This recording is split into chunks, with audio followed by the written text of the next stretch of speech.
I get 10 a day in expenses from a detective bureau run by a guy named Anthony J. Lyon. They call me the Lion's Eye.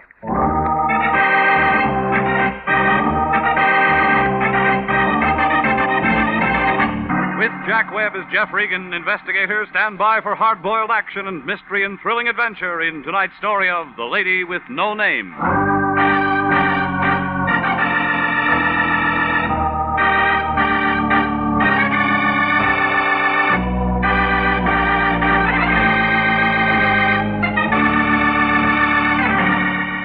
The next time you're out for a drive, pick up Olive Street along about the 700 block. You can't miss it. It's a big building made out of white granite. The Cosmopolitan Building. The man who built it is doing a long run up at San Quentin for graft. Anthony J. Lyon, the guy I work for, rents an office in that building. International Detective Bureau, Suite 308. A couple of rooms with a connecting wastebasket. The Lion has the only desk in the office and a typewriter that Remington dropped from their catalog back in 1915. Well, I walked in last Tuesday at 10 a.m. The office was full of taboo. She was a tall girl, very pretty, wearing slacks and a coat that must have set the mink population back 20 years. But she still looked cold, like she'd never get warm again. The Lion had one arm around her shoulders. He knew by this time that coat was the real article. There wasn't any music, but he didn't seem to mind. Come in. Not much room to dance. We got trouble. She's your date. This is one of my operators, Mr. Regan. How do you do, Mr. Regan? Now, tell him exactly what you just told me. Yes. It's all right. May I sit down? I feel strange. Of course. Oh, there. Thank you. Get this, Regan. I don't know where I live. I don't know my name. Yeah? I want you to find out who I am. You heard that, Regan? Heard what? It's a verbal contract. She just hired us. Oh, you're out of your mind. And you're a witness in case anything comes up. Please. Please, I don't feel well. I'm perfectly willing to pay you. You'll just find out who I am. Well, look, lady, there's a cop on every corner. I couldn't go to the police. You got here. Quit pushing her. This is our case. I was afraid. I found this in my purse. Mm-hmm.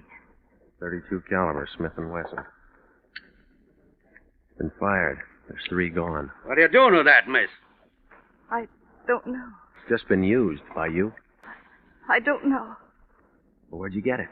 I just found it in my purse. Remind you of anything? No.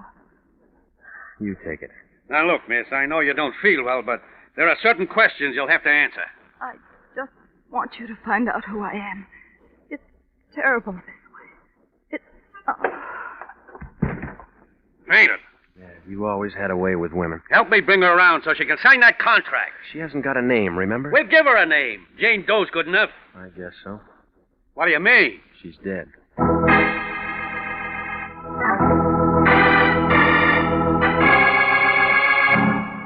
The Lion just stood there. He looked sad, like a water buffalo caught in a drought. Well, when she rolled onto the floor, her purse went with her. It cracked open, and the stuff inside spilled out on the rug. There wasn't anything to tell us who she was. No comb, no makeup. Nothing but a house key and a receipt for a cab ride dated that day. There wasn't even a label in that mink coat. Nothing to go on. I might as well have tried to walk to Catalina. I told the Lion to phone the coroner's office, and I hopped over to the cab company. They told me that the receipt came from meter 212, driven by a man named Servey. He worked the call box at Hollywood and Western. He was a little guy. I figured he got the job because they ran out of big uniforms. They double-crossed him on that cap. If it wasn't for his ears, he'd have been wearing a snood. Sorry, Bud. I got a fare. Where is he? Under the floorboards? I got a fare. Yeah, you said that. Where? In there eating. Your flag's up. I'll pull it down. Happy? You Johnny Servey? Whose nose are you? They told me I'd find Servey in this hack. Who told you that? Cab company. They don't know any more than you do. Now, look, punk, never mind the jokes. Just give me the straight lines. Nix, will you? Cut out this company uniform. Well, they're going to get it back if you don't open up. Get it out. All right. Louise pulled out 3 weeks ago. She took all the furniture with her. You can collect from her. I'm not the finance company. No? Here. Oh, private people, huh? Well, who's getting conned? Did you carry a brunette in a mink coat sometime this morning? Maybe. Where'd you drop her? Downtown, 6th and Grand. Where'd she live? Ask her. I'm cruising in from the fair. Where'd you pick her up? In Burbank, Hollywood Way, and Kensington. The fair's in Pomona. You took the long way. I like to drive. It's company gas. Yeah. She was nice, real nice. You know what I mean? Real class. Okay. Oh, wait a minute, will you? Yeah? We didn't go anywhere, but time's up. That's 5 even. Fast meter. Hey, you want me to tell you about the guy? What guy? Tall, dark-haired, brown sport coat, movie type. Go on. He was chasing her when she caught my cab. He looked like a match. Was it? Ask him. Is that all? She got in, we drove away. Right here. Thanks. No tip? Like you said, we didn't go anywhere.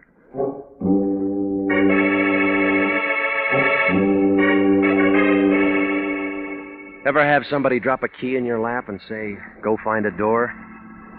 Well, I drove out to Burbank and I began looking around for a good lock near Hollywood Way in Kensington. I figured that key I'd found in Jane Doe's purse would have to fit something. I made my letter on the 10th house. There was a for sale sign on it. I didn't see anybody around, so I unlocked the door and I went in. Outside of something that smelled like tar and kerosene, the place was empty. I was just about to turn around and leave when a brown sport coat slid into the room. Movie type. When he walked over to me, I knew he drank the right kind of scotch. Gonna use your GI loan? Just looking. Gotta buy it. It's a steal. No, the lady won't like it. Your wife? Girl in a mink coat. You make that kind of dough? She got it from somebody else. You Hollywood guys. Where'd you get the key? I borrowed it. She won't need it. What's your name? I didn't have a chance to ask her. Oh, you're kind of slow, aren't you? Sometimes. We'll see how fast you can hit the door. No, I just got here. Yeah, now you're leaving. Cab driver says he knows you. I'm friendly. I talk to everybody. Said you were doing a chase scene. Could be. She was pretty. They all look good in mink. It's not the house. What do you want? Well, we could start with a name. It's Dameron. Not enough. That's all you get, wise punk. Now beat it. You'll give more at homicide. I don't see any bad. Now, look, we can play games some other time. A cab driver put the finger on you as the last man to see that girl in mink. You talk like she's dead. You called it. Too bad. There's a lot of fur coats in L.A. and a lot of guys chasing them. You got nothing. That's what they always say downtown, but you'll talk. I don't figure on leaving, but you're going on your way right now. Better open a window, Dameron. You're sweating. Keep talking, sunshine, and we'll make one in that far wall. You got help in the back room? Quit scratching around. It doesn't mean anything to you. It didn't before she pulled a fade in my office, but it does now. Out buy a new carpet. I don't know who let you out, but it's bedtime. You've been talking about a dead girl who doesn't even know her name. Now go back and finish your dream. You got all the questions. Now let's fill in the answers. I'm fresh out of box tops. There's a door used. No, not yet. I'm going to get what I came for. Little man, that's it. Promise. You're out of condition, Dameron. You're in a great position to throw that line. Oh, you got talent, mister, but it's still raw. Come here. Now, come on, get up. I'm not through. That's where you're wrong. It's a big Luger. Makes the same size hole. All right, punk, you got a name? A lot of them for you. School isn't out yet. Just answer. It's Regan. Okay, Regan, let this sink in. Forget you ever saw any dame in a mink coat. Forget you ever saw me. That won't be hard. Look, Junior, you just lost the round. Now remember what I told you. Have a memory lapse. Is that clear? You made your point. Now blow. You always use a Luger? For close work. Well, then that 32 doesn't fit. What 32? The one that the girl was carrying. You got it? No, I gave it a homicide. Good, good. It saves me a trip downtown. You're not worried? No, I'm very happy. Huh? Today's my birthday. That's the reason you're walking out of here.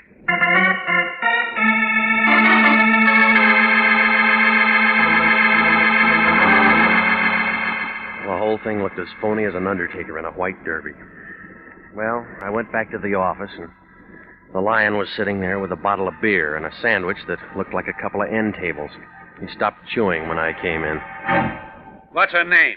It's still Jane Doe. You've been gone 4 hours. Movie? They don't open till noon. All right, where you been? A vacant house in Burbank. I trailed it up from that cab receipt. What'd you find? Guy named Dameron. What'd he say? Nothing. Shy? Tough.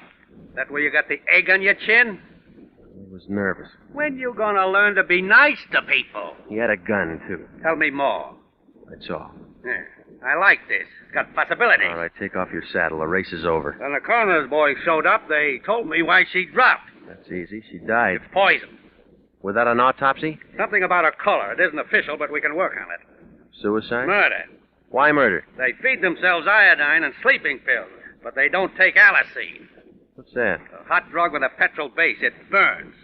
Homicide will handle it. Sure, homicide will handle it. Only we got things to do. We got a stake in this. You made her the client. We're gonna give her service, dead or alive.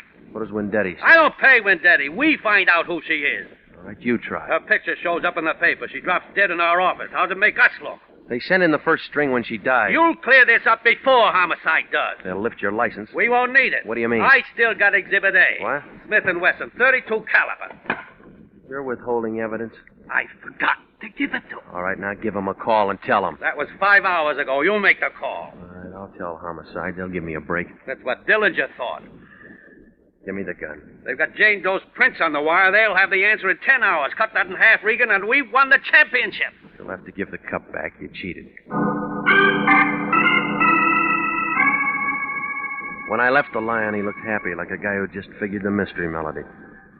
I had the gun with 3 bullets gone that Jane Doe had been carrying in her purse, the Lion in back of me, the police department in front. That left me about as much chance as a blue peanut on a wedding cake. I knew that if I walked into homicide with that .32, they'd hold on to me like a season pass. I had to find out who it was registered to, so I gambled and I went down to the city hall. I went in the Temple Street entrance, room 11, personnel division. If I pegged it right, I could get the dope on that gun without getting involved. I figured wrong. Can I help you? You in charge here? Lunchtime, yeah. All right, whose name matches these numbers? Small arms? Yeah? What authority? I just bought it. Want to know if it's clean? Yeah. Caliber and make?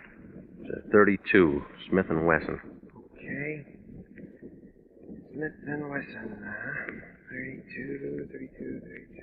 Yeah, right here. Got the weapon with you? No, why? No roll. No gun, no vitals. I got it. Here. Okay. Purchased August 1929, factory reblue job 1931, owned by American Trust and Loan, permitted to Dale W. Curtis. Thanks. I'll have to ask you to wait. Why? No rule. Got to run them all through ballistics. Anything special? Maybe. Found a guy floating around Silver Lake this morning, full of 32s. Who? Working on it. Have to ask you to wait. No, I can't. I haven't had lunch yet. Stick around. We may invite you. I don't like your food. Oh, don't worry. You can have anything you want the last day.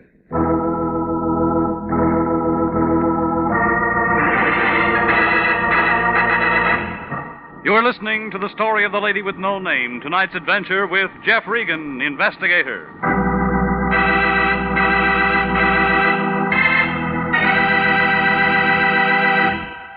If you are a graduate registered nurse, please listen carefully to this important message. 29,000 nurses are needed to join the new Army Nurse Corps Officers Reserve.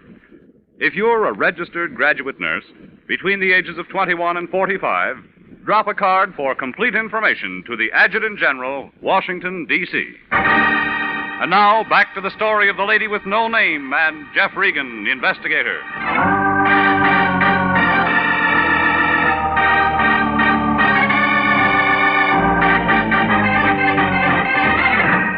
Well, there it was. The clerk took Jane Doe's gun and closed the door marked ballistics. I figured he couldn't be too sure about whether that .32 would match up, but I didn't want to wait around to find out. He left the vitals card on the counter. I spun it around and I got the address of Dale W. Curtis. Turned out to be a one-story frame that stood in the way of the new freeway they're building. The movers were just jacking it up and I caught the last carload of people leaving. They told me that Curtis hadn't lived there for 7 years. They did give a number over on Manzanita off Fountain, where I might be able to find him. It was an apartment on the second floor. From the looks of the place, it figured that the OPA had a fight on their hands. I rang the bell and waited.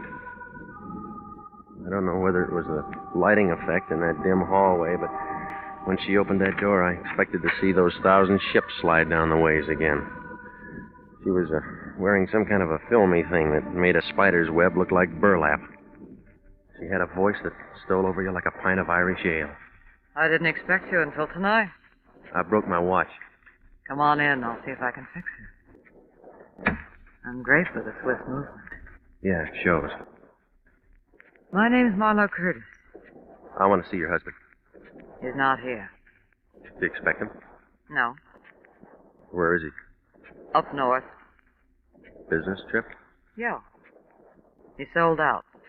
Oh, what kind of business? Ask the warden. Huh? D.L. Curtis is in the prison cemetery. Been there 5 years. Sorry. Don't be. You deserved it. You're going to drown in those tears. I'm still burned back.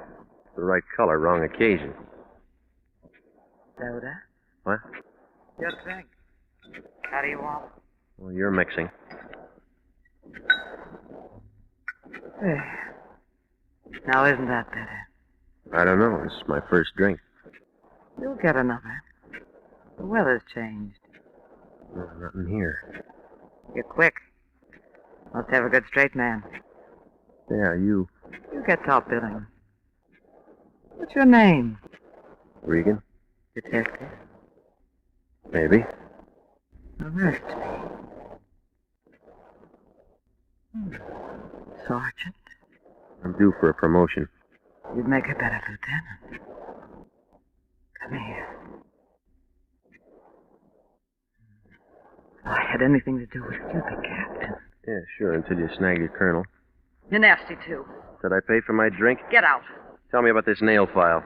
You got that out of my purse. I had one hand free. You two-bit shadow artist. Ooh, now get out. Hello? Yes, he's here. Yeah? This you, Regan? You don't know me. I've been lucky so far. They should never have taken that gun down to the city hall. You get around. You shouldn't be up there in Marlowe's apartment. You gonna run my life? Now, I told you what you shouldn't do. Here's what you're gonna do. Look, Buster, don't crowd me. You're gonna forget all about today. The girl forgot a lot of things today, and she dropped dead. Got the idea? Suppose I don't buy it. You want a partner for that gun. Dameron give you the nickel? He gave me a dime. I got one more call to make to the city hall. All right. Suppose I lay off. And I got something for my piggyback. You're no petty girl. Hang it up and get out. You know, Regan, I could have really liked you. Yeah, Marlowe, that's why I'm scared. Well, you can see how things were. I felt like a short girl with a new look. No matter how I tried to break it down, I figured to cop the leading role.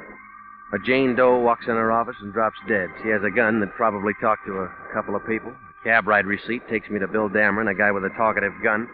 I end up in Marlowe Curtis' apartment for a lot of punctuation marks. Everybody talks but the people.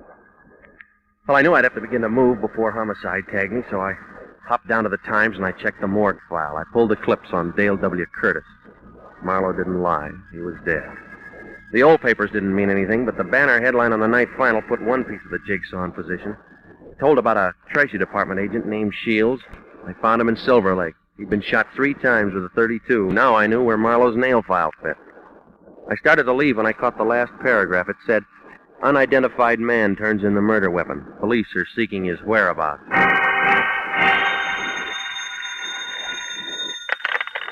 Yeah. This is Lane. I've been calling your place for 2 hours. I just got home. Gonna give yourself up? It was your idea. Who's Jane Doe? I don't know. Why? You got a badge, you try. Look, Regan, you're hot. Every prowl car in town's looking for you. Yeah. Better start filling this in or they're gonna get you. Now listen, big shot, you're in this too. Not from where I sit. I gave you the gun. Now send me some dough over here. I don't have enough for your bail. I need some money for cab fare. No petty cash in the office. Don't lie to me. What about that money you got out of Jane Doe's purse? What do you mean? She could have never got up there without cab money. Well, she must have lost it in the elevator. Look, I haven't got time to play games. Now send it over. How much do you need? $10 won't break you. Where you going, to Yuma? I'll expect it in an hour. Goodbye. Hello? Hello, Dameron. Always like your door. That wouldn't stop you. You'd crawl under. Come on in, fellas. It's drafty out there in the hall. You got a parade permit? Rodney, say hello to Regan. I already did on the phone. What about Slim? Hiya, Grogan. His name's Regan, isn't it, Big Mouth? Oh! Sitting right next to Rodney when he made that call to you, it was perfectly clear to me. Wasn't it clear to you, Big Mouth? Oh! Rodney told you to lay out, but you just had to get onto that newspaper, didn't you, Big Mouth? Yep. Rodney, Slim. Slim on the bed. All right, let go. Now, Regan, Once more, they got a gun downtown. They got a dame and her prince are gonna fit it. They got a stiff and that gun's gonna fit him, okay? And I'll lay you off, huh? You said that before. Rodney Slim, hold his arms. Now, Regan, I know you understand me. I said all the right words. Maybe my punctuation's bad. Lay off. Period. Lay off. Period. All right, leave him in the bed.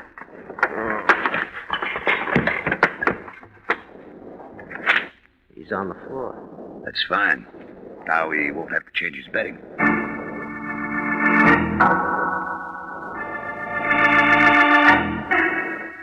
Dameron was good. When I got up, my face looked like a relief map of Death Valley. He was wearing a signet ring. He left out all the water holes, but the mountain ranges were rising fast. I figured I was safe now. That guy in the personnel office had never recognized me. Well, I was standing in the kitchen giving myself the cold water treatment when somebody knocked. I figured that was a switch, so I opened the door. It was that hacky, Johnny Servey. He had an envelope in his hand. Yeah? Hi. Remember me? You give up cab work? Oh, I found this under your door. Here. Thanks. Football? What do you want? Well, you asked me about a dame in a mink coat today. Now, I'm asking you. I don't run a meter. Well, I figure all this might help. All of what? Well, I get to thinking about it, see, and then I think some more. All right, come on, get to the point, will you? You played a hand, now I'm playing a hand. Go on. Well, dames mean trouble, and mink coats, they mean double trouble. Yeah? Is it worth $5 if I remember another guy? Maybe. Well, he's all over the papers now. I seen him. Who? Shields, the guy they fished out of Silver Lake. Where? He was out in Burbank this morning, early. Thought you were at Pomona. I was, but... Well, I guess I wasn't exactly cruising. I got a friend lives out that way. Know what I mean? When was this? An hour before I pick her up. This guy they find in Silver Lake is walking around that house. I'm looking for a store for breakfast. All right, you eat. Well, that's it. After breakfast, I hop in my cab, and that's when I pick up the dame in mink. Why'd you bring me all this? Well, I figure we got somewhere this time. How do I get my tip? I gave him his $5 and he left. Then I opened the envelope he'd handed me. It was the money that I'd asked the Lion to send over. 2 $5 bills. Well, I looked at it, put it back in the envelope, stuck it in my pocket. So far, all I could see that I got out of this thing was a good beating from Dameron. The question still stood, who was Jane Doe? Well, I knew my next move. I wanted to hop over to the Treasury Department and see if my 2 matched their 2, and maybe between us we could come up with 4. I didn't have much to go on. It was just a hunch. I took Marlowe's nail file with me, and I walked in the front door of the Federal Building. I showed my license to the chief agent. That's right, one of our agents, Shields. They have the murder weapon down at Homicide. I know. All we want is the man that pulled the trigger. Well, I got an idea. I'll listen. What's wrong with these $5 bills? You can't spend them. I figured that. Where'd you get them? How bad are they? Lousy paper, rotten ink, terrible engraving job. You could do better with a rubber stamp outfit. Where'd you get them? Any of these been floated? We picked up a few. Were Shields working on it? That's as much as I can give you. Now, where'd you get them? The girl faded out in our office this morning. She was carrying them? Yeah. What's her name? That's what I gotta find out. Jane Doe, huh? Well, that's what we called her. So does the paper. Same girl? Yeah, that's her. Any identification? Not yet. They've been running a picture for hours. Well, I'm short on time. You're the guy. Wait a minute before you hit that button. Yeah? Your addition's good, but you haven't got all the figures. Don't make book on that. You're the number 1 boy with me. You think I'd solo in here? You might. No, I got an ace. All right, so you keep your nails clean. Now, look at it. It's a nail file. They cut dum-dums out of Shields. Who told you? A second-story apartment with a deep voice. How did you know? You're holding the file that cut the grooves. You use it? I can give you the guy who did. Dum-dum makes a big hole. Ask Shields. Through the tip of a .32 slug, it'll spread from here to Kansas when it hits. You can do it with a nail file. Maybe. Where's that apartment? No, I'm too close to quit now. I can't let you go alone. I got a big car. Well, before we go, mister, if no one belongs to that file, you belong to the gun. In that case, I'll have a lot of time to do my nails. Well, it was a long shot, but that's all I had. The agent just sat there on the way over. He didn't say a word. Well, I figured he didn't believe me, but it was a short drive to find out. We hit Manzanita Street just after the dinner-time rush. It was quiet, and everybody was eating or they'd gone out for the evening. We climbed the stairs to Marlowe Curtis' apartment. I told the agent I wanted to go in alone. He didn't like the idea, but I explained to him that I expected friends and somebody should cover me from the outside. Oh, she looked even prettier than I remembered her. One tear was just about ready to take that last plunge across her cheek. What do you want? I brought you a paper. I've seen it. You know the girl? Yes. What's her name? Too late. For you, maybe. I gotta know. You wouldn't understand. Try me.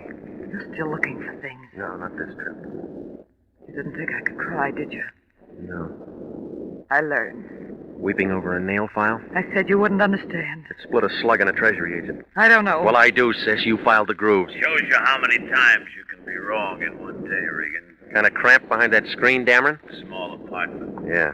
Always wanted to get the girls a bigger one, but Marlowe's getting tried. You're wrong, Dameron. Not anymore. You've been around Regan too long, Marlowe. Now you got a mouth just like his. Big. I just figured out what he's been trying to do. You putting brains on the market, too? The Jane Doe he's been looking for was Evelyn. Your sister could have been a rich woman. Not with the kind of money you printed. What are you playing this scene for? I didn't count on murder. Evelyn forgot things. You killed her. It was no good. She couldn't tell the fives from the tens. I'm going to identify her. You know where that leaves me? Sure I do. And I'm going now. You'll have to walk through this Luger. Is that the same gun you used on the Treasury agent? You and Regan hardly got acquainted, didn't he tell you? Your sister did that for me. You lied. Ask Regan. The nail file. That's right, dum-dums. Evelyn wanted to be sure. You're rotten. Now get out of my way. Marlowe, don't try it. I'm going out that door. Not standing up. It was a real photo finish. Just as Dameron pulled the trigger, the agent kicked the door open and threw a couple of fast ones into him. I'd call it a dead heat, but you'd have to give the agent the edge. His first slug cut Dameron down like a blade of grass. I figured the second was for Shields. Marlowe wasn't in a hurry anymore. Regan. I'll call the doctor. Don't bother. My phone bill's too big now. It hurt, baby. Yeah. I got a big hurt. I almost made it. It was a good try. That was Dameron. He's all used up. Good. Regan. Do you think I'm as bad as him? No, baby. You just played on the wrong team. He was... Let's go. Yeah. From here on, it's a monologue.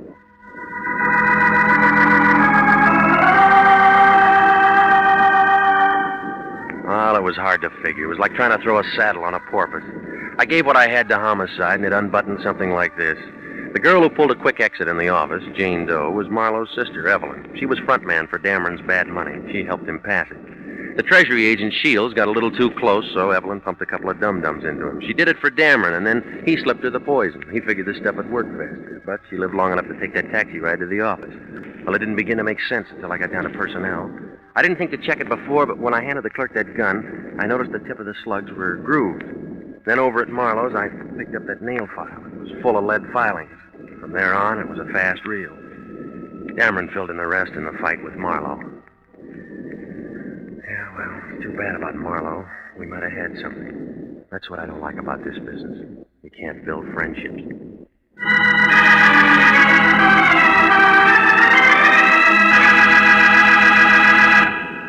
Jack Webb is featured as Jeff Regan, with Herb Butterfield as Anthony J. Lyon. It's CBS at the same time next week for more hard-boiled action and mystery with Jeff Regan, Investigator. Written by E. Jack Newman, produced by Sterling Tracy. The role of Bill Dameron was played by Charles McGraw. Yvonne Patey was Marlowe Curtis. Marvin Miller was the Treasury agent. David Ellis, Stacey Harris, Lou Krugman, and Bernice Barrett supported. Original music for this program is by Dick Arant. Bob Stevenson speaking. Jeff Regan, Investigator, is heard every Saturday over CBS, the Columbia Broadcasting System.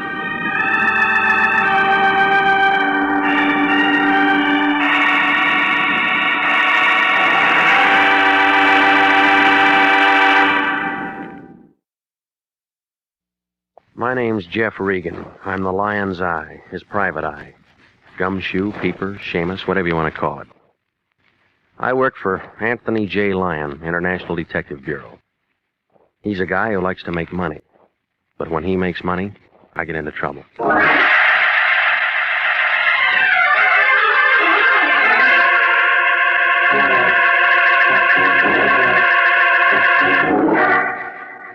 Here's the kind of adventure you've been waiting to hear. Hard-boiled action and mystery as told by Jeff Regan, Investigator. So stand by for trouble. Stand by for suspense. Stand by for adventure. In tonight's story, The Lonesome Lady. And now, here's Jack Webb as Jeff Regan. Well, this is the way it started. Everything was routine. Melody was at her typewriter working on the usual sheet of paper, backed by the usual 4 carbons, routine. The smell of the Lion's 50-cent cigar hung in the room, routine. And the air conditioning was out of order, all routine. I looked over Melody's shoulder and read the memo. Attention, International Detective Bureau, Anthony J. Lyon, from the American Insurance Company Claims Division. Here you are. Keep the original for yourself and give the others to Mr. Lyon. I guess you're going to be on this. On what? You beautiful thing, you, huh? Jeff, don't do that. Somebody might walk in. Mr. Lyon will tell you all about it. What's the matter? New boyfriend, huh? Not Jeff. Mr. Lyon's waiting for you. Okay. I'll talk to you later. Regan, ever hear of a guy named John R. Renzo? Nope. A doctor named Maurice Wade? Nope. A French dame named Marie Rochelle Portier? Nope. Should I? Maybe. I don't know yet. It's all routine stuff on that American Insurance Company contract. They want us to do a little work for them. Their claim man came in about an hour ago, all excited about Renzo. He kicked off early this morning. I can't very well meet him. There's a time and a place for wisecracks, and this isn't it. It figures. Renzo kicks off, and the American Insurance Company's going to have to kick in with $35,000 to his beneficiary. And that's Marie Rochelle Portier. No relation. Girlfriend, I guess. It's almost a bank buster for AIC. So, you want me to see her? No! It'd be ticklish if it turns out to be legitimate. Now, you better look at the other angles before you see her. If AIC has to pay off to that dame, we might just as well say goodbye to their business. They can't stand much treatment like that. Well, you mean you want me to find a way for him to get out of it? I didn't say that! If it's legitimate, they'll pay. That's nice. What I want you to find out is how a guy carrying $35,000 worth of life insurance winds up croaked in a hotel on Main Street with 2 dimes and 3 pennies sitting on the dresser. It could happen. Sure, it could happen. But you find out why it could happen. Renzo's worth 23 cents alive and $35,000 dead. And the county's going to have to plant him. The insurance company doesn't like it, and I don't like it. How'd he die? Well, the coroner says it was a hard job. Insurance company? Insurance office says Renzo applied for the policy 3 weeks ago. It was approved 10 days ago, and he kicks out today. Everything's fine. On paper. So, what am I supposed to do? Find out what isn't fine about what that physical Renzo passed. Now, you can start with the insurance doctor, name him Maurice Wade. Get on him first. And call me if you run into any trouble.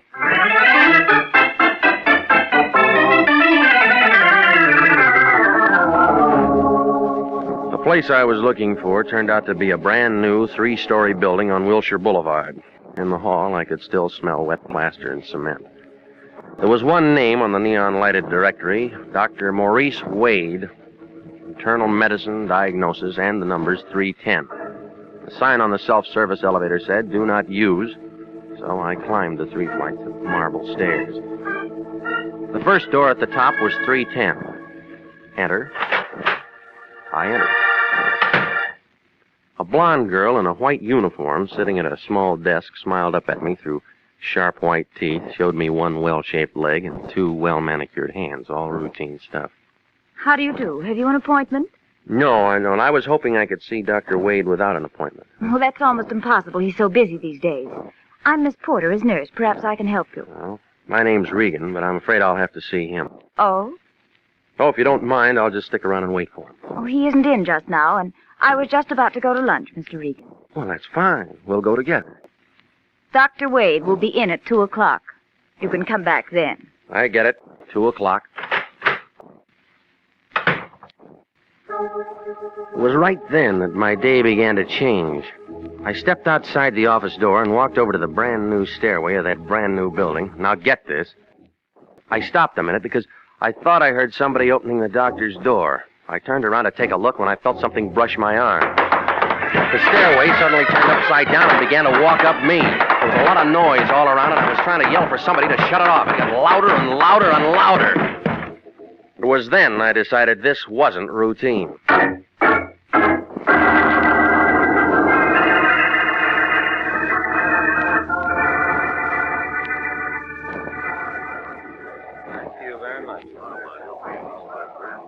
Thanks for helping me tote him upstairs. He'll be all right now. I'll take care of him. He'll be all right. He'll be all right. I was lying on a leather couch in a white room.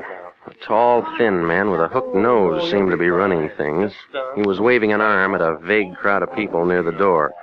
Then somebody I couldn't see shoved a bottle under my nose. Give him a whiff of that. There you are. I think you'll be all right now. Now then, can you hear me, mister? Oh, don't try to move yet. Nothing broken, but you had quite a tumble for yourself, my friend. Quite a tumble. You might have been killed. That's what I was thinking.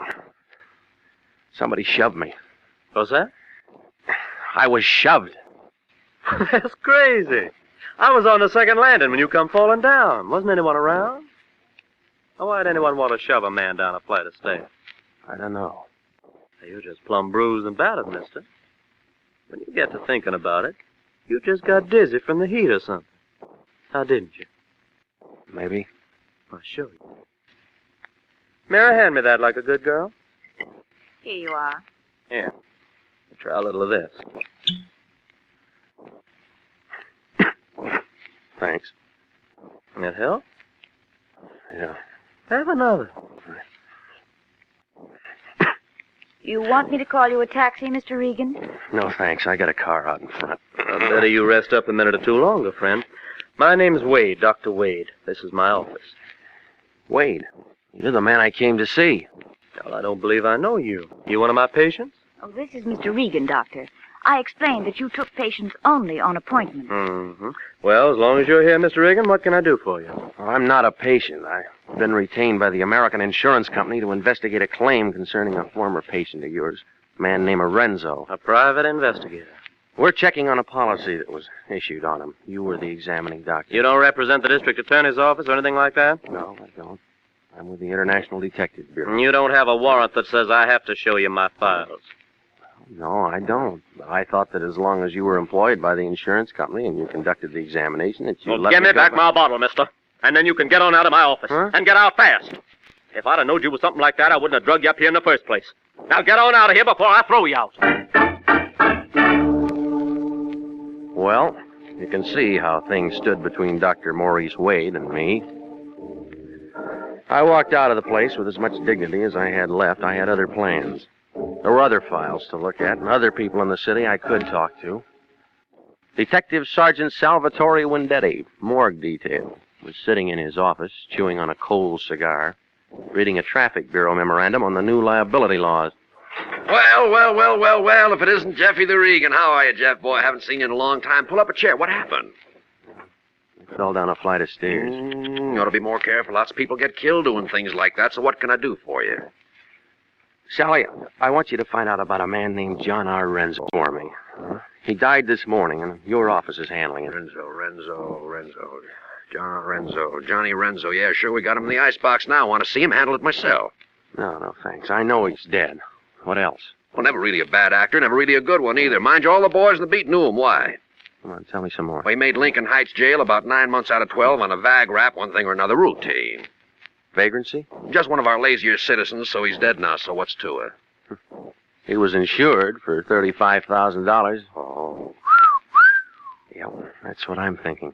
So somebody's mighty glad to see little Johnny dead. Who gets it? Her name's Marie Rochelle Portier. No relation. A hot time in the old town tonight for her. Mm-mm. Tomorrow night. The insurance company has 24 hours to investigate. Ah, that's what you're doing. All right, Regan, what else? Well, you got the coroner's report? Oh, sure. Right here, came in an hour ago. It was a heart job. You sure? Positive. No one deader than Johnny Renzo. It was bound to happen the way it did sooner or later. Was he an old man? 45, 50, maybe. You can never tell on that kind, but all of us around here knew it. Knew what? That his ticker's been bad for years. Every time he made the Heights, it'd give him a soft job. Couldn't take a chance. Hey, look, Sally, are you telling me it was chronic heart condition? I'm telling you, it was a chronic heart condition. Well? I need that telephone. Not this one. Only inside calls. Try the one across the street.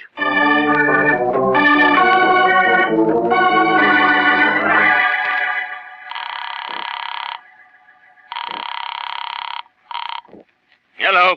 This is me. I ran into some trouble. What kind of trouble? Well, you'll have to get me a warrant or something so I can get in that doctor's office. What? He wouldn't play ball. He threw me out.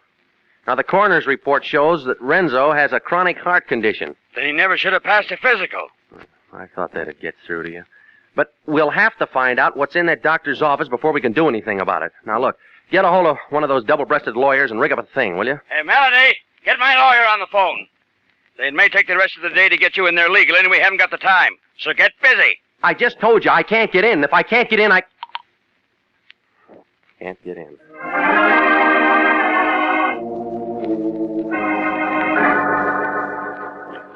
I hung up the phone and stepped out of the booth and crawled into my car.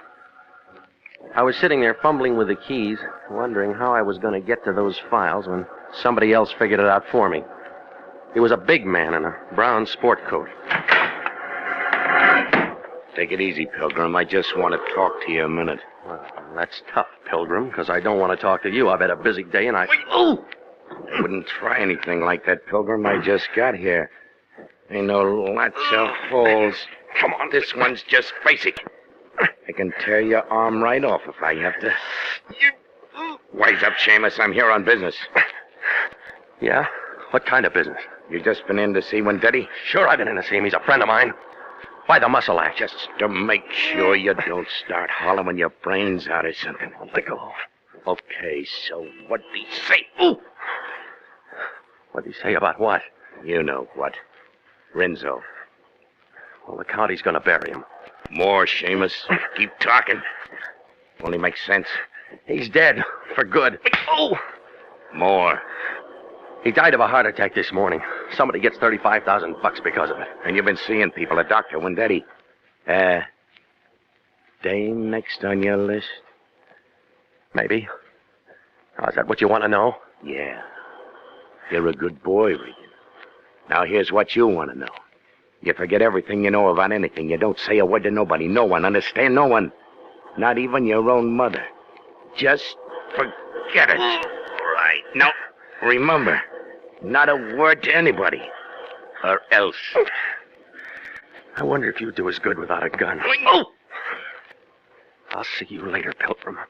Sure you will. Sure you will. But in case we miss connections, and so as you won't forget me, here's something to remember me by. Ooh! So long, Pilgrim.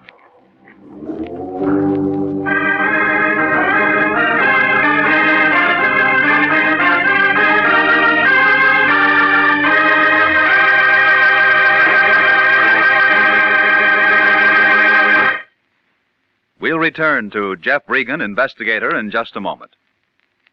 The Army Nurse Corps Reserve still has commissions available. If you're a graduate registered nurse between the ages of 21 and 45, you may be eligible for a commission in the Army Nurse Corps section of the Regular Officers Reserve. Those who meet the high standards and qualify to serve with this fine organization may elect active or inactive status. Nurses requesting inactive status will continue with civilian nursing, but stand ready to serve in time of emergency. In addition, they have the opportunity to take advantage of special training courses. Nurses who request active status enjoy the same pay and privileges as all other officers. Graduate work is provided at the Army's most modern teaching centers, and the nurses obtain educational experiences that benefit them in both civilian and military nursing. Now, if you believe you qualify for a commission in the Army Nurse Corps Reserve, apply to the Adjutant General, Washington 25, D.C.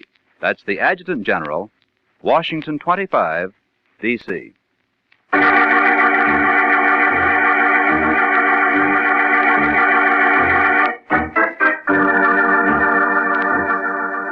And now, back to the story of the Lonesome Lady and Jeff Regan, Investigator.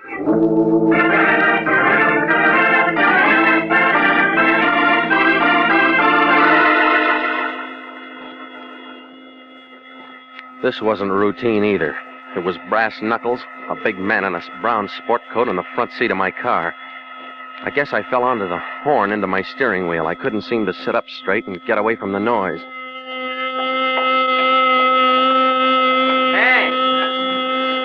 Hey, what's the trouble, pal? Hey, don't you like peace and quiet? Hey, come on, sit up. Oh. Yeah. What happened to you? I don't know exactly. I don't know. Gee, your face is cut up a little bit. You have an accident or a smash-up? Yeah, something like that. You want me to call a cop? No. I'll handle this myself. Yeah, but don't you think you ought to go home and get some rest? Maybe you ought to find yourself a sawbone or something. Huh? What's that? Maybe you ought to find yourself a doctor to kind of fix you up. You're right. You're absolutely right. Yeah, that's a good boy. You take care of yourself, Jim.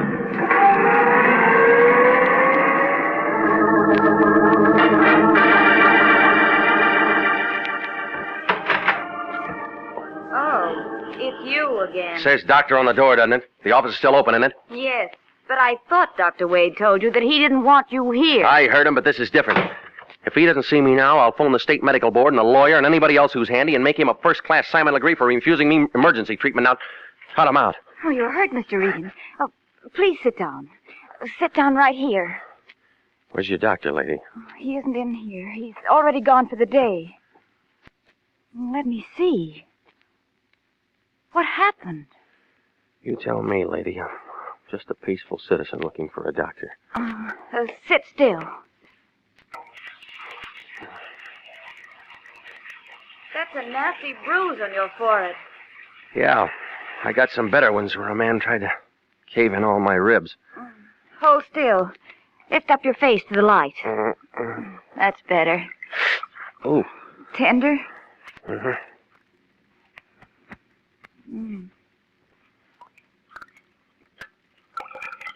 First the stairs, now this. You've had quite a day, Mr. Regan. Maybe you ought to quit. Hold that right there. While I touch up this cut on your chin. There. Who'd you say you worked for? International Detective Bureau. I'd resign if I were you. They're working you too hard. What's happened lately isn't exactly routine. What happened lately? Well, I found out that the man who died this morning had a chronic heart condition, and he should have never been insured. Your doctor's in this up to his ears for passing him. Go on. A big man in a brown sport coat doesn't want anybody to look into anything. He's the one who did this. That's right. That should hold you. Thanks. Oh, wait a minute. Where do you live? Huh? Your address. I'm coming over to your place tonight. You are? If what you say is true, my doctor's going to get 5 to 15 in San Quentin for doing a fix on an insurance examination, and I might be dragged into it. And I wouldn't want that to happen. So? So I'm digging up that file and bringing it over to your place, and we'll see what's what. Why not look at it right now? Isn't here. We just moved to this place 3 days ago, and half the stuff is still in the old office. All right. I'll buy that. Try 1720 North Taft, 308. In about 2 hours. Why so long? You need some rest. Besides, your shirt's bloody. Well, what was that name? John R. Renzo, R-E-N-Z-O. All right. You can expect me. Feel better now? Yeah, much better. Oh. You know, you freeze me, lady. Your boss throws me out, you fix me up, you help me. Maybe I wouldn't have fallen down those stairs if you hadn't sent me out to eat alone. Call me Mary if you like. I thought it'd be something like that. Mine's Jeff. I've had a hard day, Mary. I know. But maybe it'll be a better day from now on, Jeff. You know, I had a feeling I was gonna like you.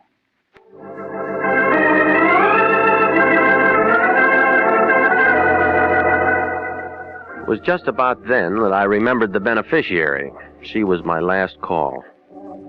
I bucked beach traffic out Wilshire and pulled up in front of the Beverly Hills address Lyon had given me. A row of brass mailboxes on the outside of a 4-unit court told me that Marie Rochelle Portier lived there. The man in overalls watering the lawn blinked at me, frowned at the cut on my chin, pointed to his own, and shook his head. I nodded back, wondering what Marie Rochelle Portier, or whoever she might be, whatever her racket might be, looked like. I found out. Yeah? It was the big man without his brown sport coat. This time it was swimming trunks, and he looked as big as the super chief. I threw my whole arm into his face. He staggered backwards into the room, trying to get his balance. I let him have another one in the stomach. He was out of condition. One more, and his chin was cut. He went down, taking a lamp, a card table, and a glass of warm lemonade with him. Oh, yeah. It's real good to see you again, Pilgrim. All right, Seamus, all right. You're the champ. Come on, get up, get up. I might have known I was going to find you here. Where's your girlfriend? No, just a minute. I said, where is she? She ain't around. Ain't no one around but me. Honest. Okay, you give it to me. What are you talking about? Oh, I've met citizens like you before. Oh, now, come on, make it straight. Oh, all right. Oh, you busted my head. I'll make it straight. Marie's my girlfriend. She calls me today, tells me what you look like. Tells me where you'll be, tells me what to do. I do it. She knows who an insurance stick will go to. All right, go on. Catch you at the morgue. You're nosy. She says to rough you up a little bit, make you forget what you're doing for a while. I find you like she says and do what she says. And, nothing personal in it. What about the doctor? He split with you and her? Ain't no doctor in on it, just me and Marie. How'd she fix it for Renzo to get insured? I don't know. She's got connections. She gets around. All right, smart guy. Come on, spill. Honest. That's it, Seamus. That's all there is to it. We worked it a couple of times before. I don't know how she fixes it, but she does. I do all the heavy work, and we get along fine. Now and then somebody gets excited, and I have to cool them off for a time, but well, that's it. Straight. Honest. Hey, what are you doing? Shut up. Well, now, don't call the cops. Give me a break, will you? Will you shut up?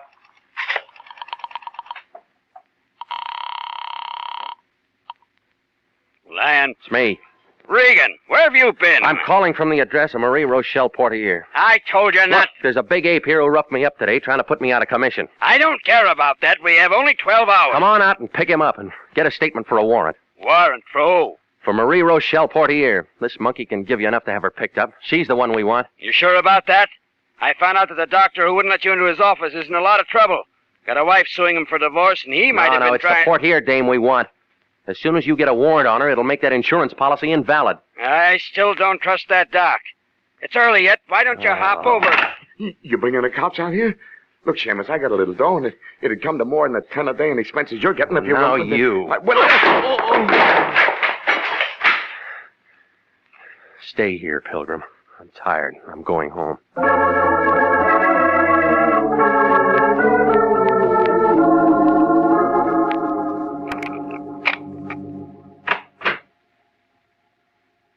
I've been waiting for you. Forget about me? No. The janitor let me in. I told him you were my brother. That's nice. You didn't come straight home and get some rest. No, I had a couple of things to do first. Well, sit down. I've fixed your drink. Oh, good. Hot day and all. Thanks. Now, tell me about your doctor. Huh? Some things I know already. His wife's suing him for divorce, trying to get every penny he's got. He doesn't like me. That's it. Or maybe he just doesn't like any private detective or anybody else who might be working for his wife, huh? Maybe. If I can spot a man who's being taken to the cleaners, he's one. He's pretty touchy these days about all the trouble she's probably caused him. What's this got to do with us? The stars are coming out. Just straightening out. Well, if that's the way things are with him, then my job's finished. Good. Now we can relax. You've been working much too hard. Jeff, put your arms around me. Feels good. Good to have arms around you in a big city like this. Such a big city. So many people. Mm-hmm. You're nice, Jeff. Sometimes it's so lonely. And sometimes it's like this.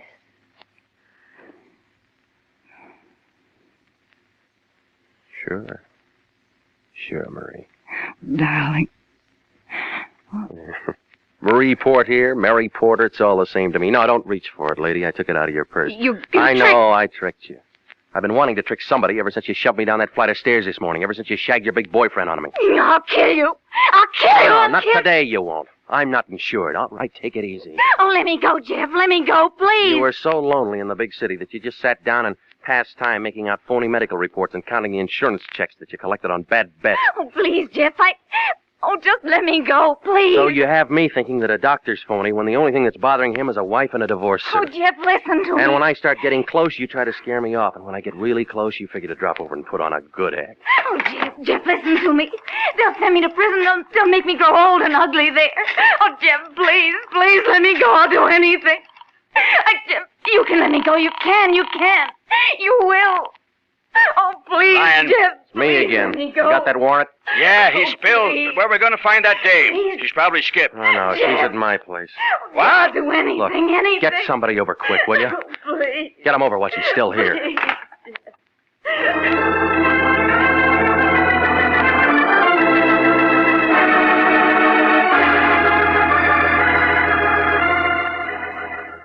Well, I told it all to the Lion, and he told it all to the American Insurance Company, and they renewed our contract. She's being arraigned next Monday. What happens after that is up to the jury. Melody had a question. Jeff, what do you think they'll do to her? Well, she'll get about 10 years, I guess. If Mr. Lyon hadn't had that contract with AIC, would you have turned her in? Sure, I'd have turned her in. It's my job, isn't it? Oh, it's a big city. A lot of lonesome people down there. They allowed her one call when they took her to jail. She called here asking for you. Jeff, why did she do that? I don't know, Melody. I don't know.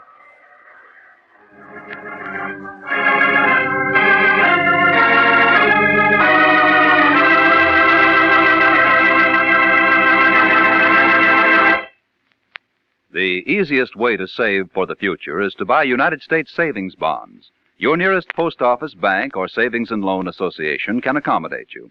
Or you can buy bonds on the payroll savings plan. Just ask your employer to start deducting for a bond a month. A bond a month is good security for the years to come. For money in the future, buy United States savings bonds now. You'll be glad you did.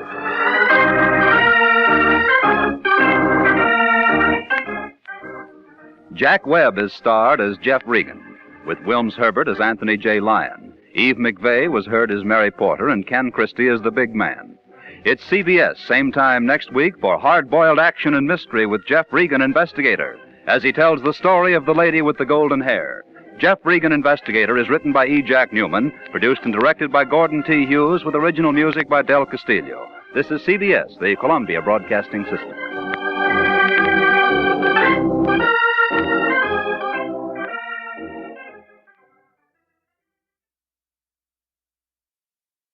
When Anthony J. Lyon cashes in on somebody's trouble, it means money for him. For me, it means work. I'm Jeff Regan, the Lyon's private eye.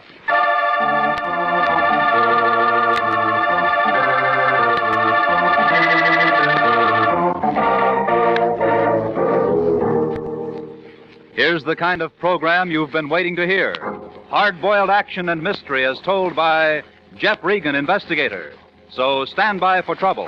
Stand by for suspense. Stand by for adventure. In tonight's story, The Lady with the Golden Hair.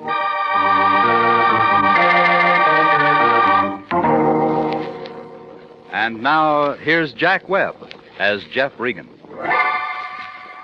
Well, this is the way it started. I was sitting in the lion's den waiting for him to get off the phone so I could ask him about my expense sheet on that New Orleans thing. Care what kind He of was stuff playing the you usual look at. games with his lawyer, You wanna and do just things about like the that, time he you'll hung have up to and pay turned for his chair my way, the office door opened. All right, Regan, what do you want? Aha! A little curly-headed man, about 40, dressed in a black suit, was standing there. He was holding a stack of $50 bills, a gold-headed cane, and a red card in one hand. In his other, he had a black derby with a hole through the top of it, a pair of suede gloves, and a white carnation. He stood there, looked at both of us. The lion looked at the $50 bills. I looked at the little man. Aha! You are Mr. Lion, no? I, Max Vladney, have come to see you unappointed. Where you are? My name's Regan. This is Mr. Lion. Aha! You will do it. Won't you sit down, Mr. Max Vladney, Max. 1642 Mulholland Drive, Hollywood 28, on Imperial Studio payroll. Time I do not have. I will not sit. Aha. I demonstrate. See you. That flower I do not need. This, a ticket because I too long park, I also do not need. Cane I place here. A gift from my grandfather. I keep that. Also gloves.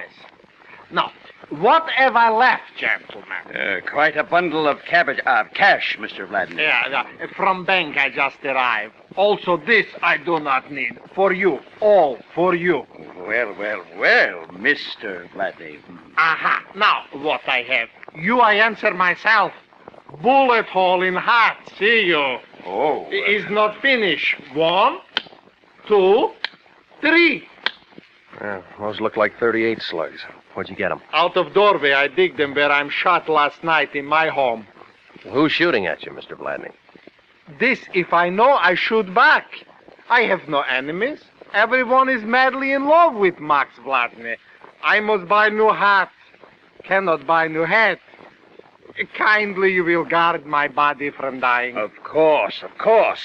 Now, you've certainly come to the right place, Mr. Vladney. If your life has been threatened, you can depend on International Detective Bureau to see that no harm comes to you. Therefore it is so. We see. I understand perfectly. Well, if somebody shot at you last night, why didn't you call the police? Mr. Regan meant to ask who recommended you to International. Aha, I explain. In Imperial Motion Picture Studio, where master of makeup, Max Vladney, who is great, is imported to create beautiful faces from skinny skulls and fat necks, is much newspaper. Free sometimes for agents to press. Hollywood police might think because I work on great gun epic, tie my rope tight, is free trick for agents to press. But is not joke. To you I come to take no chance. Yeah. In I am, Mr. Regan. Of course you're in, Mr. Vladney. And Mr. Regan here will stick right by your side until we can get to the bottom of all Now, this. wait a minute. If I have to, I'll use every man on my staff to protect your life, Mr. Vladney. All of the resources of International Detective Bureau are behind you. Regan, I'm entrusting you with Mr. Vladney's life. Already better, I feel. We start. And call me, Regan. Call me. I know. Call you if I run into trouble. Come on, Max.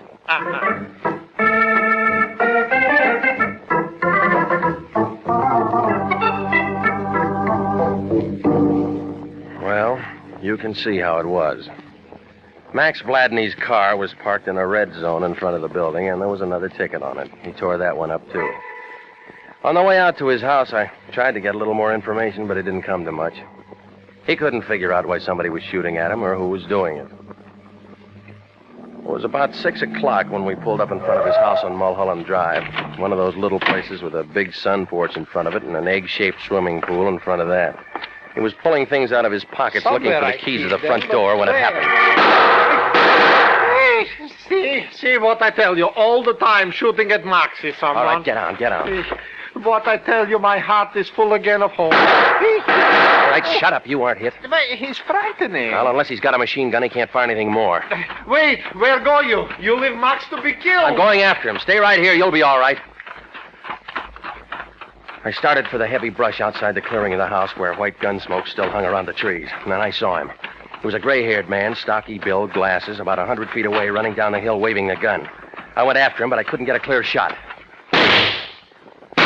Oh, he was quite an acrobat. He dived over a wooden road bracer and went skidding down the embankment.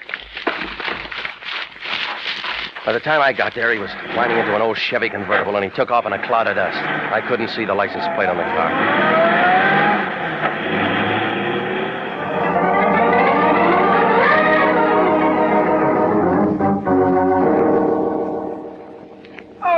Darling, this is absolutely terrible, terrible, darling. Something like this happening to you. Oh, Max, why would anyone want to do such a thing? It's beyond me. I got back to the house 10 minutes later, and there was a black convertible in the driveway and a very blonde girl in the doorway.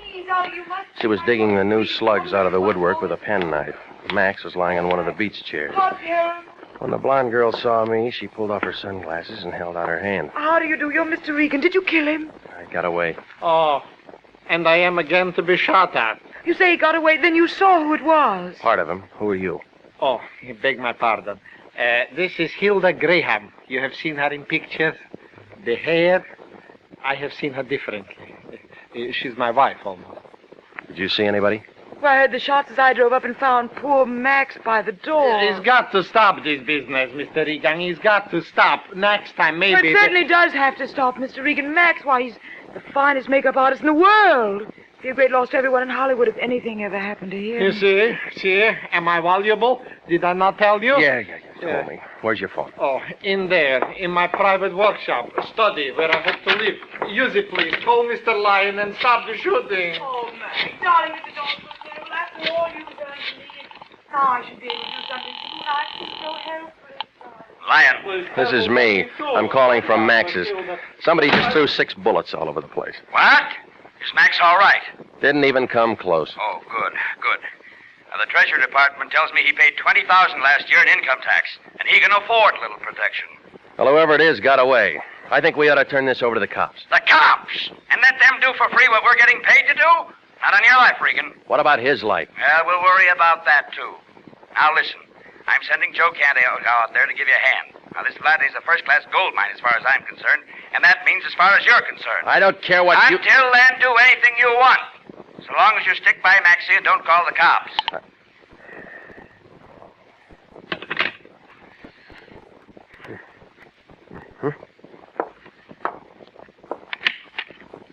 I figured.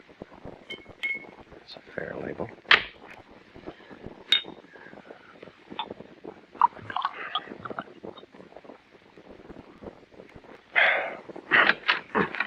Roof phoning, Mr. Regan? Yeah, you want one? No, thanks. I've something much better than that at my house. I'll bet you have. I live all alone in Toluca Lake. End of the canyon. I'll remember that when I get thirsty. Who do you suppose is shooting at Max? You tell me, lady. I just met him. I thought you said you saw whoever it was. I did. Well, aren't you going to look for him or send out an alarm or whatever you do? Yeah, whatever we do. I see. Don't you think you ought to be in there holding hands with Max? He's had a hard day. Max? Oh, he's resting now. Do you think he's the kind I'd really have something in common with? I wouldn't know, lady. Well, as a matter of fact, I was just leaving. I have to be at the studio early tomorrow. If there's anything I can do at all, I'd be only too happy to cooperate. Yeah, well, why don't you start by giving me those slugs you were digging out of the doorway? Oh, I completely forgot about those. Here, I meant to give them to you. Thanks, I'll need these. Really, whatever on earth for? Comparison test, the ejector marks, the firing pin dents. You can tell if they were fired from the same gun if you want to look into it. And, of course, being a detective, you want to look into it. That's right, I want to look into it. Well, Mr. Regan, it's been nice meeting you. I know you'll take good care of Max.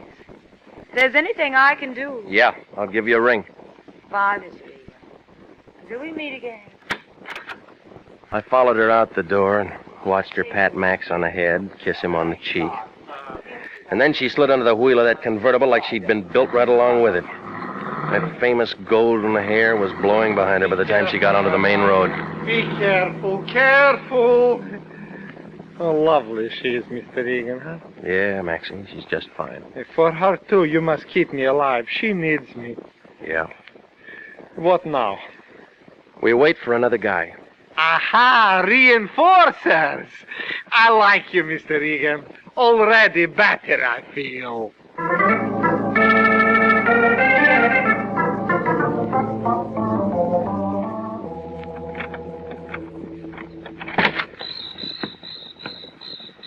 Okay, Regan, take it easy. Oh, Canto. Come on in. What took you so long? I stopped by police ballistics on the way out. I had them 38 slugs that Max brought in checked. Well, I got some more for you. Well, I found a winner. Gun belongs to a feller named Pete Berger. Ain't no permit on it. He done 6 to 18 in San Quentin once for robbery. Sprung a couple of years ago. Address? Yeah, a place on Figueroa right off of Sunset. Here. Thanks. Well, he was around again this afternoon, shooting things all over the place.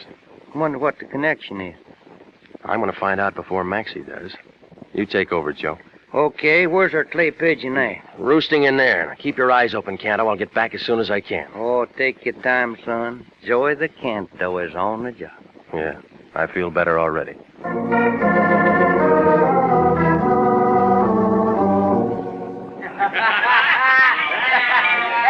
do you know how to play Carolina in the morning? What about Carolina in the evening? Well, if there isn't a stranger in our midst, boy. Get a look at that. Wear your white shirt and all. Curly-haired. Maybe he's... They sure shine. He's got big feet. Yeah, awful big feet. What'll it be, mister? Mom champagne or beer? Neither one, lady. Well, we ain't got either one for you, copper. You picked wrong tonight. Flossie never picks 'em wrong. I can tell by your feet. You're paid by the city or you're a private peeper and somebody else pays you. Makes no difference to me. All spell copper. What do you want?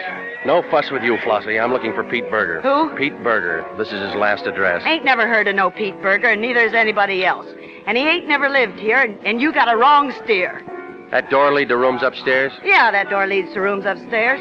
Mind if I take a look? I mind a lot of things, Seamus. And taking a look is one of them. All right. This Pete Berger you don't know and never heard of was throwing a lot of lead around yesterday and today, and I'm going to take a look anyway. Wait. Hey, you can't go up there. I was only halfway up when a man in a gray sweatshirt backed over to the top of the stairs. There were 3 red holes just above the center of the sweatshirt. He turned around and tried to say something. I saw what was going to happen, and I hugged the side of the banister. Oh, Pete! Pete! Oh, Pete, honey. She ran over and was kneeling beside him, holding his head in her arms, rocking back and forth.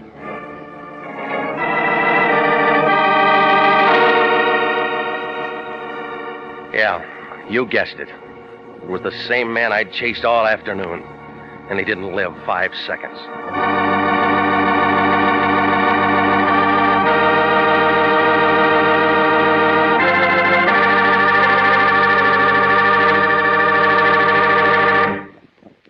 We'll return to Jeff Regan, Investigator, in just a moment. But first, here's an important message from the Adjutant General's office. At no time in our nation's history has it been more important to develop an outstanding Army medical department. Without an adequate nurse corps, this cannot be accomplished, and nurses are still needed to fill the estimated requirements for 1948. If you're a graduate registered nurse, over 21 and under 45, you are invited to apply for a commission in the Army Nurse Corps Reserve. If you are selected, you may choose either active duty or inactive status.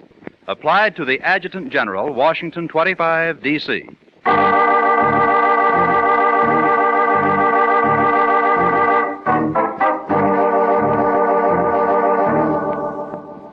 And now, back to the story of the lady with the golden hair. And Jeff Regan, Investigator.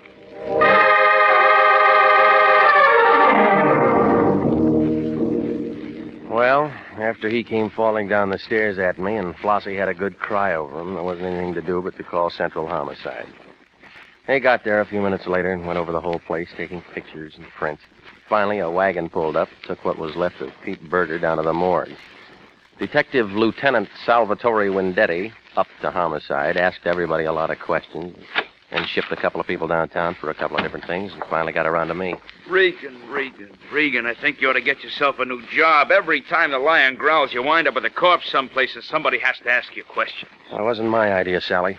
I might have to book you on technical charge. Oh, stop it, will you? You know I didn't have anything to do with him getting When shot. the next car named Pete Berger gets topped off just before a private dick gets around asking him a few questions, I got to ask the private dick some questions myself, or else the chief is going to ask me some questions. Make sense? All I know is that somebody's been shooting at a client of mine. Mm-hmm. And that somebody's Pete Berger. How do you know? The bullets came from a gun owned by Pete Berger, so I came down to see him. Only he walks out all loaded down with 45 slugs and dies before you can say hello. Isn't that the bump? Who's your client, Regan? Do I have to tell you? No, but you will. Company policy. Company policy. Confidence in a client, Regan. Can you arrest me for anything? Depends. Material witness, maybe. Yeah. While it's depending, I'll get a hold of the Lion, he'll get a hold of Harry Presidio, and then I'll bet you $10 there'll be a writ of habeas corpus at the station by the time you get me there. All right, you're clear. This is a murder case, Regan. That's a serious crime in anybody's town. I don't know any more than I just told you, Sal. You know the name of your client? Okay. Why was Pete shooting at him? That's what I was going to ask Pete. Oh, now just exactly where does that put us? My client's safe and sound in his home, and Joe Canto's keeping an eye on him. When Canto was pounding a beat for the department, some guys got away from him. A lot of guys get away from a lot of cops, but not when the cop's watching. Canto's good at that, you know him. Oh, sure. But it's a thought. Well, it's no good. Before Pete Berger went to San Quentin, he was never very handy with a gun because his eyes were so bad he couldn't see his hand in front of his face. He didn't hit anything yesterday or today, but he was sure trying. Now, Flossie told me Pete's been playing stuntman in pictures, making a buck at it. It seems he learned all his tricks while he was in the clink. They have a nice gym up there. They never tell what they'll do next. Still, can't understand why he'd all of a sudden go around shooting at somebody. You figure Unless it's Sally maybe Umley. there was something personal and Pete had to do it. And whoever Pete was shooting at got kind of sore. Turn around and plug Pete tonight, huh? My client's home, safe. Sure. Canto's good. Almost forgot. Pete Berger was a perfect setup for a wise guy. An ex-con who done 15 years, who learns his lesson, wants to make a straight dime, gets mad when anybody bothers. Blackmail. It's been done before. Pete had a good, healthy bank balance. I guess he was saving up for his old age. But some wise guy finds out Pete's a con, says, I'll tell your boss unless you kick in. Then maybe Pete starts shooting to scare him into shutting up. Make sense? Sounds like an old fairy tale, Sally. But screwy enough to be the answer. Only this wise guy Pete's shooting at thinks Pete might be meaning business. So he just comes over here tonight and plugs Pete. And who's the wise guy? Your client. You aren't going to tell me his name? I can't involve a client in a murder. Oh, yeah, company policy. I almost forgot. Regan will find out in the morning. We got some lawyers, too. I know. Couldn't tell me now? I'll phone you in an hour, Sally. Okay. Okay, Regan, you can talk to him first. But phone me. Good night. Night, Regan. See you around. My watch said 4 o'clock by the time I got to the hills back of Laurel Canyon and started up Mulholland Drive. The usual fog was in the usual places, doing the usual things to trees and houses. And when I pulled up in front of Max's house, one light was burning in the window. The rest of the house looked dark. Everything was quiet. The first thing I noticed was cordite. It smells black, and it means that guns have been fired. The whole room was full of it.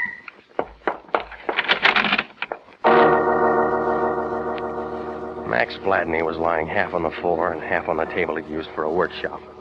A bottle of spirit gum was spilled on the floor along with some false blonde hair and a cracked wig block. He had one free arm around a white plaster cast of a head, just like it was a doll. There were 2 blue holes in the middle of his forehead. I just stood there looking at him when I heard a noise in back of me. It was Canto, and he was on the floor at the foot of the bed. Oh, no, don't try to move me, Regan. I've been laying here waiting for you. It's in my lungs somewhere. I don't think I got any blood to spare.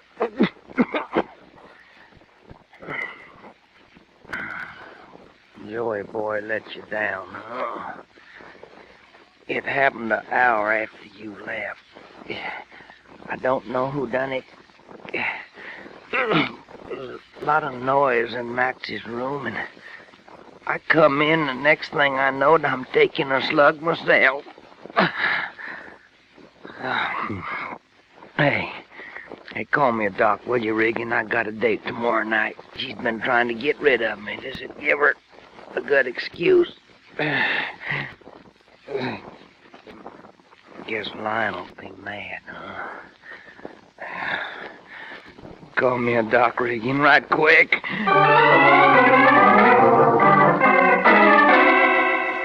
Well, I made a lot of phone calls before it was all over. Hollywood Receiving Hospital, Wendetti, Central Homicide, and I got the Lion out of bed and told him what had happened. He said he'd meet me at the hospital. I hung around a while and talked to Wendetti. He didn't have much to say. When he got through poking around, he gave me a lift as far as the hospital. The Lion was standing around the hall when I got there. It was the first time I'd ever seen him look tired. Hello, Regan. I just talked to the doctor.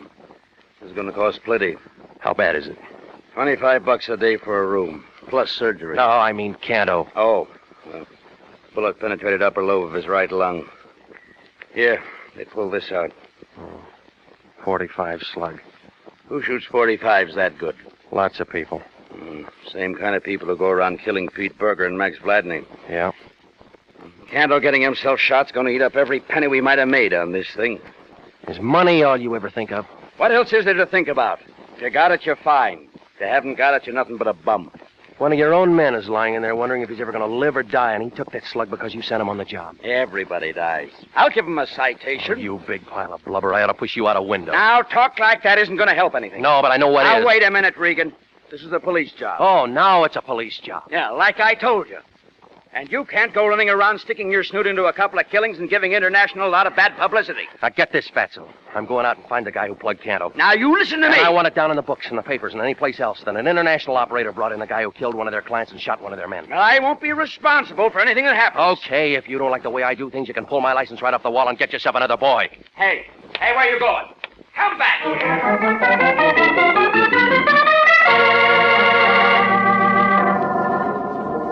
Well, Mr. Regan, when I saw you at Max's yesterday afternoon, I didn't think you would come by for that drink at 6 o'clock in the morning. Well, come in. I was just having coffee. I have to be at the studio for an early makeup job. You look all right to me, the way you are. Well, you can be nice. Will you have some coffee? No, thanks. Oh? I just stopped by for a minute. I'm afraid I have some tough news for you. Max. Something happened to Max. He's dead. Oh, no. Not Max. Oh, Max. Somebody shot him 3 hours ago. Why would anyone want to kill Max? That's what I'm going to find out. Max expected me to marry him. He had so many plans. What can I do to help, Mr. Regan? What can I do? All right, now look. A smart cop named Wendetti is going to be knocking on your door pretty soon. He's going to ask you a lot of questions about Max. Give me the answers first. Would you mind terribly if we sat down? Max was all I had. I want to be near someone. Sure. I know I'm acting silly about this. What is it I can tell you, Mr. Regan? Did Max ever mention a man named Pete Berger? No, never heard that name before. Well, he worked at the same studio. He was the one that shot at Max yesterday afternoon. And he killed Max? No, he's dead, too. He was shot to death an hour earlier. I was there. I'm not very good at this kind of thing. What are you trying to tell me, Mr. Regan? Both of these killings were done by an amateur, and not very good jobs. But there had to be some reason. I don't know. I've been in the business a long time, lady. Too long. People kill for money or love or just for the crazy feel of blasting a gun at somebody. This has been a lot for you. You know, if you find a reason, you find a killer. What kind of work would a makeup man be doing at home? I don't know. Max always tried to improve his work. I suppose that's why he made the money he did. He might have made a plaster cast of a head so he could study a face. I suppose so. Yes. Your face? Yes, I suppose so. Why? Well, it's a nice face. I've seen it in pictures. Most press agents think my hair is nicer. Yeah, it is. Long, golden hair. Does it feel soft and warm? The way you hoped it would feel? Yeah, it does. And my lips?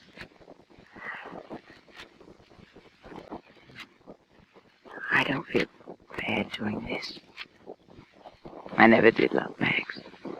I was indebted to him. I was terribly ill several years ago. He helped me. I can see why he felt the way he did about you. Can you?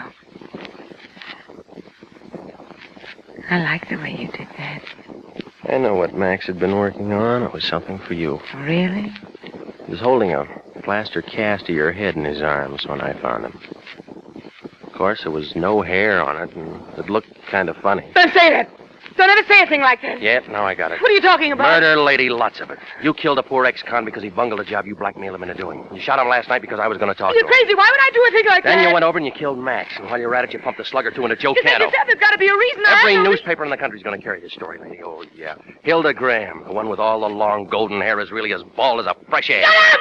Shut up! Don't you ever say anything like that in front of me. Why are you... Go ahead, lady. Pick up that paperweight and I'll break you in two. Now, come on. Let's go. No. Oh, no, you can't. You mustn't. They'll find out about my hair. Please, please don't tell them about my hair. I couldn't stand that. Please. Oh, please, please. You know how nice I can be. Lady, you're a bum.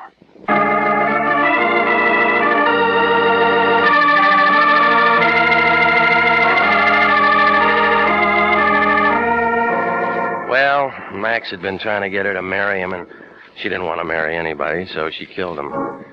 The police stenographer scratched his head on that one until I explained it was her hair, that long golden hair. Only it wasn't hers. It was a wig that Max had fixed up for her. She'd lost all hers when she was sick and couldn't stand the thought of anybody going around knowing it wasn't her own. Well, I guess you run into all kinds. A couple of days later, I saw Canto at the hospital. He'd had some transfusions and a lot of other things. He was coming along fine. He was reading a paper when I walked in. Oh, Ray. So what is what, huh? Hi, Joe. I've been reading about that Hilda Graham. Too bad they don't take her picture without all that pretty hair. It'd serve her right. Yeah. How you feeling? Peachy. Regan, how long we been working for the line? Too long. How many people been killed and messed up in that time that me and you knows about personally? Too many. There's one thing I can't get through my noodles. Why don't we get some other kind of a job? Real estate or movie extras or something. Why do we do it? Why do we do it, Jeff? I don't know, Joe. I don't know.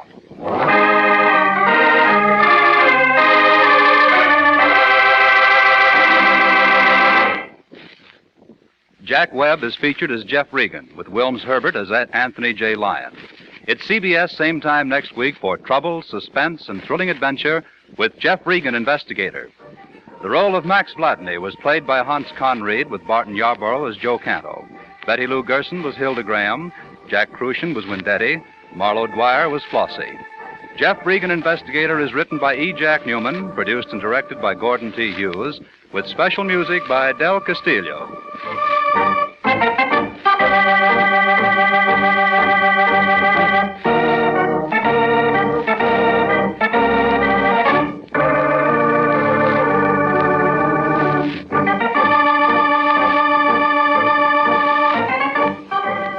This program came to you from Hollywood. Bob Lamont speaking for CBS, the Columbia Broadcasting System.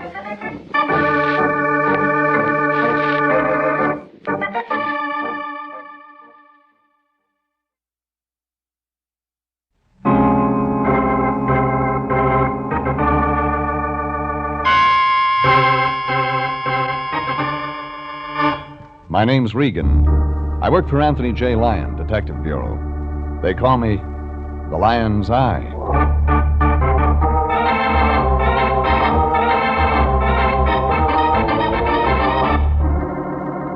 Sunday at 8:30, and CBS brings you Jeff Regan, Investigator, starring Frank Graham as Regan with Frank Nelson as Anthony J. Lyon. So stand by for mystery and suspense and adventure in tonight's transcribed story, They've Got More Than Coffee in Brazil.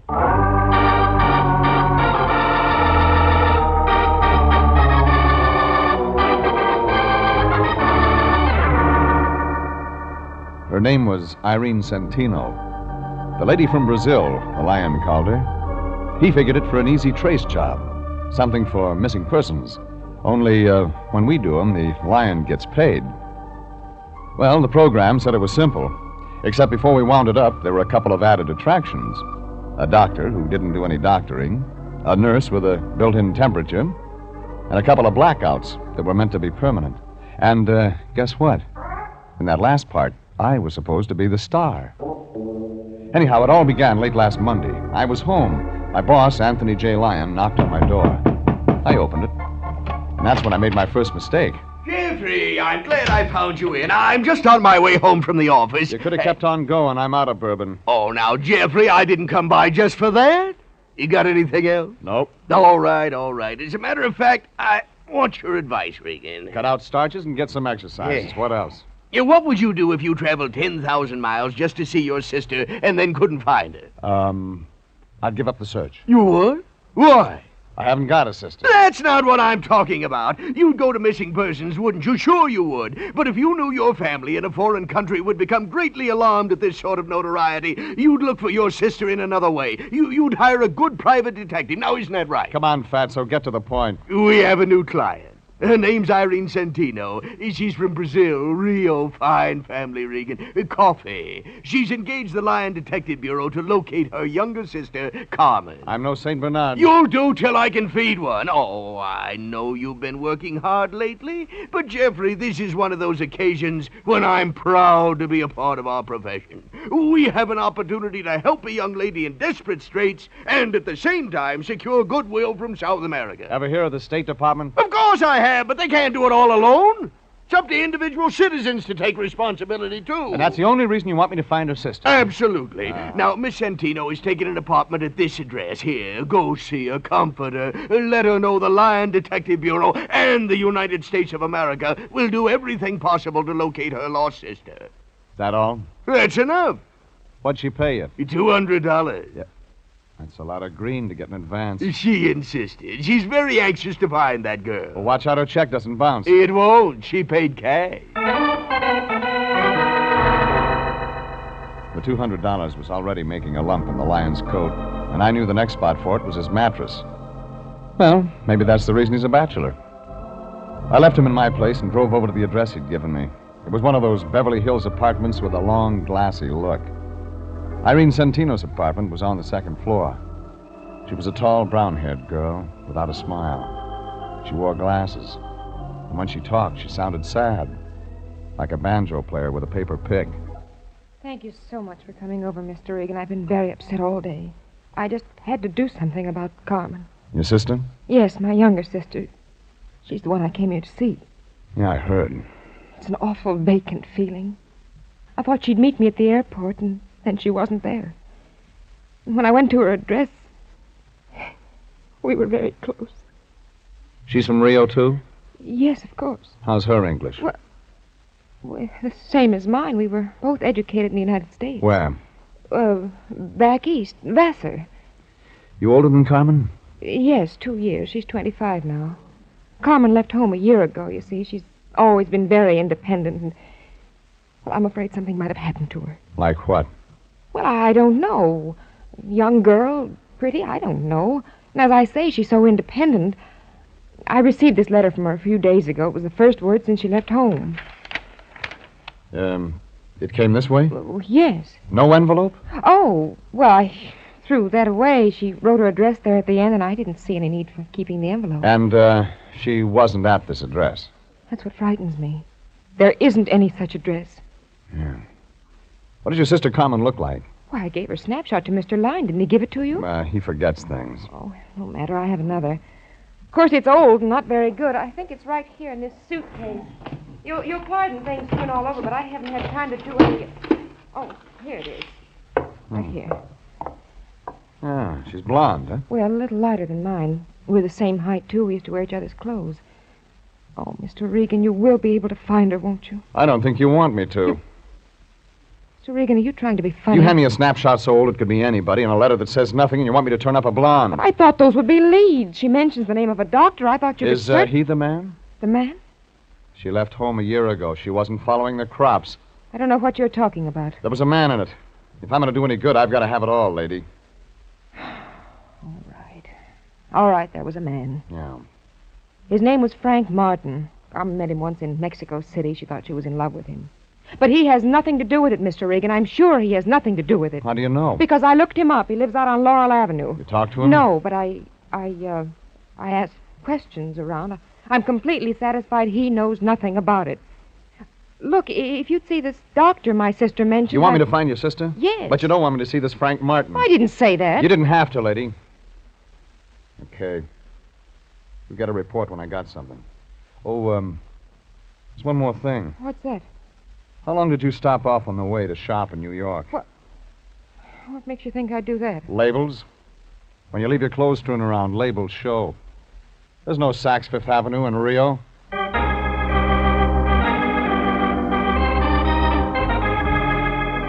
When I walked out, her mouth was wide open like she was trying to scream. Only nothing came out.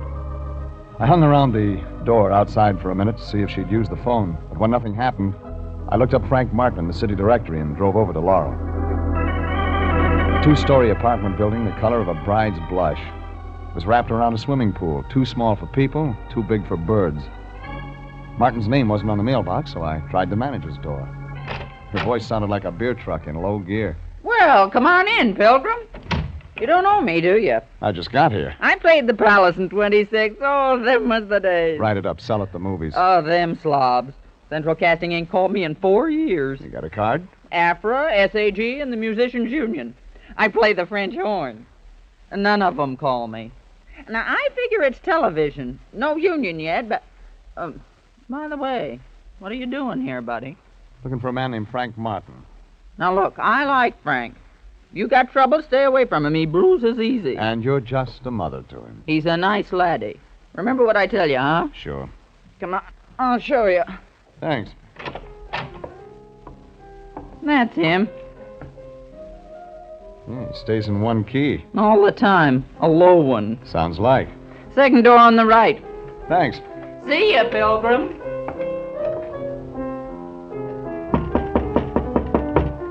Come on in. It's unlocked. Your name Frank Martin? Yep.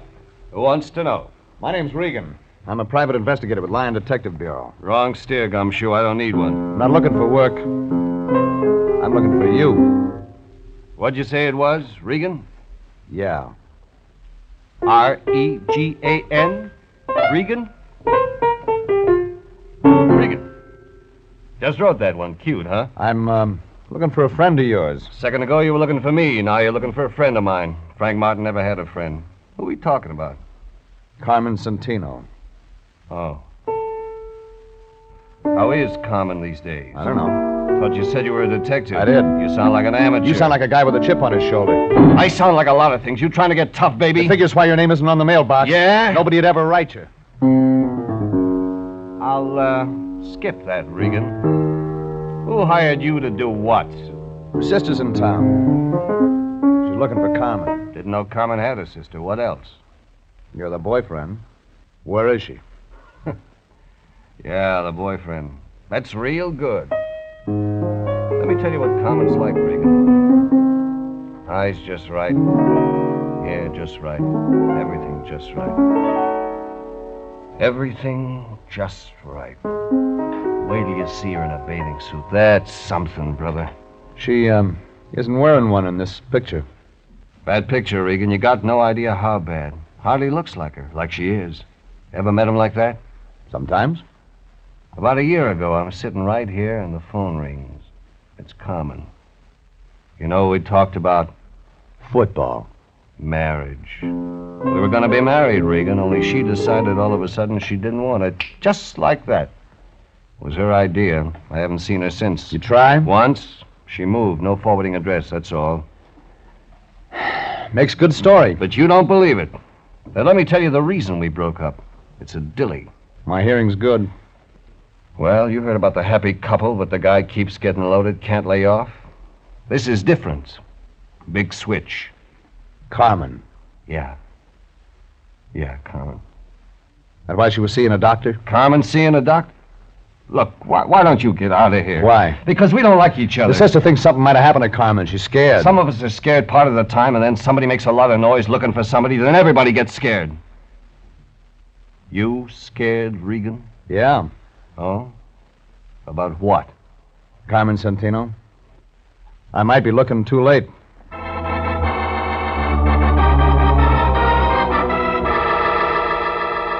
Well, what he gave me filled in the cast, but the plot wasn't getting any clearer. So I looked up the doctor Carmen had mentioned in her letter. His name was Kingston, and the only address was a place out in Encino. It was a ranch house spilled all over the top of the hill like whipped cream. Figured he was getting over ceiling for his pills. I parked my car by the gate and followed the flagstones up to the front door. When I pressed a button, I heard something that sounded like chamber music. A blonde girl wearing a red dress that must have been riveted for her opened the door about the middle of the second chorus. Well. Oh, I like blue serge. It has an effect on me. It was the only thing in the closet. You fill it out nice, but you don't look sick. I want to see the doctor anyway. Come in and we'll talk about it. My, you are tall, Mr. Regan. Regan. Who are you? Florence Nightingale? I hold the doctor's stethoscope. My name's Vivian Lytell. Mind telling him I'm here? Yes, he's busy. So are you, lady. He'll be busy quite a while. He just opened another bottle. Oh, I'm right on time. You're so eager. Oh, wait. Rex isn't sociable like me. He drinks alone. He gets more that way. Let me entertain you. Easy, Angel. I don't know how to fix a fracture. I've already got a man who can do that. I want one with brains. What's the matter with the doc? He keeps his in a bottle. Hasn't used him for a long time now. He's done all right. This? He'd be selling papers if his wife hadn't left him a good insurance policy. What's the matter? Don't you like his money? Oh, don't get me wrong. It's just that a girl has feelings, too. Yeah. They show. Oh, I'm glad I met you. We're going to have some nice afternoons. But you work for a living. I got lots of free time. Besides, I should have at least one outside interest. Keep looking. You'll find one. You smile good, but you talk nasty. I only came to see Kingston. There's the phone. Call and make an appointment. Now, get out. Vivian, about this... Oh, I didn't know you had company. I'll talk to you another time. Just a minute, Doctor. This is Mr. Regan. He's your company, but he doesn't have a business card. Look, Mr. Regan, I'm no longer in practice, just doing research on my own. I have all the medical equipment I can use, and I turned all my patients over to another doctor. I know one you forgot. Oh? Well, tell me who. Carmen Centino. Go ahead, Vivian.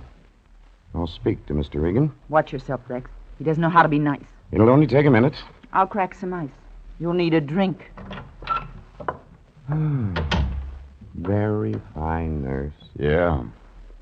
It's a nice uniform. Working on my own. We're very casual. You said I had a patient named Carmen what was it? Carmen Centino. I'm afraid you're mistaken, Mr. Regan. Who told you that? I read about you in a letter. Must have been another Kingston. There's only one with a license. Are you a relative of this girl? Friend. You're a detective, aren't you? Yeah. Want to show me your files someday? Why not today? This way. I keep them right here in my lap. Help yourself, Mr. Regan. Thanks. Want a drink? Too early. You don't mind if I have one? Your house.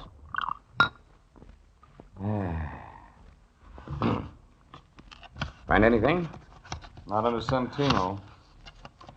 She could have used another name. That's possible. When was I supposed to have treated her? Oh, about a year ago, according to this letter. Yeah. There's a picture. No. I've never treated anyone who looks like that. Sure? Positive. What was her illness? Might have had something to do with that stuff you're drinking. They, die from it sometimes. I see. You can't see it from this window, but just over the hill, my wife's buried. I had special permission from the county to bury her on my property.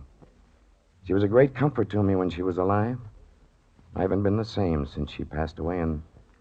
well, that's why I'm no longer in practice. I didn't ask for that. But you did, with your eyes. You're a strange man.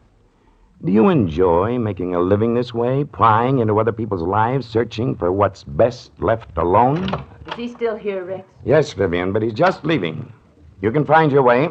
Yeah. Goodbye, Blue Serge. You were a real disappointment. Don't give up. I'll be back. Don't bother, Regan. The doctor will be out. The whole thing looked phony, like a fan dancer in long underwear. But when I left the two of them, I was beginning to get an idea, just beginning. I walked over the side of the hill to look at the grave. It was there, all right, like he said. Irene Kingston, 1922, 1948. Maybe that explained it. Maybe it didn't. I was remembering those New York labels I'd seen on Irene Santino's clothes when I left there and looked up a friend of mine in the CAA. He checked into it and told me nobody named Santino had come in from Rio on any flight last week. And the immigration people didn't have a passport or visa record on her either. I was home thinking about all this when my phone began ringing. It was Irene Santino. She did all the talking. I tried to get you at your office, Mr. Regan, but no one answered her. I had to speak to you. What about? I found Carmen. Yeah? Rather, Carmen found me. I feel sort of foolish now, calling you people in and all that. Well, she came right to my apartment. Can you imagine? She's been looking for me. What about her address? Oh, that was another silly thing. Only it was a mistake. She's not very good at details. Please thank Mr. Lyon for his kindness. And, Mr. Regan. Yeah? It's all confidential. I wouldn't want any of this to get to the wrong people. You know some of the wrong kind? Doesn't everyone? Well, goodbye.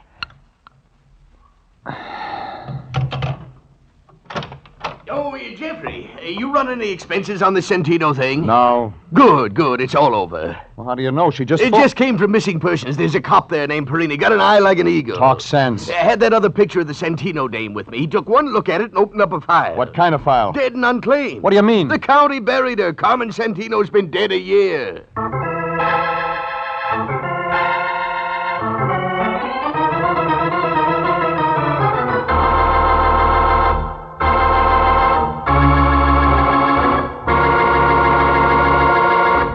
This is CBS, and you are listening to They've Got More Than Coffee in Brazil, tonight's adventure with Jeff Regan, Investigator.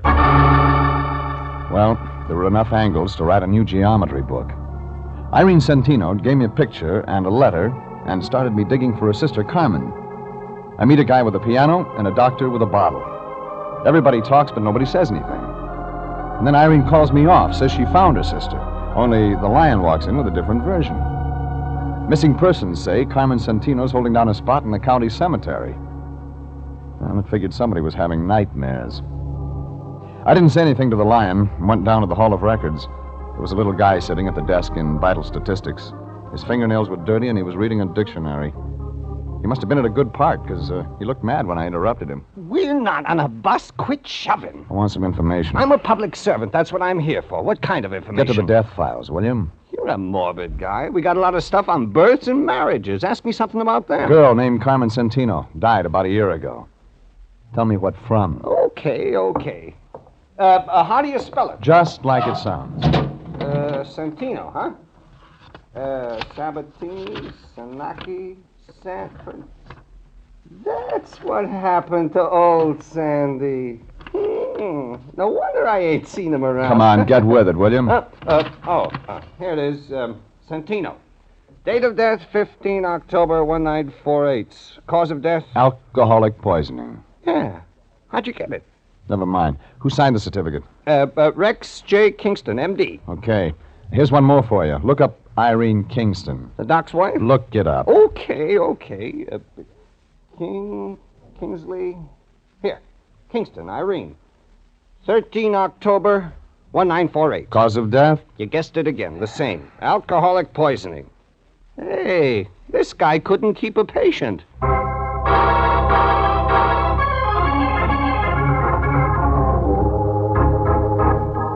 that filled it in. I could see the plot, but I wasn't sure of the ending. So I didn't waste any time getting over to Irene Santino's place. But I wasn't fast enough. The door was halfway open when I got there. All the company had left, but Irene was still around. She was sitting there looking at the phone, like it was all she had to think about. Mr. Regan. What's so funny? Everything. Everything, Mr. Regan. Oh, excuse me for not getting up. I didn't expect you. I told you I found my sister, didn't I? Yeah, you told me, but you didn't tell me she was dead. I didn't even tell you that I haven't got a sister. Did I? Did I? Come on, lady, give it to me. What are you talking about? Look, this little red spot on my arm. Doesn't look like much, does it? But just wait, Mr. Regan. You just wait. You just wait. Wait.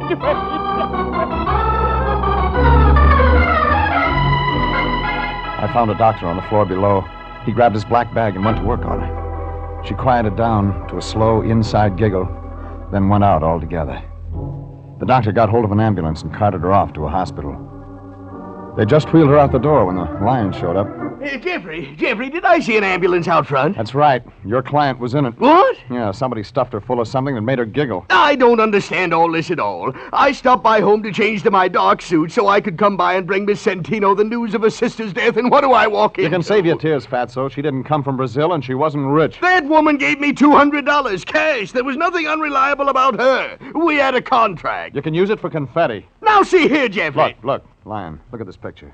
Carmen Santino. I have one just like it. All right, draw some glasses on it. Add about 6 or 7 years. I don't understand you, Jeffrey. We're talking business, and all at once we're playing games. When I came to see her tonight, she wasn't wearing her glasses. She looked a lot like the dame in this picture. Of course she did, naturally. That's her own sister. She never had a sister. Never had a sister? Then who did the county bury? That's what I'm going to find out from a guy named Rex Kingston.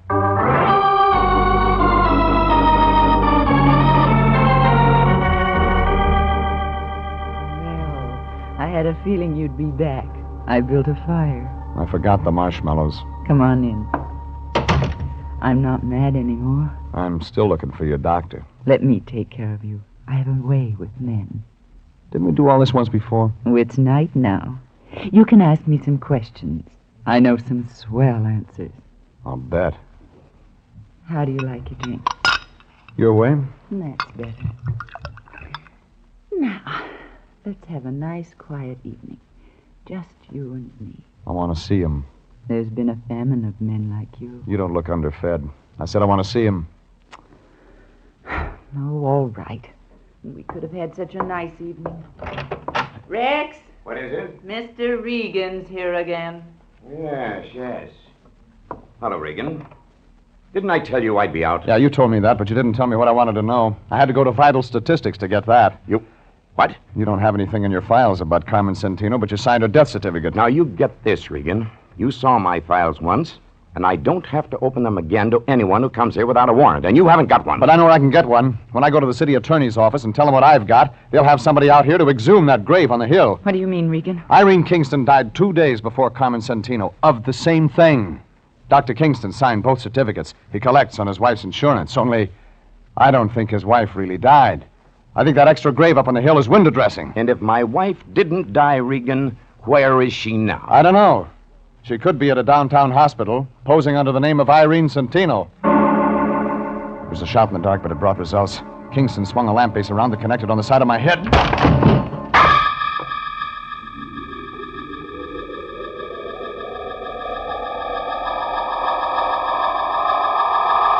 When I came to, I was in White Room, back of the house. Tried to move my head, but it felt like a grand piano. Nothing else worked either, so I just lay there. Pretty soon somebody began putting something damp on my face, and I began to see better. Vivian was standing there with Kingston. He looked sick, like an ostrich with a sore throat. He had a needle in his hand. I can't. You can do it all right, Rex. Go ahead. This the same treatment you tried to give Irene? You should have stayed out, Regan. I wanted one more look at you, baby. I hate to see the nice ones go, but it'll be all over in a minute. All right, Rex. Give me a drink, Vivian. Gotta have a drink. It won't help. I found Irene in time. She's gonna live. She's gonna talk. Go ahead, Rex. Give it to him. Then we'll clear out. But Irene's still alive. I didn't kill her. You'll do better this time. I can't. Go ahead. No, I won't. I said go ahead or I'll shoot you, Rex. I'll shoot you if you don't. No, you don't. It's all over, Vivian. It's all over. Vivian had the gun, but Kingston was too much for her. All of a sudden, it began going off. Vivian started to look pale. And then she went down, slow and easy.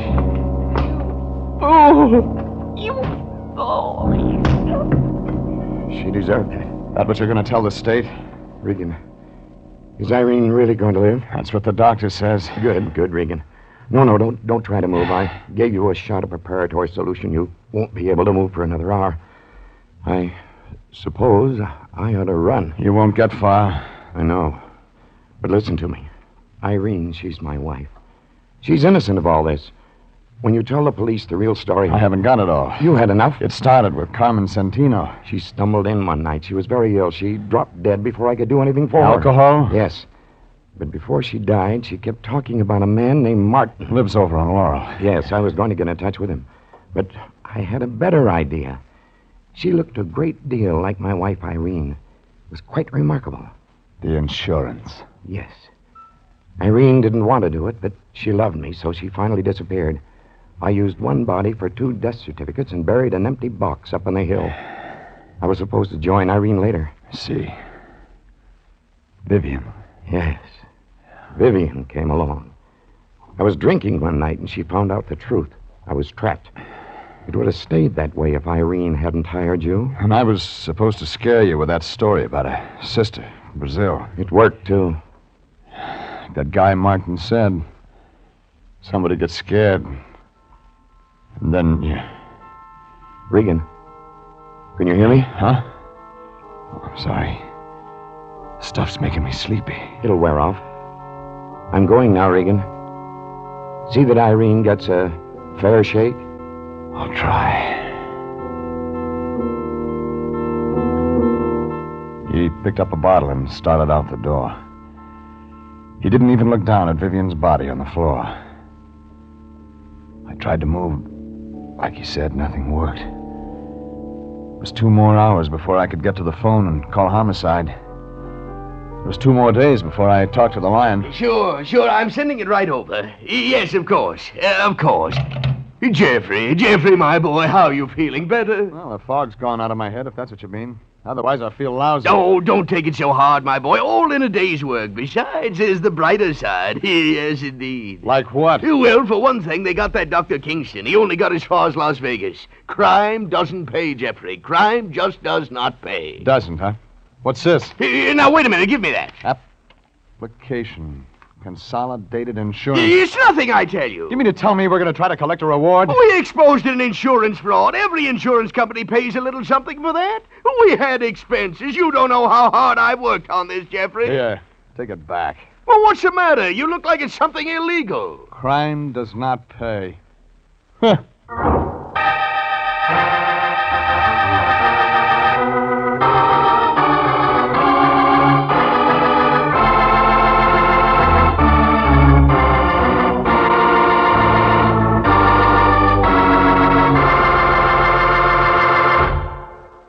Jeff Regan, Investigator, is directed and transcribed by Sterling Tracy and stars Frank Graham as Regan, with Frank Nelson as Anthony J. Lyon. Tonight's script was by E. Jack Newman. Original music is by Dick Arant. Bob Stevenson speaking. This is CBS, the Columbia Broadcasting System.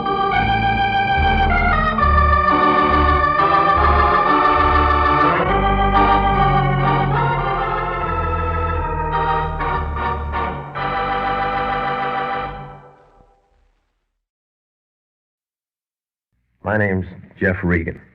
I get 10 a day in expenses from a detective bureau run by a guy named Lyon. Anthony J. Lyon. They call me the Lion's Eye.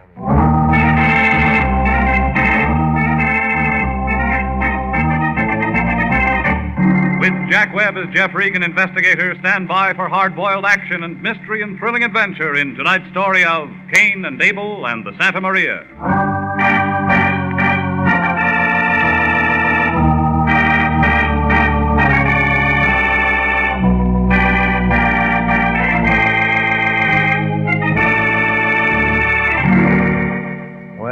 This is the way it started. It was one of those cold, clammy mornings that the Chamber of Commerce doesn't like to have in print. I was in my place working on a 4-minute egg that tasted like a boiled golf ball when the phone began bouncing. I let it ring a while, and I got to thinking that it might be an old-fashioned girl who knew how to cook. It was the Lion. Hello, Regan talking. This is me. I've been working all morning. I'll buy you a time clock. Get to the point. Our lucky day. I just talked to Dun & Bradstreet. How are they? Now, don't be funny. We got a new client, and they tell me when the Treasury Department gets in trouble, they come to him. Yeah? The guy's name is Abel Roderick. Got a special from him an hour ago. He asked for a man, and I'm sending you, Regan. You're sending me where? His ranch. He raises horses. Horses don't talk. What's bothering him? Maybe it's his got a pair of legs you'll never forget. He just said he wanted an operator out there by 12 o'clock. You never learn, do you? This means dough. What else does it mean? We'll go as far as homicide and arson when they got pockets as long as his. Money all you ever think about? Yeah, you learn something when you're as old as I am. That's all there is to think about. Well, then get yourself another boy and start teaching him. I don't learn easy. Now, just a minute. That's no attitude. Taking somebody's check before you know who's who and what's what means trouble. Jeffrey, please. You misunderstand me. I wouldn't jeopardize your bond or the good reputation of International by accepting an unreliable client. Look, last week that guy had a record longer than a roll of ticker tape. I've been with Harry Presidio all morning. He knows Abel Roderick. Yeah. He's the grandson of Gallant Roderick. Name used to be Rodriguez. One of our finest old California families. Jeffrey, he's a gentleman like yourself. Oh, that's nice. And he needs our assistance. Well? All right, where is it? Inland route between here and Santa Ana. Take Firestone. Yeah. Now, you run out there and see what Mr. Roderick wants.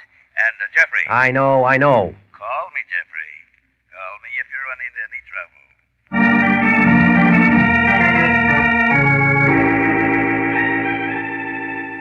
Well, when the Lion hung up, he sounded as happy as a chorus girl with a new mink coat. Oh, he's a smart guy, I guess. But he uses check stubs for a telephone directory. Well, the home of Abel Roderick wasn't too hard to find. All I had to do was to get out on the highway and look for a hill. That's where it was. One of those old Spanish-type places with a flock of porches, windows, and lots of iron grill work. Yeah, 20 years ago, it might have rated the good home section, but now you couldn't tell where the grass stopped and the weeds began. It's kind of used up and sad, like a derby winner with a broken leg. A tall blonde guy, about 30, in a black polo shirt, was stretched out on a beach chair in the front porch. He pulled off his dark glasses and watched me get out of the car and come up the steps. And he gave me one of those looks, like he was already tired of knowing me. We don't want any. How do you know? We never want anything. Go away. I'm here to see Abel Roderick. You him? No. But he lives here, doesn't he? Yes. Who are you? My name's Regan. So? I want to see him. Go ahead. See him. Everybody as nice as you. Oh, I got a merit badge for being the nicest. What did you say your name was? Regan. What did you say you wanted to see him about? I didn't say. Mm-hmm. Well, it's too hot to play games, so I'll tell you. I don't like you, and he won't like you. Well, now, what am I supposed to do? Roll down the stairs? It might help, baby. Well, where'd you find him, Kane? Janie, this is Mr. Regan. He came to see your husband. I guess he has business with him. Hello, Mr. Regan. Is Abel expecting you? At 12. You're 10 minutes late. Well, I'm still trying to see him. He's in the study. Come on. I'll see you later, Regan. I thought I knew all of Abel's business acquaintances, but I don't remember you. Oh, I'm a new one. What do you do? A lot of things. You're very interesting, Mr. Regan. Mm-hmm. Will you be coming here often? I don't know. I hope so. You keep your husband in a vault? I'd like to. You're cute. Here we are. This is Abel's study. I guess he stepped out for a moment. Would a drink take off the rough edges? Might. Good. I'll make you one. Okay. Where are the horses? Horses? We gave that up a long time ago. We've given up a lot of things, Mr. Regan. Let's not worry about that. Here's your drink. Thanks. That blonde boy out on the porch doesn't like me. Okay. He doesn't like anybody. But let's not worry about him either. You're crowding me. Don't you like to be crowded? All depends on whose wife is doing it. You're worried about Abel? I'm drinking his whiskey. I've never had any complaints. I don't see why you should. What kind of a nasty crack is that? You figure it, lady. Mister, nobody talks to little Janie like that. Hello, my dear. Introduce me to our visitor. Oh, Abel. This is Mr. Regan, darling. He says he has business with you. Regan? Oh, Regan. Yes, of course. How do you do, Mr. Regan? I'm Abel Roderick. How are you? I see Janie's made you comfortable with a drink, so we can get right down to business. Oh, Janie, my dear, why don't you ask Kane if he'd like to play some tennis? You're not very subtle, darling, but I was just leaving. That's a good girl. I hope to see you again. Don't let her worry you, Regan. It's an act. Do I look worried? She's lovely, and if you're young and tall and Janie's around, she adopts you. I wasn't an orphan. She'll be sulky all day now. Well, thanks for coming out. I hope you can help me. Well, so far, I don't even know who's on the team. A man in my alleged position is quite often the object of subterfuge. You can understand that. Well, you mean because you got money, yeah. To be quite frank, I have no money, Mr. Regan. That's going to come as a shock to somebody I know. Who? Never mind. Go on. It's my grandfather, Gallant Roderick. He controls all of the wealth in this family. You his front man? The eldest son of a son. And I live in this deplorable old shack waiting for grandfather to die. How long you been waiting? Too long, Mr. Regan. But I'm past 40 now. I don't know how to do anything else, so I continue to wait. Along with my devoted brother, Cain, who has the same thing to look forward to. Yeah, I met him. If you think he's bad, you should meet my grandfather. He fitted us with these charming names, Cain and Abel. Well, what's all this got to do with me? Here. Look at these. 2 little ships of silver. Perfect replicas of the Pinta and Nina, named after Columbus's fleet. Yeah, you can't buy stuff like that anymore. Not even on a time plan. Hardly. 20 years' work on the part of an ancient silversmith in Madrid. And a prized possession of the Rodriguez family for 7 generations. My great-great-great-grandmother wore them on her wedding dress. Where's the other one? You guessed it, Mr. Regan. The Santa Maria is missing. Janie wore it to Ciro's night before last. She lose it? Nothing so simple. It was stolen. How? Oh, she was with Cain. It was late when they got back. A masked man stopped their car on the turnoff. According to Janie, he was very polite, merely removed the Santa Maria, took nothing else. What about Cain? He was passed out. Janie was driving. Regan, the usual thing is for me to get a telephone call and have an opportunity to buy it back. Isn't that right? Well, a heist job usually works that way, yeah. Well, I haven't been contacted. I'm getting worried. What does your insurance company say? My grandfather owns the insurance company. I've told no one but you. You don't want him to know about it, huh? Oh, he might cut me off if he thinks I've been careless. Well, what do you advise me to do?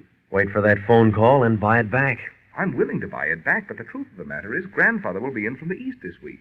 The first thing he does when he comes out here is ask to see those ships. Well, now, look, whoever pulled the job couldn't unload a thing like that without being caught. And if he melted it down, he'd be lucky to get $50. He's as bad off as you are. Do you think you could hurry it up? Well, I know a couple of people. Then you'll try and contact them for me. I'll do what I can. Oh, thank you, Regan. Now we just sit back and wait for my ship to come in. Bad joke, huh?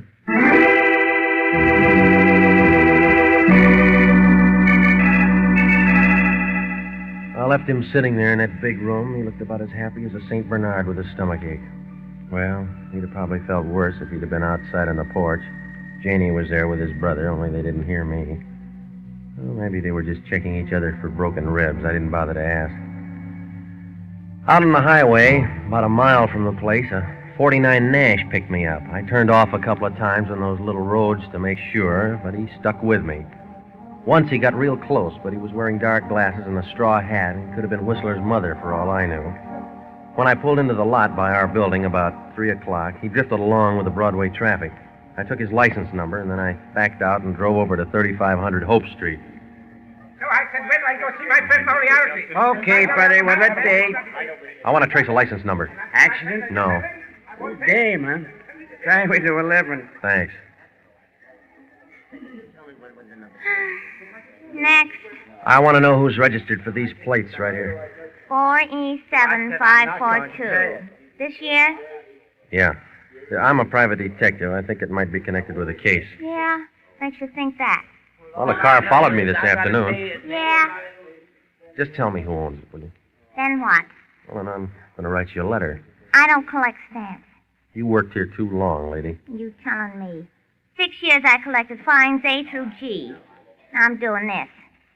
Thanks, huh? Who does the car belong to? I gotta look. A lot of cars in Los Angeles. Thousands of cars. Mad months would blow his brains out if he knew just how many cars there really are around this town. Well, Ruby DeRoy knows, mister, and don't you forget it. 4E7542 belongs to a guy named Richard I. Chambers. Address? Hotel De Soto. Thanks. Come back anytime, doll. Glad to help you out.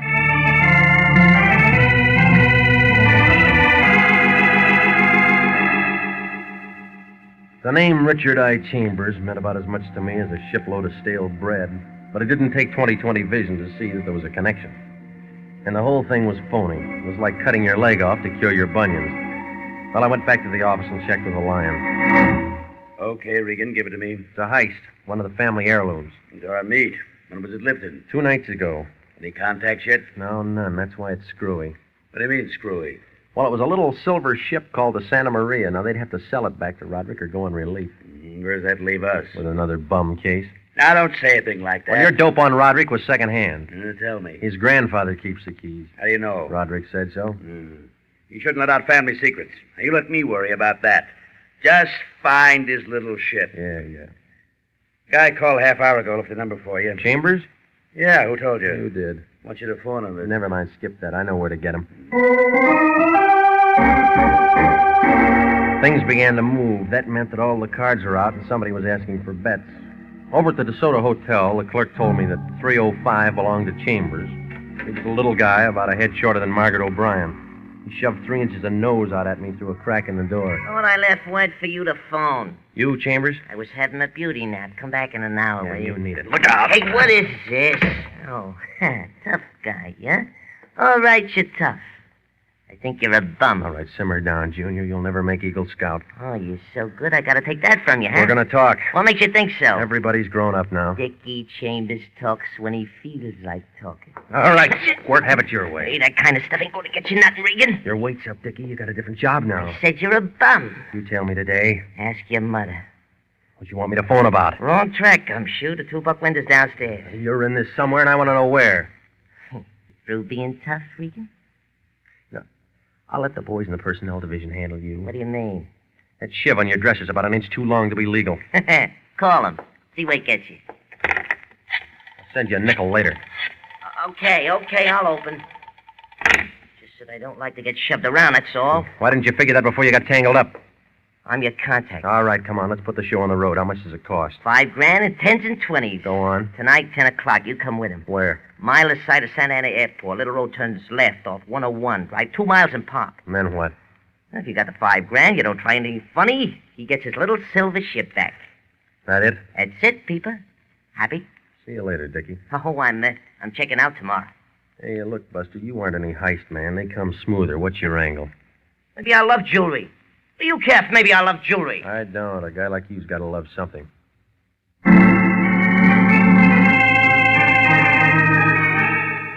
I called Roderick and told him what I'd found out. He sounded relieved, like he'd been underwater for a long time or just coming up for air. He said he'd get the cash, and I made arrangements to meet him at his place later on. Then I called the Lion and told him. After that, I stopped off at a place on Wilshire, and I ran up a tab watching a skinny guy trying to make a piano sound like a symphony orchestra. Well, I had some steak and potatoes, and then I drove back out to Roderick's place. It was about 9 o'clock when I got there. The same people were on the front porch doing the same thing. I remembered what the Lion had said about those legs of hers.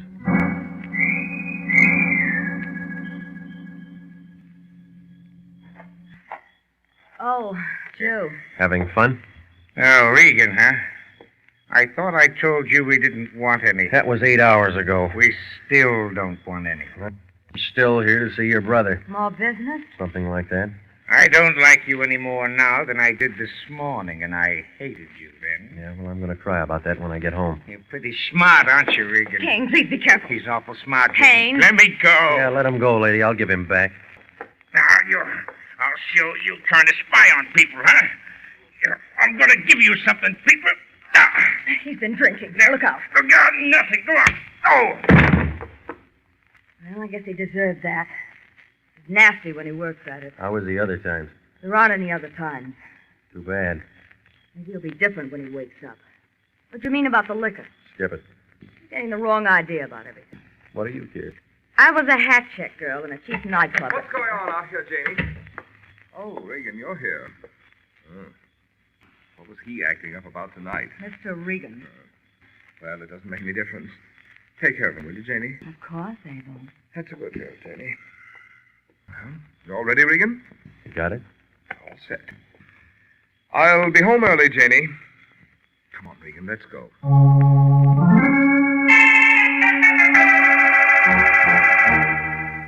Well, we climbed in my car. We drove to the place Dickie Chambers told me about. It wasn't hard to find. It was a flat dirt road by the edge of the airport. We clicked off 2 miles on the speedometer, then we switched off our lights and parked. It was dark and quiet there, like the inside of an empty barrel. Roderick didn't have much to say. He just sat there chewing on a cigar and looking at nothing. He was real good at waiting. I looked at my watch about 3 minutes to 10, then I saw the headlights of another car coming down the road from a long way off. Roderick nodded his head, and I began to have a feeling like I was standing on top of the trap, and the warden had just smiled at the hangman. That must be ours, Regan. Do you think we should switch on our headlights? They may not see us. Well, unless they got wings, they gotta pass us. They don't seem to be slowing down much, do they? Well, get out of the car. What? Get out of the car. Say, what is Don't this? talk. Move. Oh, all right, all right. What's got into you, Regan? Come on. Well, we can't just... Well, they'll think something's Look, wrong. this is a packed deck. You're a ringer. I'm not sure Spun him around and he fell against the car. I pulled out my gun, but it didn't do any good. Whoever it was must have been in vaudeville. That was the fastest disappearing act since Houdini. You are listening to the story of Cain and Abel and the Santa Maria, tonight's adventure with Jeff Regan, Investigator.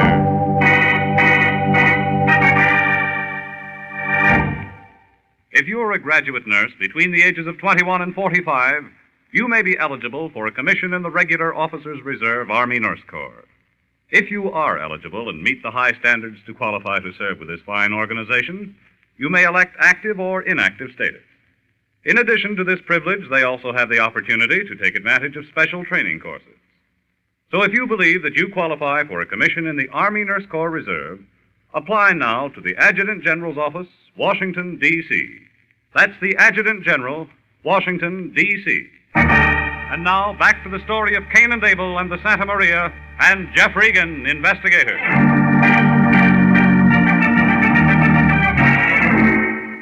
Well, there was enough loose lead around there to start a scrap drive. Whoever it was wanted to make real sure. My car was as full of holes as a canceled check. I found a .45 slug in the seat packing, and I piled Roderick inside, and I drove over to a motor court on the highway. An old lady with a dust mop or a head of hair registered us and complained about all the drunks there were in this world. And then when I got rid of her, I went out to the phone booth and gave the lion a ring. I woke him up. It's 11 o'clock at night. What do you want? I'm in a jam. You're always in a jam. Tell me about it in the morning. Look, I'm giving it to you right now. You drunk? I've been with your client trying to get that ship back. How'd you do? I got lead instead of silver. What do you mean by that? Somebody doesn't like Roderick. Who is it? I don't know. We got there for the buyback and somebody opened up. They can't do that. Well, they did. Where's Roderick now? With me. Get a doctor and come on over. What? He got in the way when they started the 4th of July. Well, take him to a hospital. Now, look, Fatso, he isn't hurt bad, but he needs help. You're always talking about money. Now, here's your chance to make some. Yeah? He'll give you a bonus if you keep him out of the papers. I'll be there in half an hour.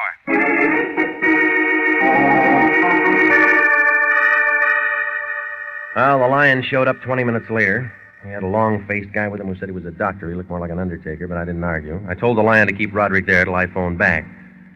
Then I beat it over to the DeSoto Hotel. The door to 305 was open. Dickie Chambers had company, only he wasn't receiving. He was lying under a sheet. A fat guy in a wrinkled suit seemed to be running things. Come on in, brother. I didn't know Dickie had any friends. I guess he didn't. Who are you?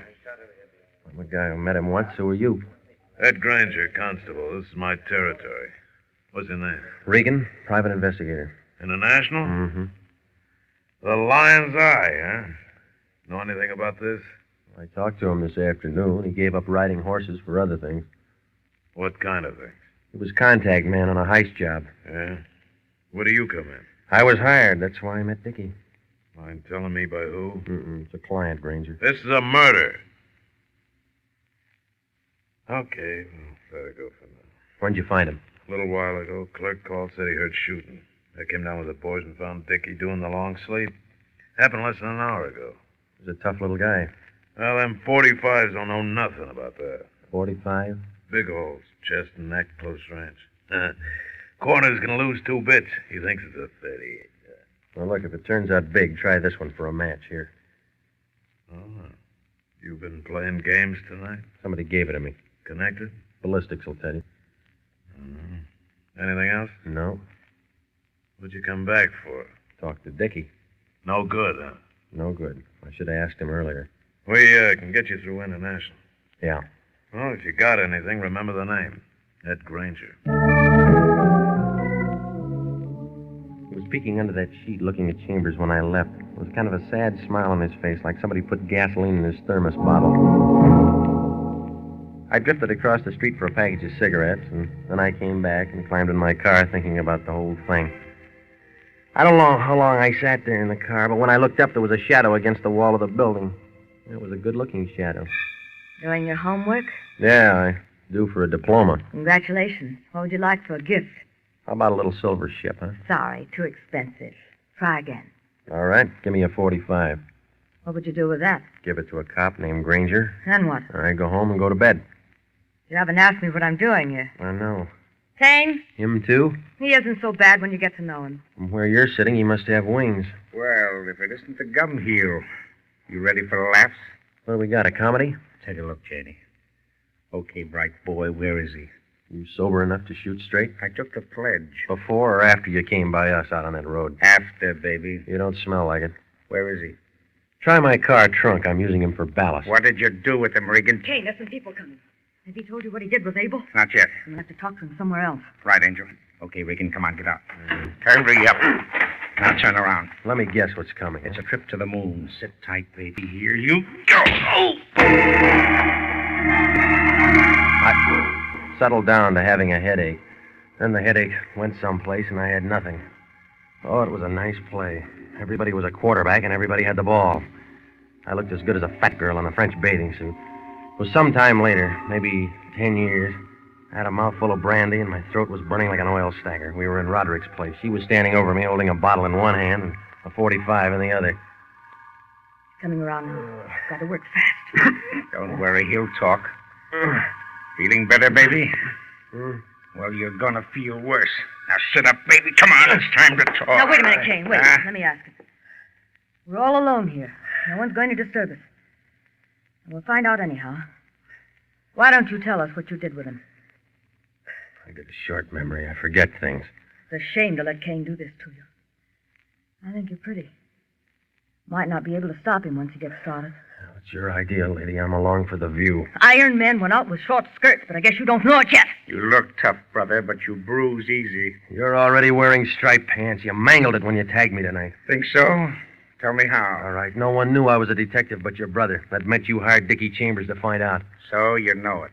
So what? So you bumped Dickie when you thought it was finished. Well, that makes you know I'm not kidding. There's a constable named Granger. Kane? Relax, Angel, relax. Don't let him scare you. He hasn't told anything to anybody. No? No. If you did, we would have found him in a hospital. I saw him go down. Are you sure? Of course I am. Now all we got to do is find him. So let's get started.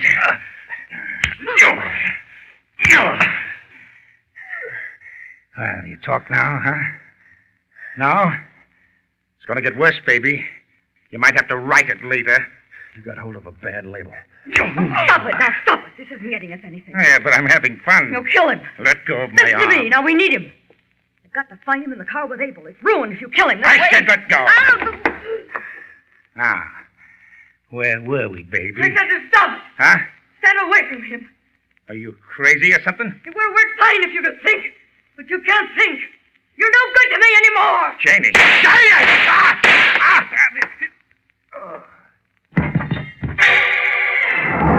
He shook all over a couple of times like he was saying no in a big way. And then he finally relaxed. She knelt down and took something out of his pocket. I tried to lift one of my arms, but I got about as far as I would trying to hook a whale with a salad fork. I must have looked real bad, because all of a sudden her eyes kind of lit up and she came over. You've taken a lot of punishment, mister. Yeah, not as much as you're going to take. It's a matter of opinion. By the way, you didn't happen to be carrying that $5,000. You looking for a stake? Yeah? I'm going out prospecting. Trip around the world? Far enough to make some new connections. That's all a girl needs. Here. Here's the little ship. You didn't do it for nothing. You run out of bullets? No.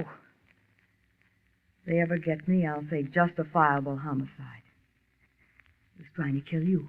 You're my witness. Oh, you are pretty.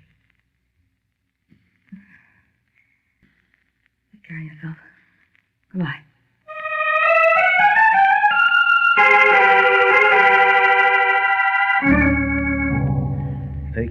yourself. Goodbye. That's all she said, and that was the last I ever saw of her. Well, it seems that Janie and Kane had figured to tag both of us out on that road, and it'd all be blamed on a phony heist gang. There was a lot of insurance they could have turned into ready cash, but I had a feeling that when I made Abel get out of that car that night, it ruined things for him. Jeannie and Kane thought that they could still do it if they could find him and get us together again. That's why he went to work on me. Kane already killed Dickie Chambers because he thought there might have been a double cross, and I guess he was kind of crazy by the time he got around to me.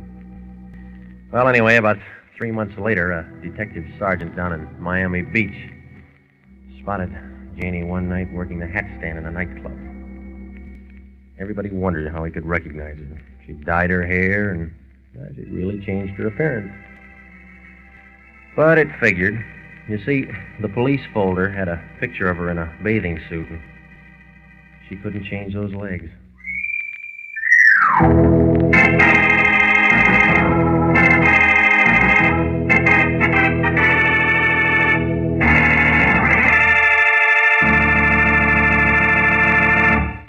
Jack Webb is featured as Jeff Regan, with Wilms Herbert as Anthony J. Lyon.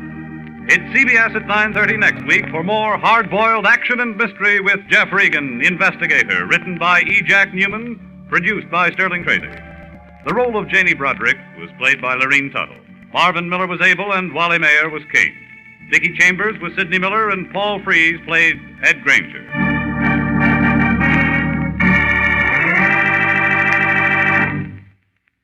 Are you a graduate registered nurse?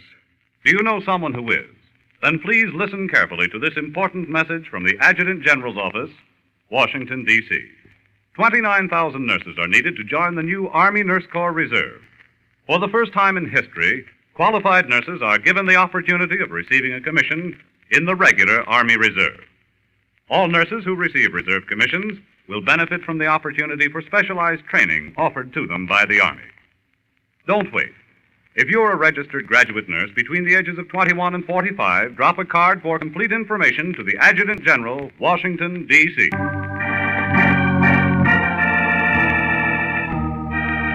Original music for this program is by Dick Arant. Jeff Regan, Investigator, is heard every Saturday at 9:30 over CBS. Bob Stevenson speaking. This is CBS, the Columbia Broadcasting System.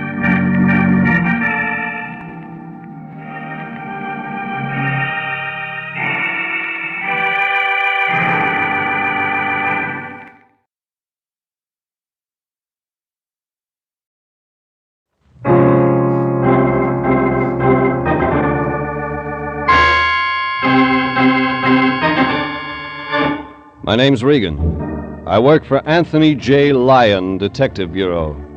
They call me the Lion's Eye.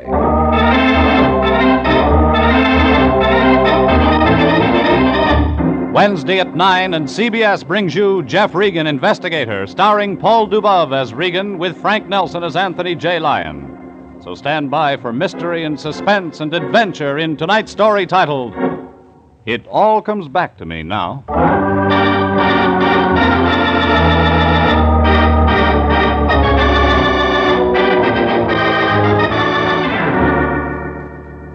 She was about medium size, brunette, beautiful, and bewildered. She couldn't remember where she'd come from or where she was going. Couldn't remember her own name. Just one thing she could remember. She wanted to commit murder. She was in the office of my boss, Anthony J. Lyon, that Friday morning, sitting there across the desk from him, holding onto her battered purse like it was the last thing in the world she was sure of. What the Lion or I didn't know, she was right. Oh, Jeffrey, come in, come in. I've been waiting for you. Morning, Fatso. New client? Yes, Jeffrey. I think we could call her that. Jeffrey, this is Miss... That's a very interesting name, Fatso. My name's Regan, Miss. Well, how do you do, Mr. Regan? Jeffrey, she has a terrible problem. Somebody does. She can't remember her name. Please, can't you help me? I don't remember anything. You remember how you got here to our office? No, not anything. From when? From now. Except, there was a door. It said detective agency. I walked in. Yes. Jeffrey, what are we going to do about Miss Smith? Smith? Well, we've got to call her something, haven't we? All right, Smith. Jeffrey, this is a matter for the police, the Bureau of Missing Persons. Surely if Oh, we... no, Mr. Lyon, please. Not the police. What's that? Oh, please, Mr. Regan, please don't let him call the police. People who can't remember their names usually can't remember they shouldn't go to the police, Miss Smith. But Oh. Look, lady, if you don't want to go to the cops, there's got to be a reason. Well, then... Look at this. Jeffrey. .32 caliber revolver, Smith & Wesson. Loaded except for 2 empty shells. You see, Mr. Regan... The gun's been fired, Jeffrey? 2 bullets missing. Miss Smith? I don't know. Jeffrey, that settles it. We call Lyon, the I police. think Miss Smith hasn't quite finished her story. The gun in her purse isn't the only reason she doesn't want to go to the police. That right, Miss Smith? Mr. Regan, I try to remember. There was a house somewhere. A small house. I was in a room with... Go on. No, I can't. Keep trying, Miss Smith. I was going somewhere. Alone. I wanted to see someone. I think I was on my way to kill someone. Fatso, get some water. She's fainted. Here, water? Jeffrey, don't just stand there. Call an ambulance.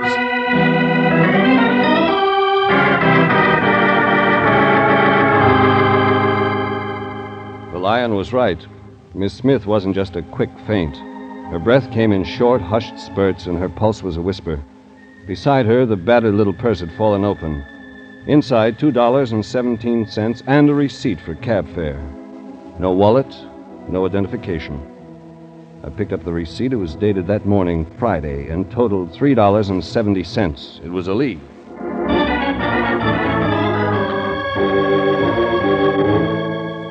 I sent the Lion with Miss Smith in the ambulance and then headed for the main office of the cab company. It took me 2 hours to get what I wanted. The receipt was for cab number 702, one of the new cars the company added, and it was usually driven by one Joseph Rupnick. Another hour passed, and he pulled into the cab stand out front of the main office. Joe Rupnick? Who else? Let's drive.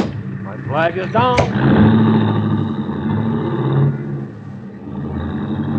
Where to, Mac? Did you drive a medium-sized brunette this morning, Joe? It'd be a pleasure. Think. Fair complexion, good-looking, very good-looking. Carried a little black leather purse.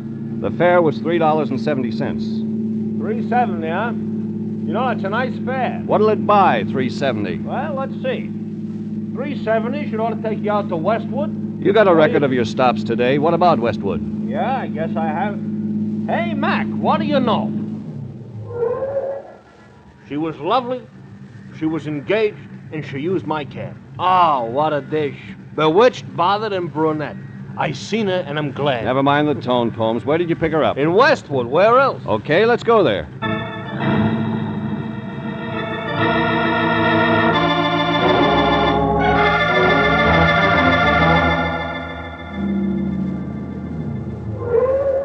This is it, Mac. Right here on this corner. She was standing here. Naturally, I stopped. Naturally. Thanks. See you around. No, you're welcome, but I'm staying. Staying where? Now, look, right here, Mac. Look. You don't have to be a mind reader to spot you for a private eye, shamus, or gumshoe. This means the jackpot. My cab is at your service. That's your business, Joe. Only keep your flag up. Shouldn't worry about a thing. Besides, when else do I get a chance to check the horses at Tanforan?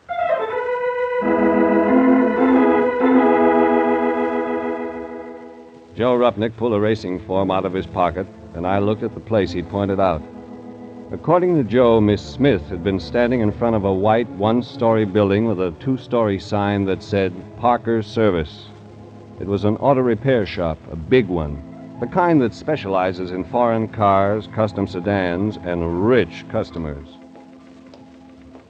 Mr. Parker. Telephone call, Mr. Parker. Yes, sir? What can I do for you, sir? I am looking for a girl. She used to work here. Sarah? You're looking for Sarah? About medium-sized, good-looking. Yeah, that's Sarah. Well, she quit yesterday. She was in here this morning to pick up her check. Me, I'm just taking her place. And it's not a bad job. Not bad at all. Mr. Parker, he's a nice guy. A very nice... Could you give me... pardon me just a moment, please. Parker service?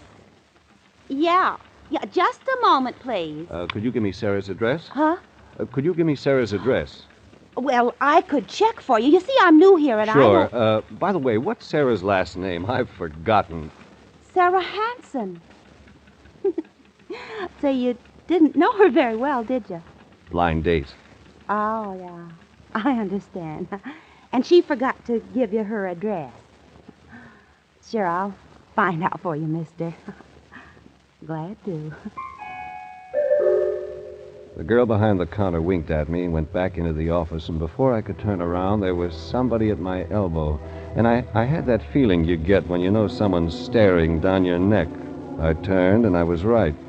Tall man, neatly dressed, business suit, about 35. Suntan that spelled 18 holes of golf on Sunday, private club, Chamber of Commerce. I beg your pardon, sir. Did I overhear you asking for Sarah Hanson? Maybe you did. My name's Parker. Mine's Regan. I wonder if you'd be kind enough to step into my office. Okay. This way, Mr. Regan. You see, I happen to be particularly interested in a girl, Miss Hanson. She's unusually intelligent, a superior worker. I hated to see her leave. Here we are, Mr. Regan. Have a chair. A cigarette? No, thanks. Let's stick to Miss Hanson. Oh, yes, Mr. Regan. I was quite curious at your interest in Sarah Hanson. She's not the sort of girl to have many, shall we say, gentlemen friends. Really? What sort of girl is she? Well, more on the quiet side. Intelligent, as I've said, and not at all emotional. Sarah was a very superior worker. Come on, Parker. I haven't got all day. A girl quit her job and you want to know why. Is that it? Well, I'm curious. There's more to it than that. I saw 4 secretaries in your front office alone. One named Sarah wasn't that good. Very well, Mr. Regan. I'm going to tell you the truth. Certain malcontents, certain vicious elements in my organization, irresponsible rumor mongers have been saying that Miss Benson and I... Well, there isn't a word of truth in it. I'm still listening. I'm a happily married man, Mr. Regan. You understand what rumors of this sort do to a man. Go on. I'm going to put a stop to it. You understand? Once and for all, I'm going... Okay. Take it easy, Parker. I'm sorry I lost my temper, Mr. Regan. This thing has been gnawing at me for months. That's why I finally discharged Miss Hanson. That's what you've been trying to say. You fired Sarah Hanson. You think that's why I'm here? Well, yes, It's just a job, Mr. Parker. We all got to make a living.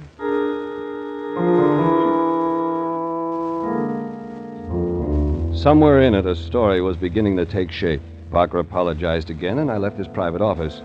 Out front, the receptionist had Sarah Hanson's address, and I took it. When I got to the street, Joe Rupnick's cab was still sitting there. Hop in, Mac. I'm available.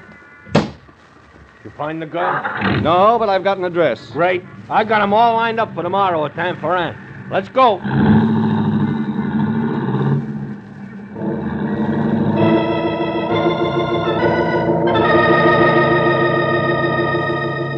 It was past Pico on Bentley. Took us 5 minutes to pull up in front of a bungalow converted into a duplex. I left Joe with his racing form and newspaper and went up to the door that belonged to Sarah Hanson.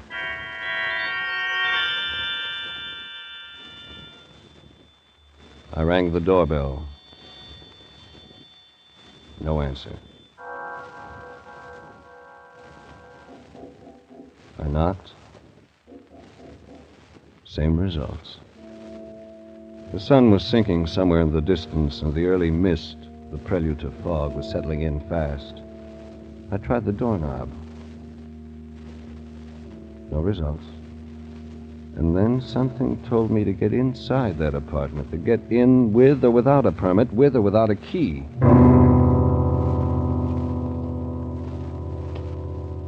I walked around back until I found a window unlocked. The screen was easy, and I climbed up. My stomach scraped across the windowsill, and I was inside. Dark, dank, stale-smelling air. Something foul and disagreeable. I wanted to turn and leave and get out of the stinking apartment. But I didn't. Instead, I moved slowly along the wall in the darkness and fumbled until I hit the light switch. The lights didn't change the smell, but it told a story. Chairs upside down, picture frame smashed to the floor, 2 dishes broken in 1,000 pieces, and the sofa cushions on top of each other in a corner. The whole place turned upside down, looking like a clapboard shack after a hurricane. I moved into the living room, picking up pieces, searching for anything. And I found something. In front of the imitation fireplace on the carpet, a pool of blood. Hey, Mac, you okay? Yeah, Joe. Look, Mac, I think I got something important. Be there in a minute. Never mind. I'll climb through the window. Hey, look, Mac, I want you to take a look at this. I was reading while I was waiting for you. Early edition of the afternoon paper. Yeah. Look on page 2. You find it, Mac? Yeah, I found it. I found it. Story on page 2. The body of a girl found washed up on Will Rogers State Beach, tentatively identified as Sarah Hansen.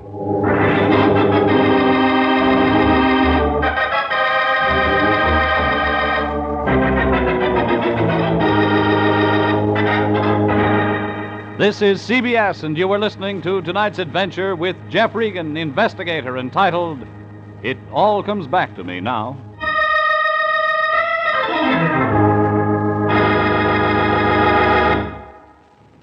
CBS brings you many of the most exciting programs on the air. For example, Sundays at 5:30. A face in the shadows, a blood-stained burnoose, a beautiful dancing girl may set Rocky Jordan on an exciting adventure in ancient Cairo. Follow Rocky Jordan as he moves through the dangerous streets of the capital of Egypt. Meet Rocky Jordan this Sunday at 5:30 on CBS. And now, back to tonight's story titled, It All Comes Back to Me Now, and Jeff Regan, Investigator.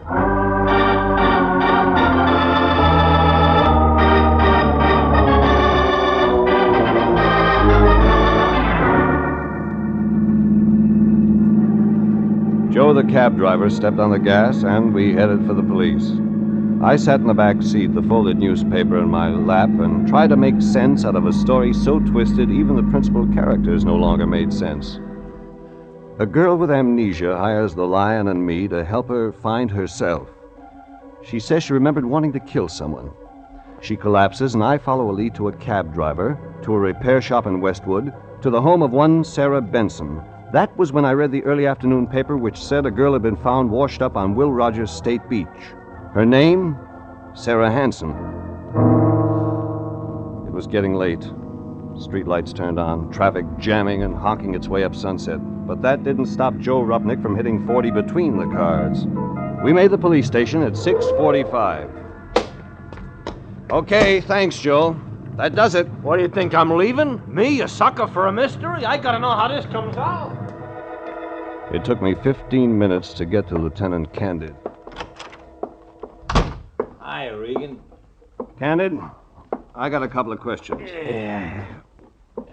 Regan, I am tired to the very bottom of my large, flat feet. Let's make it tomorrow. It can't wait. All right, Regan. What's her name? Listen, Candid, all I want to know is where you got your identification for Sarah Hansen. Sarah Hansen, age 27, height 5'4", weight about 117, hair blonde, eyes brown. Blonde. That's what I said, wasn't it? You fished her up off Santa Monica? Will Rogers State Beach. We didn't find her. Some swimmers did. They called. You weren't looking for her? Looking. We didn't know Sarah Hansen from my friend Irma. What's eating you, Regan? Candid, just tell me something else. Who identified the girl for you? Only her mother and father and brother and sister, that's all. Okay, Candid. Sorry I bothered you. It's all right. We can't find the murder weapon. We haven't got a lead on the killer, and I got to talk to you yet. She was shot? 2 slugs in her chest. 32s. Maybe Smith & Wesson. Gun's missing. That part of it wasn't in the papers. Don't we look bad enough already without making it worse? All we got on this case is a body. Even if it is a nice one. When was she killed, Candid? This morning, somewhere between 1 and 2 a.m., the coroner says. That isn't all. What else? Well, from the tire marks they found up the beach, there was another idea. We think maybe she was shot somewhere else and then driven down to the beach. This Sarah Hanson, she worked? Yeah, a place out in Westwood. Called, Parker's Service. Yeah, we'll check everyone out there. Takes time. What about an address, Candid? Where did she live? Well, the parents say she moved out of their place a couple of months ago. Seems they had a fight, she and the parents. She wouldn't tell them where she was moving. They tell you anything else? Sarah Hanson was afraid of something, they said. Had them worried. That's when the fight started. She used to get phone calls from a woman. A woman? Yeah, every time this woman called, Sarah would leave the phone crying. Only happened a couple of times. Did they ever see this woman? Nope. They were wondering if it might be another girl who worked with Sarah. You know, feud. Only you haven't checked the employees yet. Like I said, Regan, it takes time. The shop opens up first thing in the morning. My men will be there. Thanks, Candid. Thanks a lot. Hey, Regan, where do you fit in this? Client, Candid. You know how it is. Maybe I don't, Regan. If you know something... I don't know anything, Candid. You wouldn't lie to me, would you? Sarah Hanson was a good-looking dame. A real good-looking dame. I never met her. You sure, Regan? I'm sure. Okay, I'll take your word. She's a real nice-looking dame, like I said. Kind you hate to see turn up dead. You want to see her, Regan? All right, Candid. We'll see her.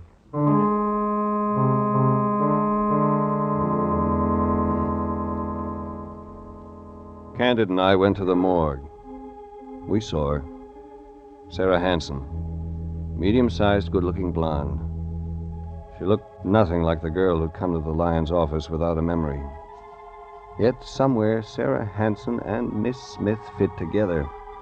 Somewhere their lives became crossed and tangled up and then went separately again. Miss Smith's to a blank memory. Sarah Hanson's to death. Somewhere something made both things happen. That gave me an idea. I went upstairs to Missing Persons and checked every record I could find that even faintly resembled our client, Miss Smith. Nothing did. I headed outside. Joe Rupnick was still sitting in the taxi. He turned it around, and we headed for the L.A. County Hospital.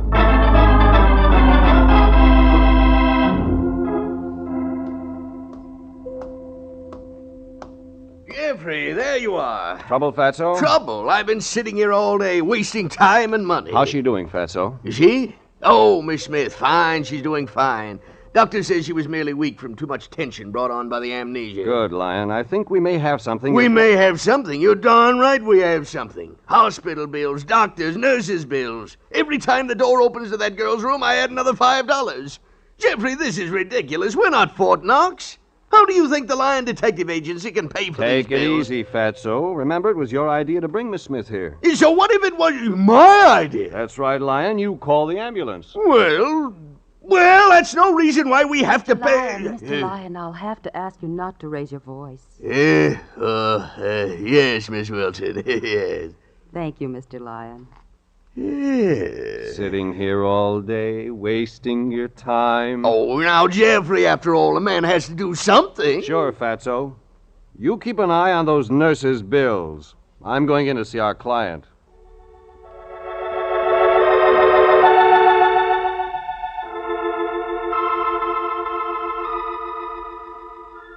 Miss Smith was lying there, pale face made paler by the whiteness of the sheets, the white hospital walls, the clinical smell of the room.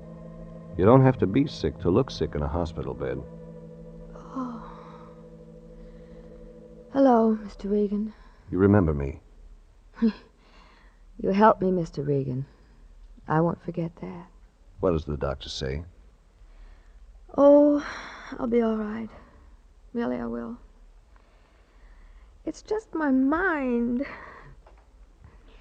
I can't think straight. But you remember about the gun, the 2 bullets missing? Yes.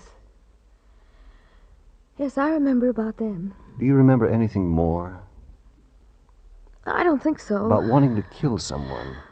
Oh, Mr. Regan. You don't remember that part of it? The doctor says it's shock. Something happened to me. Something I wanted to forget. Made me forget everything. Murder might do that. Yes, I suppose it might. Does the name Parker mean anything to you? No. Parker Service, Westwood?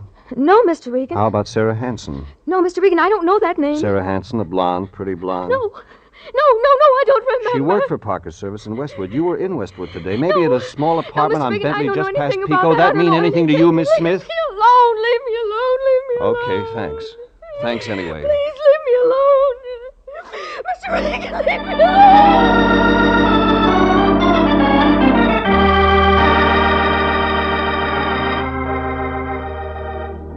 Somewhere the paths of Sarah Hanson and Miss Smith crossed. Somewhere their lives were woven in and out of each other until it was so mixed up, and then it made sense. Simple, quick, easy sense. I left the hospital in a hurry, the cab was there, and I got in, and we drove and drove fast. First for a drugstore and a phone booth, then for Westwood.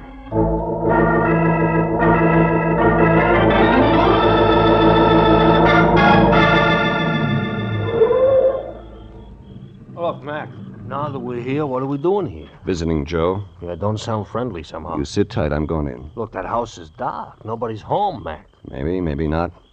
If I'm not out in 10 minutes, get to a phone and call the police. You got that? Yeah. Call the cops. It was 50 feet back from the street. Not a mansion, not a little house. Grounds well kept, lawn neat and trimmed. I moved slowly up the walk toward the front door. The fog had settled on Westwood Village, and the soft dampness sifted under your clothes and made your skin turn cold. Up ahead, the dark house, waiting. I changed my mind, moved along the side of the house toward the fireplace. That might mean den, and the den might mean proof. Around back, a patio and French doors next to the red brick. Still no sounds from the dark house. I tried the French doors.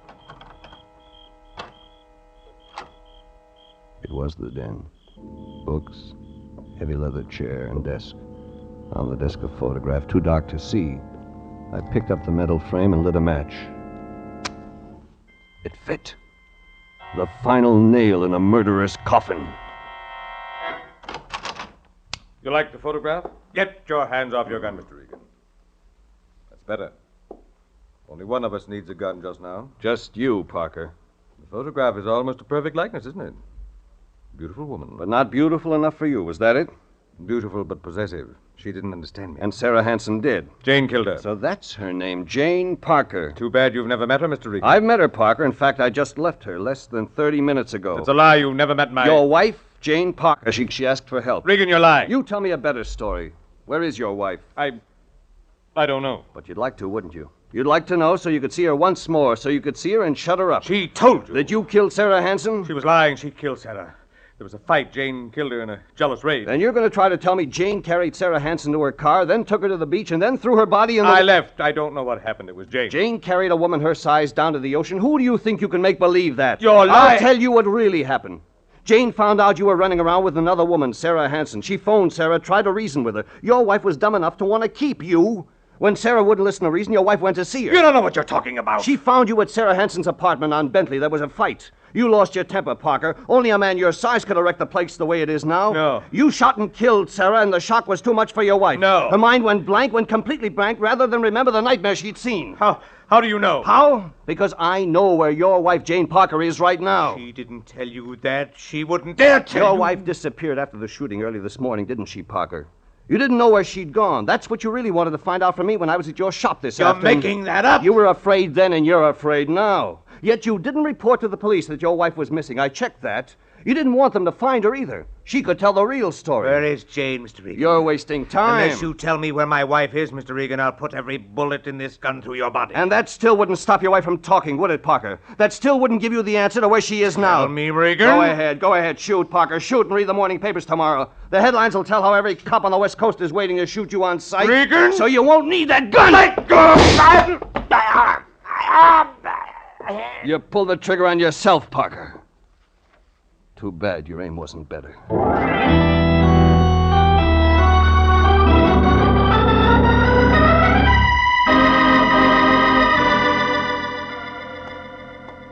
Dr. Dana. Dr. Stephen Dana. Check with the $16 fifth a day floor. for room. Private nurse. Hiya, Fatso. No, don't bother me, Jeffrey. I'm very busy. A room at $16 a day. How's our plus client, Dr. Lion? She doing okay? $16 a day. Yeah, what's that, Jeffrey? Miss Smith, our client. Oh, you mean Jane Parker. Oh, why didn't you say so, Jeffrey? She's much better. Doctor says it'll take time, though. Let me see now. If you take 16 divided He thinks by you'll get her memory 2, back, Lion. What? Oh, yes. He thinks it's just a matter of time. Mental block, that sort of thing. Very complicated, you understand. Oh, hey, Jeffrey, it's been a long day. You must be tired. I am a little. Come on, Fatso, I'll drive you home. Me? Oh, home? No, you just run on, Jeffrey. I really couldn't leave just yet. You see, I've got it figured so the city will have to pay part of the hospital. Oh, you can figure that out at home, Fatso. You look tired. Well, no. You see, Jeffrey, I'd better stay right here where I can get the cost firsthand. That way I'll have it accurate when I charge the city. You know me, Jeffrey. Business before pleasure. Oh, yes, business before pleasure. Yes, I'm not satisfied until I've completely finished the case. You look peaked, boy. You run along, get some sleep. Me, well, I'll just sit here and work. Finish my job. I'm all ready, Mr. Lyon, if you are. Yeah. The night supervisor said it would be all right if I left early. Yeah. Isn't that just grand? Well, good night, Jeffrey. Good night, Fatso.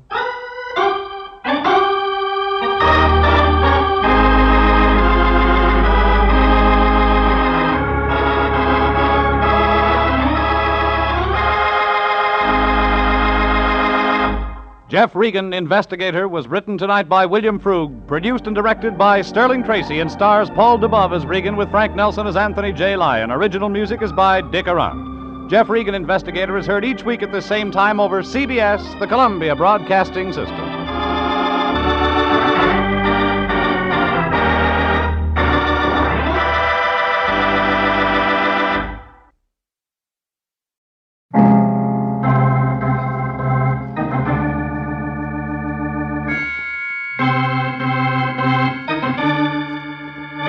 My name's Regan. I work for Anthony J. Lyon, International Detective Bureau.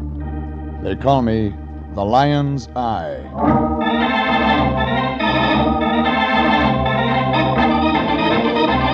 Wednesday at 9, and CBS brings you Jeff Regan, Investigator, starring Frank Graham as Regan with Frank Nelson as Anthony J. Lyon. So stand by for mystery and suspense and adventure in tonight's story of The Lady Who Wanted to Live.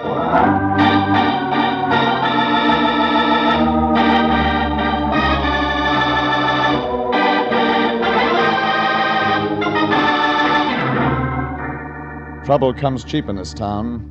It's one item that's always on the market. You don't even have to go shopping for it. Somebody knocks on your door or dials your number, and you've got all you can handle.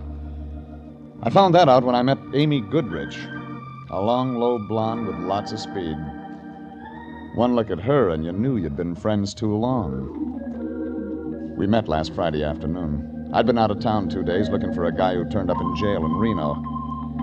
I was home counting the lumps in my mattress, trying to catch up on some sleep, when the phone began jumping around on the hook. I thought it might be somebody with Rose Bowl tickets. I was wrong. It was the Lion. Hello? Regan, is that you? What do you want? Oh, it's a beautiful afternoon. The sun's shining. There's a tang in the air. How'd you like to take a nice drive out to the beach? The season's over. Oh, but this is a new season. Fall, Regan. Light suntan, wild ocean. Doesn't it excite you? I haven't had any sleep in 2 days. I know, and I hate myself for disturbing you. I just hate myself. Get to the point, Fatso. Well, something very important's come up, Jeffrey. I wouldn't trust anybody but you to handle it. Besides, the sea air will do you good. Give you a lift. This isn't Berlin. Say something. Well, I want you to call on our new client. She's a nightclub singer, has a beach cottage at Santa Monica, 18106 Coast Road. Her name's Amy Goodrich. You still there, Jeffrey? Still here. Up, my boy, to the colors, on the firing line. Drop dead. Oh, now that's not being a good soldier. Why, if I didn't know you, I hung up, stuck my head under the pillow again, and waited for him to call back. He didn't. He was playing it coy. Well, I tossed around for another half hour. The mattress got worse, and then a fly started buzzing against the window shade. About that time, the blonde next door decided to leave her husband, and it got real noisy. So I rolled out of bed, threw on some clothes, and climbed in my car. I drove over to Sunset Boulevard and headed for Santa Monica.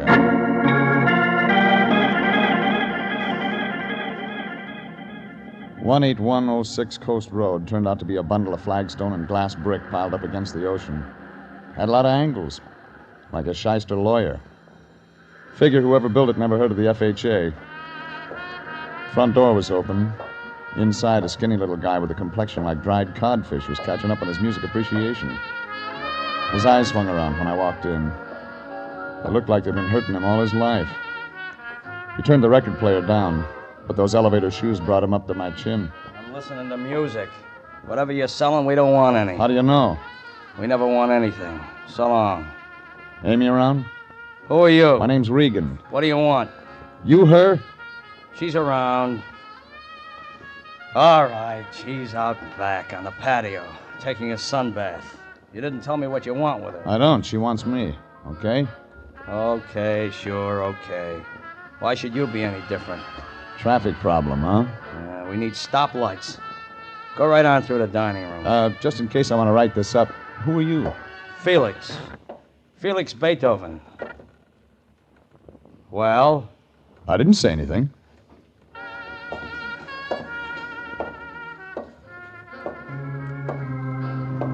When I saw her on the patio by the beach, I knew why Felix was hurting. Amy Goodrich was the kind of blonde they put on those resort hotel calendars in Las Vegas. No matter what month it was, she'd always start you looking around for spring. There wasn't enough material in her sunsuit to make a good pen wiper. And when she smiled at me, I began to feel warm inside, like a radio with a broken coil. I know it's warm for this time of year, but you aren't wearing a sheepskin. It wouldn't fit in this crowd. You're from Mr. Lyon, aren't you? How'd you know? Well, he said he was sending me his best map. So, Mr. Regan, come over here and sit by me. Sure I won't crowd you. Mm-mm. Your party, lady. I always drink scotch. How about you? Maybe. Later. Well, so you're the lion's eye, Very nice. Depends on how you look at it. I had to crawl out of bed to come over here. Oh? You haven't been sick, I hope? Well, when you work for the Lion, you just don't get much sleep. Oh, I see. I thought you looked nice and strong. I'll tell my tailor. And quick, too. Look, you can relax, Regan. This job is going to be easy. What is the job? Protecting me. If you're going to wear that all the time, I'd better send for reinforcements. I think you'll be able to handle it. You'll do just fine. If I know who I'm protecting you from. Yes, I suppose you do have to know that. Have you ever heard of Tim Conover, Mr. Regan? Yeah. He runs an upholstered cigar box downtown. Diamond Club. He plays for keeps. I've heard. And apparently I interest him.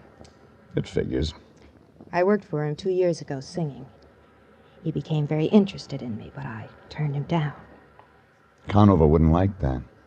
He doesn't. He has another girlfriend now, a Helen Lesser. I thought she'd take his mind off me, but she hasn't. You still sore? He's been around half a dozen times this past week, casing the place. I think he's got some nasty ideas. Like? I don't know. But he might not be very gentle. So, I hang around until he shows up, huh? Mm-hmm. You protect me, Mr. Regan. I want you to stay real close to me. I, could go to the Diamond Club, talk to him. You could, but he doesn't impress easily. And, I'd still want you around. I see. You don't want me to talk to him. There'll be time for that later. But right now, let's you and I get acquainted. Your boyfriend isn't going to like that. Felix? He's only my arranger. He writes better if he's jealous. He must turn out a couple of operas a day. He's got a bad ticker, hasn't he? He's got a bad heart. But let's talk about us. Conover, remember? Oh, Regan, don't go. I hate to be alone. I'll be back. Why'd you stay for dinner? I'll send Felix out to a double feature or something. I'm hired. I have to see Conover. All right. Kiss me goodbye. No thanks, lady. I gotta drive. But it figured Amy never read the vehicle code. I didn't mind when her arms went around me, but I could feel something else on the back of my neck. Eyes. Somewhere in that house, Felix was watching, and I knew he wouldn't like the kind of music we were making. Hurry back, baby. I could still feel him watching when I broke away and walked back through the house. He wasn't in the dining room, so I went through the archway to the living room. I didn't find him, but he found me. For a guy with a bad ticker, he was fast on his feet. He had a letter opener in his hand, but I didn't see the afternoon mail. I grabbed for him and he slid away. Then he came around again. This time I got my hand around his wrist. Drop it, Buster. Drop it. Take it easy. You got small bones. You're not built for rough work. Leave her alone. Leave her alone, Regan. You leave her alone.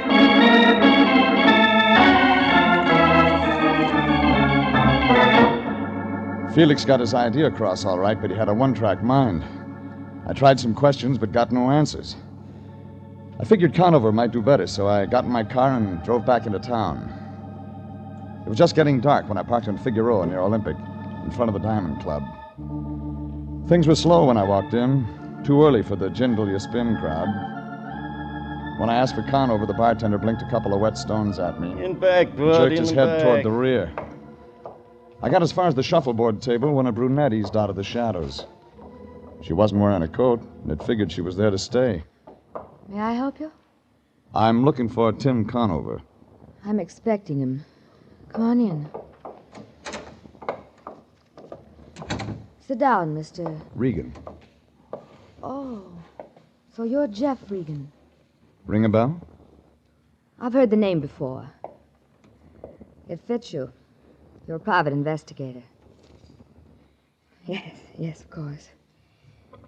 Tim's not in any trouble, is he? Not yet. What do you mean? Maybe I better talk to him about it. Huh? Well, if it's that important, I better find him. Make yourself at home, Mr. Regan. If you like scotch... Thanks. I helped myself to that, waited around for about 10 minutes. The phone rang once, and I let it go. A guy in a blue suit stuck his head in the door, said something about getting the wrong room, and backed out. I was just catching up on my music when the door opened. Through the mirror, I saw Conover. A gray suit with a bulge in the front of his coat. There he is, Tim. Thanks, baby. I didn't know you played, Regan. Hello, Conover. I was having dinner. Helen tells me you've got something on your mind. That's right. Do I unload it now? In front of her?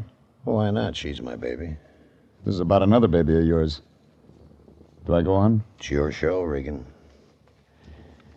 Amy Goodrich wants you to know she's got protection. Oh? Well, all right, Regan. You did your job. You told me Amy's got protection. See you somewhere. She wants to be left alone. All right, she wants to be left alone. Anybody bothering her? You are, according to her.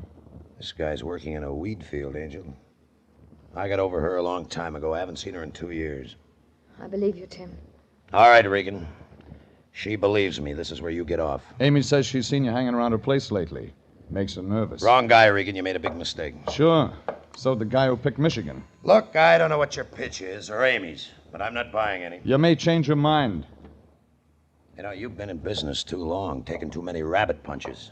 You ought to start taking care of yourself. You ring, boss? Yeah. Get rid of this bum. They were a real pretty pair of muscles. One of them had a nose that looked like he'd been dipping it in an ink bottle all his life. The other one had an ear that could have passed for a golf ball. Well, they walked me out a door that opened onto an alley in back of the club. That's when the one with all the nose frisked me. Hey, just in case, Pally, just in case. Get your hands off me, punk. Easy, easy. We're just gonna... Gussie says take it easy. Hey, look. State of California. Gun and all. This guy's a gumboots. Max. What? I don't like no gumboots. Gumboots worse than a bum. You hear that, gumboots? Gussie says a gumboots is worse than a bum. You don't talk. Gumboots, how tough are you? Still don't talk. Hey, Gussie asked you how tough you are, huh? Are you tough? Tough?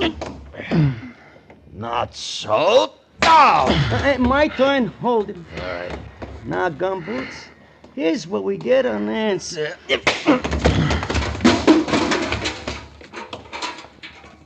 Very nice, Gussie. Thank you. Come on, Maxie. We'll be late for dinner. Yeah, what about him? Ain't you heard? He don't feel like eating tonight.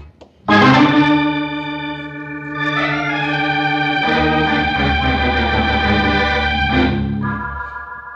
don't know how long I was away, but when I came back, I felt like I'd been sleeping on the wrong side of the world.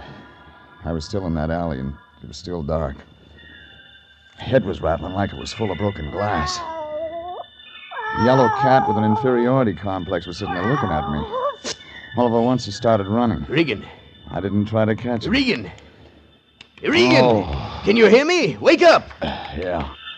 Have you been drinking? Oh, shut up. I sent you out on a simple little job. I put all my faith and trust in you, and what do? Wind up in an alley drunk. Get out of here. Nuzzled up to a garbage pail, bleary-eyed, with melon seeds in your hair. How Stop can blowing you steam, Fatso. You're not a locomotive. do... Now, don't get so excited. You're getting seeds all over. Give me a hand, will you? Here. How'd you get here? Amy Goodrich called. She was getting worried about you. Said you went over to see Conover. She wanted me to stop you. I figured she would, but she's too late. A couple of his boys played beanbag with my skull. Well, who does Conover think he is, anyway, pushing my boy around? Just who does he think There's the door. Go in and ask him. Well, now, I couldn't do that. Well, tell me, what's this all about? That's what you're going to tell me. But I don't know anything. Amy Goodrich must have told you something when she hired me. If you're holding out on me... But I'm not, Jeff. Well, then start checking. Find out about Conover. Conover? What do you want to know about him? Everything. Find out, for example, if there's anything Amy Goodrich could be blackmailing him with. Blackmail? Regan, what is going on? I told you I don't know. Well, then make a guess. Okay. It looks like everyone's in love with Amy. I left the lion standing there. He looked worried, like an elephant with a skin rash. None of it made sense. I knew I'd have to get some answers before long. I drove over to my place and straightened myself out with a shower and some Johnny Walker. A half hour later, I was back out in Santa Monica. The fog was closing in over the house when I rang the bell. Nobody answered. But somewhere in the back there was a light, so I walked around on the sand. The patio was empty. Inside, Amy was sitting on a zebra-striped couch. She was wearing a white strapless thing with a splash of red in one shoulder. She had a movie magazine in one hand and a drink in the other. But she wasn't having a very good time. She was dead.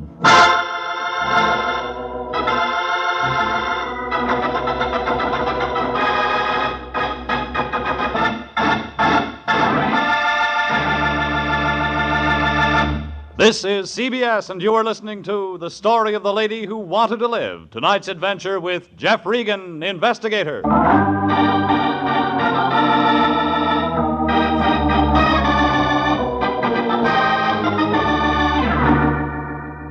Well, the lion wasn't going to like it.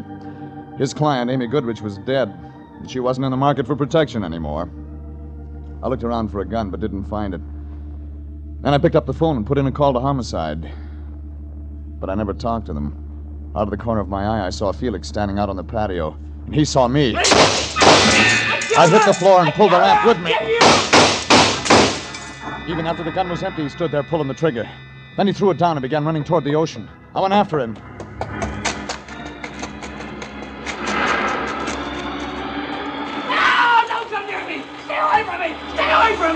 Hold still. Hold still. No, let me go. You'll drown. No, I don't care. I loved her, Regan. I couldn't stand it anymore. Come here. I couldn't stand it anymore, so I killed her. That doesn't make sense, does it? Sure it does, but you're not going to kill yourself. Oh, the police. What about him? I phoned them. I told them everything. When? Just before you came. Come on. But they'll be here. Let go. Yeah, that's why I said come on.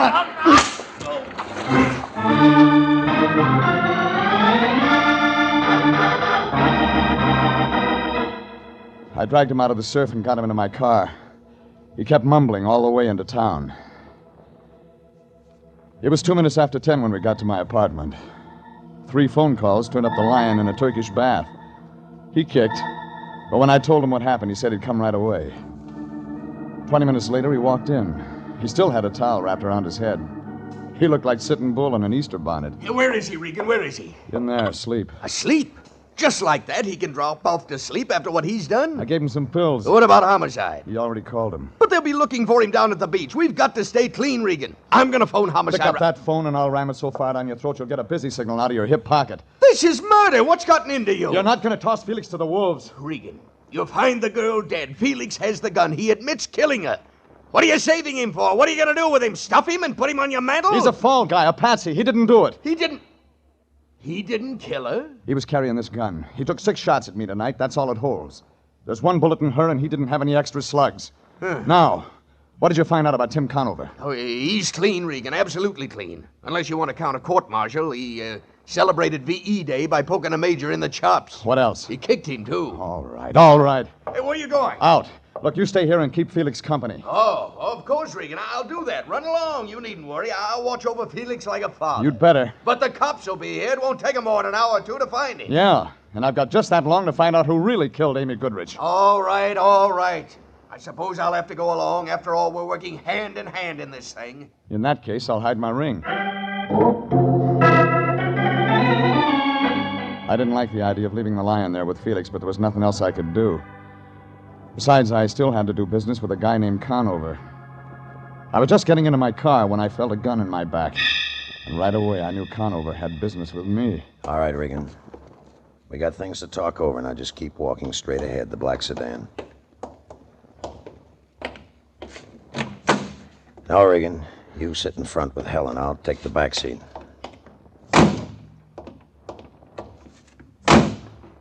Okay, Helen. Where to, Tim? Nowhere. Regan and me can do our talking right here. It's quiet. Tim, are you sure you're doing right? Please, let me handle this, baby. All right, Regan, what's the play? I know Amy's dead. Now, let's just take it from there. Who told you? I was there tonight. Tim, you shouldn't. He'll involve you. He'll tell the police. I said I'll handle this, baby. So you were there. I know, don't tell me. She was already dead when you showed up. No, not quite. All I got out of her was the name of some guy, Dolan, and something about Lake Tahoe. She seemed to think I know what it was about. And you didn't? No. Kind of figured you'd tell me. All right. Blackmail. Amy? Blackmailing me?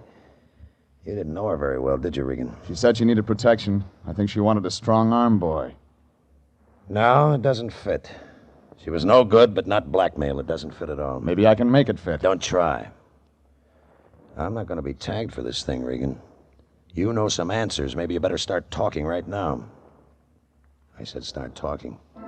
I didn't know if Conover was just looking for information or if he wanted to find out how much I knew about a guy named Dolan in Lake Tahoe. Well, I had a 50-50 chance. I could get the butt of that gun across my face, or I could try walking away and take a chance on getting a bullet in my back. And then I saw an old coupe, Oklahoma license, limping along the other side of the street.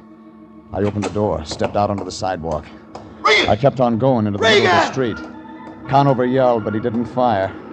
And then the coupe slammed on the brakes. What's the matter with you, Pilgrim? You want to get yourself bashed up standing out in the middle of the street?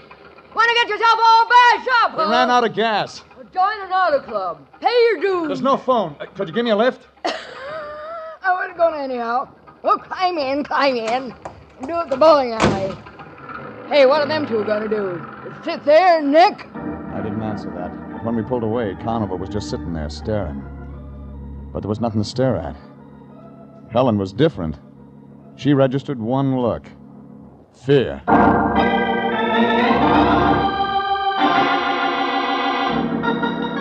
15 minutes later, the Oklahoma license dropped me off at Vermont and Franklin, where I got a cab.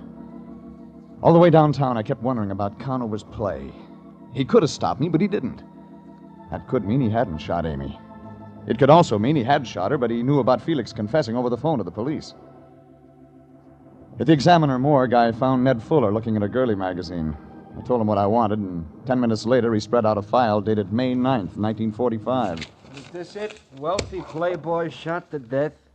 Willard J. Dolan, San Francisco socialite, found dead at Lake Tahoe cabin. That's it. Oh, Well, they never did solve it. There's some stuff here about a mystery I can woman. read. They think she might have done it. Somebody seen her come out of the cabin that night. She's tall, blonde. First name, Amy. No, they never found out who she was. Somebody did. Oh, well, there was witnesses. Yeah, let's see here. Yeah, Mr. and Mrs. Franklin James, San Diego people. They saw the dame come out, but they couldn't give a good description of her. Want to bet? A bet? Sure, I'll take Notre Dame. Who'll you take? I'll take a guy named Tim Conover.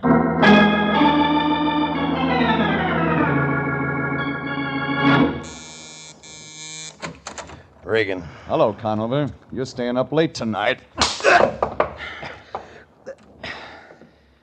You work awfully hard for a buck soldier. That's for what your boys did to me out in an alley. I wonder what makes a guy walk into trouble 3 times in one day. You got a lot of nerve, Regan, but you use it in the wrong places. I'm just getting started. All right, make your play. What's next? You talk. What about? Dolan, Willard J. I told you. Lake Tahoe, May 9th, 1945. Talk, Conover. All right, then I'll talk. A tall blonde named Amy Goodrich. An unsolved murder at Lake Tahoe. But there was a witness. When I first came over here, I guess she was blackmailing you. I was wrong. You were blackmailing her. You stink, Regan. I told you you wouldn't tag me for this. Well, you're wrong. No, he isn't, Mr. Regan. Oh, so that's it. Thanks, Helen. Give me the gun. I'll run things from now on. I don't know what you get out of this, Regan, but you got your engine switched. Look, a mixed-up guy named Felix Beethoven actually thinks he killed Amy, and he didn't. I've got him on ice, but the cops will get him, and when they do, he's on his way to the gas chamber. Oh, Tim, please, let's get out of here. Let's not listen. Wait a minute, baby, wait. So I was blackmailing Amy. I had a good thing, but I shot her. And I was the mystery witness at Lake Tahoe. I thought you were a better gumshoe than that, Regan. What does that mean? The date was May 9th, 1945. You mean you haven't looked me up? All of a sudden, it hit me. Something the Lion had said about V.E. Day and a major who got hit in the chops. And the whole thing came apart at the seams. Conover couldn't have been the witness. He was in a guardhouse in Germany. I began to feel helpless, like a glassblower with hiccups. For the first time in my life, I really wanted to talk to the Lion. I looked at the gun in Conover's hand, then I reached for the phone and dialed. Slow. He didn't stop me.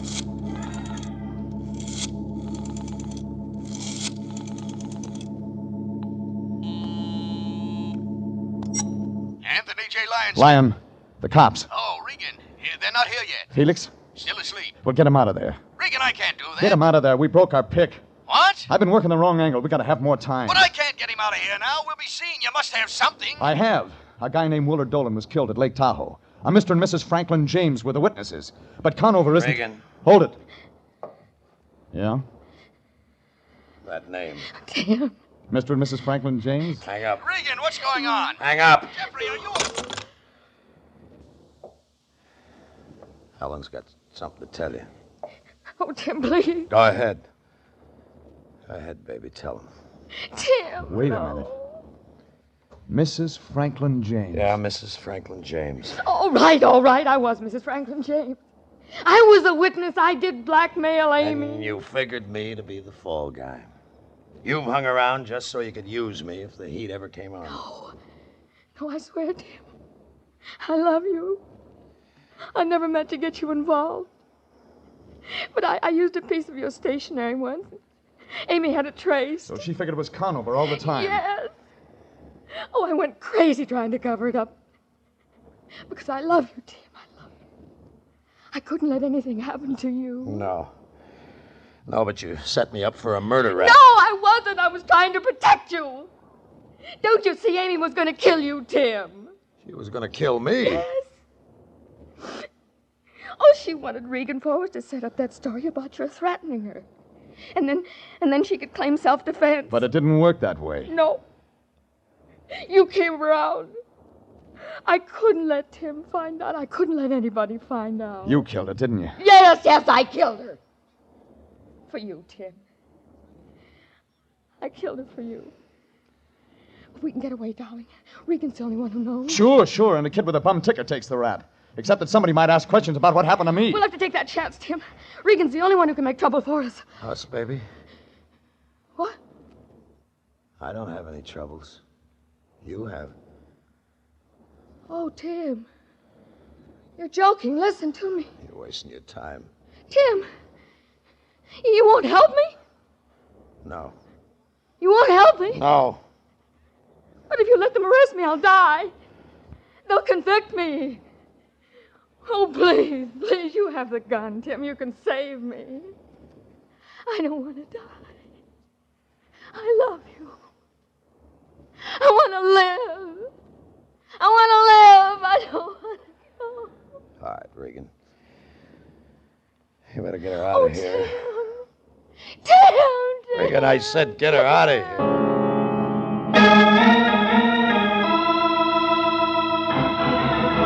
Well, that's the way it wound up. Helen went to headquarters. Tim went back to his club. I went out of town for a few days.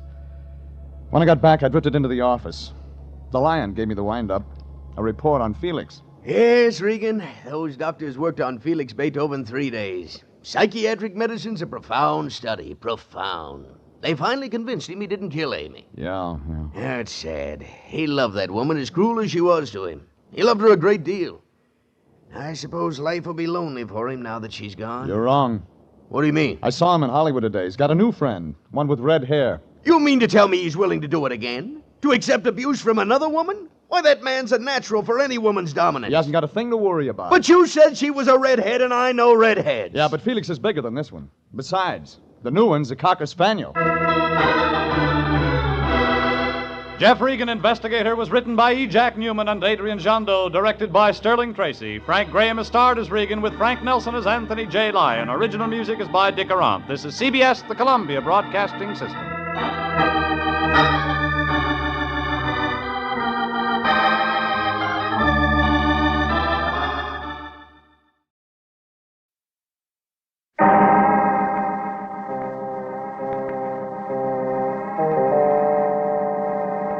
My name's Regan. I get 10 a day in expenses from a detective bureau run by a guy named Anthony J. Lyon.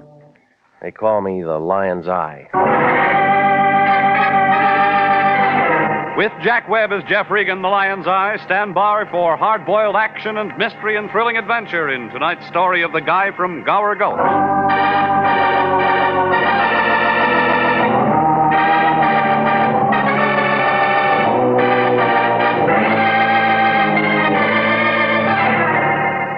It's a gray building, about the color of moldy bread.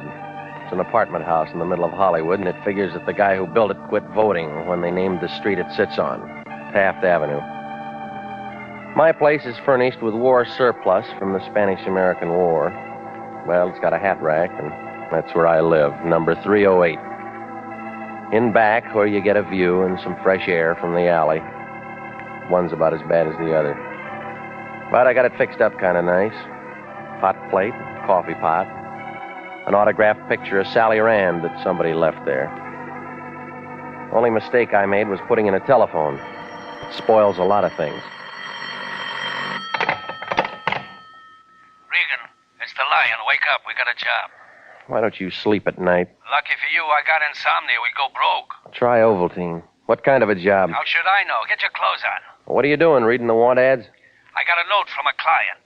You mean you got money? $100 is all. Says he'll match it if we run him an errand. Where to? Santa Ana Canyon? He'll tell you. You know, you got morals like a cash register. Can he write his name? Davy Crockett. He's 50 years old. Well, he's a little old for cowboys and Indians, isn't he? That's his name, Davy Crockett. Well, when's the wagon train pull out? Regan, I don't know how I stand for you. Get over there. Get where? Listen, a guy works pretty hard. Building up a business like I have takes a lot out of him. Well, you got plenty on tap. I just want you to understand, that's all. Money doesn't grow on trees. Now, sometimes you gotta play your hunches. Like George Gallup. This time I got a feeling the guy's okay. He writes like a gentleman, Regan. I want you to treat him like one. But where do I find him? He's in a location can give us a lot of business. Where? The city jail.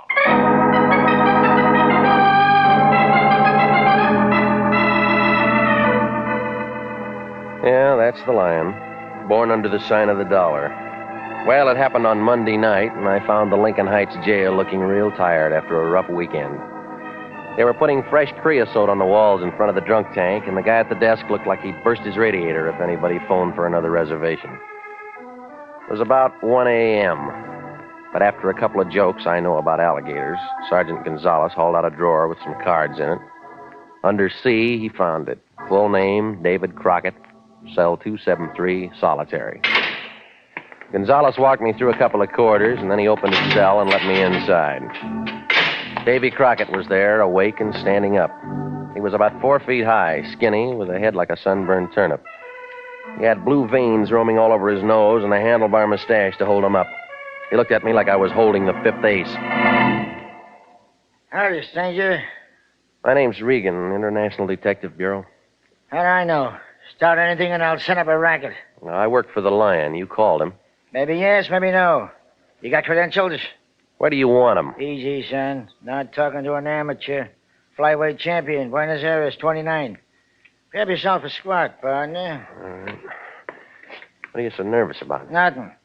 Precautious, that's all. All right, look, let's start at the beginning, shall we? What are you locked up for? Fire plug. Got him in the dangest places in this burg? What'd you do, steal it for your dog? No. Parked my landlady's car alongside it while I ran an errand. You don't get jugged for traffic tickets. There were 2 cops. Looked like a posse. I don't like injustice. All right, resisting arrest, is that all? What more do you want? Told you I'm not a man to be trampled with. Taught judo in Tokyo, 34. The Japs still lost the war. Sit still, Regan. You're working. On what? Well, it's just another errand. It's not much. Well, come on, let's pick up the tempo, will you? My bicycle's double parked. Say, you ever get saddle sores on a bicycle? I did once. 8-day race. Yeah, I know. Now, what about this errand? Little package wrapped up in a sweater. In the alley by the ash can. Go on. I calculate I dropped it about 3.5 feet to the left of the big ash can. By accident? Man can't fight with his hands full. I'll get down the address for you here. All right. What's in that sweater you didn't want the cops to see? A polecat. It fits the rest of your story, yeah. Son, there's nothing in the life of Davy Crockett won't stand inspection. When you get the package, check it in at the Union Station. And then what? Save me the stub. You get 100. Save it for bail. You could do this job yourself. Thought I told you, Sonny. I like to be lonesome. So you had him lock you up on purpose? No, I just like it here. You want a reference? Check any of the boys in Gower Gulch.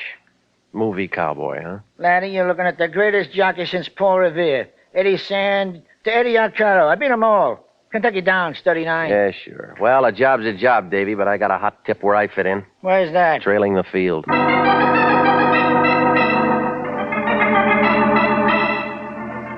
Well, I left the little man running his fingers through an old copy of Variety, and I went out into the street. It was about 3 o'clock, and a truck was throwing some water out and giving the gutter a shampoo. I picked up my car and started out to play retriever. That's when I spotted the blonde tailing me. She was using a 37 Packard, and the top was down. I could see her in the mirror. I could tell she had yellow hair like a rag doll. It took a few fast turns to get rid of her, but then I was solo when I pulled to a stop by the alley off Gower. It was in back of some old movie studios. About then, a drunk came pouring down the street, did a loop around a fire plug at the head of the alley, and sat down. He was the talented kind, and I figured he thought I was Arthur Godfrey.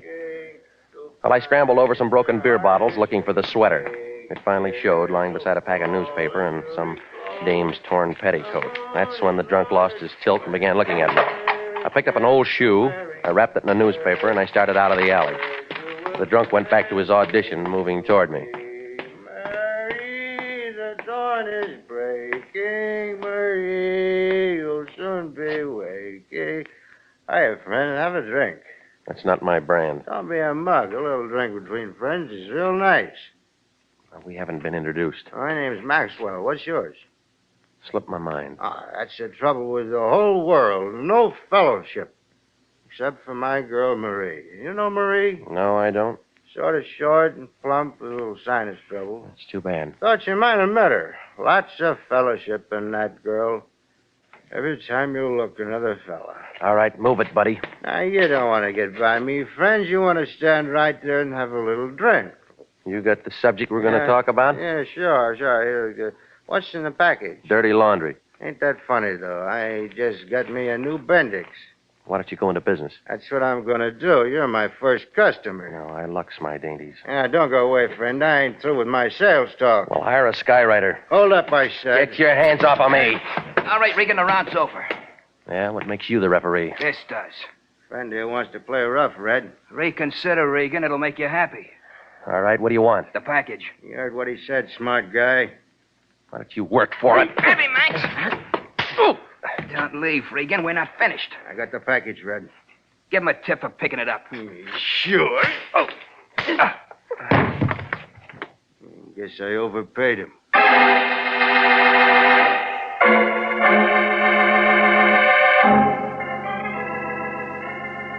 Well, it was easy to see. It was their play. I had about as much chance as a midget in a basketball game.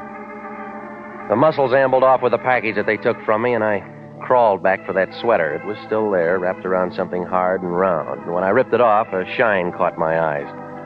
It was a metal can of movie film, and the word Peru was marked on it. Not much for all the hush-hush, but it must have had a story. Well, I looked up a friend of mine who owned a camera shop, and I made a commotion with a $5 bill. That shook the sand out of him, and he rented me a projector with sound. The Lyons house was the next stop. We threw up a sheet on the wall and turned on the film. That completed the night. We had a trip to a good neighbor without a passport. Turned out to be a Joan Fitzpatrick giving with some kind of a travelogue. One of the most colorful in the world. A temple of worship. Home of Peru, 2,000 years old. In perfect condition. Well, stop screaming, will you? It's free. You know I can't stand movies. I got sore eyes. All right, shut up and listen to this. New Peru, the marketplace. A street vendor dressed in gay native costume, selling delicacies to Peruvian children. Beads and jewels of exquisite beauty wrought by the hands of master Peruvian artisans. Horse racing, an innovation from the modern world. And native dance. I'm going to bed. You won't sleep. I stole your eye shade. Oh, Regan, I got to get up early. I got lots to do. It'll keep. A veritable symphony of motion. And so, it's with heavy heart we say adieu to lovely Peru, land of the Peruvians, land of charm and enchantment. And with the setting sun, we take our leave. Well, what'd you get out of it? A headache. Yeah, we'll talk about it in the morning. No, I can't wait. What you doing now? I'm phoning the city jail. Looking for a room? Looking for information. Davey will supply it. You've been drinking. Now listen, big shot. Somebody's after this film for some reason. I'm going to find it. City Jail, Sergeant Gonzalez speaking. Danny's Regan. Oh, hiya, Regan. I'm glad you called. I just got that joke about the alligators. Yeah, well, do me a favor, will you? Sure, pal, sure. Say, I told it to the lieutenant. He's still laughing. You know, it may earn me a promotion, pal. Let me talk to Davy Crockett. Oh, I can't do that, Regan. Well, you can say I'm his lawyer. Well, it's not that, pal. He's not here anymore. What do you mean? Some guy bailed him out 20 minutes ago. When I was telling the lieutenant the joke, this guy in the briefcase comes in, slaps down the bail. Out walks your friend. Well, he said he liked it there. Yeah, Davey must have changed his mind. Where'd he go? Not very far. Just over to the morgue.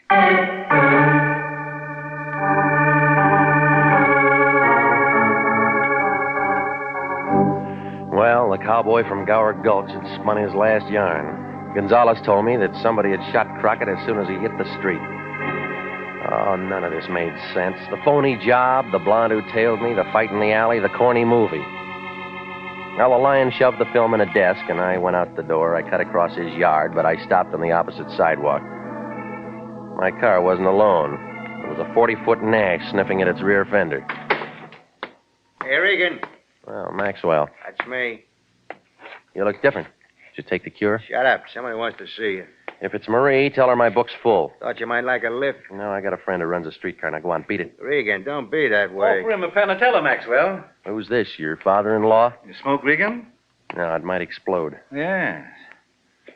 So long. Hold it, Buster. Get in. Oh, Max. Max, I told you before, you're on probation. Oh, that's all right. Don't pick on him, teacher. He didn't hurt me. Get in front, Max. Sure. Where's your other boy, Red? We could play some bridge. I thought he'd do better in the shoe business. The one I gave him didn't fit, huh? I'm a much misunderstood man, Mr. Regan. I'm sure you'll put your best foot forward. I'd love to. My card, Horace Grundy. Mm-hmm. Sometime earlier, a little man called me, Mr. Regan. Custer or Boone or... Davy Crockett? Of course. I want you to understand I get many such calls. Party line. It's a private number, but the salesmen bother me anyway. Well, it's tough to be popular. Davy tell you what he was selling? No. Well, he didn't tell me either. Have it your own way. When I told him I'd meet him, he said he'd arranged to get out of jail. He said all he wanted was a job. And he got one. Yes, only there's no future to it. I wouldn't want anything like that happening to you, Mr. Regan. I'll renew my insurance. Oh, no, you'll come with me. It's more friendly. Suppose I don't like to talk. You won't have to, if everything goes all right. Well, it's your taxi. And you're paying the fare. All right, Maxwell. Cloverfield.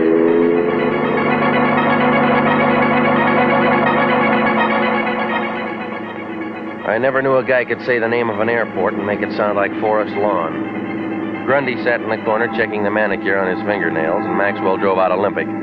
By the time we skidded into Clover, I'd figured absolutely nothing. It was still only 4 a.m., but there was a string of cars parked in the lot. I spotted a 37 Packard Roadster, but I was too busy getting rushed up onto the field to look for the blonde. Besides, the faster we ran, the more excited Grundy got. And then we rounded the hangar, and the reporters hit us. Say, Louis B's pretty sore, huh? No. Louis B. and I are friends. Just his plugs are burned. Let us through, boys. Hey, wait a second. This Julio who's traveling on the plane. They say he wants $250,000. You going to pay him today? After I see a workout. Come on, Regan, let's go. Yeah, you're a real big man, Grundy. I'm going to be, Regan. El Romano. Best rep of any horse in South America. So that's it, huh? Where the ruins come from. What's that? Peru? Oh, sure. Peruvian National Airways gave Julio a special plane. Everything special. Like in the movies. Well, look, suppose you watch him unload. I'll take a back seat here. Oh, no, Regan. This is a big day. I want you to see what... What's the ambulance for? Well, don't look at me. Stick around, Regan. It could be you.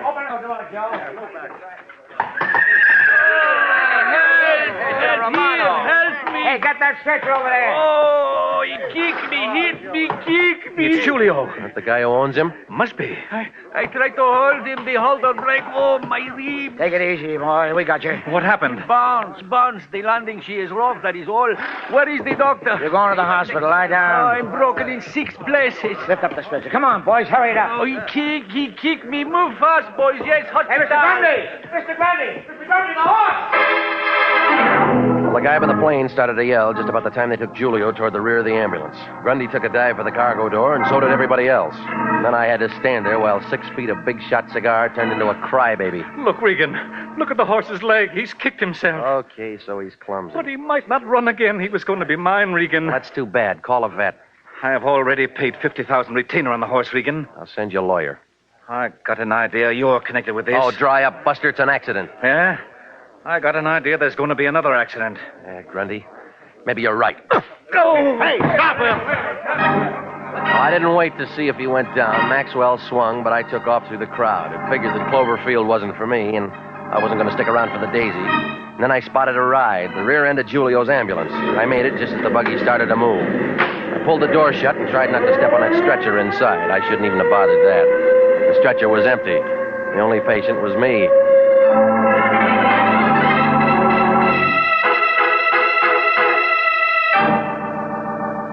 You are listening to the story of the guy from Gower Gulch. Tonight's adventure with Jeff Regan, Investigator.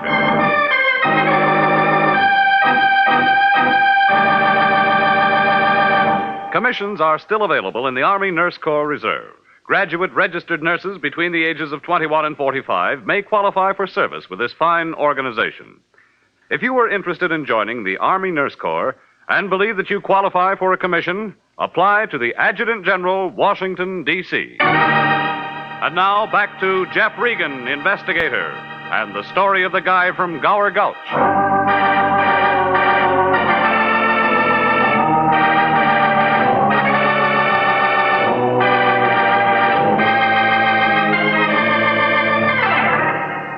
Well, things were beginning to move like a hula dancer with a hot foot.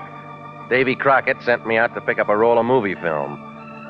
A Joan Fitzpatrick travelogue on beautiful Peru. There was something in it that was hot, but Crockett got himself plugged before he could say what it was. There were shots of a horse race in Peru, and when a big buster named Grundy turns up buying a nag from a Peruvian breeder, I figured a connection. So did Grundy. When the horse got hurt and Julio did a disappearing act with his money, everybody looked at me.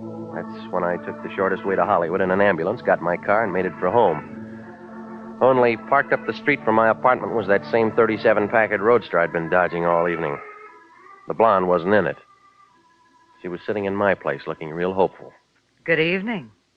You keep late hours, Mr. Regan. No, it's the kind of friends I've got. Perhaps you ought to change them. I'll stick it out. What do you want?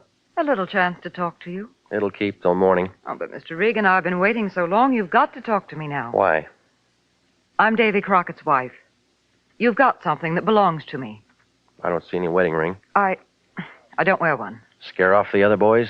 That's not a very nice remark, Mr. Regan. No, but you'll let it go. Only because it's not important. Oh, stop it. You're not Davy's wife. If the little guy had anybody he could trust, he wouldn't have had to call him the Lion. All right, Mr. Regan. I lied. Now, let's have it, lady. What are you after? The roll of film. That figures. It's mine. Convince me. Mr. Regan, you're becoming very annoying. Well, why don't you call the police? But I tell you, it is mine. Let's see the pink slip. And so it is with heavy heart we bid adieu That's to... enough. Yeah. I thought I knew that voice. Davy stole the roll from my library. Now may I have it back? Homicide will turn it over to you when they're ready. I can't wait. Well, what makes it so valuable? I'm not sure. Then how do you know it is? Because I'm not stupid, Mr. Regan. Somebody goes to a lot of trouble to break into my film library. But he only steals one roll of film. Go on. I put the police on Davy, follow them to the jail. So you go after the film. That adds up to pretty important business. Did you push those holes in Davy? Of course not. Now, you're going to get a chance to prove that when Homicide starts speaking in your cupboard. About the film, I'll buy it from you. No sale. There's the door, lady. Use it. I threw the light switch and grabbed for the floor. When the noise stopped, I looked up. My landlady was going to be mad. The shots plowed a few holes into her flower pot. The blonde turned a couple of different colors and decided she could find safer company. She left with a fire escape without even goodbye.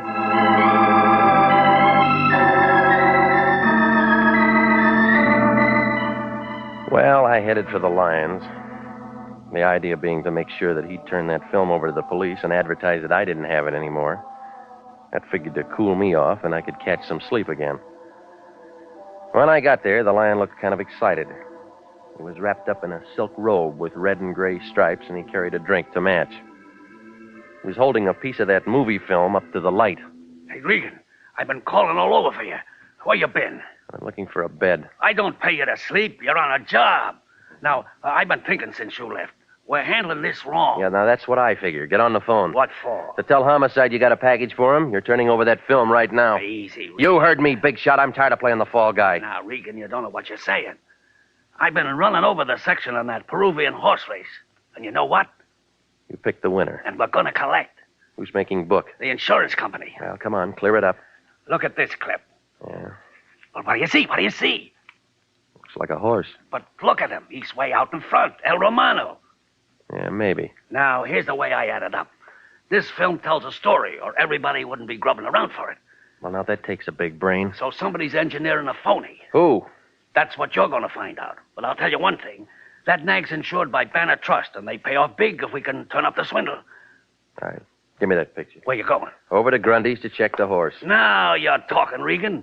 You dig that out, and we'll be eating squab. Yeah. And if you don't, you'll be collecting your unemployment insurance. Well, the payoff's about the same.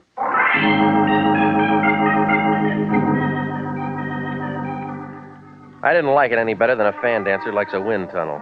I'd already seen enough of Grundy and his boys for one night, but when the Lion gets an idea, he's like a hangman with a new rope. So I went out to test it. I found Horace Grundy's place. It was a bright new house in the San Fernando Valley. There was some fancy fence in back, and a stable looked like the paint was still wet where it said El Romano. A trailer was parked on the road with a truck from the veterinarians. When Grundy opened the front door, he looked like he'd been sitting a 3-day wake, but without any beer. Hello, Regan. Well, what's the verdict? It's bad, Regan. Bad. Tendons torn. Never run. Never. Yeah, you said that. I can't believe it. Uh-huh. I knew somebody else liked animals. A guy from Gower Gulch. Decided to talk? Maybe. If you keep your hands in the audience.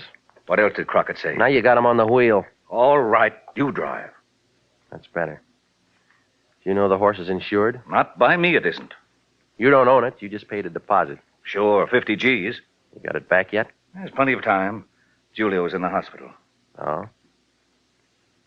Well, now, if it wasn't for the accident, you would have coughed up another $200,000. Yes. No. Oh, what difference does it make? The whole deal's a bust now. What if that horse is a phony? Say some more, Regan. I don't know much more. Davy Crockett was a movie fan. You're doing fine. You had pictures? I wouldn't advertise them, but there's a shot of a horse winning a race. Take a look here. Give me that. All right, it's economy size. You're going to ruin your eyesight. I got a magnifying glass for my income tax. Well, let's get a light behind it. Now, let me see. Horse. You get a star. 4 white feet. I can do that well myself. Listen, Regan. Horse in the stable's got 3. That does it. My boss gets promoted. Come on outside. I'll show you. I'll take your word for it. Let go of me. I got my information. Maxwell, where are you? I told you, don't whistle the bulldogs. You're in it now, Regan. You're on my side. All right, drop your blood pressure. There's a handkerchief on the plate. Hey, wait. Hello. I look for somebody. Good morning. Pan America. Si. I'm Julio. Is Mr. Grundy? Well, it's the guy with his mouth open there. How do you do? I'm so glad to meet in person. Shogat. Okay? You switched horses. No, you'll not understand. El Romano, he kicked me. Wait for the encore. Mr. Grundy, with belief, I'm telling you. Now, look, you better make it fast, Julio. This guy goes off. Shut up, Regan. A man trades a stretcher for a slab. Let him talk. The hospital. I did not go. Julio is honest. A debt comes first. The interest's going up. When El Romano hurts himself, I know the deal is off. I know I must see the consul, so we cash the check. What? Here we are. 10,000, 20, 30, 40, 50. Your down payment is up. Now we are one big happy United Nations, no?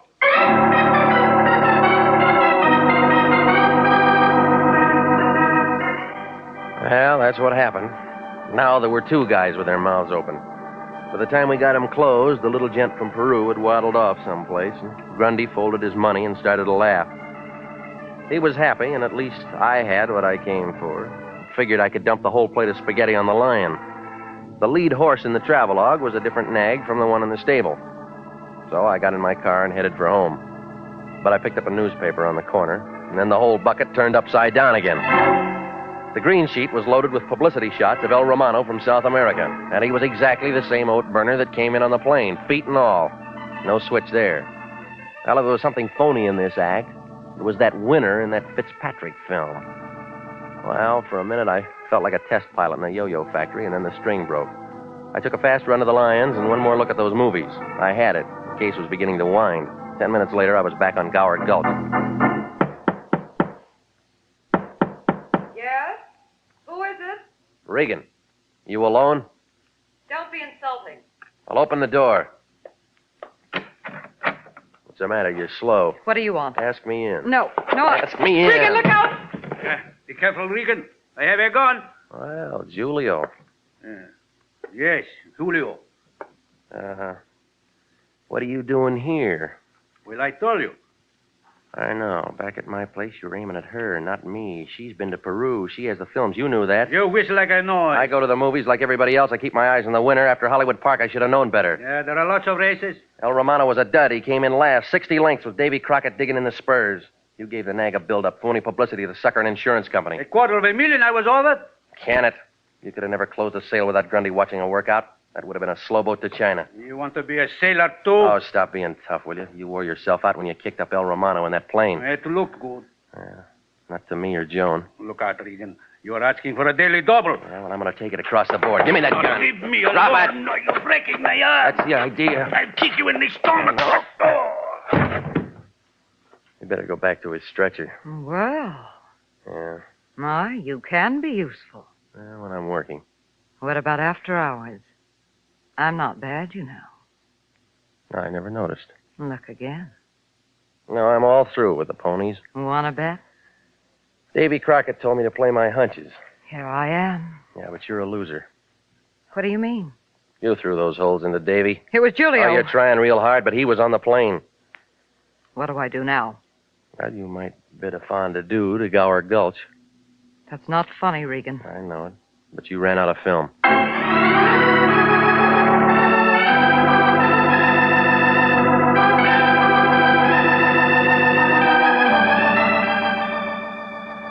Well, the whole thing blew up like a hoop skirt in a high wind. Julio had a real good thing until he ran into the little man with a good memory and a dame with a fast trigger finger. Her blackmail pitch was already set up, but Davy figured to queer it, so she had to knock him off. Well, the hospital boys came after Julio, and homicide dated Joan, the travel queen. The Lion was pretty excited about the way things worked out. He figured that the insurance company would come across with some green stuff for exposing a fraud. They did. That was the color of the season pass they gave him to the Burton Holmes travel lectures.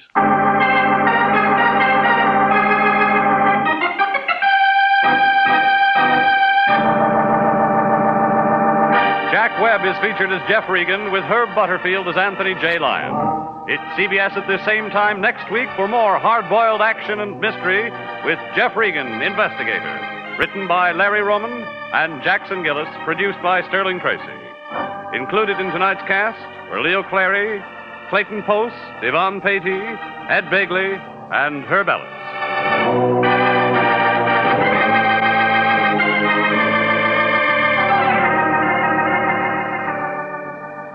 29,000 nurses are needed to join the new Army Nurse Corps Officers Reserve. For the first time in history, qualified nurses have the opportunity of receiving commissions in the regular Army Reserve. These nurses will remain on inactive status, ready to serve their country in time of emergency. 4,000 of them, if they wish, may choose active duty. All nurses who receive commissions will benefit from the opportunity for specialized training offered to them by the Army.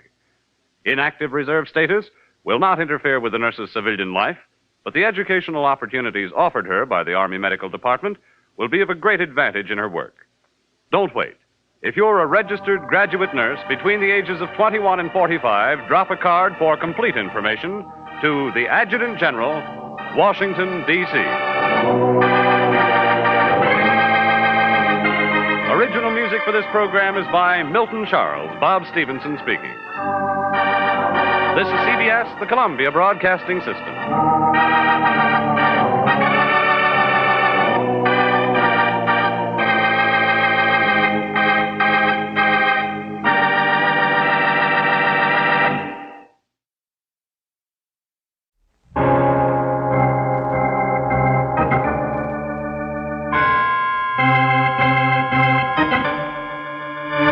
My name's Regan.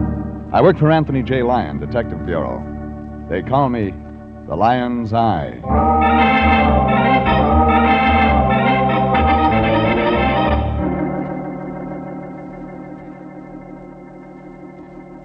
Sunday at 8:30, and CBS brings you Jeff Regan, Investigator, starring Frank Graham as Regan, with Frank Nelson as Anthony J. Lyon. So stand by for mystery and suspense and adventure in tonight's transcribed story, No Sad Clowns for Me.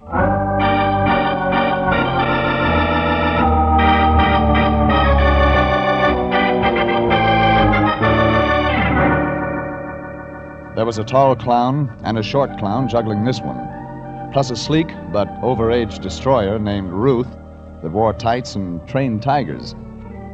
All parts of a big circus playing a small town of 649 people.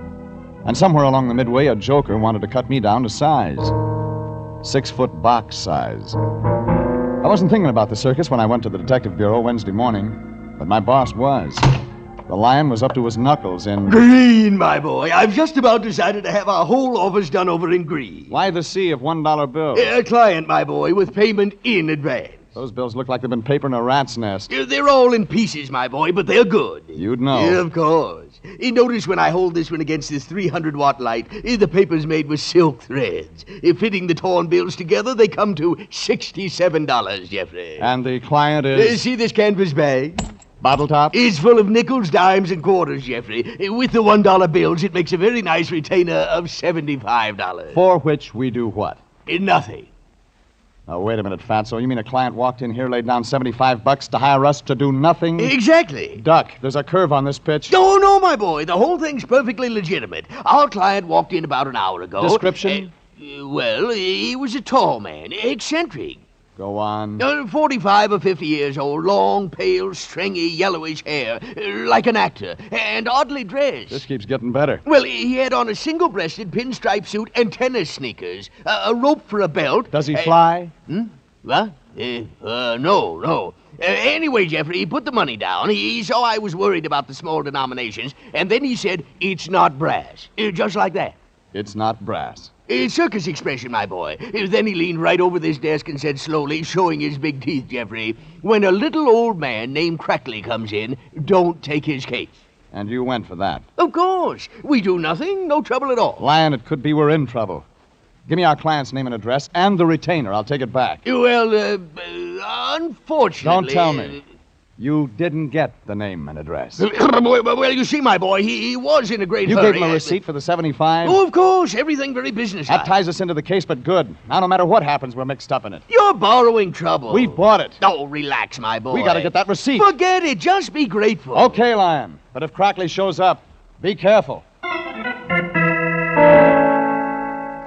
turned and started for the door. Our new client was a crank. We'd have to be more than careful. But I couldn't dump the trouble into the Lion's lap. I slammed the door on my way out. The noise made a little old guy jump. He was standing in the hall, just outside our door. It wasn't hard to figure who he was. Crackley? You know my name? Well, I do now. You're on your way into the Lion Detective Bureau. Yes. I'm Regan. The Lion's Eye? That's what they call me. You're the man I came here to see. You were highly recommended. I'd like to talk to you, Crackley. I know a place they'll let us sit down for 50 cents. Yeah, I could use a drink. I thought maybe. We went to Dugan's bar. Crackley was a little guy, but smart, almost sharp. He had an outdoor face, tanned with deep wrinkles like closed eyes in his forehead. Like he had a lot on his mind, and he wanted to talk. I'm the owner of a circus, Mr. Regan. Oh, congratulations. Well, you don't understand. I don't know if you can imagine the responsibilities of a circus owner. To his employees, I mean. They're all specialists. And if we were to close up and go out of business, why, there'd be no place for them to go. Except another circus. Oh, circus business has fallen off since the war years, Mr. Regan. I hadn't heard. Business is terrible. Oh, sure. Another drink, gentlemen? No, thanks. No, I don't think so. Now, why did you come to the Lion Detective Bureau? I want you to find a man named Bliss. Why? Well, Bliss has been investing in my circus. Putting money into a losing proposition? Oh, it's not unusual. People that love the circus, especially wealthy people, enjoy putting their money into things that give them pleasure. Bliss is missing? Oh, for the last 3 weeks. And the money has stopped coming into the circus? Well, yes, Mr. Regan.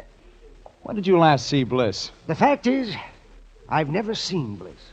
But he puts money into your circus? Through his lawyer. Right now we're playing Bliss's hometown. I'd hope to meet him in person. But... what would you say, Mr. Crackley, if I told you a strange man came into our bureau this morning and paid us not to take your case? Why, someone's following me? Well, I don't know, but Yeah. Yeah, Mr. Crackley, someone's following you. Mr. Regan, what are you looking at? You mean, what is it looking at us? But where? Stay put. I'll be right back. I ran to the window. The face that had been peering in at us whipped out of sight. A couple of winos in Dugan's door cost me 2 or 3 seconds getting out, and that was enough. When I got to the street, it was empty. The man with the long, stringy, yellowish hair who'd been watching us was gone. I went back into the bar. That's when I got a second surprise. Crackley was gone, too. A quick call to Billboard gave me what I needed. The Crackley Great Combined Circus was playing a town of 650 people. A place called Crossroads in the foothills, about a 2-hour drive from L.A. The crank with the yellow hair on the rope belt was somehow tied up with that Crackley circus. Yellow Hair had the Lion's signed receipt. I had to get it back. So I got into my car and headed for Crossroads. And when I got there, funny thing, the town was deserted. But the circus midway was jammed. It looked like Crossroads' whole 649 population was at that circus. Hot dogs, hot puppies, they're delicious, they're nutritious. Step up and get one. How much? Eh? A hot dog, how much? Oh, yeah, hot dog. Hey, you mean you're going to buy one? Why not? Nobody buys nothing in this cheap burg. Business looks pretty good to me. Everybody in town here at the circus. Don't cost them nothing. Oh, no? Old Crackley's putting on a show for nothing. Making it look good for Bliss, his silent partner. The show's papered then. Annie Oakley's for free, huh? Say, you Bliss? And if I am? I ain't said nothing. Yeah. How much for the hot dog? 2 bits. I paid for the hot dog, walked along the midway asking questions wherever I could get an answer. It's like the dog peddler had said. Crackley had papered the house, bought tickets for everyone in town to guarantee business. We weren't supposed to take the case, but the situation was interesting, and I got to wondering about Bliss, how he fitted in. But then I remembered I was here to get our receipt back. So I bypassed the midway, walked around to the performers' tents. No gaudy signs here, no freak shows, palmists or bally. And I found a woman. Or rather, she found me. Regan? Nice to be known. This is my tent, Mr. Regan. Please come in. She was tall, slim. You could spend time watching her. Young, but not too young. Her hair was long and black, almost to the roots. Her face was firm, beautiful, but her eyes had already been there and back. Then we were in her tent, nobody around except the tigers just outside. And she got nearer, and I could see more. Regan, Nice tent. I got a message. Uh-huh. Go home. That's your message? Go back to L.A., Crackley says. You a friend of Crackley's? He saw you on the Midway. He said, that's Regan. That's the lion's eye from L.A. that ought to go home. You sure it wasn't Bliss? You know Bliss? Oh, yeah, a very close personal friend of mine. You're clever, Regan. It's my business. Make sure your business doesn't get you into trouble. Hey, that tiger's close. Yeah, I work the big cats. They hate me and I hate them. I like them kept near me. Gives me a chance to whip them through the bars whenever I'm feeling blue. Lady, Yeah? what's your name? I got a surprise for you, Mr. Regan. I've had lots today. My name's Crackley. You're married to old Crackley, the circus owner? I married his son, Mr. Regan. His son? Yeah, George Crackley. The little runt that's standing in back of you. I turned. George was there, all right. And he was little, maybe 4 feet 10 inches tall, wearing a clown suit. His face was in queer makeup, chalk white, bruised blue. He was supposed to look like a sad clown. And he was. What are you doing around here? Looking for a man. She look like a man? No. You're after my wife, too. You were standing real close. Guys fall in love with me, Regan. My husband's a poor sport about it. Oh, make sure you don't wake up dead, mister. Make sure you don't get dropped on. I'll be real careful. George, if you don't get out of here... Ruth, don't you think it's time you were getting into your costume? The walk-around will begin in 4 or 5 minutes. A tall clown filled the opening to the tent. When he spoke, Ruth began fumbling with the costume. Little George looked like he was going to cry, then walked out of the tent without a word. Ruth followed him. And I was left alone with a tall clown in makeup, with a red watermelon mouth and cold blue eyes. I hated to interrupt, Mr. Regan, but Ruth must dress for the walk-around, as we of the circus call our opening parade. You seem to have an effect on George, too. Oh, George and I are partners. He's the sad, bruised clown, and I am the cruel clown. I frighten him, maul him, beat and bruise him with various objects. It amuses people. Naturally. We're all sadists at heart. Maybe you can help me. I'll try. I'm looking for a tall, eccentric man. Wears tennis shoes, rope for a belt. Has long, stringy, yellowish hair, you know him? Oh. I said, do you know him? Of course. That would be Mr. Bliss. Where can I find him? As a matter of fact, Mr. Regan, I have a message from Mr. Bliss. He wants to see you. Oh? Who will I say sent me? Just the cruel clown. He'll know who you mean. Where do I meet Bliss? At his home. I'll tell you how to get there. He did. I got into my car and started the drive to his shack. I'd meet him on his own terms at his place.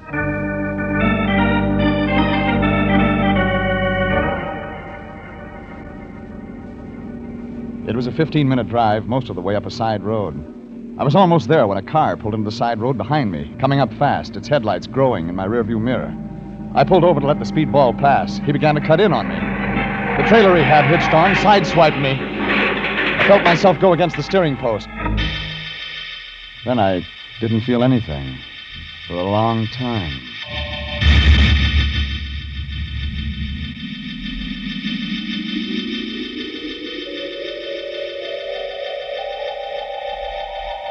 I'd been thrown clear of my car. When I came to, there was a huge man standing over me, black in the moonlight. My gun was gone. My hand caught at a club, and then I saw it wasn't a club, but a small, very small chair arm. Must have fallen from the trailer. The trailer was gone.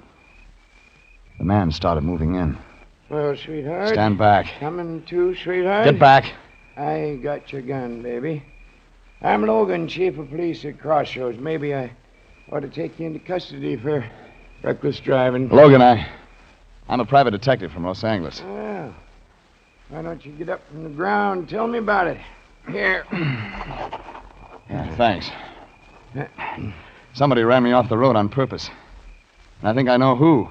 That's so, sweetheart? That's not all. There's something phony about that circus play in your town. Ain't no circus around here. You're real funny. Fact is, I'll make you a bet, baby.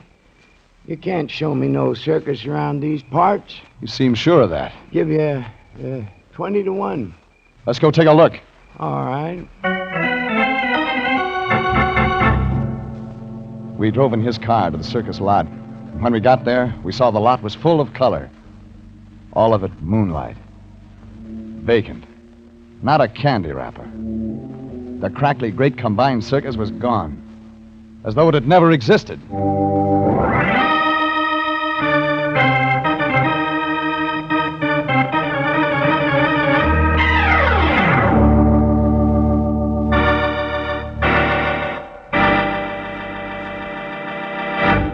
This is CBS, and you are listening to No Sad Clowns for Me, tonight's adventure with Jeff Regan, Investigator.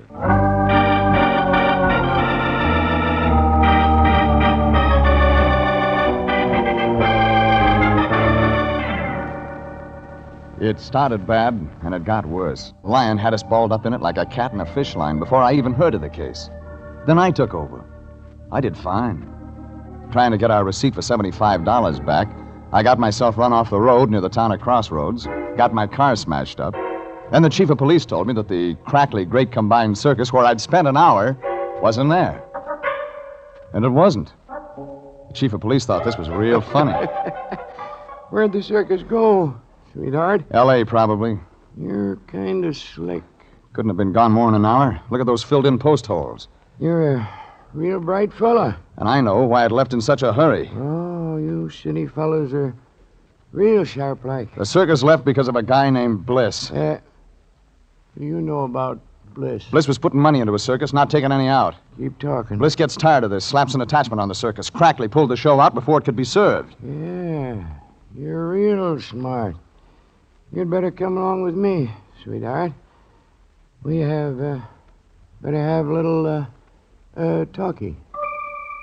It hit the bullseye, and I got more than I bargained for. It seems Bliss had no friends, except Logan, who, being the local legal eagle, was also appointed by Bliss as his lawyer, having full power of attorney. Now Logan was ready to talk. Bliss, now, he ain't no dummy. He was in the circus himself years ago, before he got wise and made a lot of dough in plumbing fixtures. Ain't no money in show business, sweetheart. They tell me. Now, Bliss, he ain't old, but he's kind of funny. All of a sudden, he wants to... invest in a circus. His old love. But he also wants to make some money out of it. Oh, Bliss, he likes money. He married a circus gal years ago.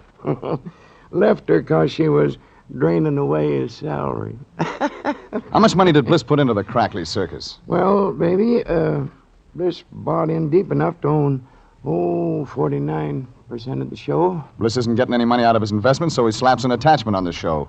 Crackly gets wind of it, pulls the show out. You were right up to there, sweetheart. Talk, Logan. I got a note from Bliss just this afternoon. Told me to lift the attachment order. It was a real happy note. Where's Bliss now? Honest, baby, I don't know. He's queer. He's just gone. Bliss skipped out on his wife. That can't be his real name. No, I can't tell you much. Promised Bliss I wouldn't, but his name used to be Elmer C. Bickle. You got a phone, Logan? Here you are, baby. But get the charges. I was getting an idea. Another reason for the show's moving. One thing was sure. Bliss was in it up to his ears. It was 2 a.m. now, and I got the lion at home.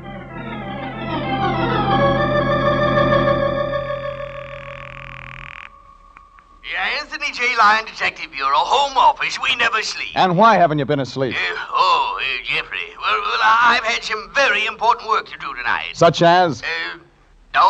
Pasting those dollar bills together, if you must know. You're graduating from kindergarten right now, Fatso. Get your car out. At this hour? I'm in Crossroads, California, slaving for the agency, and you can help. What can I do? Get all the stuff you can on a guy named Elmer C. Bickle. Bickle? Bickle. Joined the circus years ago, married somebody, left his wife. Check variety. That'll take all night, Jeffrey. You've got 1 hour. Oh, another thing, Fatso. Check the theatrical hotels, places where show people, circus people put up. Here's what we need. A line on anybody connected with the Crackley Great Combined... I can give you that, sweetheart. What? You what? I know where they probably hold in. Lion, forget that last. But check Bickle. I hung up, and Logan said he'd heard the performers from Crackley Circus usually stayed at the Fossman Hotel in Los Angeles. So I called the Fossman Hotel. Oh, hello. The desk clerk sounded wide awake. Fossman Hotel? Has Mr. Crackley checked in? Who's asking? Regan, private investigator. Well, we certainly could have used a private investigator this morning. Why? Heavens, the circus came in without telling us. Everybody's so upset. You better make sure they pay in advance. Oh, well, Mr. Crackley paid everything in advance. He has the finest suite of rooms. Huh? But there's such confusion. I just don't know what to do. You wouldn't. Now, about Crackley. Oh, I'll ring.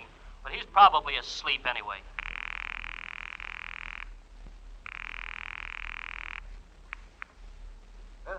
Hello? Crackley, this is Jeff Regan. Oh, Regan.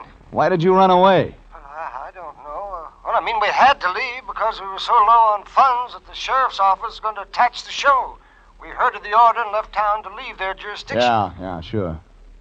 Well, your worries are over, Crackley. I've found Bliss for you. Bickle, too. Oh, no, it's impossible. Well, I mean... Yeah, I know what you mean. It hit me. The circus was making money. Crackley had paid his hotel bill in advance. Fine suite of rooms. Why, he'd probably been keeping a double set of books cheating Bliss. I got Logan, got in his car, and drove back to the deserted circus lot. We drove fast. The circus had pulled out in the middle of the night for another reason. And I knew now we'd better look for that reason. The lot was deserted. Low, cold mist over the ground. Gray morning. A small animal moved through the mist like a creature from another world. A small dog. He'd found what we couldn't see. He had something in his mouth. A cap with a red pom-pom on its pointed end. A clown's cap, stained with blood.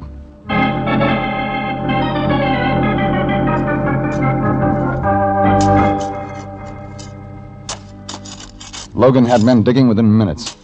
One of the filled post holes seemed larger than the rest. This was it. We found him, Mr. Regan. Yeah. Let me see his face. Yeah. Kind of muddy. Still in makeup. Tall, cruel clown. You know him? Yeah. You too. Pull the skull cap off. Oh. Poor Mr. Bickle, alias Bliss. Long, stringy, yellowish hair like an actor. Only he isn't playing at being dead. Come on, Logan. Keys to your car. I've got an appointment at the Fossman Hotel.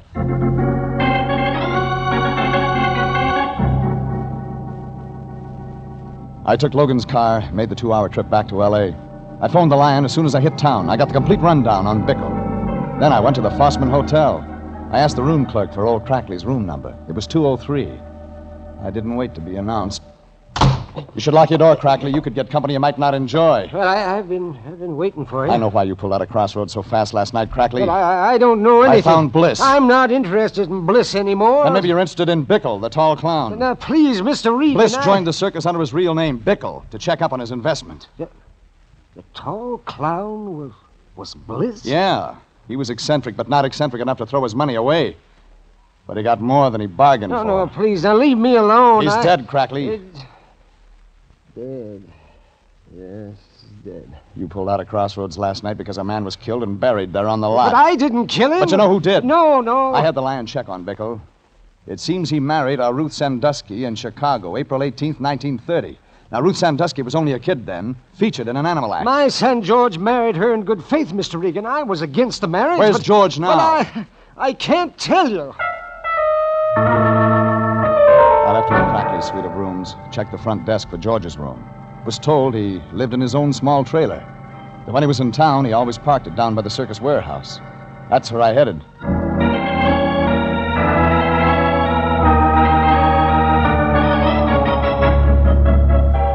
The circus warehouse was down by the tracks. It was a raw wood building that had fallen in on its bones. Most of the circus trucks had unloaded. Things were pretty quiet. I got out of the car, walked around. The rear of the warehouse was parked a small trailer, beat up. The one that had forced me off the highway near Crossroads. Inside, I found Ruth. Ruth Sandusky. Regan. Married Elmer C. Bickle in Chicago, April 18th, 1930. You're a real bright eye. You kind of like being married, don't you, Ruth? So much you get married twice.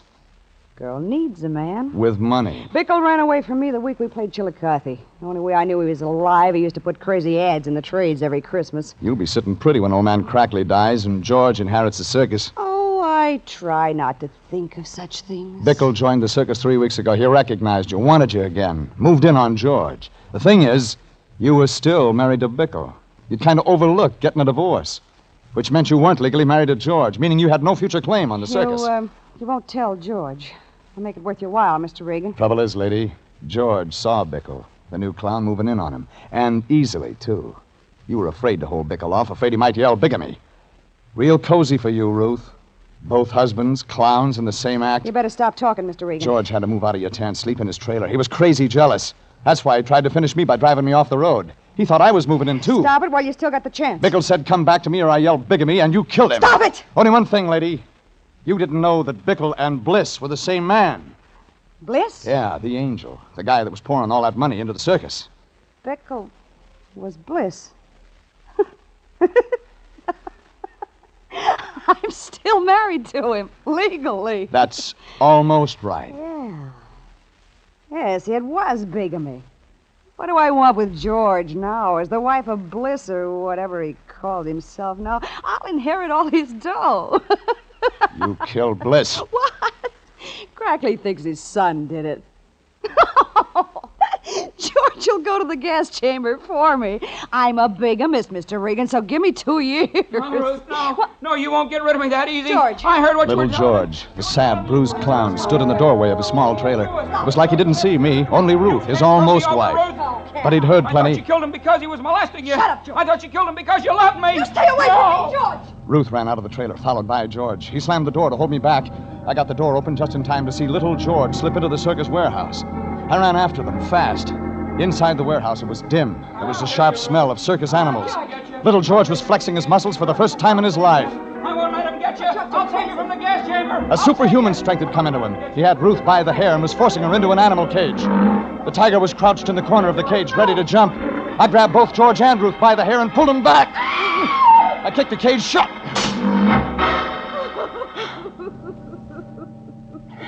Why didn't you let me finish? Sorry, George. The state will want witnesses when Ruth finishes her act. In the gas chamber.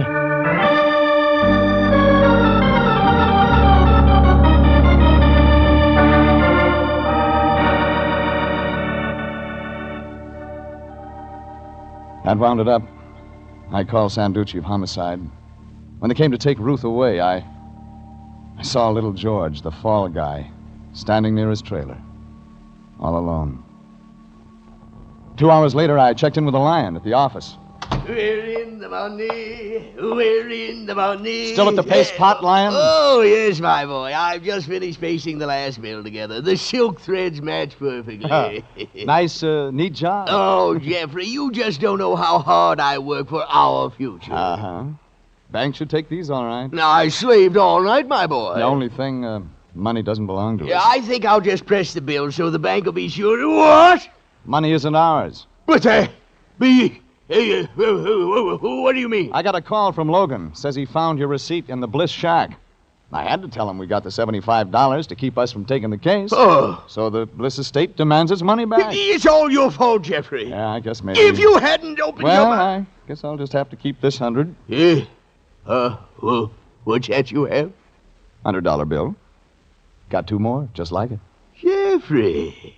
But who... Old Crackley gave it to me. Well... He thought his son George had killed Bickle. When we proved it was Ruth, he gave it. Oh, how could I have ever doubted you, Jeffrey? Another thing, Lion. Yes? Meant to tell you, those bills you pasted together? Oh, I worked so hard over them. Well, the bank would have fitted the bills together for you. Yes. Oh, no!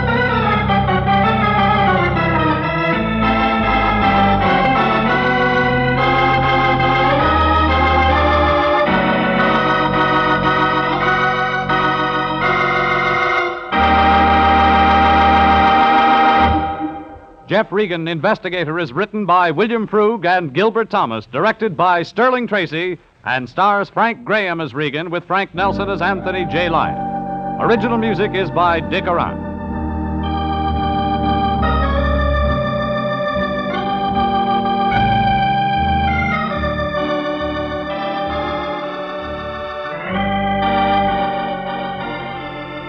Jeff Regan, Investigator, is transcribed each week at the same time over CBS. Bob Stevenson speaking, and inviting you to be with us again next Sunday at 8:30 for more suspense and mystery and adventure with Jeff Regan, Investigator. This is CBS, the Columbia Broadcasting System.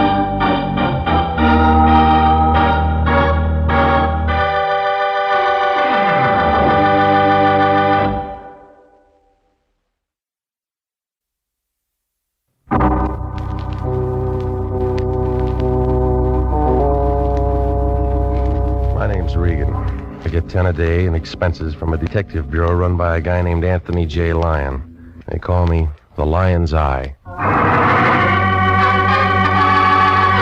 Jack Webb is Jeff Regan, Investigator, as CBS offers you hard-boiled action and mystery and thrilling adventure in tonight's story of the man who lived by the sea.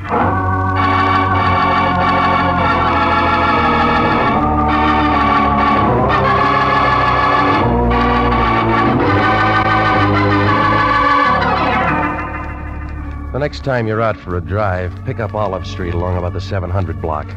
You can't miss it. It's a big building made out of white granite. The Cosmopolitan Building.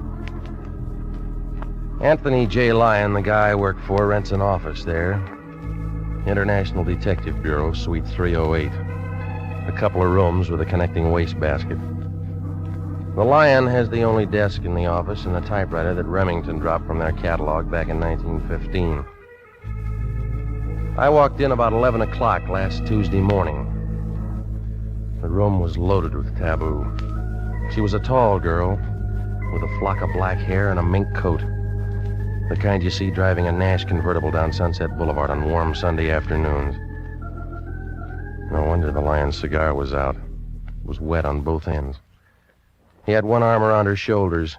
He knew by this time that coat was the real article. There wasn't any music, but he didn't seem to mind. Come on in, Regan. Not much room to dance. We got business. She's your date. This is Mr. Regan, Miss Kara. How do you do, Mr. Regan?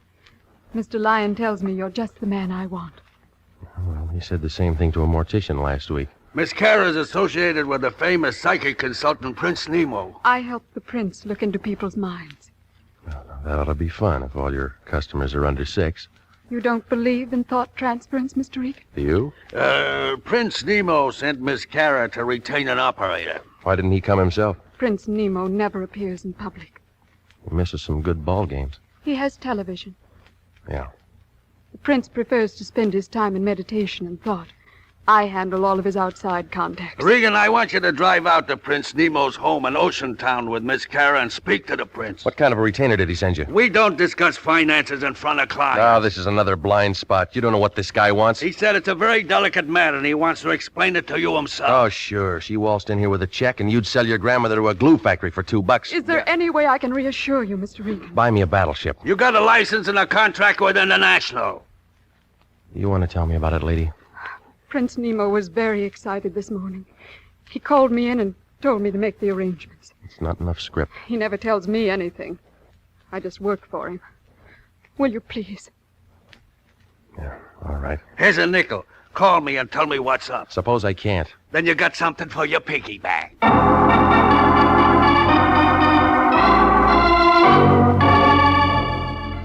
The lion stood there and watched us leave. He looked happy, like a hobo in a bubble bath. Well, we went downstairs. We climbed into her convertible. The guy in the parking lot had to take a walk around the block when she flashed him a smile. I asked her about lunch. She said no. I asked her about dinner. She said something that meant no. It's like that sometimes. The flag's up, the meter's ticking, and you get nowhere. But from a couple of things she told me, I got the idea that she was doing more than help the prince read minds.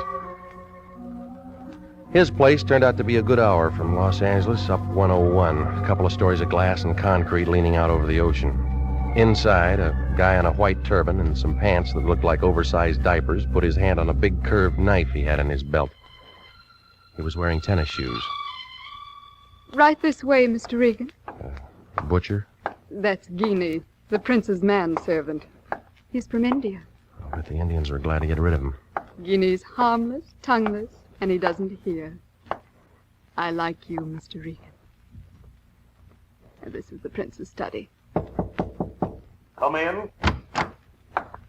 Oh, come in. This is Mr. Regan. Of course. Welcome, sir, welcome. The Lion's Eye. I'm honored, sir. Please sit down. That'll be all, Lena? Of course. I'll be in my office. Charming girl, Lena. She handle all your outside contacts? Except for those matters I must attend to personally. Mr. Regan, I'm in trouble. It's paid for. I want you to save my life. You look healthy. I am healthy, let me assure you. But my life has been threatened. They got police departments. I thought you understood. This is a delicate matter. We aren't here to discuss me. Who's the guy? It's a lady, Mr. Regan. A very beautiful and lovely creature.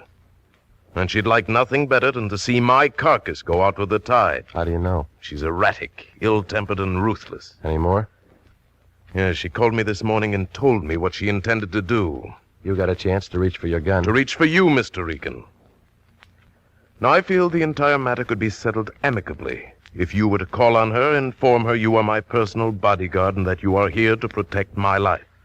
What makes you figure she'd go for that? It's worth a try. And besides, I'm paying. Mm-hmm. Now tell me how long you've been blackmailing her. Blackmail? What do you mean? Oh, your racket might last 6 months, a year, but not long enough to build a place like this. The answer's blackmail. My dear fellow, Okay, so I should have told you. Give it to me. Well, I can slip them into a trance, spill a family secret or two. What kind of secrets? Any kind. They want their minds read, I read them. $25 a hit. Where does the shakedown come in? When I tell them what they told me. You been putting the squeeze on her? She's an actress. She was in on a deal at the studios. And she won't shake. She said she'd blow my head off. Look, I'm in a spot, Regan. She's the kind who'd do it and make love to the jury. Give me a name. Doris Patrick. Never heard of her? Where's she live? Palisades. Here's her address. All right. You going over to talk to her now? Well, she isn't gunning for me. Oh, thanks a lot, Regan.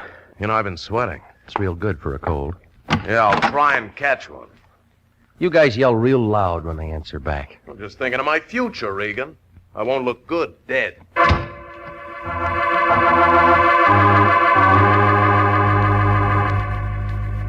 I left him sitting there scratching his bald head under his turban. He looked unhappy, like somebody'd fed him a Vaseline sandwich. Well, I climbed in my car and I followed the highway to the turnoff back to Sunset. The Malibu fog was coming in for the winter, and by the time I got to the address Nemo'd given me, I was looking around for my hands. Doris Patrick's place was too big for a marble game and too small for football. There was a wire fence all around it and a sign every 15 or 20 feet or so that said, "Not to trespass." I parked in the boulevard and walked up the driveway. It was about then that a guy in a blue suit showed up. He was tall and heavy, and he thought a lot of his hat. He pulled down on the brim, blew smoke in my face, and kind of nudged me with his shoulder. Move on, Pilgrim. We don't want any. How do you know? We're waiting for the 49s. Scram, huh? You aren't even on the list. All right, we'll wait for the 50s. Blow. I came to see Doris Patrick. Yeah, what for? You her? Sure. What do you want? Business. Shop closed. You always like this, or you missed lunch today? Look, I don't know who you are, Pilgrim, but you don't understand English. Well, I know you. There's something about a guy in the lineup. Yeah? He memorizes easy. Cop? Private. Private or city, you all smell the same to me. Hunting season's over. You always carry a .38, do you? Oh, that's showing? Well, maybe you got a broken rib. Well, I met all kinds of funny guys. I said I wanted to see her. Ain't in. Watchdog? Now you're getting smart. Well, you aren't. What kind of crack is that? Just this. I'm going in. Trick I learned a long time ago. You shoot a guy in the knee and he don't ever walk straight again. Never done it, punk? Oh, sure. That's how I learned. That's when I learned, baby.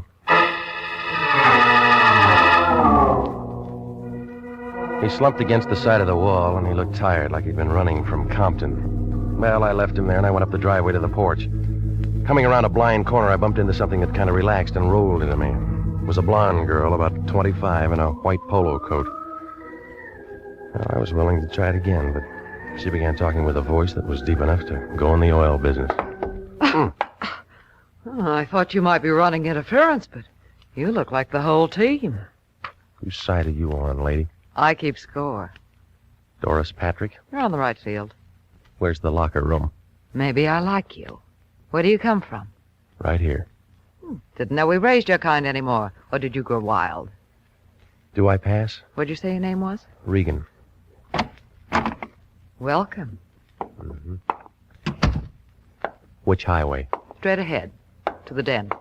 It's a nice place you got. When's harvest time? I said welcome. That isn't what the tall boy said. Tall boy? A blue suit with a .38 and a hat. That'd be Jesse. I was married to him once. What about now? Oh, he hangs around like that sometimes. I never see much of him. Trouble? No, not much. You got a lot of size, mister. Must have been good. Do that kind of thing often? Only when I have to. Sit down. How do you like it? Soda or water? Your way. There now. Isn't that better? I don't know. This is my first drink. You'll get another. It's a cold day. Not in here. You're quick. Must have a good straight man. His name's Prince Nemo. Must we talk about him? He thinks you're dangerous stuff. What do you think? Right now, or when I'm a couple of feet away? Now. Hey, now look. Remember me? I just got here. Your name's Regan, and we're going to get along. Yeah. It's in the cards. You got a fast deck. Go ahead. Deal. All right. How much time between rounds? Yes? Who? Oh, just a minute. You know somebody named Lion? Yeah. He has quite a roar. Here. Yeah. Who's the dame who answered the phone? Nemo's friend. Sounds like she's a friend of yours. All right, you got something to say? It's all off. Check bounce? It was certified. Nemo called 10 minutes ago and canceled the contract. Well, what happens now? Finished, come back to orbit. Who told you I was here? The prince. It was a quick change. We got paid. Well, I already started something. I don't care what you started. You finish it on your own time and expense sheet. Bad news? Well, I'm through working for the day.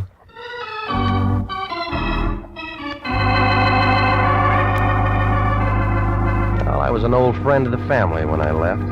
She didn't want me to go, but I was thinking about Prince Nemo and the way that nothing made sense. Oh, the whole thing looked phony, like an undertaker in a white derby.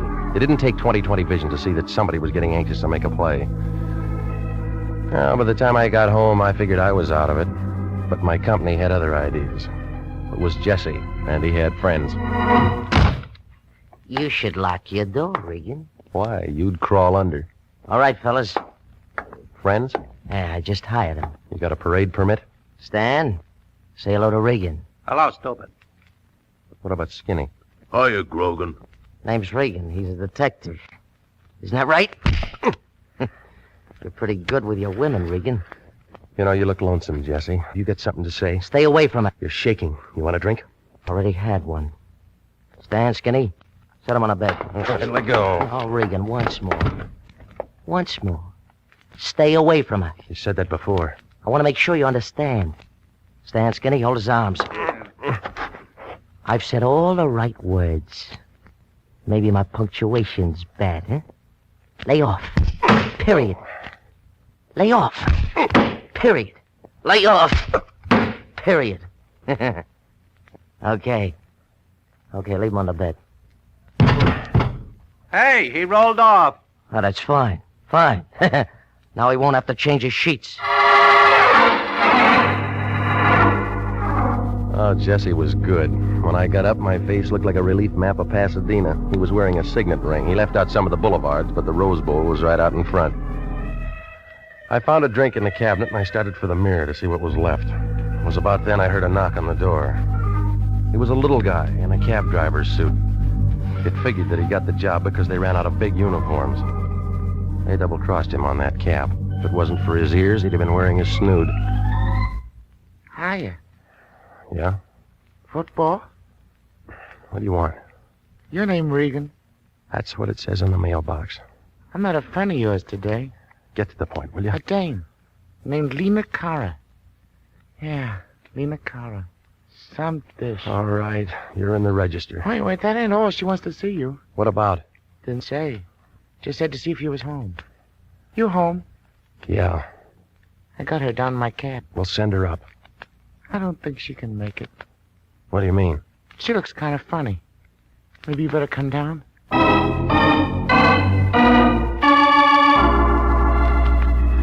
She was sitting on the edge of the seat, staring out at nothing.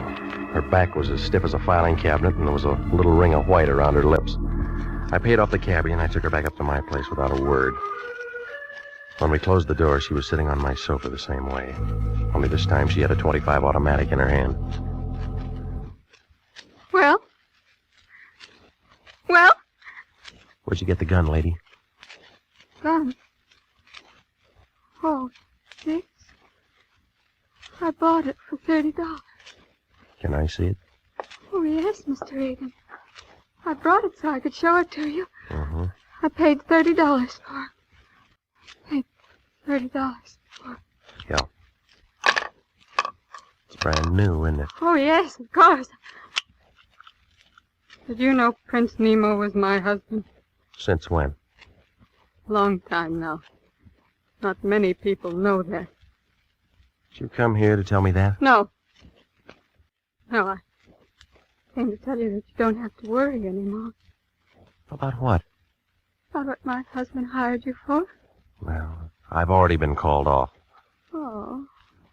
Oh, I didn't know that. Did you meet Doris Patrick? Yeah? Then it was about her. What do you want, lady? Nothing. Nothing at all. Just that we don't have to worry anymore, do we? Tell me about the gun. Doris is very pretty, don't you think? Seen her on the screen many times. I think she's quite pretty. Could hardly blame the prince at all. Could hardly. Why'd you bring the gun? Imagine the air would be cleaner there, don't you? What are you talking about? It's really very humane, they tell me. Come on, stop it. It's just like sitting down and never waking up. I read all about it. Just walk in and sit down, and you don't try to hold your breath. Stop it, sis, stop it. Now listen to me. What is it? What have you done? What are you trying to say? You don't try to hold your breath.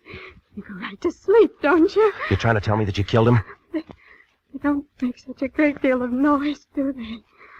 I left him sitting there in his house by the sea. He looked very much alive, only...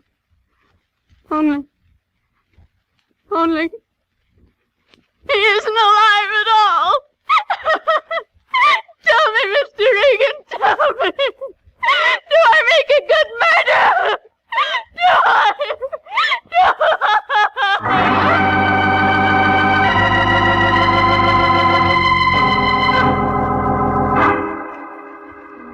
Well, after she got through screaming, she settled down to a slow, even kind of giggle that started somewhere around her shoelaces and didn't get past her knees.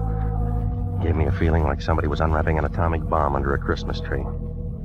Well, she wasn't going to do any more talking, so I went downstairs and brought back a doctor friend of mine named Sammy Wing. He had his little black bag with him, and he gave her a shot of something. She wilted like last night's orchid and went to sleep. Sammy wrote down a couple of things, and then he looked up at me. Some playmate. Wish I'd have been here for the party. How is she, Sam? You know her better than me.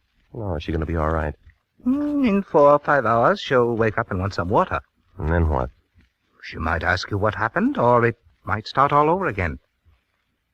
By the way, what was it? I don't know. She came over to see me. I should have visitors like this. I've been working too hard. She said she killed a guy who was a client of mine. Maybe I'm lucky at that. Why the past tense? The Lion called me off the case. Official, huh? Yeah.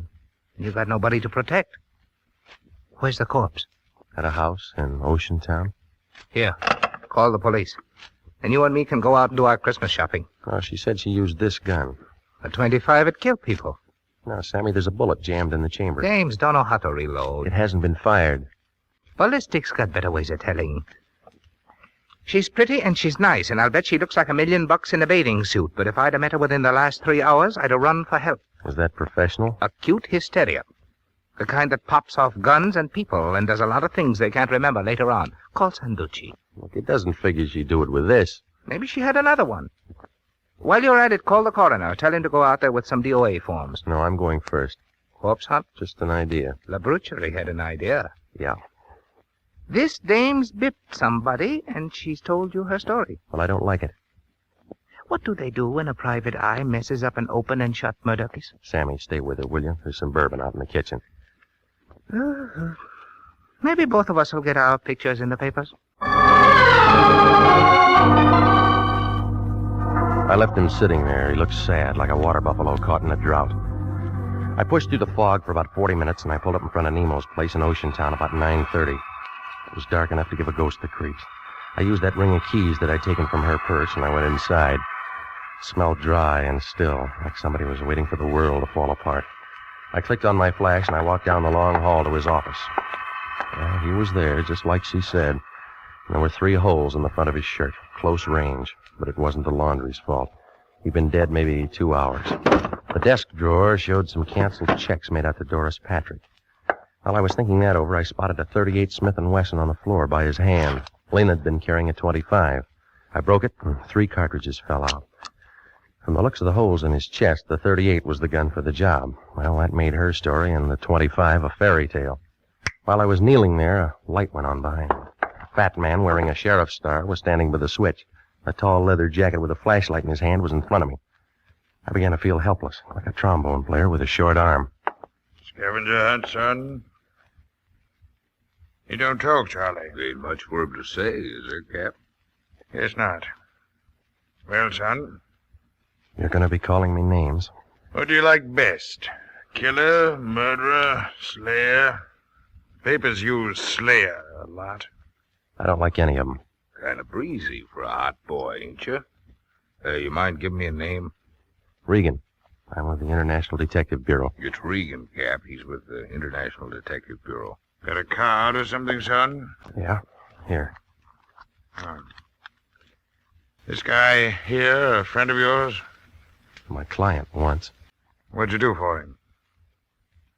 Okay, tell me this. Why'd you plug him? There's another story. Any good? Better than the one you got. You'll have a hard time selling it. It's a fix. Oh, why you want to say a thing like that? How long you been on the force? Easy, Regan. Me and Cap's being nice. Phone call a little while ago. Funny kind of voice. Said we'd find a stiff here. We didn't say we'd find you. Yeah, you're extra. The dame who worked for him told me. You tell homicide? No. That was a mistake. Where's this girl now? Name? Charlie, call a coroner. Ocean Town is just a small place. Only me and Charlie around. We borrow from the county when we get something like this. Well, I can find you a real answer in an hour. You got ideas? Lots of them. You can tell me all about them later. We got a corpse, we got a suspect. You know that's good. Even a weapon. I'll have an alibi when you check the time of death. We'll worry about that later on. All right, son, let's go. Well, I had about as much chance as an elephant in a tea room if those 2 locked me and booked me. I leaned back into his gun, spun around, knocked his wrist down. He pulled the trigger. But I'd already hit the light switch, and he was making rockets in the dark. I left my car there and cut across the highway and doubled back up the hill. They spread out in the wrong direction.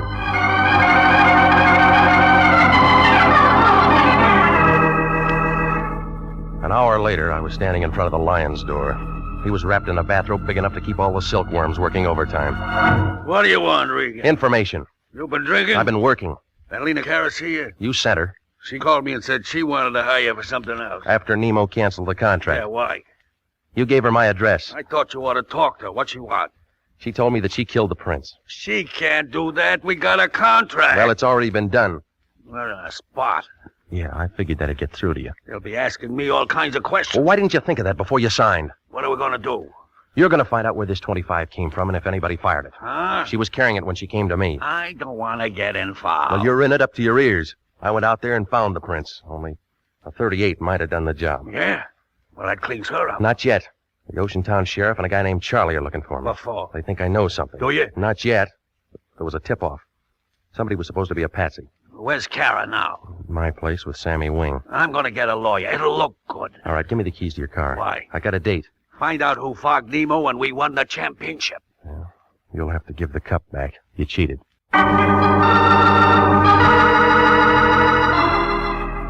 I drove back out to Doris Patrick's place in the Palisades, and I rang the bell and waited. Took her a while, but she showed. She was wearing a filmy kind of a thing that made a spider's web look like canvas. I began to feel warm, like a sun lamp on a picture set. We had a date at 9 o'clock. I broke my watch. Come in, I'll see if I can fix it. I'm great with a Swiss movement. Yeah, it shows. We were going to look at the stars together. How long you been here? I gave you up at 10. Tell me, how do you like my new dress? It's the right color, but the wrong cut for a funeral. I haven't read the obituaries today. No, it'll be in tomorrow's paper. Have a drink and let's wait for tomorrow. Your friend Nemo was killed tonight. He was no friend of mine, I told you that. So did he. He fall off his house? Murdered. We've been having fun up to now. You know, you'll be first guess. I don't think I like that. He tried to blackmail you. The story's backwards. Well, that's the way it comes out. Not quite. You got another way? He never tried to blackmail me. Mm-hmm. I blackmailed him. How? I went to him one day and put him in a trance. Only I used scotch. I found out what he was doing and how he was doing it, so I turned the tables. It was good, clean fun, but expensive for him. Well, now, if he was your meal ticket, then you have an alibi, huh? There'd be canceled checks somewhere. Right where I could find him. I'm telling you the truth. Where does Jesse fit? Oh, I told you we were married once. He's jealous. Did he know about Nemo? Maybe. He was watchdog when I came out. I told you... Jesse. Hello, gorgeous. I still have a key. What do you want? You? Get out. You still tramping with this tramp? Just in time, Jesse. You know, you didn't listen good. I told you to lay off. Where's your friend? Paid off? I'm handling this alone. We've been finished for a long time. Oh, we're starting up again, Angel. Or didn't you know Nemo was dead? I saw your 38 tonight, Jesse. Ah, you're wrong. It's her 38. It's got her prints on it. What do you mean? I put him there. And you're going to be tagged for his murder, Angel. You see, you're sort of in a spot. Regan. Easy, baby. This punk never did anything right. Oh? Tell me how wrong I've been. All right. That tip the Oceantown cops was wrong. Killing Nemo was wrong. Ah, you twisted, Pilgrim. Cops got a warrant out for you right now. Yeah, I heard it on the car radio. Murder suspect. Plugging you is something they'll thank me for. With her prints on the gun? Well, how was I to know? I just see you and plug you. Everybody will be sorry, but it'll be manslaughter and suspended. It's pretty right, isn't it? Well, what about me? A friend of mine shoving off at Pedro tonight, Angel. Going all over the world. We'd be together. Well, Angel, do I plug him and meet you somewhere in 2 weeks, huh? All right. Move over, Regan. The lady's making up her mind. Now, what do you like? Oh, it was a real photo finish. Just as Jesse set the gun up against my head, Doris pulled a gun from the desk drawer and threw a couple of fast ones into him. Jesse tried for her. I'd call it a dead heat, but you'd have to give Doris the edge. Her first slug cut him down like a blade of grass, but she didn't give up. Angel!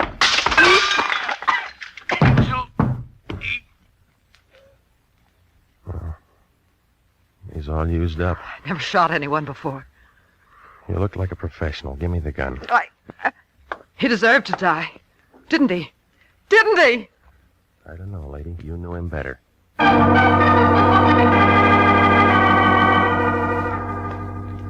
Well, it all unwound like red thread in a Levi factory. Nemo told me his phony story so he'd have a good self-defense angle when he finally got around to killing Doris Patrick some afternoon. Jesse worked for him to keep me out, but I bounced him and got inside. When Jesse phoned Nemo about it, Nemo called the Lion and had me jerked before we could compare notes. I guess Jesse went kind of crazy when he saw how well we got along. He got an idea and killed Nemo and made Doris a patsy with those fingerprints. Lena Cara? Well, she went kind of crazy, too. She found Nemo dead and got the idea she did it. It took 3 doctors a couple of days to tell her what really happened. And the Lion was mad when he found out there wasn't any money in it. But then when he saw Doris Patrick's picture in the paper, he got kind of curious. He asked just one question. What did I do all that afternoon I was out in her house? Well, I didn't even bother to answer him.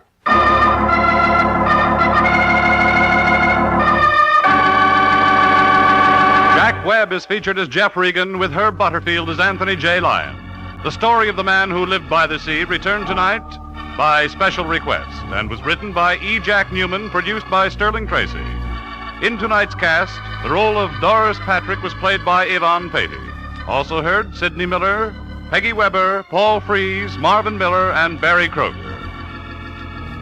Music for this program is by Milton Charles. This is Bob Stevenson speaking.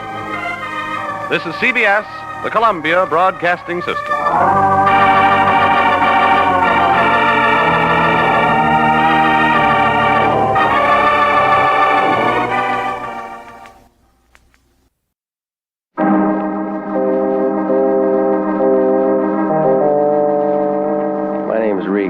I get 10 a day and expenses from a detective bureau run by a guy named Anthony J. Lyon.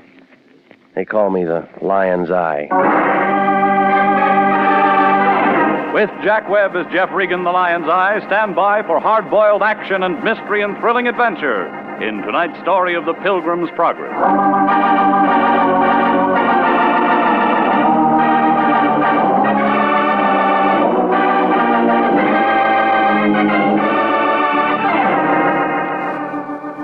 The Cosmopolitan Building, 7th Street near Olive, downtown L.A. It's a mess of granite thrown together by an architect who must have taken his degree on the rock pile at Leavenworth. It's up on the 3rd floor, room 308, right next to a credit dentist who shares his office with a collection agency. On the other side, there's a school for models, and the Lion's got sore eyes trying to see through that cloudy glass. International Detective Bureau, Anthony J. Lyon, president. He's also vice president, secretary, treasurer. I work for him. Well, the office isn't much, but there's enough elbow room for a client to write a check. I went to the office Friday night about 5:20, answering the Lion's call. He was sitting behind the desk, sucking on a quarter cigar. He looked real pleased, like a fat lady locked in a cream puff factory. Man I know had a baby. Plumber named Broman or Groman or something like that. Mazel tov. Cancel any arrangements you got for the night. I got something for you to do. Got your car? It's in the lot. Gas it up. You're taking a trip. Where to? Calabasas. A man wants to see you. I got no friends out there. Friend of mine named Hendricks. He counts his money with an adding machine, and his finger's always swollen. What's the problem? I don't know. He didn't say. He just called and told me to send out a man. How much did he give you for a retainer? When an important man like Hendricks calls you, don't insult him by asking for money. Oh, stop it, will you? You're the kind of guy who'd steal pennies out of parking meters. That's enough, Regan. If one of them turned up empty, you'd sue the city. Here's the Hendricks address. Now get out there. All right. Regan. Yeah? Remember, do a good job, and I'll give you Thanksgiving off, and I'll pay you. With what, cranberries?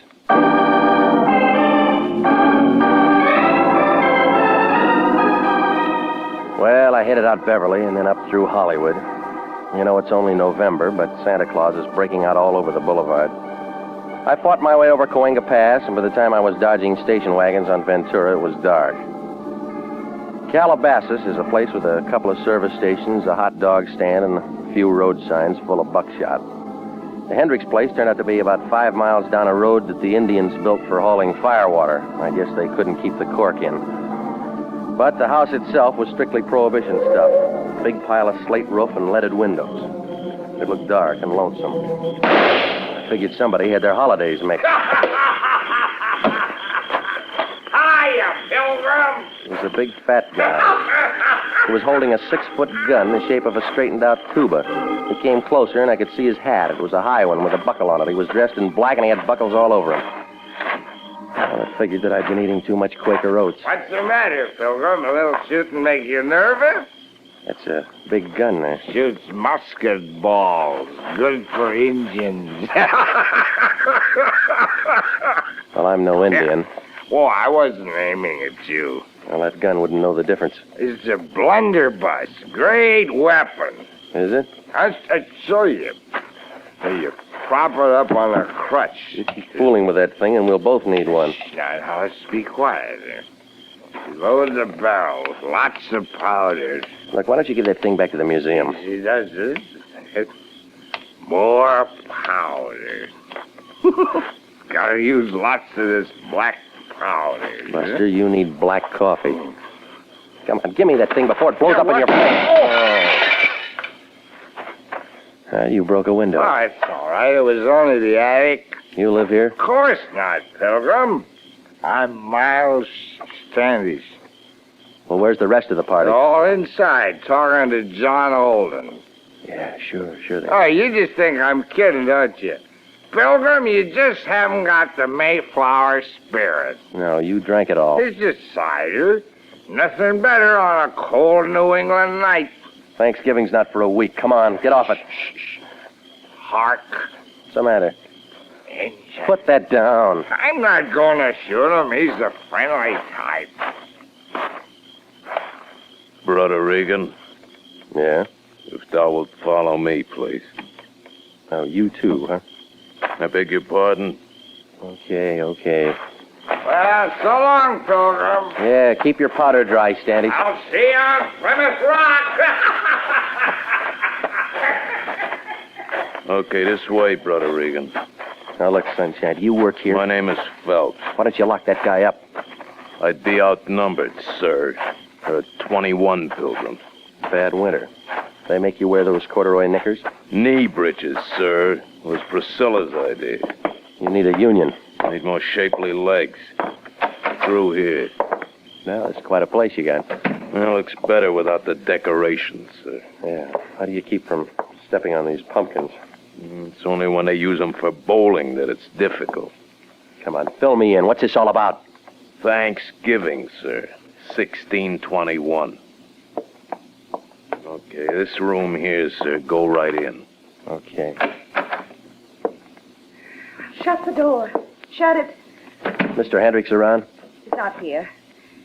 Come over, sit down. Who are you, Priscilla?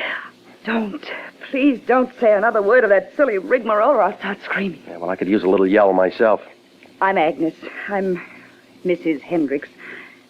Or Agnes. It doesn't make any difference. Does to my friends. Didn't I say sit down? Yes, you did, and I didn't. So you don't like the party, huh? I'm not much of a Puritan, Mr. Regan. Well, that Great Dane says the masquerade was your idea. Oh, Phelps is stupid. This goes on all weekend, Mr. Regan. It's called a turkey shoot. Oh, so that's it. Who gets the bird? The Pilgrim Fathers, my husband's friends. They ought to be shot, every one of them. Yeah, well, I'm not from the SPCA. Oh, wait a minute, Mr. Regan. I like you. That's not the point. I won't bore you. Your husband might. Him. He's crazy, Mr. Regan. Crazy as the things he does. Shooting, drinking, spending money. It's a hard life. I don't know how I stood it for as long as I have. My lawyer says I'm the most patient woman in the world. Yeah. Well, thanks for the conversation, Miss Hendricks. Why did my husband send for you? I don't know. Yes, you do. You do know. Tell me. I don't know. Please. You don't realize what kind of a man my husband can be. I never met him. You don't know how much I need help. How lonely I am. Well, where is he? I'll tell you if you promise to come back to me. No, I'll write you a letter. He's out in the shed, other side of the patio. Thanks. I wouldn't act this way if I weren't so frightened. You don't know what it is to be frightened all the time. No, but I'm learning. I wish you'd stick around, Mr. Regan. Well, thanks, Mrs. Hendricks, but the pin feathers are a little sharp.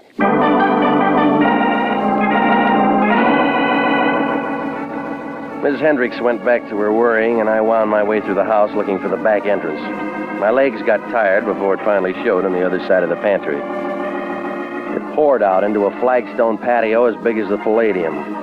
A walk took me to a shed. It was a 2-story redwood place that must have made a loud noise on the cash register, and alongside, fenced in with chicken wire, was a whole population of turkeys. Well, I went into the shed. There was a little round-faced guy with pink skin was leaning over a barrel of cider. He wore a blue silk smoking jacket with gold initials EH on the pocket. When he caught my footsteps, his head bobbed up, and he gave me a deep look like he was trying to see the back of my eyeballs. Yes? I'm Regan, International Detective Bureau. Oh, I've been expecting you. I'm Hendricks. Yeah, I know. Why the fireworks? Huh? Oh! Miles Standish and his blunderbuss, huh? Oh, just having fun. It's a party, you know. Big party we're having here. Yeah, well, the neighbors will complain. Ah, neighbors. None for miles around. That's why I like it out here. Have trouble finding me? You ought to put up signs. Signs? Glass of cider, Regan? Care for a glass?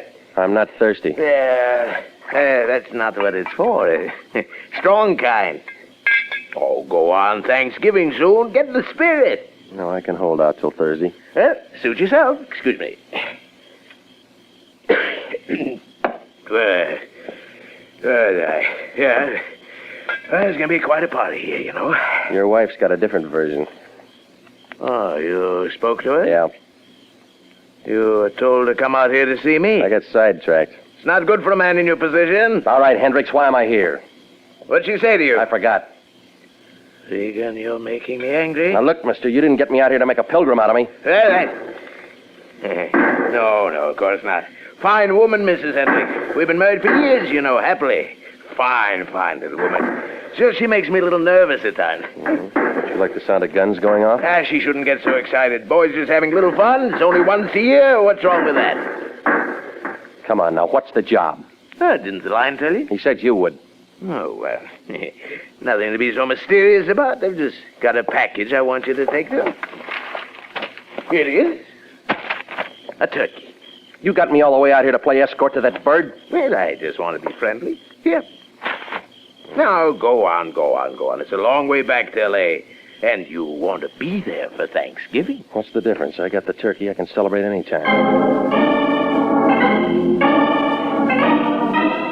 60 miles to do a delivery job on a dead bird. Well, I wandered back to my car, and I listened to the crickets and the gunshots try to outdo each other. And then I dumped the turkey into the back seat, and I started the car down the drive. I just zoned it around the bend when the headlights caught a pair of buckled shoes and black knee breeches. Miles Standish was lying face down in the dirt, and there was a wet shine on his side. He was breathing hard. Blunderbuss was lying beside him, and I figured that he blew out the wrong end. I would have gone for the Hendricks phone and a doctor, but I got a good look at the holes in him, and I headed for a hospital instead. The blunderbuss may have been kicking up a fuss, but the holes in Miles Standish were 20th century, about the size of a .32.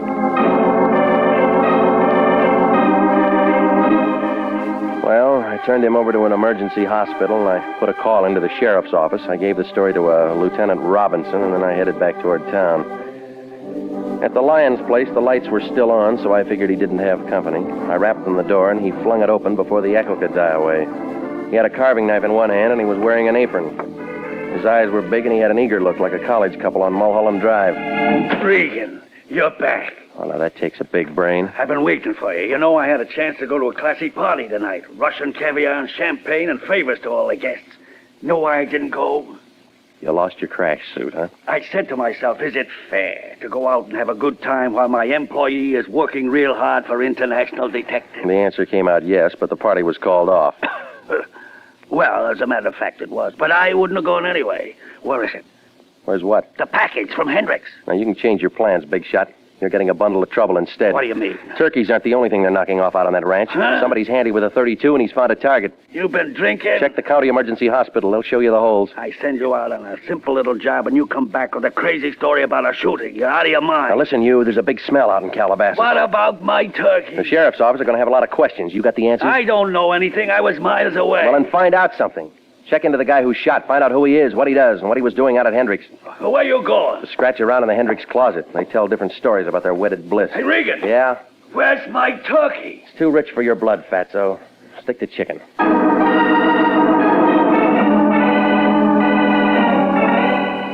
Well, I left him standing there with his apron hanging out. Miles Standish might get enough wind to through that extra hole to say who shot him, but more likely not.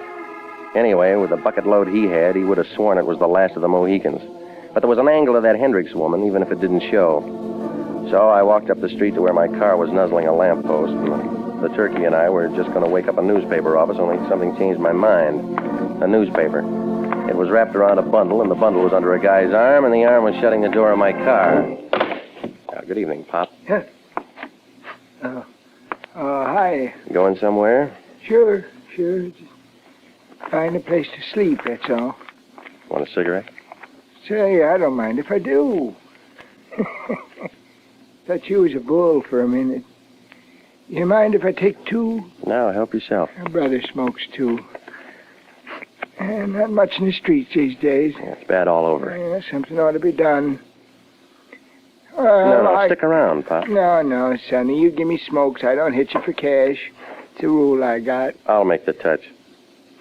What's that? What's in the newspaper? Russia. Inside. Funny paper. Yeah, sure. Well, now take it easy, boss. The guy's got a right to his privacy. You weren't sleeping in my car. Oh, so that's it, huh? Yours, huh? Small world, ain't it? Yeah, come on, let's unwrap. Now, it's Thanksgiving, Mac. Ain't you heard of Thanksgiving? I'm gonna plug my ears. Give. Now, please, Mac, show me the spirit. Once in my life, both drumsticks. Now, stop it, you're breaking my heart. I mean it, Mac. Let me have it. I'll break the wishbone for you, Sonny. I will. You ain't got no use for all that meat, have you? Oh, you have, huh? What's so long, Mac? Hey, wait a minute. Hold it. No, let go of my arm. That was a pretty dance, but you should have changed your shoes. What's that? You didn't get those buckles in the bread line. Oh. Now, come on, change the record. Who are you? That's none of your business. Let go of me. I said talk. I will not. You're from the Hendricks place, aren't you? You're from the... Oh. Thank you, Phelps. That's all right. Got the bird? Sure. Let's go. Yeah. Nighty-night, Pilgrim.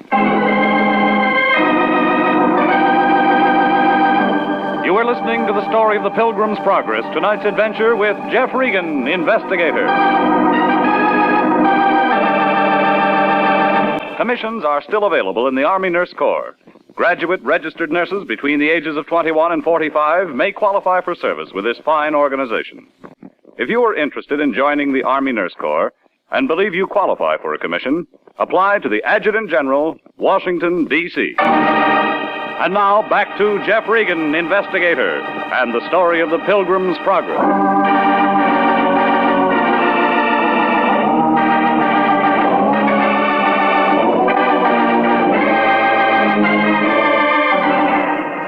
Well, none of it made sense.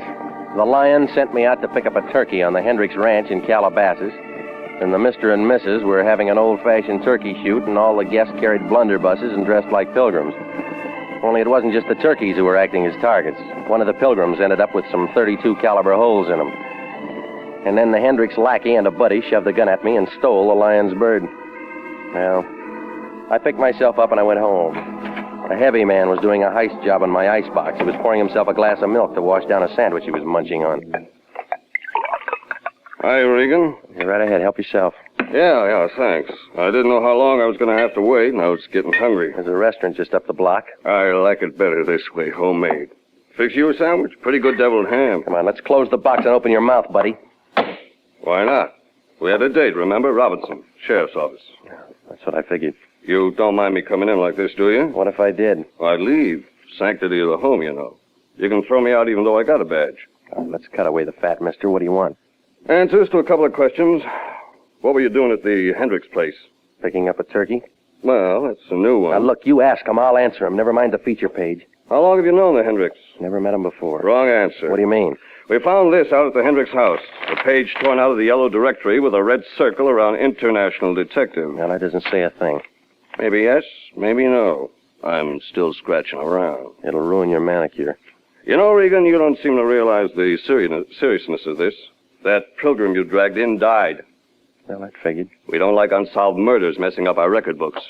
Well, then you're wasting your time here. I got lots of it. I don't come up for pension for 12 more years. What was that pilgrim's name? Well, he gave me Miles Standish. Sounds like a fake. Well, don't count on it. I once knew a John Smith. Give me the real name. I don't have it. All right.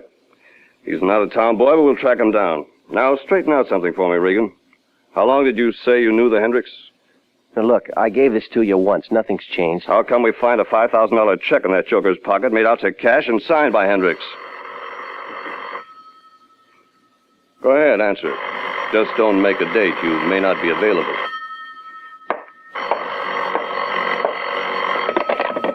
Yeah? Mr. Regan, this is Mrs. Hendricks. I must see you right away. Who did you say? Mrs. Hendricks, you remember? Charlie? No, there's no Charlie here. You must have the wrong number. Sort of annoying, isn't it, Regan, when you get a wrong number late at night? Well, it happens. Sure it does. Happened to me once. Anything else you want? Another deviled ham sandwich? Kitchen's closed. Pretty rotten hospitality. Well, you weren't asked. Okay, I gotta move anyway. See you later, Regan. Keep the mud off your shoes. ER3408.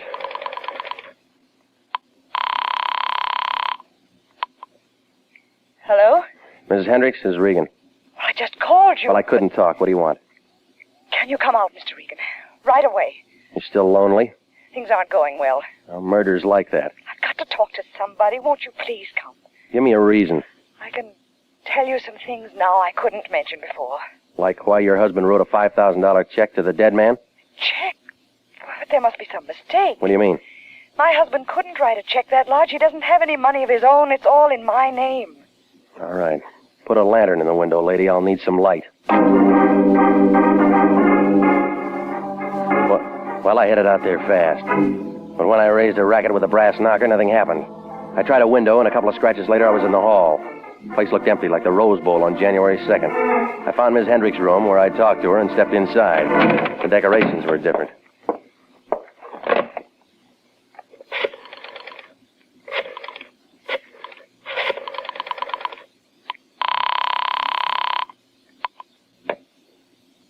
Sheriff's office. Robinson. This is Regan. I got something for you. It better be good. You're going into overtime. What do you mean? Bring some boys out to the Hendricks place with a wet rag. Somebody blew out Mr. Hendricks' fuse. Well, I backed out of the room, and I made it for the bar trying to turn up a bottle. In the corner, something else turned up instead. Another dead body. The turkey Phelps and his buddy had stolen from me. Somebody real eager had done a carving job on it before it was even cooked. They'd torn it apart like they were looking for something. Well, it was morning before the sheriff's boys cleaned up the Hendricks mess and we got back to town. Robinson had a few more questions, but I was still short on the answers. Ballistics had one, though. Same gun did the job on both Miles Standish and Hendricks. That's all. Homicide was getting places in a hurry, like a snail hauling a piano. Well, the Lion was waiting for me outside the sheriff's office, and he pulled me to the side. His eyes were lit up like a pinball machine, and you could tell he'd caught the scent of a greenback. They treat you okay, Regan? Good enough. No rough stuff? Well, nothing that shows, no. Regan, we're in luck. I've been turning up things. We've been playing the wrong horse. Well, that figures you're good at picking losers. Hendricks is a piker, a social climber. He's a dead one. I'll send him flowers, but I'm telling you, he could only write checks for 5 G's. With a big bounce. Somebody else in this thing can write bigger ones. Well, let me guess who. Mrs. Hendricks, that's who. Oh, I tell you, Regan, it pays to keep up your connections. How high can she go? The sky's below sea level. What else you got? Standish is a phony moniker. That's grammar school. Real name Jeffrey Kelly, age 42. He's a wholesale jeweler. He had a little business with Mrs. H. $250,000 worth. That's going to run up his taxes. He can handle it. What did he do for her? I drew a blank, but he deposited her certified check in the bank yesterday morning. Mm-hmm. How does Phelps figure? I don't know. Well, who's the little man in the big overcoat? I can't do everything. You gotta do some work, too. Yeah, sure. Now, find Mrs. Hendricks. Offer her the services of international detective at our usual nominal rate, but don't underplay it. Now, get busy. Where are you going? Home to bed. A man's gotta get some sleep. Well, the time was ticking out, but the game wasn't over yet. I figured to have a fast finish, and the Lion had a pretty good idea about catching some shut-eye. So I moved for the office and to stretch out on the couch. But through the glass, I could see there was a light on. Company was inside. Crestview 2045. Phelps, no luck. I looked all over. I told you, I tore the place apart. Nothing's here. Well, I'm trying my best. Stop harping. Oh, well, it must be someplace else. Okay, right away. Leave a nickel, Buster. Huh? Oh, Regan. You looking for something? You, Pilgrim. What else? Plymouth Rock. Come on, punk, level it. All right, coax me. All right, Nickers, you've been crying for this. Now, flatten out. Well, it felt good to watch the big guy fall. He folded in like a steeple in an earthquake. When his head bounced on the lion's carpet, it figured he was due for a long sleep, so I went through his pockets. Ticket stubs from the prize fights, the gun, and a pocket knife I dumped into the safe. It was a pass to the Dons game on November 25th. He must have swiped that from his boss, so I filed that in the Lion's desk for future reference. But this guy Phelps had taken orders from somebody besides Hendricks. I just heard him do it on the phone. So when I turned up an old envelope with 832 North Palm scratched in the back, I crossed my fingers. He'd been calling a Crestview number, and the phone book said that I had a lead. North Palm was in the Crestview Exchange area. So I called for the cops to sweep up Brother Phelps, and I climbed back onto my broomstick. I drove out through Beverly Hills. I wound up in front of a big Spanish house with potted $10 bills on the driveway. There was a new Nash sticking out of the garage, and I walked around to take a look. But Honest John had beat me to it. Who's there? Now, stick around. I want to talk to you. Stand back. Stand back. You like cars, don't you? Maybe you want a hot rod. No, you don't. Get away from me. Hey. Well, it was the little turkey fan that I'd last seen in an overcoat. Phelps' buddy. He took out of there like a cow in deer season, so I let him go. No license. Well, I took a look around the car he'd been sniffing, but nothing showed except the registration. It said Mrs. Agnes Hendricks. I went to the house and rang the doorbell, and she answered. Oh, what's you? Mr. Regan. All right, I'll ask myself in. Yes, come in. Who are you expecting, John Alden? No, I'm glad to see you. You know, I don't like girls who break dates. Oh, that. Yeah, that's one thing. I couldn't help it. I couldn't wait for you to come all the way to Calabasas. You got impatient on account of a body in the house. You saw him? Yeah, after I tripped over him in your room. I didn't do it. Did I say you did? You've got to believe me. Relax.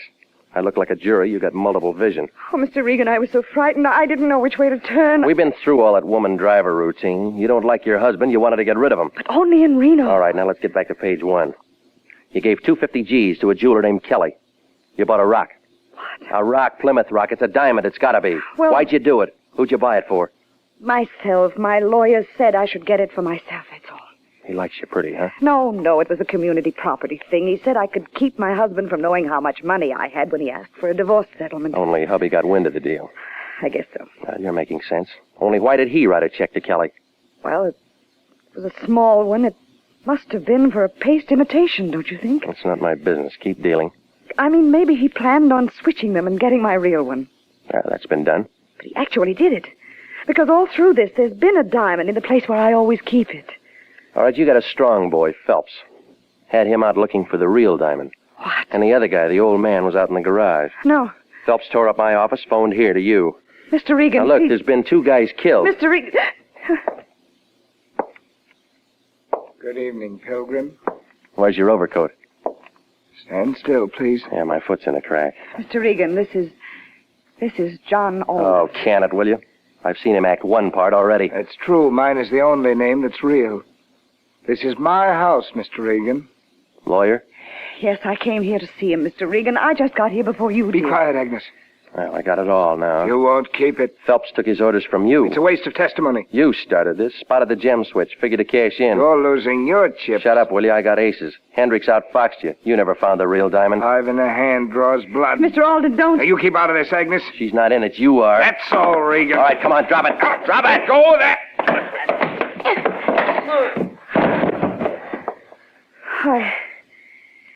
I guess I hit him with the paste one.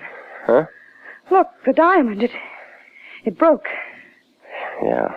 It was just luck. I have the other one, too. I thought Alden was honest. I came to tell him I found it in my husband's cider. Well, that tears it. Come on, Priscilla. That docks the Mayflower.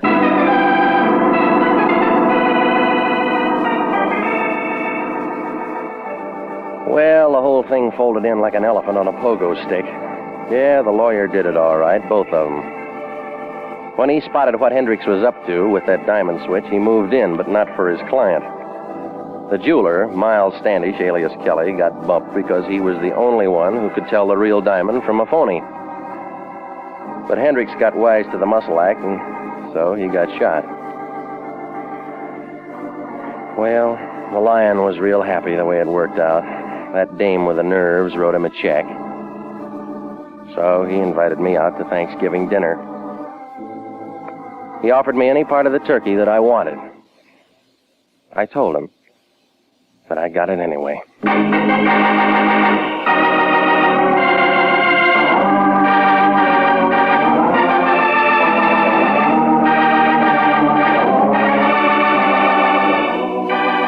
Jack Webb is featured as Jeff Regan with Herb Butterfield as Anthony J. Lyon. It's CBS at the same time next week for more hard-boiled action and mystery with Jeff Regan, Investigator. Written by Larry Roman and Jackson Gillis, produced by Sterling Tracy. Featured in tonight's story were Mary Lansing, Marvin Miller, Paul Frees, and Paul DeBove. Original music for this program is by Milton Charles. Bob Stevenson speaking. This is CBS, the Columbia Broadcasting System.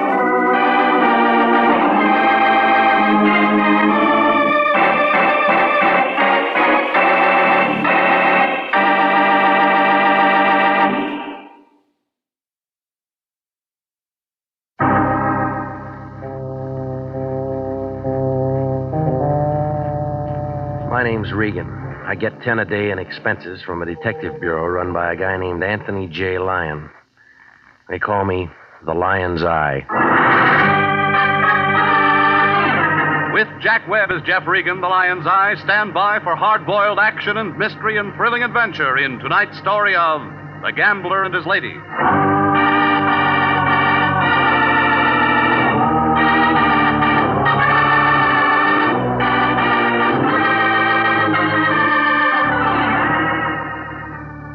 You find it in Hollywood, on Taft Avenue.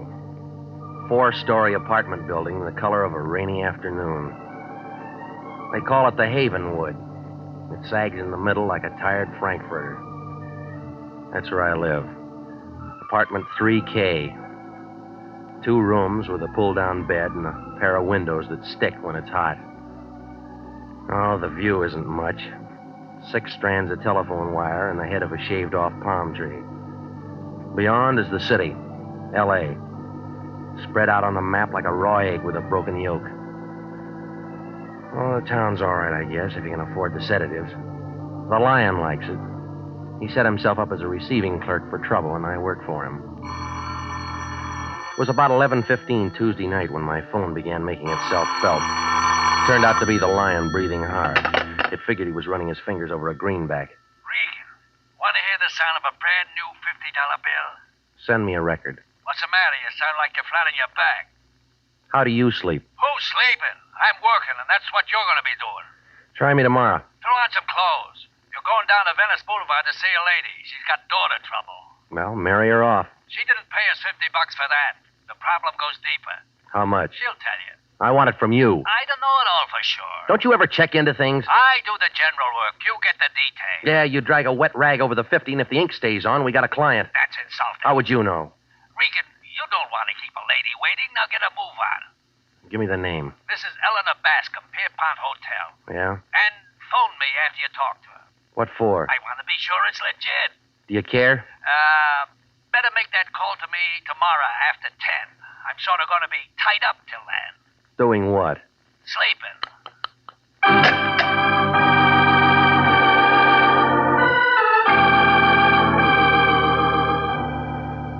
Well, I put on some clothes, picked up my car, and moved out to Venice Boulevard. The good humor men were all gone, and I had the street to myself. 20 minutes later, I came to a stop beside a garbage can near San Pedro. Behind it stood the Pierpont Hotel, a 2-deck pile of wood left over from the sinking of the Spanish Armada.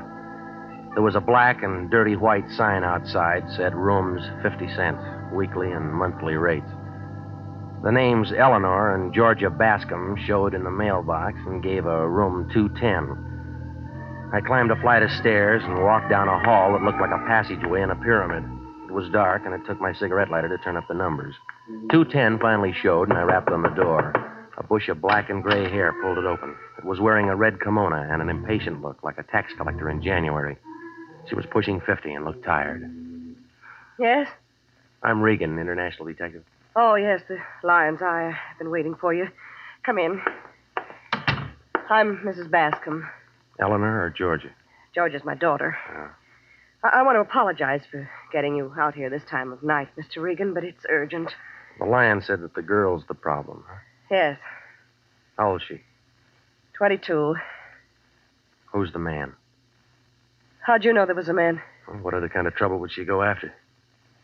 She's a good girl, Mr. Regan. She always has been. Until now. Huh? That's what I want to know. Well, she's old enough to call her plays. That's not the advice I'm paying for. Where'd you get the 50? It took a lot of saving.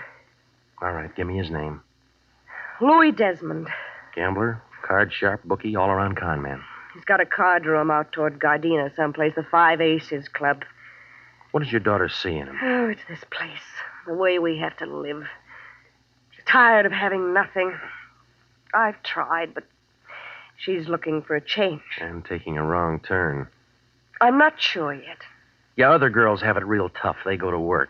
Well, we had a little trouble in the family once. It shows up if someone starts looking.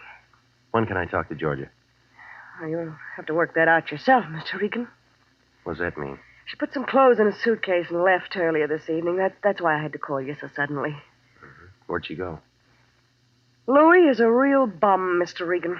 You talk like you know him. We've met. I want to know just what's going on. If Louis is forcing her into anything crooked. She force easy?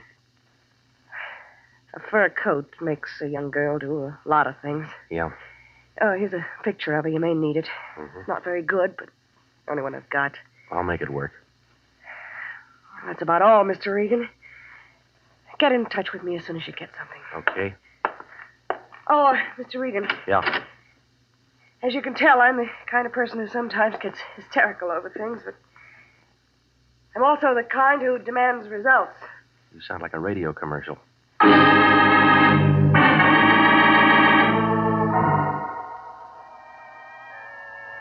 It was after midnight when I followed the fog out Vermont toward Gardena. The yellow lights were pressing, but they were doing about as much good as a pint of bourbon at a Shriners convention. I wandered around the flatland for a while before the Five Aces Club turned up by a bend in the road. It looked like a blue wart with a neon sign. There was a front door and a back one, and a couple of pairs of shoulders standing at each. A little guy in a pinstriped gray was figuring the size of the wallets going in. Louis Desmond's office showed at the top of the stairway, and I moved for it. But a muscle looking down on 6 feet was playing frontman. He put a knotted hand on my arm, and when he spoke, it sounded like a gear factory doing double time. Slow down, Pilgrim. The room you're looking for is the other way. Yeah, well, this one says office. That's the trouble with you guys who read. Can't take hints. Spell it out. Beat it. Not until I see Louis Desmond. What's your business? I'll tell it to him. You owe him some dough? No, I don't. Then he ain't interested. He will be. Listen, Junior, Come on, get him off of me, punk. What's all the noise, Patsy? Sightseer without a ticket. My name's Regan. Cup? Maybe. You want me to bounce him down the stairs, boss? Maybe. What do you want? Talk. That's always a waste of time. Not if it's about Georgia Bascom. Come on in. Never saw you around here before, Regan. No, I can't afford it. Oh, don't say that. Some people go out of here with more than they come in with. Yeah, you. Guess you're right at that. Cigar? No, thanks.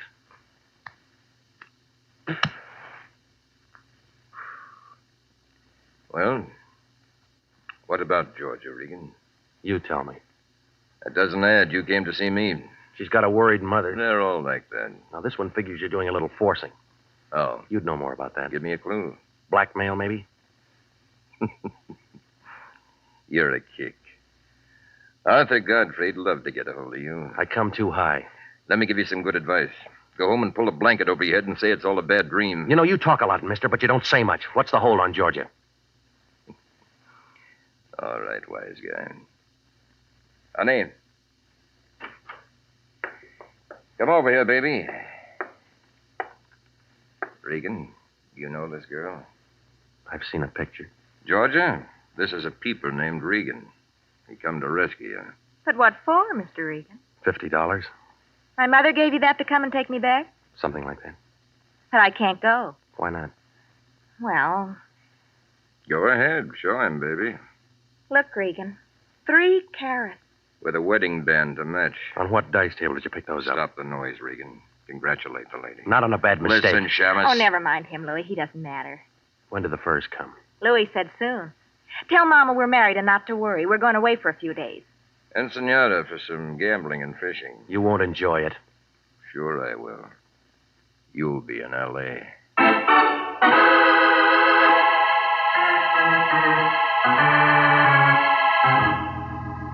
The alley behind the Five Aces Club hadn't been dusted in a week.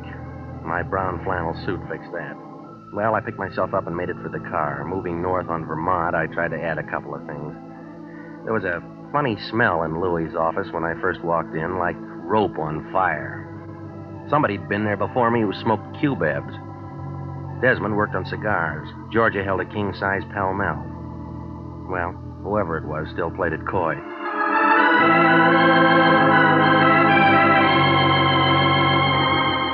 About 1 o'clock, I started raising a small campaign with the Lion's door knocker. His dream must have been a real good one because it took him 10 minutes to get to the door. He was wearing a nightgown, and he looked like a poor imitation of the Fisk tire ad. All that was missing was the candle.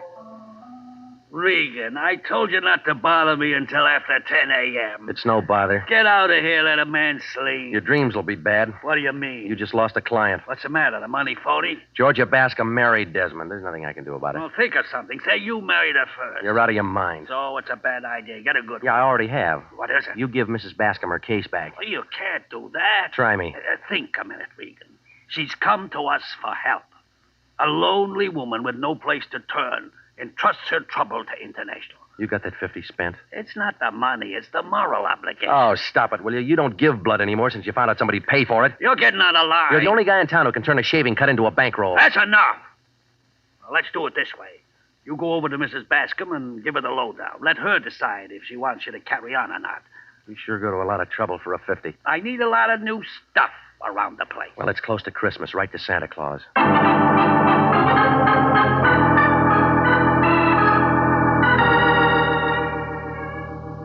Well, I left the Lion looking for a fountain pen, and I drove out to Venice Boulevard in the Pierpont Hotel. The place still looked the same. A black Nash was parked up the block, the motor going. A couple of cats were doing a duet on a garbage can. I climbed the stairs to the second floor, and I started down the hall for 210, walking real easy to keep the boards from creaking, but somebody else didn't care about the noise. There was a gun with a silencer working in Mrs. Bascom's room. I pushed the door in, but by then all I could hear was silence. The light showed an open window with a fire escape, and the wind was blowing the curtains. Mrs. Bascom lay face down on the bed, real still, and the holes in her blanket were turning wet. The Lion really lost a client that time.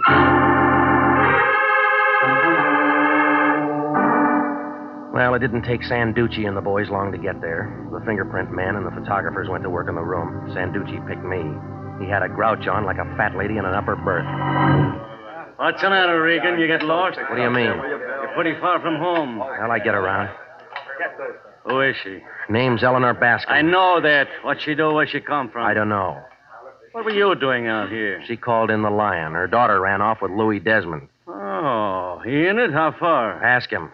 Mrs. Bascom wants you to bring her daughter back? She wanted to know if the girl was moving into a racket. Was she? I haven't found out.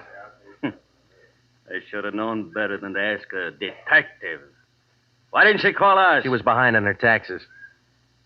What do you do, Private? Sit up nights figuring ways to make my job harder? You through with me? No. Who killed her, Regan? I don't know. Bad choice of words. Go check a black Nash parked up the street. Got a license number? No, I haven't. Thanks a lot. Look, I'm no medium. I didn't know she was marked. Any other big ideas? A few. Well, keep them to yourself. They're all wrong. Now get out of here. Yeah. Say, Santucci. Yeah? The Lion can handle another client now. So what? Want to sign up?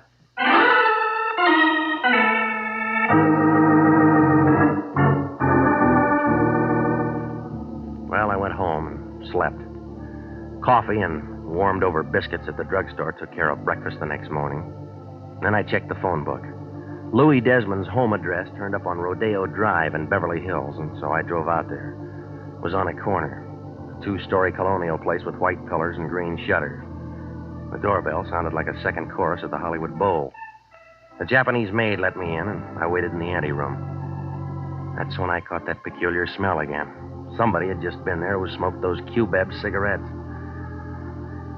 Well, a couple of minutes later, a tall blonde fighting 30 stepped up to me. She smelled like she just crawled out of a bottle of Platine. It was a bright morning, but she had the kind of look that had you wishing for an eclipse. Well, what do you want? Louis Desmond. Census taker? No, What's he done? I don't know yet. Where is he? I don't know where he is. He didn't come home last night. Lots of work at the office? Card room out in Gardena. Lots of work out there? He didn't say. He doesn't tell me everything. Should he? Depends on what you think of your marriage vows. Who are you? His wife. Want a drink, mister? Sure. What'll it be? Yours? Bourbon. You pour. I don't know when to stop. All right.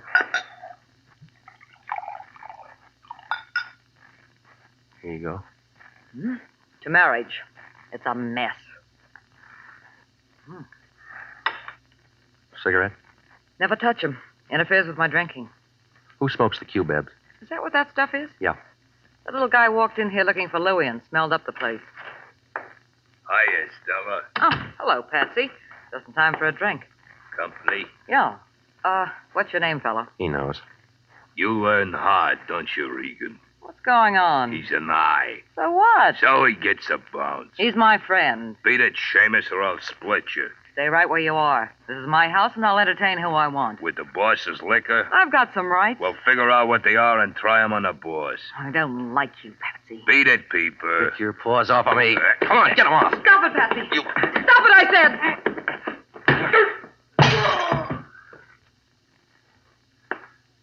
Well, you hit him pretty hard, lady.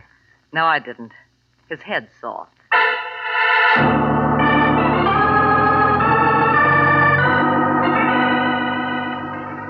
Well, I left her picking up pieces of glass, and I drove back toward Hollywood. I was moving east on Sunset, trying to make some sense out of Desmond's domestic life, when I spotted that black sedan again. It was doing a real bad tag job on me. I pushed the pedal closer to the floor, but the sedan had better gas. It caught me going around a bend past Beverly Glen and started pushing me. Oh, it was a great place for a boulevard stop, but none showed. All it did was a reflection in my rearview mirror of the driver in the black sedan. It was feminine, and the voice spelled out Georgia Bascom. That's when she moved in for a closer look.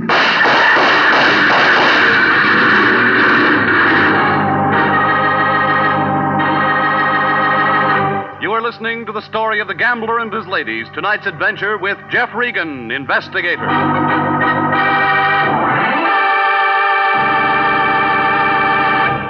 Listen, this is good news. Good news for you if you're between the ages of 20 and 26 and a half, married or single, a high school graduate, and want to fly for the United States Air Force. Yes, the Air Force Aviation Cadet Program is offering you the opportunity to become a pilot officer in the mightiest Air Force in history. You can be one of the Air Force's men of renown. And there's more offered than the pride you feel in being a member of America's flying team. For after your 52 weeks of training, you'll graduate as a second lieutenant in the Air Force with an income of more than $300 per month. Remember, the Air Force offers you what it offered General Jimmy Doolittle, General Carl Spaatz, and General Hoyt Vandenberg, now at 42, the Air Force Chief of Staff. Call at your local Army and Air Force recruiting station tomorrow. Apply to become an aviation cadet. And now, back to the story of the gambler and his ladies and Jeff Regan, Investigator.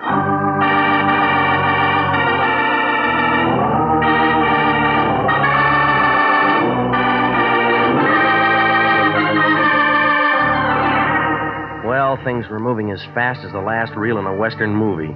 The Lion sent me out to see a lady who was having daughter trouble. Georgia Bascom had done a tie-in with a gambler named Louis Desmond, only it looked real permanent. She was wearing his wedding ring, and the mother ended up carrying a couple of bullets, and homicide moved in. That's when I met a blonde at Desmond's house who said she was Louis's wife. Well, I was working on the mess when a black sedan with Georgia at the wheel ran me off the road, and the slugs began to fly. I peeled myself off the side of the hill, and I got in touch with the police. Sanducci took over and invited me to headquarters for some more talk. He put me in a little room with pale green walls and sat behind a big desk chewing a dead cigar. He was taking me all in like a Hoover vacuum cleaner on a dirty rug. Well, how do you feel, Regan? All right. You shouldn't. Why not? Looks to me like from here on in you're a marked man. I'll get along. It'll be real interesting to see how. All right, now look, have you got something to say? Maybe. Well, let's hear it. Relax, Regan. You're not going anyplace. You can't hold me. I was the one who got shot at. Well, that's enough. I'll work out a way to hold you for creating a disturbance. It won't work. Listen, you. The bullets we pulled out of your upholstery match the ones in Mrs. Bascom's. So what? So we figure she was knocked off because she knew something somebody didn't want said. We also figure that applies to you. Yeah, well, that gets you nothing. All right, Regan. Play it your way this time. You'll come running back when the heaters close in. Don't make book on it. Well, if you got to get yourself knocked off, don't mess up our city streets. Yeah, I'll be real careful. Oh, and wear a dark suit. Save our morticians a little trouble. That all? Yeah, go on, beat it, sure.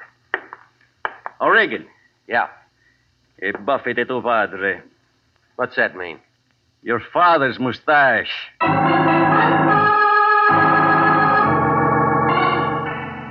Well, it was late afternoon by the time I walked out of headquarters. The sun was still working, but it was cold. The cab driver, with a lot of conversation, drove me to my place over on Taft. When I opened my front door, I smelled it again, those cubebs. A small face was sitting on my sofa, sucking on them. It belonged to a guy who had to stand on a box to see over a fox terrier. When I shut the door behind me, he ground the cigarette into an ashtray and turned on a nervous look like a pig in a football factory. Your landlady let me in, Mr. Regan. I hope you don't mind. I have to talk to you. We met before. We did? I don't remember. Just me and your cigarettes. Huh? Oh, you mind if I smoke? You just finished one. Oh, yes, so I did. May I have a drink, then? Just a small one. All right. Thank you. I generally don't drink, but tonight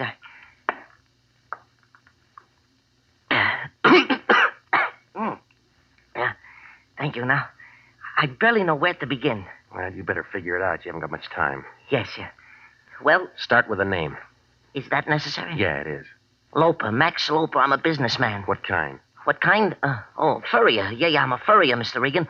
All sorts of furs. Ermine's nice. Generally, I prefer sable, but it depends on the woman, you know. What does Georgia get? You beg pardon? Let it go. I'm not the man I used to be, Mr. Regan. My fortunes have changed. Yeah, it changed.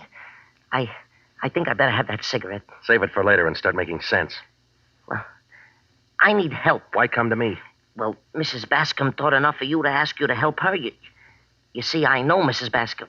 That is, I knew Mrs. Bascom. Her death was so sudden. It was forced. Yeah, so the papers say. But, Mr. Regan, I want you to know I didn't do it. Who said you did? Well, nobody yet.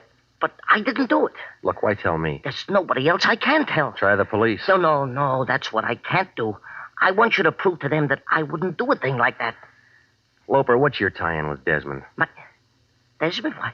There is no tie-in. You were at his card room. I smelled your cigarettes there. You got nothing, I guess, and you went to his house. Mr. Regan, that's got nothing to do with it. I think different. But you're wrong, all wrong. Convince me. I didn't do the murder. That's what I want you to tell the police. Who did? I don't know. Well, now I think you do. Come on. Who killed George's mother? It was her stepmother who was killed. Give me some more. Oh, you got me all confused. I guess coming to you for help was a bad idea. Something was. I'll find somebody else who doesn't ask so many questions. I better go. No, not yet, little man. You got too many answers. Take your hands off me. Now, Mr. Regan, I never used one of these, but the theory is simple. Just pull the trigger. If you can find it. Don't urge me. Open the door. Go on. Sure. Now step away. See you later, Mr. Regan. Hey, Loper. He made it to the staircase, and then the noise came. A couple of bullets flew up the spiral and caught him in the chest. He stopped in midair for a second like a yo-yo on a string, and then he toppled over and rolled down. By the time I got to him, he was all used up.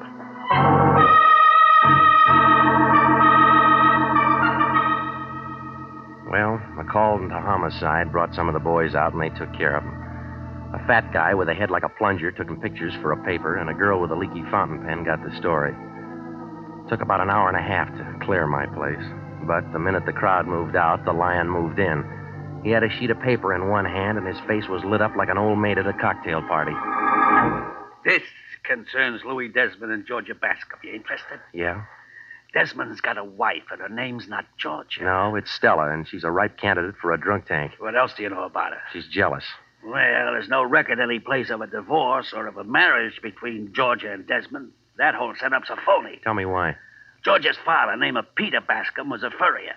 And he was once in on a fur job with the same Louis Desmond. Go on. The old Bascom ended up with a bullet in him, and Louis with a pile of dough. How did it work? I can't find out everything. You got to do something. You know a Max Loper? Never heard of him. You got an address on this Georgia.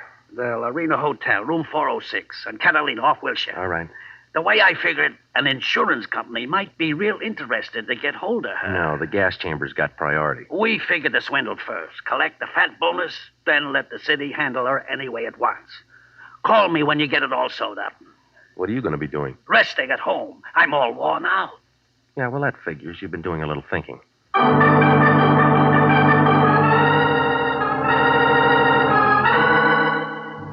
The Lorena Hotel, 6 stories of plush carpet and gold paint. It was night when I got there and the neon was on. The buzzer brought the door open and Georgia Bascom stood there carrying an overcoat. She had her purse under her arm and it figured she was leaving. When she saw me, she turned on a surprised look. Oh, Mr. Regan. Moving out? Just a little errand. It'll keep. Shut the door. Now, see here. Shut up. Well, that's a lot of nerve. Don't let it bother you. There are bigger things. Like what? A fur job you and Louie are working on. What are you talking about? And a little murder. Throw your purse on the sofa. I will not. Come on, lady. It's getting heavy. Now open the closet door. Come on. There.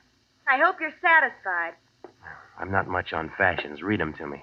3 airmen, 3 sable. 10,000 apiece. More. Max Lopers. Yeah. Well, you can't wear them all. You got a friend? I don't need one. All right, sis. What is it? Nothing. That's your version. You could be wrong. When'd you marry Desmond? Last week. Bad answer. He's got a wife named Stella. Bigamy will get him in trouble. Well, that's his problem. No, it's yours, too, if the courts can prove you knew. All right, I didn't marry him. Then why the wedding ring? Hey, you ask a lot of questions. Yeah, I do. Why don't you get out of here? Louie's not new on fur jobs. He knows how much work it is to palm him off. You're talking to yourself. Loper never got to outlive a double cross. What are you going to do with that? Nothing. Homicide will work it out. I didn't kill anybody. You'll work up a sweat proving it. Louis did it, honest. He killed my stepmother because she knew how the job worked. He gave it to Loper, too. He would... Hiya, friends. It must be raining. The worms are coming to the top. Hello, Louis. Regan's got it figured. I was just stalling him till you got here. Sure, Georgia. I know. Honest, Louis, honest. I didn't mean to say you did the knockoffs. We'll talk about it later. You better finish it now. You're not going to be around. We'll see. They got a spot all staked out for you up north. Isn't that interesting? Regan, I got a set of instructions for you. I want you to be real nice and follow them. What's in it for me? You kill me, Seamus.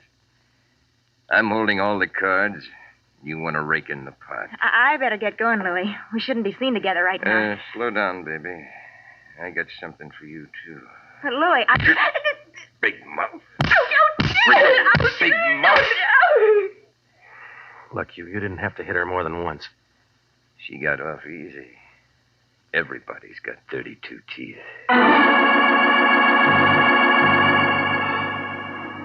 Desmond moved us out of the apartment and down the hall. Georgia was beginning to sob, but Desmond wasn't impressed. He held the gun under his coat and walked behind us careful, like an elephant on a crate of eggs. The button brought the elevator, and the 3 of us went in. And then it started down. When the door swung open on the first floor, a whiff of bourbon came floating in, packing a 32. Louis turned white. Stella! Stella! I told him if he kept messing around, he was going to have trouble at home. You want to give me the gun? No. What's your name, girlie? Georgia. Were you in love with Louis? I don't know. Well, go find out. You want it now, Regan? It's empty. You know, lady, you fixed nothing. What do you mean? Where you're going, you'll all be together again.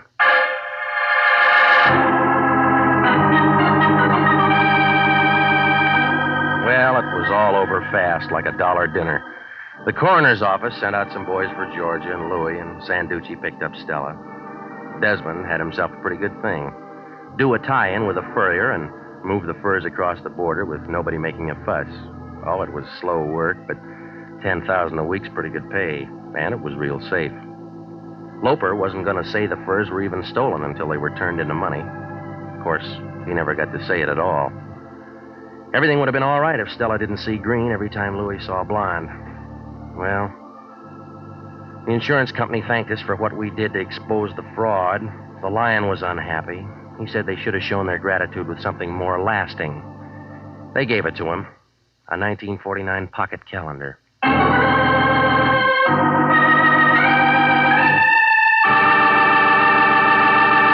Jack Webb is featured as Jeff Regan, with Herb Butterfield as Anthony J. Lyon. It's CBS at this same time next week for more hard-boiled action and mystery with Jeff Regan, Investigator. Written by Larry Roman, produced by Sterling Tracy. Included in tonight's cast were Mary Lansing, Marvin Miller, Pat McGeehan, Lorette Philbrandt, Jack Petruzzi, Yvonne Patey, and Sidney Miller. Original music for this program is by Milton Charles. Bob Stevenson speaking. This is CBS, the Columbia Broadcasting System.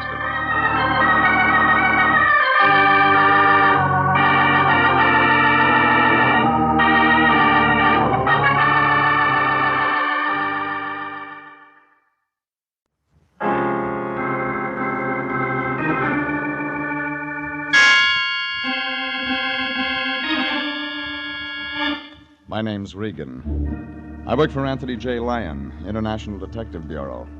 They call me the Lion's Eye.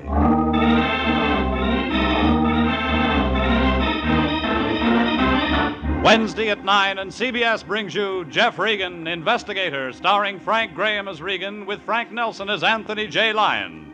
So stand by for mystery and suspense and adventure in tonight's story of The Lady from Brazil.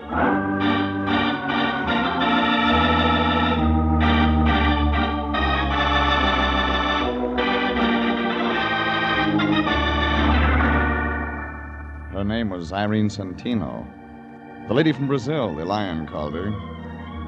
He figured it for an easy trace job, something for missing persons, only when we do them, the Lion gets paid. Yeah, the program said it was simple. Except before we wound it up, there were a couple of added attractions. A doctor who didn't do any doctoring, a nurse with a built-in temperature, and a couple of blackouts that were meant to be permanent. And guess what? In that last part, I was supposed to be the star. Anyhow, it all began late last Monday. I was home. My boss, Anthony J. Lyon, knocked on my door. And that's when I made my first mistake. I let him in. Regan, I'm glad I found you in. I'm just on my way home from the office. You could have kept on going. I'm out of Johnny Walker. Oh, now, Regan, I didn't come by just for that. You got anything else? No. All right. As a matter of fact, I want your advice, Regan. Cut out starches and get some exercise. What else? What would you do if you traveled 10,000 miles just to see your sister and then couldn't find her? I'd give up the search. You would? Why? I haven't got a sister. Oh, that's not what I'm talking about. You'd go to missing persons, wouldn't you? Sure you would. But if you knew your family in a foreign country would become greatly alarmed at this sort of notoriety, you'd look for your sister in another way. You'd hire a good private detective. Now, isn't that right? Come on, Fatso, put it on the road. What do you mean? I'm just posing a simple problem. And you've got an angle somewhere. All right, we have a new client. Her name's Irene Centino. She's from Brazil, Rio. Fine family, Regan. Coffee. She's engaged international to locate her younger sister, Carmen. I'm no St. Bernard. You'll do till I can feed one. Oh, now, I know you've been working hard lately, but, Regan, this is one of those occasions when I'm proud to be a part of our profession. We have an opportunity to help a young lady in desperate straits and at the same time secure goodwill from South America. Ever hear of the State Department? Of course I have, but they can't do it all alone. It's up to individual citizens to take responsibility, too. And that's the only reason you want me to find a sister? Absolutely. Now, Miss Centino is taking an apartment at this address. Here, go see her, comfort her, let her know International and the United States of America will do everything possible to locate her lost sister. Yeah. That all? That's enough. What'd she pay you? $200. That's a lot of green to get in advance. Well, she insisted. She's very anxious to find that girl. Watch out her check doesn't bounce. It won't. She paid cash.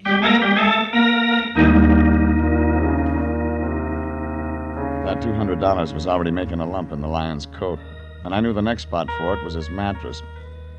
Well, maybe that's the reason he's a bachelor. I left him in my place and drove over to the address he'd given me. It was one of those Beverly Hills apartments with a long, glassy look, like a greyhound with a sore stomach. Irene Centino's apartment was on the second floor. She was a tall, brown-haired girl without a smile. She wore glasses, and when she talked, she sounded sad, like a banjo player with a paper pick. Thank you so much for coming over, Mr. Regan. I've been very upset all day. I just had to do something about Carmen. Your sister? Yes. She's the one I came to California to see. I heard. It's an awful vacant feeling. I thought she'd meet me at the airport, and then she wasn't there. And when I went to her address, we were very close.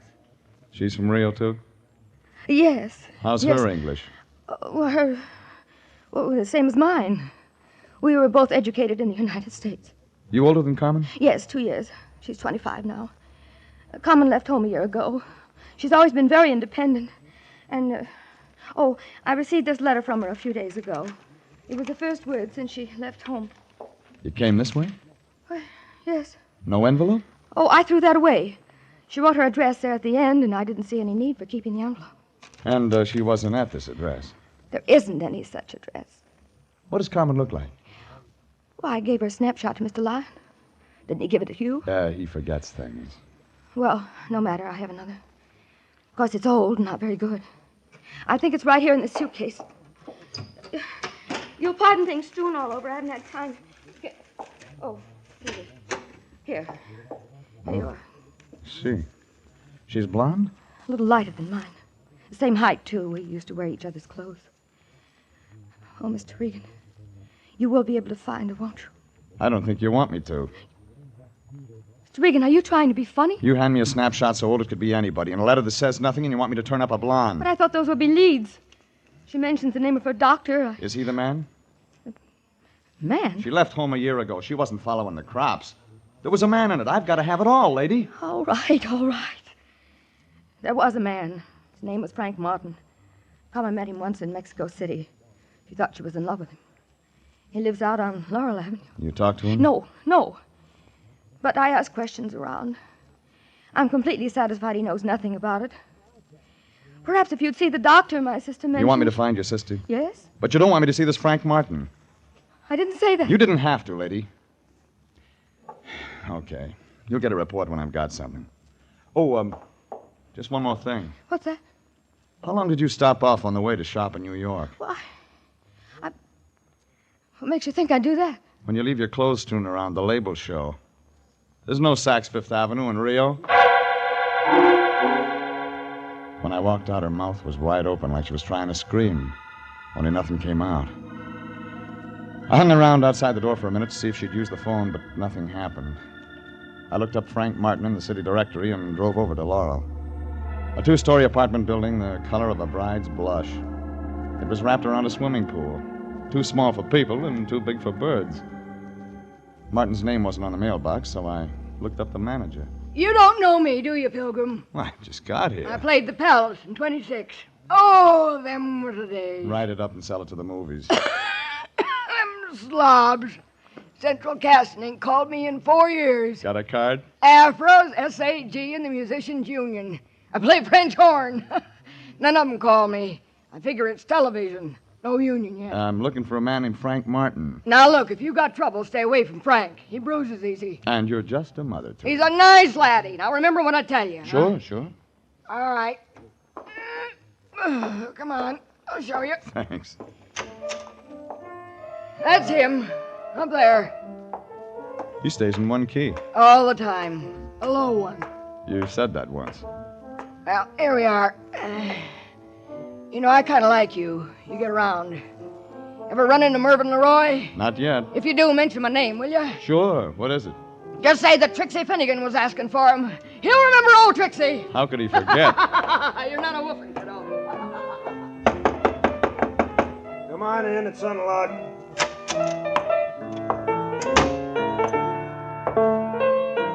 Your name Frank Martin? Yeah, who wants to know? My name's Regan.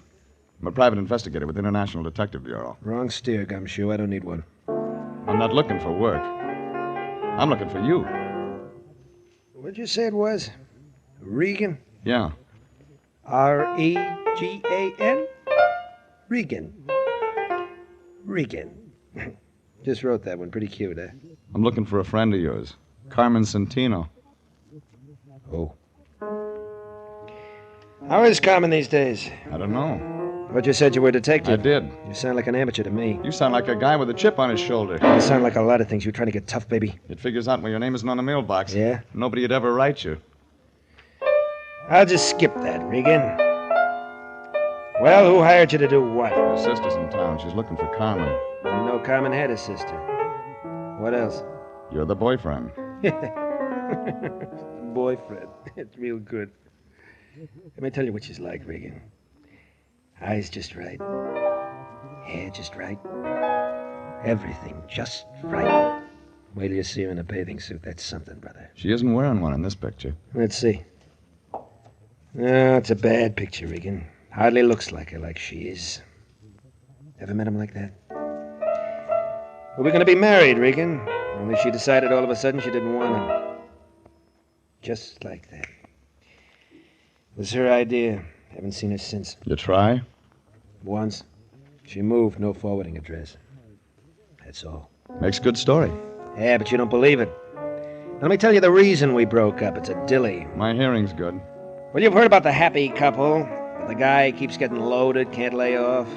Well, this is different. This is the big switch. Carmen. Yeah, Carmen. And why she was seeing a doctor? Carmen, seeing a doctor? Look, why don't you get out of here? We don't like each other. My sister thinks something might have happened to Carmen. She's scared. Yeah, some of us are scared part of the time. When somebody makes a lot of noise looking for somebody, then everybody gets scared. You scared, Regan? Yeah. What about? Carmen Santino. I might be looking too late.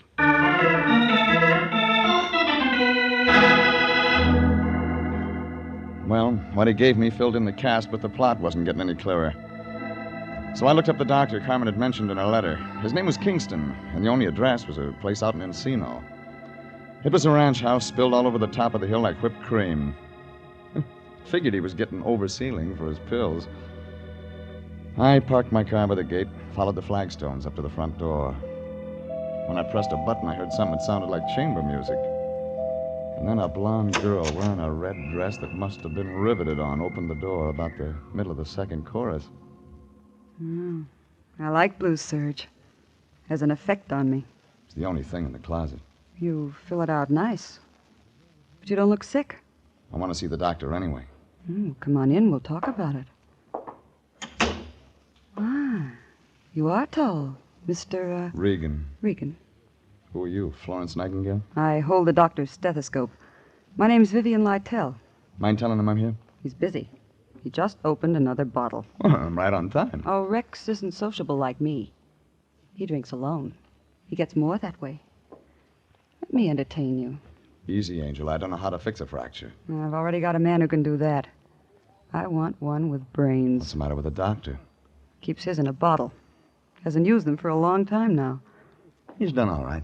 This? He'd be selling papers if his wife hadn't left him a good insurance policy. Don't you like his money? Oh, don't get me wrong. It's just that a girl has feelings, too. Yeah, they show. I'm glad I met you. We're going to have some nice afternoons. I thought you worked for a living. Got lots of free time. Besides, I should have at least one outside interest. Keep looking. You'll find one. You smile good, but you talk nasty. I only came to see Kingston. Well, there's always the phone. Call and make an appointment. Now, get out. Oh, Vivian, about... Oh, I didn't know you had company. I'll talk to you another time. Just a minute, Doctor. This is Mr. Regan. Huh?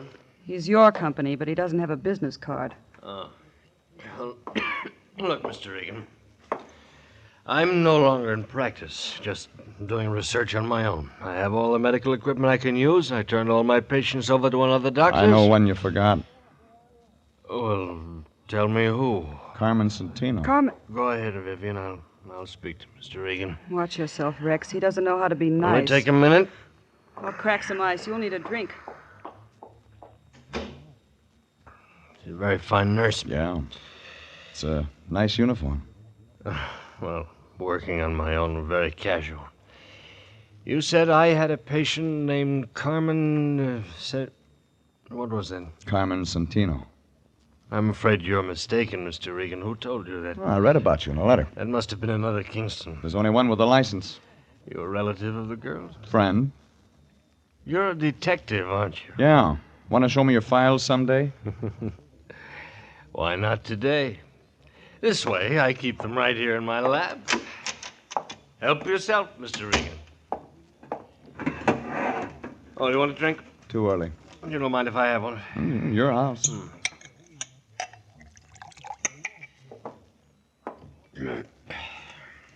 Didn't find anything?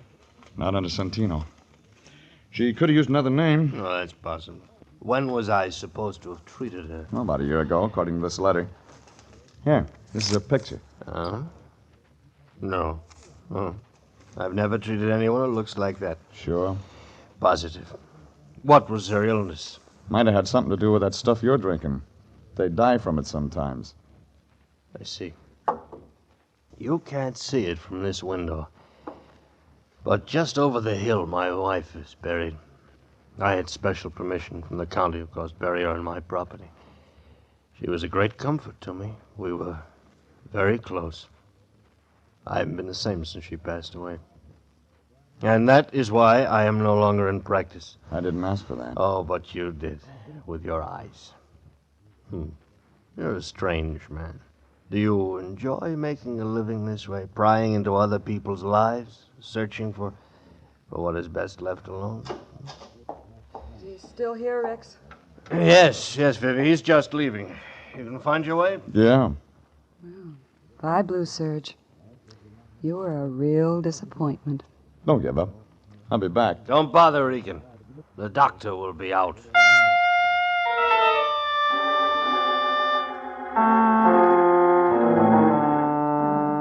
The whole thing looked phony, like a fan dancer in long underwear. But when I left the two of them, I was beginning to get an idea, just beginning. I walked over the side of the hill to look at that grave. It was there, all right, like he said. Irene Kingston, 1922, 1948. Well, maybe that explained it. Maybe it didn't. I was remembering those New York labels I'd seen on my clients' clothes. I called up a friend of mine in the CAA. He checked into it and told me nobody named Santino had come in from Rio on any flight in the last week. And the immigration people didn't have a passport or visa record on her either. I was home thinking about all this when my phone began ringing. It was Irene Santino, and she did all the talking. I tried to get you at your office, Mr. Regan, but no one answered. I had to speak to you. What about? I found Carmen. Say that again. I found Carmen. Or rather, Carmen found me. I feel foolish now, calling you people in and all that. She came right to my apartment. Can you imagine she's been looking for me? Please thank Mr. Lyon for his kindness. And, Mr. Regan. Yeah? It's all confidential. I wouldn't want any of this to get to the wrong people. You know some of the wrong kind? Doesn't everyone? Well, goodbye. Oh, Regan. Regan, you run any expenses on this Santino thing? No. Good. It's all over. Well, how do you know? She just phoned me. Just came from missing persons. There's a cop there named Perini. Got an eye like an eagle. Had that other picture of the Santino dame with me. He took one look at it and opened up a file. What kind of file? Dead and unclaimed. What do you mean? The county buried her. Carmen Santino's been dead a year.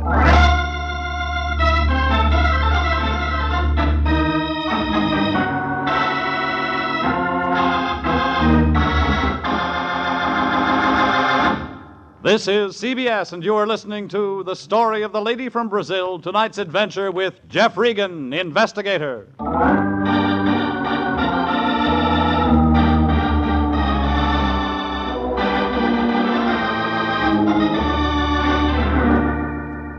Well, it figured somebody was having nightmares. I didn't say anything to the Lion and went down to the Hall of Records. There was a little guy sitting at the desk in vital statistics. His fingernails were dirty, and that wasn't a Harry Drucker haircut he was wearing. He was reading a dictionary, and he must have been at a good part, because he looked mad when I nudged him. No, we're not in a bus, buddy, so just quit shoving. I want some information. Public servant, that's what I'm here for. What kind of information Death do you want? files. You're such a morbid guy. You got lots of stuff on births and marriages. Why don't you ask me something about them? A girl named Carmen Santino died about a year ago. Tell me what from. Okay, take it easy. How do you spell it? Just like it sounds. Santino, huh? Yeah, Santino. What's that say? Sabatini, Sailor, Sanaki, Sanford. That's what happened to old Sandy. No wonder I ain't seen him around lately. Get to Santino. Oh, yeah, Santino, yeah. Yes. Santino. Date of death, 15 October 1948. Cause of death? Alcoholic poisoning. Yeah, that's right. How'd you get it? Never mind. Who signed the certificate? Rex J. Kingston, M.D. Okay. Now, here's one more for you. Look up Irene Kingston. The doc's wife? Look it up. Okay, yes. Let's see. Kingsley. Oh, yeah. Kingston, Irene, 13 October, 1948. Cause of death? You guessed it again. The same. Alcoholic poisoning. Hey, this guy couldn't keep a patient. Well, that filled it in. I could see the plot, but I wasn't sure of the ending. So I didn't waste any time getting over to Irene Santino's place. But I wasn't fast enough. The door was halfway open when I got there. All the company had left, but Irene was still around. She was sitting there looking at the phone like it was all she had to think about. Miss Reed. What's so funny? Excuse me for not getting up, but I didn't expect you. I told you I found my sister, didn't I? You told me, but you didn't tell me she was dead. I didn't even tell you that I haven't got a sister. Did I? Did I? Come on, lady, give it to me. What are you talking about? This little red spot on my arm. It doesn't look like much, does it? But you just wait, Mr. Regan. You just wait. You just wait.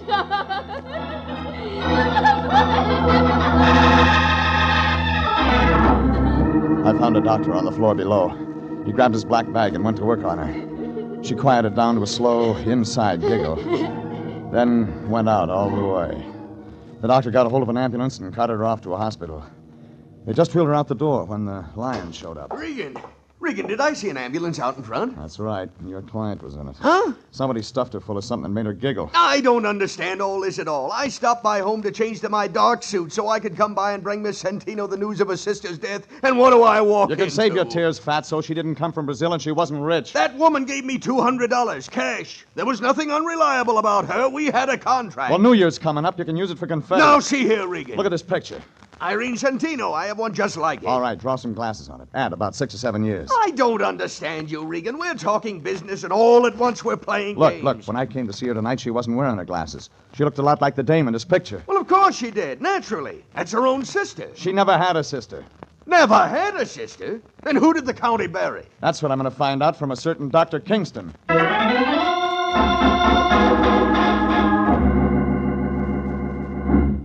I had a feeling you'd be back. I built a fire. I forgot the marshmallows. We'll think of something else. I'm not mad anymore. I'm still looking for your doctor. Well, let me take care of you. I have a way with men. Didn't we do all this once before? Well, it's night now. I'm better with the lights low. You can ask me some questions. I know some swell answers. I'll bet. How do you like it? Your way. There.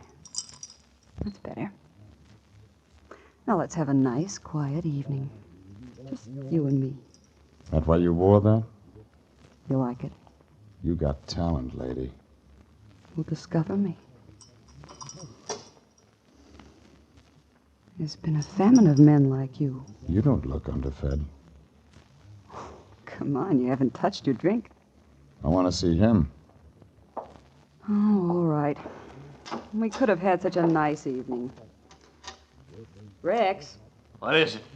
Mr. Regan's here again. Oh, yeah. Hello, Regan. Didn't I tell you I'd be out? You told me that, but you didn't tell me what I wanted to know. Had to go to Vital Statistics to get it. What? You don't have anything in your files about Carmen Santino, but you signed her death certificate. Now, you get this, Regan. I don't have to talk to anyone who comes here without a warrant, and you haven't got one. When I tell the city attorney's office what I've got, they'll have somebody out here to open that grave on the hill. What do you mean, Regan? Irene Kingston died 2 days before Carmen Santino of the same thing. Dr. Kingston signed both certificates, and he collects on his wife's insurance. Only I don't think his wife really died. I think that extra grave on the hill is window dressing. My wife didn't die, Regan. Where is she now? I don't know. But she could be around town using the name of Irene Santino. It was a shot in the dark, but it brought results. Kingston swung a lamp base around that connected on the side of my head. When I came to, I was in a white room in the back of the house. Nothing worked. Irene, So I will just you lay there. please bring a bottle? Vivian was standing there with Kingston. He looked sick. like an ostrich with a sore throat. Please, Irene. He had a needle in his hand. I got the shakes. You can do it all right, Rex. Go ahead. It's the same treatment you two tried to give Irene. You should have stayed out, Regan. I wanted one more look at you, I baby. hate to see the nice ones go, but it'll be all over in a minute. All right, Rex. Give me a drink, Vivian. I gotta have a drink. It won't help. I found Irene in time. She's in a hospital. What? She's gonna live. She's gonna talk. Go ahead, Irene's Rex. still alive? Rex, give it to him, and then we'll clear out. I didn't kill her. I didn't kill You'll her. do better this time. I can't. Go ahead. No, I won't. I said go ahead. I'll shoot you, Rex. I'll shoot you if you don't. No, you won't. It's all over, Vivian. It's Vivian all had over. begun, but Kingston was too much for her. All of a sudden, it began going off. Vivian started to look pale. Then she went down, slow.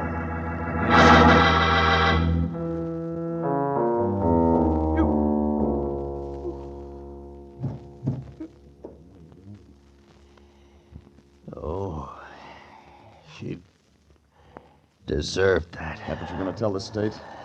Regan, is Irene really gonna live? That's what the doctor says. Oh, good. Regan, look, no, don't try to move. I gave you a shot of preparatory solution. You won't be able to move for another hour. I suppose I ought to run. You won't get far. I know. Listen to me. Irene is my wife. She's innocent of all this. When you tell the police the real story, I haven't got it all. I know it started with Carmen Santino. Oh, she stumbled in one night, dropped dead before I could do anything for her. Alcohol. Yeah. Before she died, she kept talking about a man named Martin. Lives over on Laurel. But I didn't get in touch with him. I had a better idea. She looked a great deal like my wife, Irene.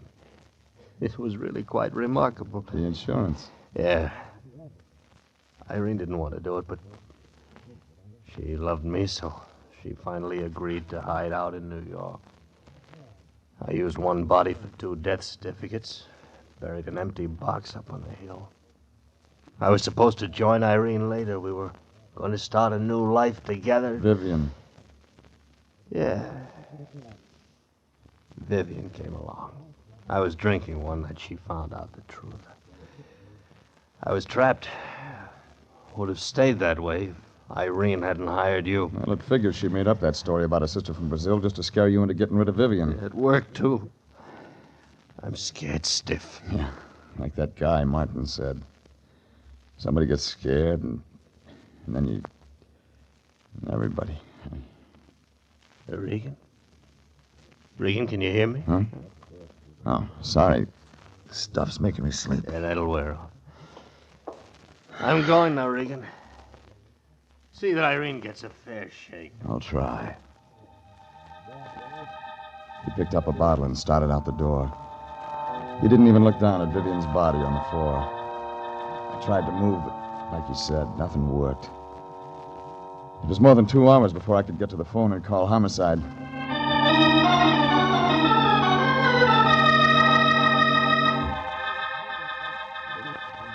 And it was more than 2 days before I talked to the lion. Jeffrey, my boy, how you feeling? Better? Well, the fog's gone out of my head, if that's what you mean.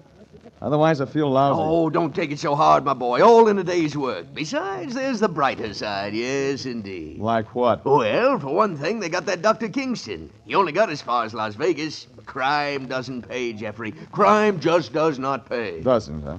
What's this? Now, wait a minute. Give me that. Application, consolidated insurance. It's nothing, I tell you. You mean to tell me you're going to try to collect a reward? Well, we did expose an insurance fraud, and there's nothing in the world that stinks like a fraud. I'll say.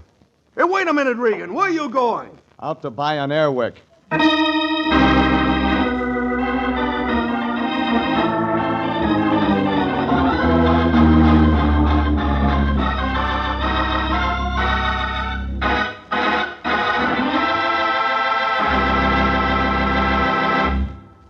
Jeff Regan, Investigator, is written by E. Jack Newman, directed by Sterling Tracy, and stars Frank Graham as Regan, with Frank Nelson as Anthony J. Lyon. Original music is by Dick Arant.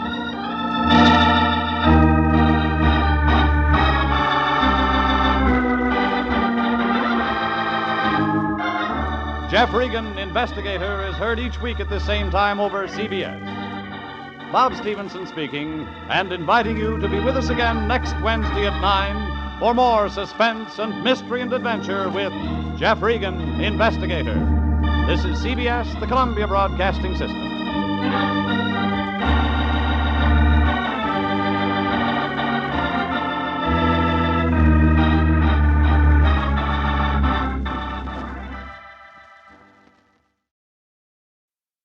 My name's Jeff Regan. I get 10 a day in expenses from a detective bureau run by a guy named Anthony J. Lyon. They call me the Lion's Eye.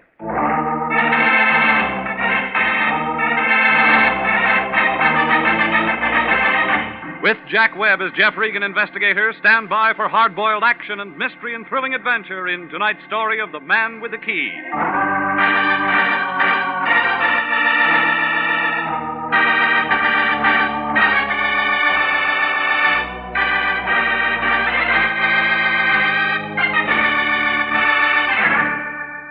A block above Wilton on Hollywood Boulevard, there's a street they call Taft.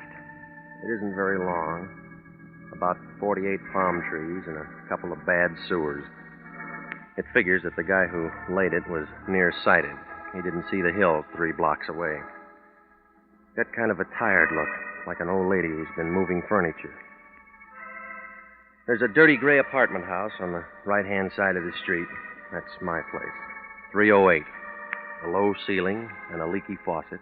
A telephone that rings at the wrong time. It was last Monday night, about 11 o'clock. I was in bed listening to the party next door when it rang. It was the Lion. Regan, get your clothes on. That the way you sleep? You're going to be busy. We got a new client. Now, tell me all about it in the morning. Special messenger came to my place 15 minutes ago with a C note.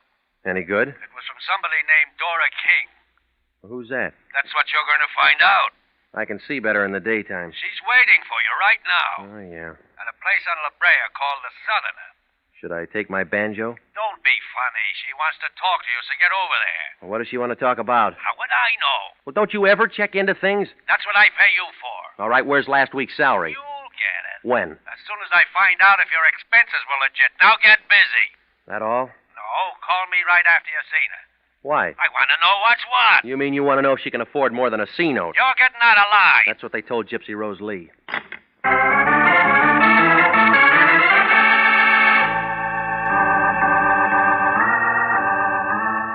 Well, I got over there about 11:30. Turned out to be a small place, long on the shadows and short on the whiskey. There was a bald-headed guy playing a piano in one corner. I guess he'd been inside for a long time, because he'd never been out for a music lesson. The bartender was the only other guy in the joint. His name couldn't have been Dora King. So I went to work on a straight shot and waited. 2 drinks later, a girl in a black dress walked in. She took in the piano player and the bartender and me. I won. She started toward me with a slow, easy kind of a walk, like a panther looking for breakfast. When she oozed onto the stool beside me, the bartender got damp all over. The air conditioning wasn't doing him any good. What'll it be, miss? Make it the same as his. Okay, bourbon and water. Got a match? Yeah? Got a cigarette? Mm-hmm. Got a name? Maybe. I'll bet it's Regan. All right, you got that much. My name's Dora King. I'm sorry I'm late. You ever on time when you meet a guy? No. Your money, you can spend it any way you want. You always this nice to customers? I don't get paid to be nice. What do you get paid for? You got a story? I haven't had my drink yet. Hey, you. Coming up. I'm jet propelled. Here you are, miss. Hey, hot night, ain't it? You waiting for the weather to change? It ain't gonna change in here, brother. What's your first name? Jeff. I don't like it. Neither do I. I'm going to call you Regan. All right, let's start calling. Have you got a license? Covers up a hole in my wall. Have you got something that says you're what you say you are? All right. Here. The Lion's Eye. 6 feet, 170. Brown eyes. You fit? Yeah, I got a mole on my left shoulder. Let me see him. You pass. Okay, you won the toss. Let's kick off. Well, this isn't where we play. We'll go in my car. Where? You'll find out when you get there. Maybe I won't like the field. You trust me, don't you? No. Good. Fill her up again? We're just leaving. Floor show starts in a couple of minutes. That piano player going to be in it? Yeah, he's my brother. He's going to play something he wrote himself. Any good? Stinks. Maybe you better go.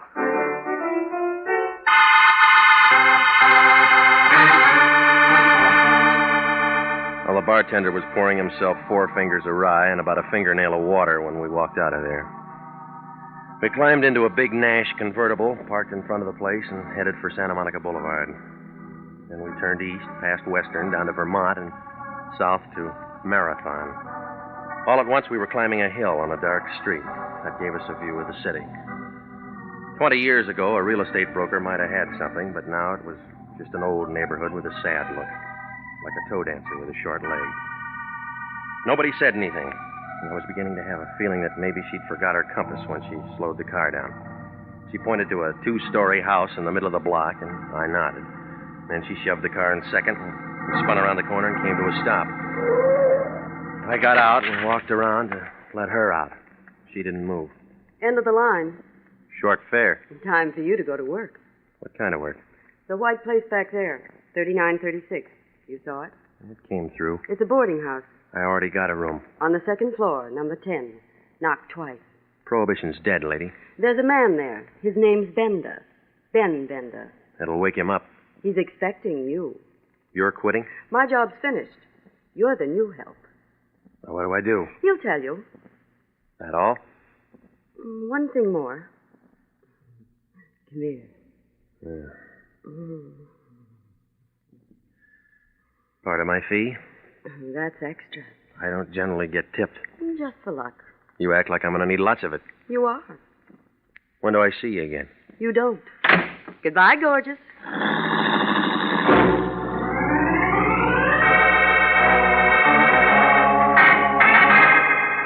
I stood there and watched her drive away.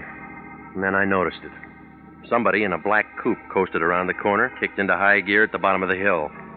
I kept watching, but whoever it was hadn't read the traffic laws lately. He didn't use his lights for 2 blocks. Oh, it registered. He was on a tail job, and Dora was nice to tail.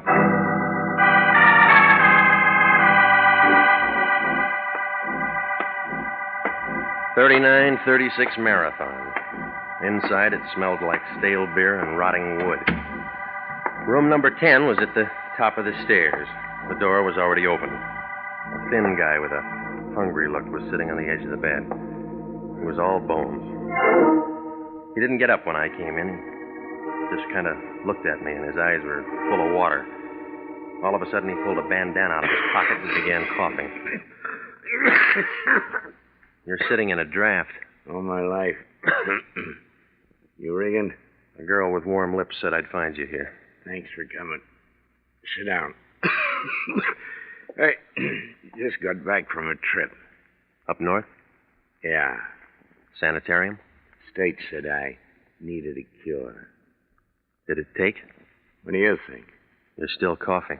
The doctor said I could go.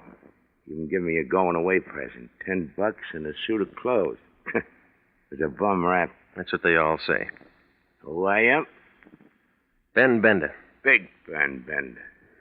Does that mean anything to you, Pilgrim? Must have been before my time. Yeah? How old do you think I am? I'm out of practice. I look 60. I'm 45. That's what 7 years in the sanitarium will do. You ought to get a specialist. Already got one. What's his name? You. No, I'm only an intern. You'll do. All right, what do you want? When the guy goes up there, he makes a lot of friends. And a lot of enemies. Sometimes you can't tell one from the other. Does it make any difference? Big Ben don't trust nobody. No, what about that girl? Dora? Forget her. Her job's done. That's what she said. See this key? Yeah. I wear it around my neck. I worn it for 7 years. You'll wear it for the next 7 hours. Why? Them friends and enemies I was telling you about. What does the key fit? My safety deposit box at the American Security Bank. You meet me there. Tomorrow at 10. What if I oversleep? Stay up all night. I'll pay for the no-dose. Just be there. After that? Then your job's finished. It's off this door you ever made. Look, now, you kept this key 7 years. Why can't you keep it for 7 more hours? My business. What's in the box? My business. Okay. Any of those friends or enemies drive a black coupe, white sidewalls? I don't know. Why? My business.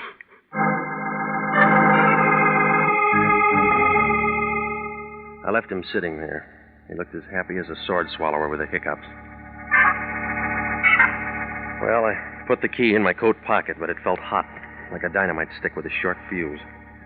If Big Ben had been holding it for so long, somebody else might want it. Maybe somebody who drove that black coupe.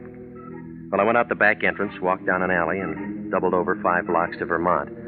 I stopped a cab, and I had him take me over to the Lyons place. It was 2:30 in the morning when he opened the front door. He was wrapped in a bathrobe big enough to keep all the silkworms working overtime.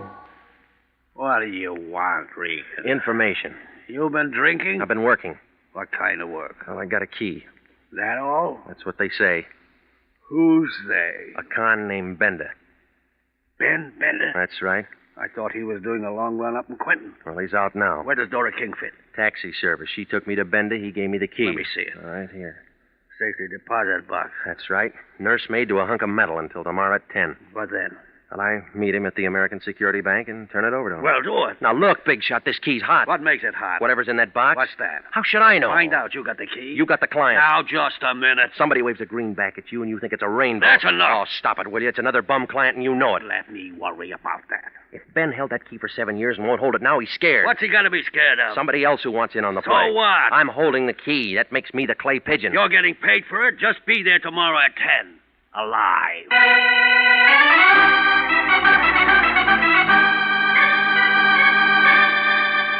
Well, I left the Lion and went out to the street. Nobody was there.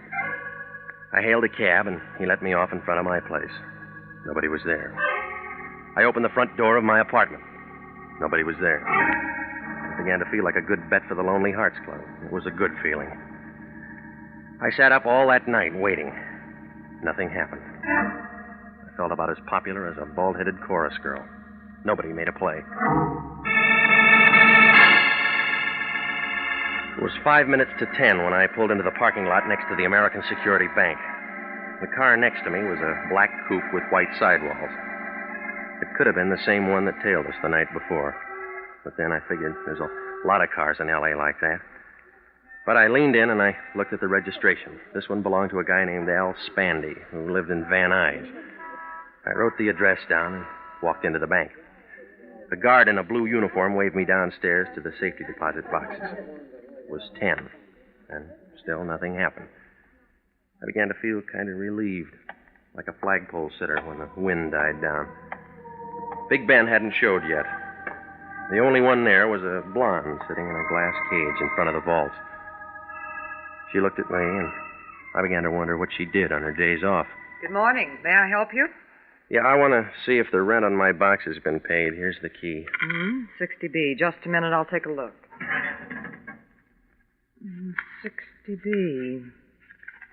60B's all paid for. Well, I guess my partner must have taken care of it. This isn't a joint box. You're the only one who can get into it, Mr. Bender. Would you like to go in now? No, I'm waiting for somebody. We're all waiting for somebody. I'm waiting for a man. So am I. Been waiting long? Years. Here? Yes. Better places to wait. The ones with money keep coming here. My name's Claire. I'll remember that. Will you remember this? Granite 3408. I'll try it on my phone. When?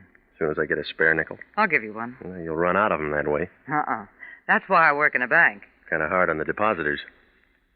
Your, friend's late, isn't he? I can wait. Maybe he forgot. You should have tied a string around his finger. No, lady. He already had one around his neck.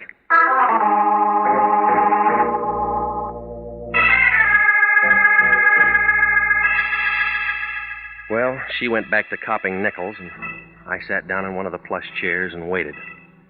10:30 came, 11 came, Benda didn't. I began to get an uneasy feeling, like a bubble dancer with a slow leak. At 11:10, I couldn't take any more waiting, so I left to head for Benda's place.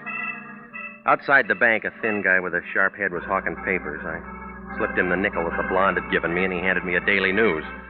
I wanted to see what a horse named Larry R. had done at Belmont, but I didn't get beyond the first page.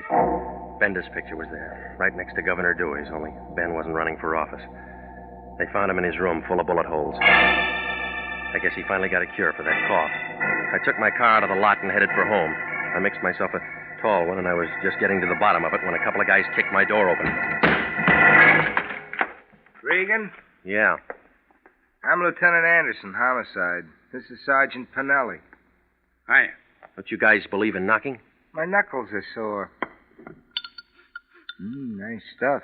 Well, help yourself. It's out in the kitchen. Don't drink on a job. Pinelli? Me neither. You boys should have told me you were coming. I'd have called some girls. Not on a job. Pinelli? I got a wife. All right, Regan, find your hat. What for? Well, you want to look nice. We're going downtown, you and me and Pete. Right, Pete? Right, Andy. No, it's too hot there. We thought of that. We'll give you a nice, cool place, won't we, Pete? Sure will, Andy. You got a warrant? No, we just figured you might want to tell us why you did it. Did what? Tell him, Pete. Knock off Ben Bender and burn his feet. You're out of your mind. Now, Regan, we know you saw Bender last night. We know you got out of a car on the corner and walked up to his place. We know you were the last one to see him while he was still alive. You got a witness? Pretty one. A girl told us. Oh, you're trying real hard, Anderson, but you haven't got anything. If you were the last one to see him alive, you're the first one to see him dead. That's how we figured. Did you figure on a guy named Al Spandy who drives a black coupe? I never heard of him. And how about a dozen other hoods who knew Bender? Now you're trying hard, Regan. You haven't even got a foundation. We got the whole building. It'll never stand up. We'll see. All right, you tell me why I did it. You private eyes get folders on bank jobs. I get them from Charles Atlas, too. Bender was in on an $80,000 heist 8 years ago. He went up for carrying a concealed weapon, but the money was never found. You know that the Imperial Bonding Company's offering $5,000 for the recovery of that dough. A lion. Don't make any dates tonight. You're not going to be available. All right. The lion will tell you I was working on a case when I saw Bender. Oh, we already talked to the lion. Well, what did he say? He says he hasn't seen you for 5 days. You are listening to the story of the Man with the Key, tonight's adventure with Jeff Regan, Investigator.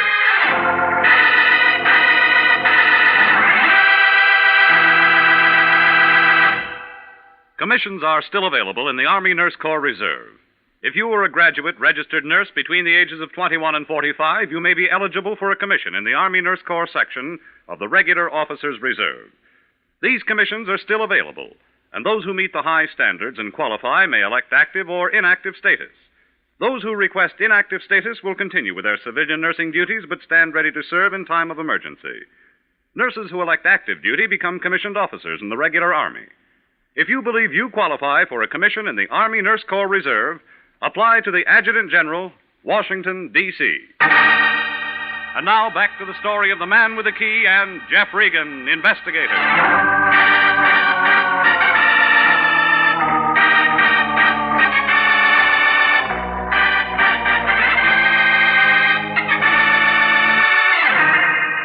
Well, I had about as much chance as a violin player with no chin.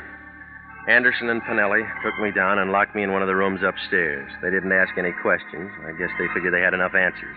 Oh, it was a real nice fix. A dame named Dora King takes me to a con named Ben Bender. He slips me a hot key and says, meet him in a bank at 10. I'm there on time, getting the phone number of a blonde named Claire, only Ben doesn't show. Somebody burns his feet and fogs him before he can keep the date. And then there's that black coupe registered to a question mark named Al Spandy. And then the lion deals one from the bottom. Oh, it was a screwy picture, and I was right in the middle of the frame. Well, I spent the next 4 hours taking in some free entertainment from the drunk in the next cell.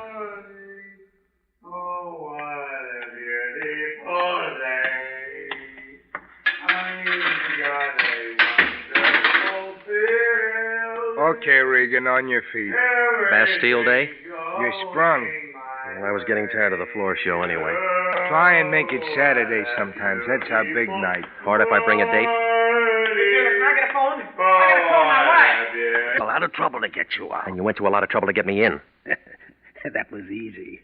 Still got that key to Bender's safety deposit box? I got it. Tomorrow morning at 10, you're at that bank getting into the box. You're crazy. It's in Bender's name. I'll teach you how to spell it. I won't do it. Homicide might like to know you got that key. Now, you listen to me and we'll both make dough. Where I'd be, I couldn't spend it. If the $80,000 from the bank job Bender pulled happens to be in that box, like I think it is, Imperial Bonding owes us $5,000 reward. I don't like it. You owe it to the company. Now, listen, you. Bender was knocked off for this key. Whoever wants it might make another try. Nobody knows you got it. Well, I'll give it to you, and nobody will know you got it. Regan, I'm giving you a chance to straighten yourself out. That's right. What do you mean? I feel stiff already.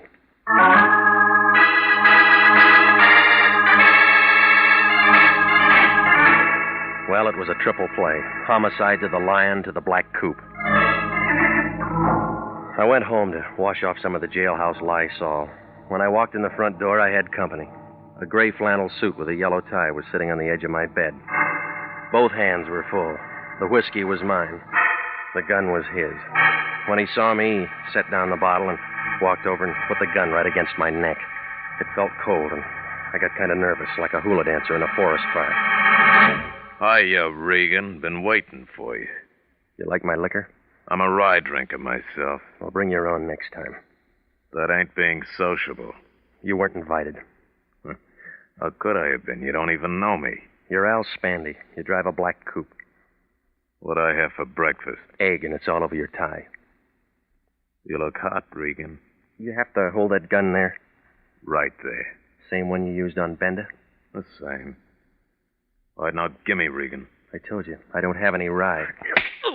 Where's the key? I don't use one. My door's always open. I'm talking about that key you got from Bender. I don't have it. You hear any music? Yeah, but I'll sit the next one out. No, you won't. This is a men's cheat. I'll step on your toes. I don't mind. It's a polka, and I want to do it with you.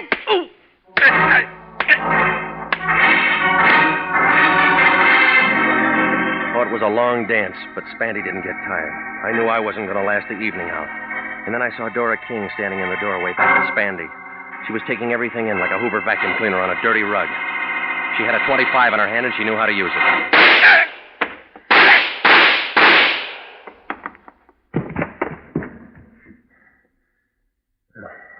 Thanks for cutting in, lady. I had to do it. He was killing you. Yeah, I'll take the gun, huh? You know I had to do it. Yeah. Here. Go on, drink it. Yes. You want to tell me all about it? Yes. I wanted to tell you at first, but Ben wouldn't let me. He's not around to stop you. Do you think Spandy hurt him much before he killed him? I wasn't there. He was sick. He couldn't have taken much. Why'd you tip the cops on me? I thought you might have done it. Now I know different. Tell that to Homicide. I will. You better. Spandy can't. He's dead? That's right. You still don't trust me. No, I don't. I couldn't help myself once the gun went off. Big Ben was my father. Yeah? He didn't want anyone to know. All he wanted was to give me a break. Why'd he hire me? He was afraid. Yeah, that's what he said. Regan, Yeah? may I have the key? I haven't got it. You can get it. Maybe. You know what's in that box? I think so. Or why don't I turn it over to the police? That's my job. Like I told you. I'm Big Ben's daughter. Yeah, lady. You convinced Spandy.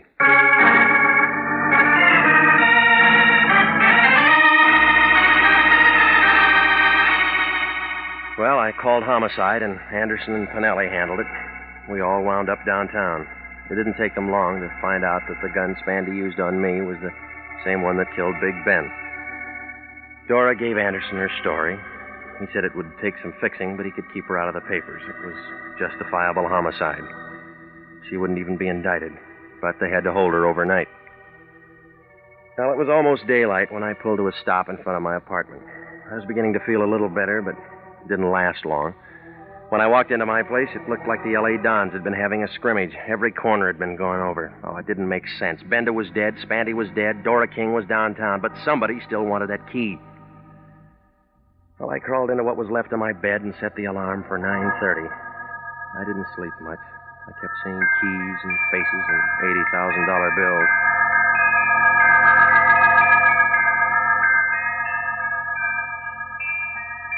Ten o'clock the next morning, Granite 3408 was still sitting behind the same desk near the same safety deposit vault.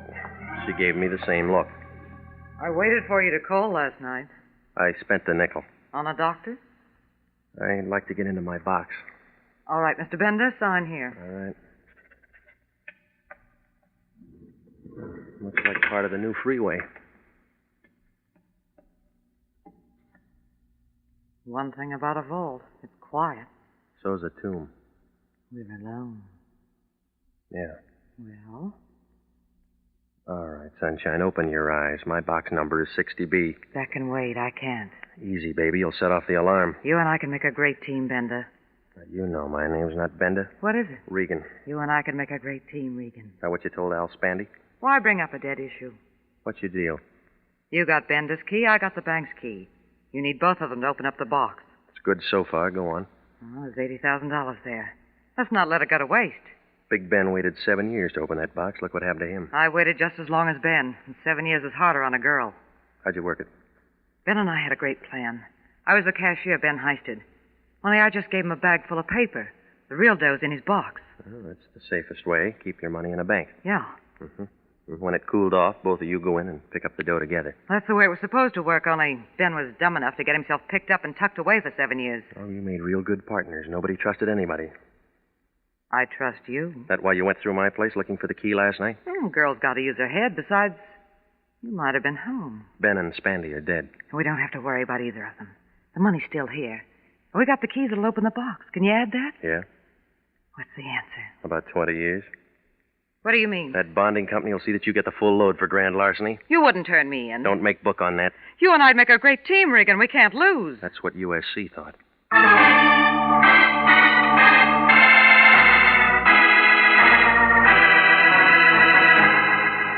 Well, I called Anderson and Pinelli, and they came out and picked her up. I rode down as far as the office with them. That wrapped it up. When I told the Lion what had happened, he was as happy as a college boy in a harem. He got on the phone right away and called up Imperial Bonding, told him to make out that reward check for 5 G's to Anthony J. Lyon. But he was real good about it. He took me for a ride in his new Nash convertible. Well, I guess he deserved it. He was really the patsy that had done all the heavy work ever since he bailed me out of jail. 'Cause that's when I slipped Bender's key in his pocket.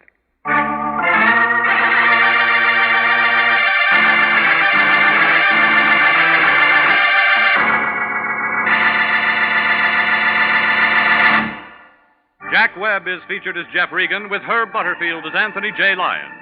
Jeff Regan, Investigator, written by E. Jack Newman and Larry Roman, produced by Sterling Tracy, is heard each week at this time over CBS. Tonight's cast included Ken Christie, Yvonne Patey, Marvin Miller, Paul Frees, and June Martell.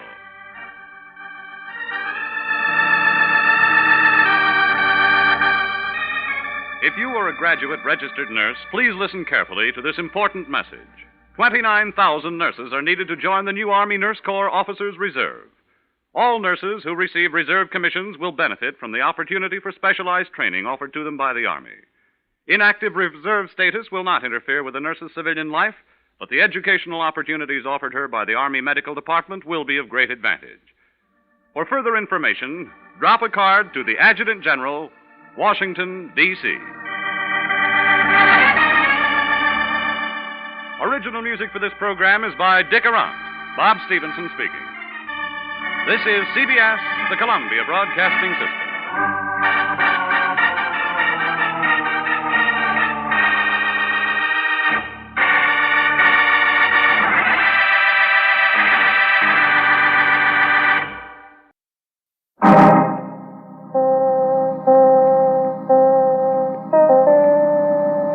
My name's Regan. I get 10 a day and expenses from a detective bureau run by a guy named Anthony J. Lyon. They call me the Lion's Eye. With Jack Webb as Jeff Regan, Investigator, stand by for hard-boiled action and mystery and thrilling adventure in tonight's story of The Too Many Mrs. Rogers.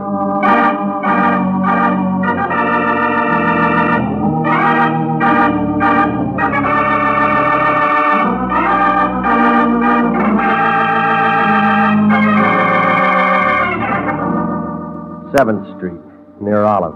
That's where it stands, downtown L.A. Cosmopolitan Building. A big chunk of granite poking its way up through a parking lot.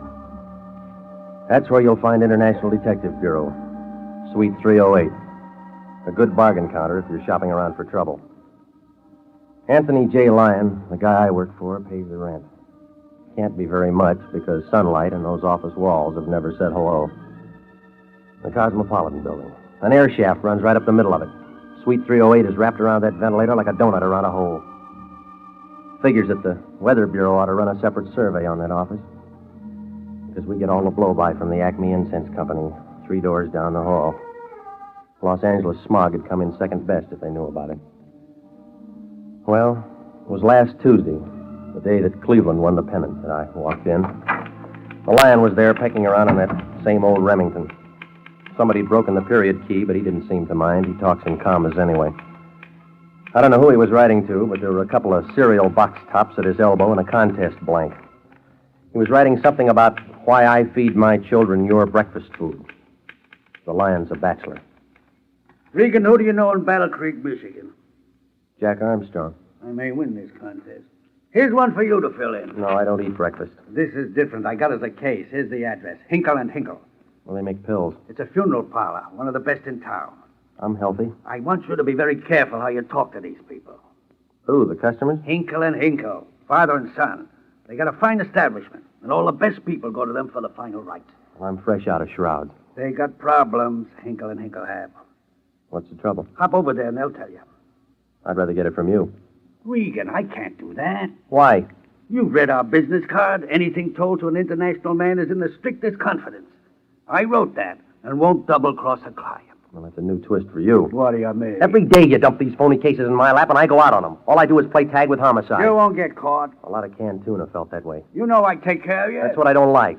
Hinkle and Hinkle are expecting you right now. Yeah. Jump in your car and get over there. What do I say to them? Just say hello. They'll pick it up from there. You know, someday I'm going to quit. If you do, you'll starve. So what? You'll still wind up at Hinkle and Hinkle.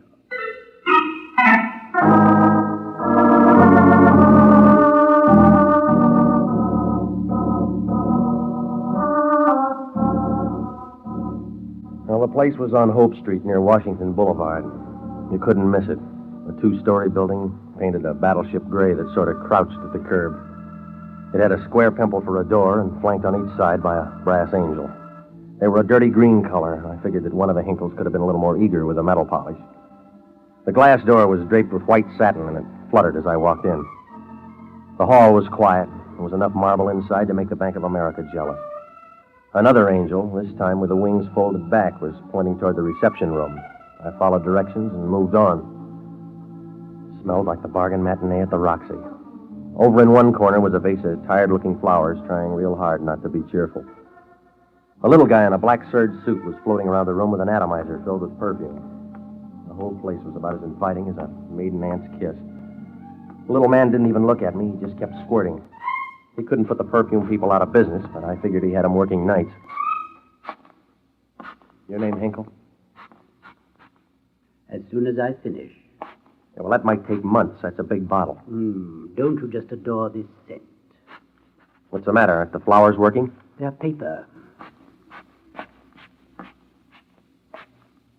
Now then, sir. I asked first. Yes, I am Jason Hinkle. Aren't there 2 of you? Gerald? Did you call, Pa? Just showing this man the other Hinkle. Oh, hi.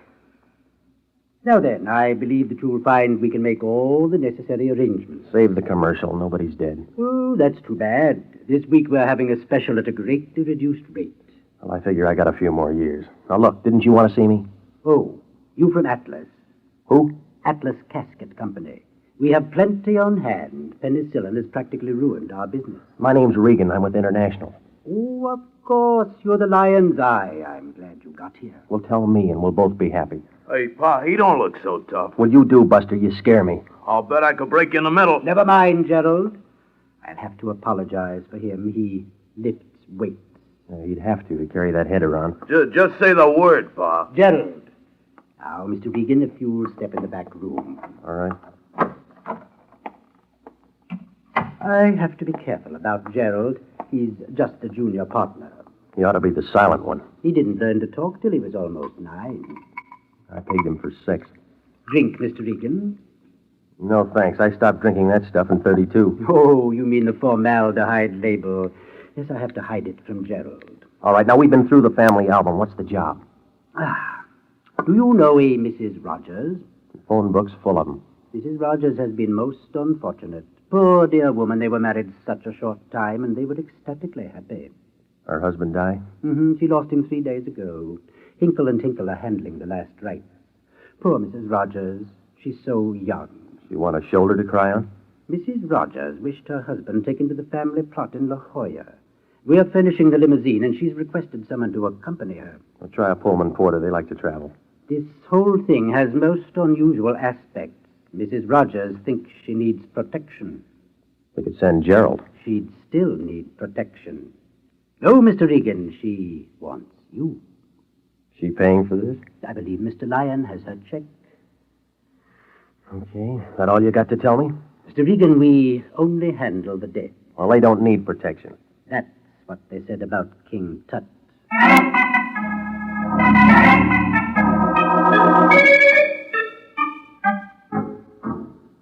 Hinkle gave me her address. It was over near Westlake Park. It was one of those new modern apartment houses painted an elephant pink. It was around 6 o'clock when I rang the bell. While I waited, I tried to figure this protection angle. I thought maybe I could talk her out of it and wind up the whole thing right here. I kind of figured that she was just upset and needed a man around.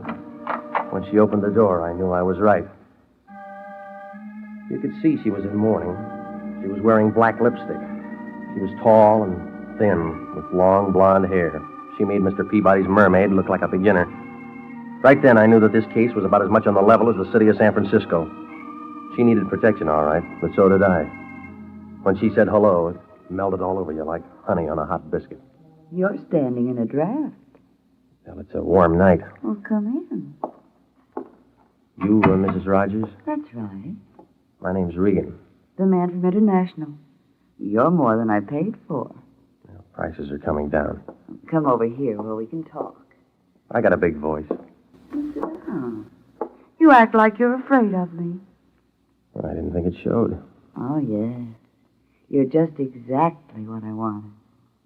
I used to be with an escort bureau. Well, then this should be part of your service. I'll bet the bureau went broke when you quit. No, but I left them in a hole. Relax, Mr. Regan. It's early. Now, look, lady, we can play musical chairs some other time. What do you want? Why worry? You're getting paid? Yeah, but this kind of stuff won't buy food. I'm lonely. Do your act in the Coliseum. It'll be a sellout. You're practically a crowd. That's what they say about 3. No, it's just you and me. With a dead man in between. Never mind Victor. He's my problem. Not anymore. Come on, lady. This is a fat blister. Let's break it. Slow down, Mr. Regan. Maybe that's what happened to Victor. All right. If you don't want to play my game, let's play yours. That's why you hired me. You know about my husband's coffin? Hinkle's having a sale. In the next room now. The limousine will be here in the morning at 8 sharp. We're going to La Jolla. Hinkle knows that much. And that's all you need to know. All I need or all I get. Light up, lady. I don't like the dark. It's a simple job. You go with me on the trip. Not enough. All right, I'll give you a bonus. How much? $1,000. Just a whisper. That's $10 a mile between here and La Jolla. I get car sick. Now, what has to get there besides Victor? A star sapphire as big as the moon. That good? Need sunglasses to look at it. Well, why didn't you tell me? I want that ring to get there on his finger. Don't worry, I don't have a fence. Victor's will said he must be buried with it on. Oh, yeah, you got tears in your eyes. That's what he wanted, and that's what he'll get.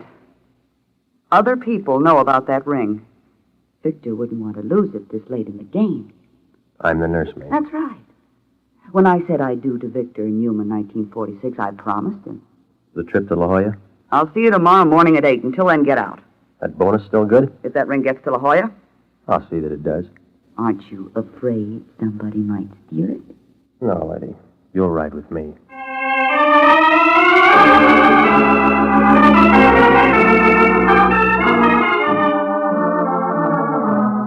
Well, I began to get an uneasy feeling, like a steer on the way to Kansas City. I left Helen Rogers and walked outside. There wasn't much traffic. It was a warm night, and all the canoes in Westlake Park were full. I headed for an all-night coffee spot on the corner. If I'd have taken one more step, I'd have been in the back seat of a new Nash convertible with the top down. There was a brunette with long black hair in the driver's seat. She was thin and figured to be tall the way she was wrapped around the wheel. There were two things different. She had bright red lipstick, and her hair was black. She was wearing a dress the color of a boulevard stop, and she flipped the right door open. One look at her, and you knew that Dallas was wrong about their women. Want a lift, soldier? No, I only got a weekend pass. Plenty of time. You can go AWOL. No, I'm bucking for sergeant. Get in, and I'll tell you about the atomic bomb. Short ride? No, I think a long one. Okay, I'll buy the gas. Won't have to, Mr. Regan. I've got a credit card. Now, don't tell me you're lonely. You're in trouble. What kind? Bad client. Why? You should be working for Mrs. Rogers. That's who signed the check. I'm Mrs. Rogers. The blonde's got a license to prove it. Yuma, 1946. I've got priority, Mexico City, 1942. No divorce? Victor was a poor Boy Scout. He could only tie one knot. He went for the chorus line. And played for keeps. But I loved him. Helen didn't. How do I know? I don't care if you do. All right, what do you want with me? I'm his wife, his first one, his real one. We had some sort of life together before the scenes changed. It's my job to bury him. That all? That's all. It's a corkscrew. Straighten it out, sis. I'm telling you the truth. You left out one item. Tell me that Sapphire's got nothing to do with the affection. It hasn't. That's what the other Miss Rogers said. She's a liar. A blonde one. She'll run out of bleach. You're trying too hard. I'm telling you, Regan, I'm not going to sit by and do nothing. I believe you. You're letting your fingernails grow.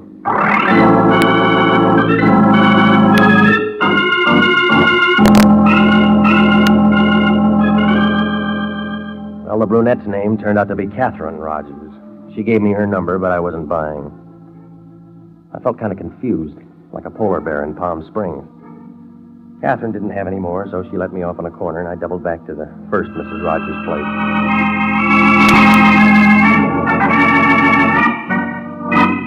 It was about 20 minutes later when I rang Helen's bell. No answer. The door was unlocked, so I went in. The room was dark, except for the neon sign outside the bedroom window. I could see Victor Rogers' coffin banked up with flowers. The biggest blossom was already wilted. It was Helen. She was lying on the floor, and her fire was out. I went back to the living room to call homicide. Then I smelled taboo perfume. She made a real good reflection in the mirror behind me. This one was a redhead. She had long hair. She was tall and thin enough to slip under the door. She had a little hand, but her finger could reach the trigger of the gun that she had in my back. I couldn't tell too much about it, but if I'd known her in college, my homework would have suffered. Don't make a date. You're not going to make it. She'll wait. It may be forever. Hang it up. Did you do the job on the blonde? Maybe. Too many going for that sapphire. Maybe. Which one are you? Rita. Where'd he find you? South America. Different places, different girls. That's it. He'd make a good advance man for the United Nations. Just the female department. All right. When'd you win your letter? Havana, 1944. You're right in the middle. No, you are. Well, the Andrews sisters did all right. I want to duet with you. I'll sing off key. That's all right. It's a style. No music. You're not listening hard enough. Oh.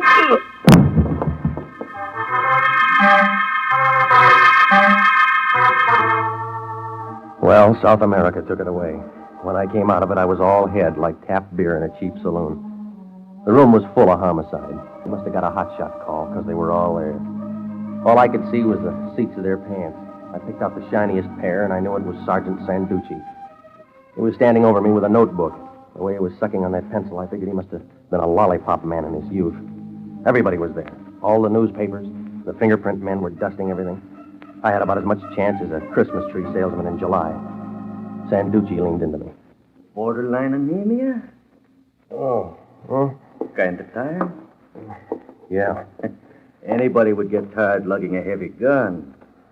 What gun? This 38. It pushed a hole in that blonde. That's not mine. Who cares? The hand is yours. That's where we found it. Hey, Sanducci, let me shoot a picture of the eye, will you? Yeah, go ahead. Look happy, Regan. I got a bad smile. Oh, we'll retouch it. Good. Now look like a killer. That's enough. Oh, come on. Let's see your teeth. Beat it, punk, or you'll spend the rest of the night picking yours up. How do you like that for gratitude? Okay, Regan. Now, why'd you do it? You tell me. I'm working on it. You're out of your mind. I blow a hole in her, then crack myself in the head? I'm working on that, too. We'll work on a redhead named Rita Rogers. I'm going steady. She rapped me. It's her gun. Your forehead is wet. Work on a brunette named Catherine Rogers. She's grubbing around, too. I told you I already got a date. You. You couldn't see a frame in a picture gallery. We walk in and find a warm blonde in a deep freeze. You're lying there with the murder gun in your hand and you're yelling Patsy. What were you doing here? I was on a job. Yeah. The Lion sent me over to Hinkle and Hinkle, 2 needle pushers out in Washington. They sent me over here. I was supposed to go to La Jolla with that blonde. On Lion's time? I said it was a job.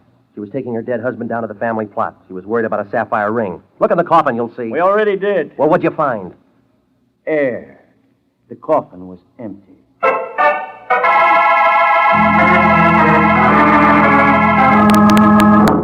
You are listening to the story of the Too Many Mrs. Rogers, tonight's adventure with Jeff Regan, Investigator.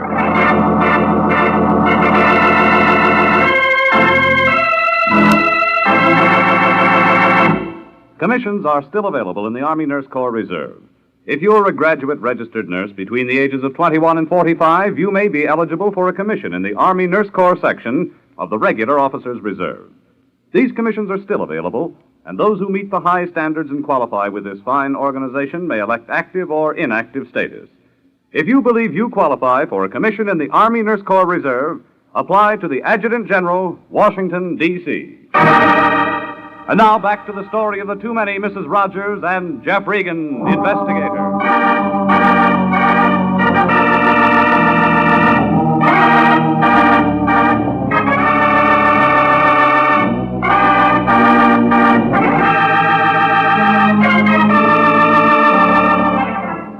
Well, I had about as much chance as a snowball in a Turkish bath. The Lion sends me to a funeral parlor run by 2 guys named Hinkle and Hinkle.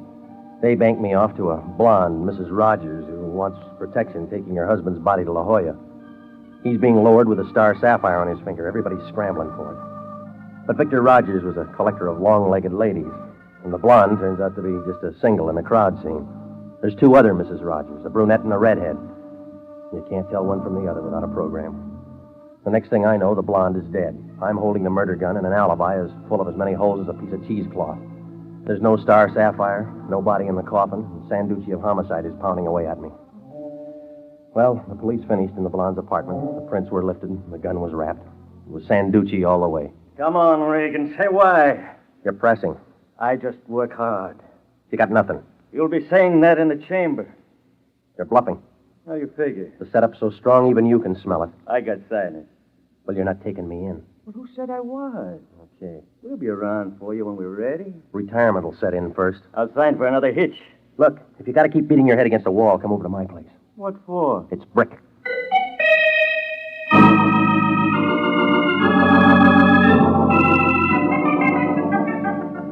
I left Sanducci still chewing his pencil and headed back for the office. I knew homicide wouldn't let the matter drop, so I wanted to see if maybe the Lion could do me any good. I didn't have any supper, but somehow I'd lost my appetite. When I walked in, the Lion was still working on that contest blank. He was keeping late hours, and the only reason he doesn't go to his hotel room is he gets a reduction in his weekly rate if he doesn't sleep in the bed. Regan, where you been? Dating Sanducci. You're in trouble. Yeah. How many times have I told you to watch your step? Well, you never check before you send a guy out on a job. What have you got? She's beautiful. What else? She's dead. That's no way to run a business. You got your advance.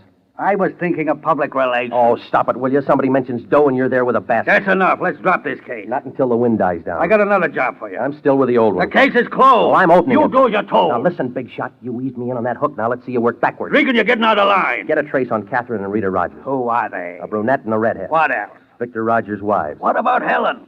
His record broke on I Do. We'll get going and clear this thing up. Would you like to give it a whirl? Regan, don't you like working for me? I'll answer that when we both got more time. Well, I left the line, picked up a cup of coffee and a sandwich, and went home. Then I tried to figure the mess. A guy with 3 wives drops dead and is going to be buried with a fortune on his finger. All the hens start clawing around. That figures. One of them gets the axe. I happen in. A setup for a patsy. That figures. But what doesn't is why is the coffin empty?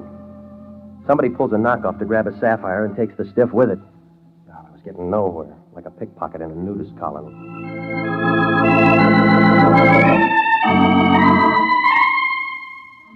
The next morning, I was back on Embalmer's Row, Hinkle and Hinkle.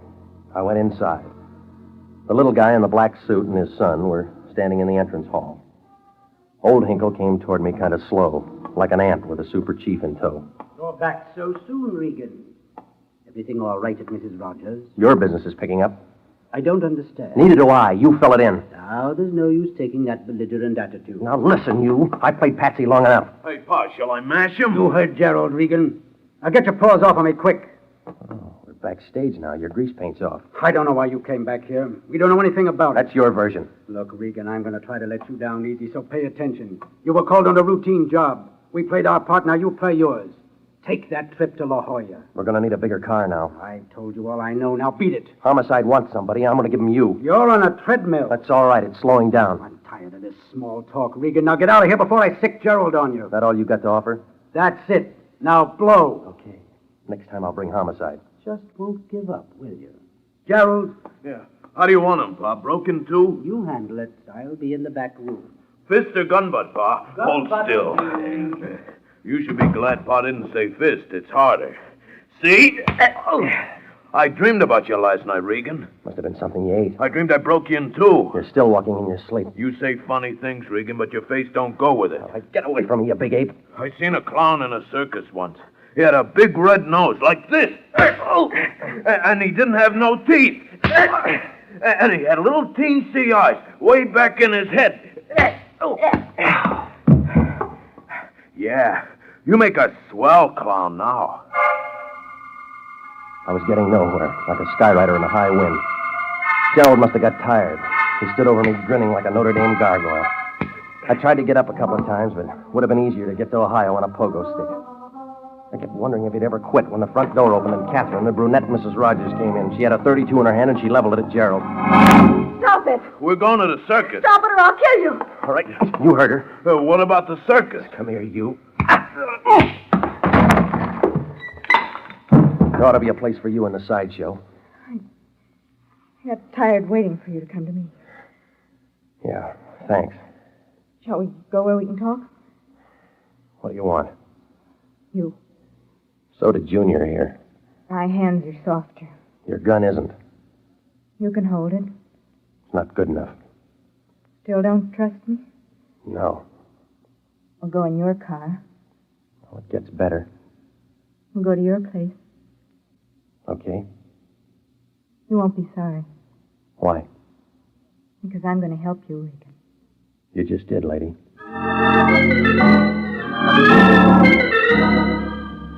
We left Hinkle and drove up Washington to Vermont and then north toward Hollywood. Above Beverly, we had to detour for the freeway coming in. It made me kind of mad. I'd been detouring since the beginning. Well, she didn't say much, and I tried to figure. The last time I saw her, she gave me a choke act about being the only one who ever loved Victor. And the next thing I knew, I was set up like pins in a bowling alley, and Sanducci was going for 300. We pulled to a stop in front of my place and went in. Inside, there was company. She wasn't invited. But the red-headed Rita, the South American bombshell, was lying on my bed. Somebody had set her off. She was dead. This the kind of help you mean? I didn't know she was here. Oh, come off it. You're not Bergman. I didn't. She's past convincing. I'm talking to you. So am I. Regan. No go, lady. You knocked her off, got me over here, worked the gun into my hand. No. You did the first job, too. You let me out of your car, doubled back to Helen's before I got there and fogged her. No, you're wrong. Right me. I did double back to Helen's apartment and got there before you. Looking for that sapphire. Looking for a showdown on Vic's burial. It was my job. You said that before. We argued. Pulling hair. I didn't touch her. Go on. When I left, Rita was coming up the stairs. She didn't see me. I stepped into the shadows and watched her go into Helen's apartment. They began screaming. I looked in and saw Rita kill her. Then I heard someone coming and ran. That'd be me, huh? Yes. Moving in to play Patsy. And I heard the police thought you did it. That's right. So I looked for you. Tell that to homicide. I will. You make it sound good. It is. Cleans up one, but you're not through. Why? It's a doubleheader. Who killed Rita? I don't know. What happened to the sapphire? I don't know. Where's Victor's body? What do you mean? It's not in the box. Oh, sure. Wind it up and make it good. I don't know. The wrong pitch. You still don't trust me. Not until you clean up the rest, no. She can't, Regan. I've got the broom. Victor. Nice of you to remember, Catherine. How do you remember? I got a card file. You can throw away some pages. That's what I figured. I've been tagging after the two of you for some time. So you're Victor. Well, it's beginning to clear. You got Hinkle to help you play dead. Tell me why. You tell me. I'm moving up in society. I have to unload. Oh, yeah, it all figures. You're dead. The wives start working for the loot. In the scramble, they take care of each other. The redhead gets the blonde. You get the redhead. And take care of what's left. Now, let's close the book.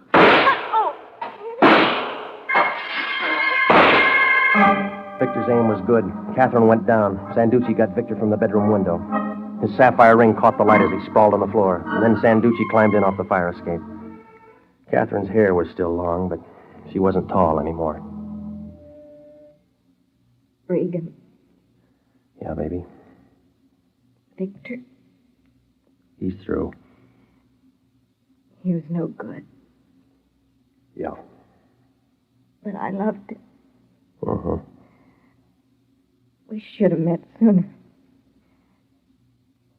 So long, soldier. That's it, Regan. Yeah. She seemed like a nice kid. Yeah.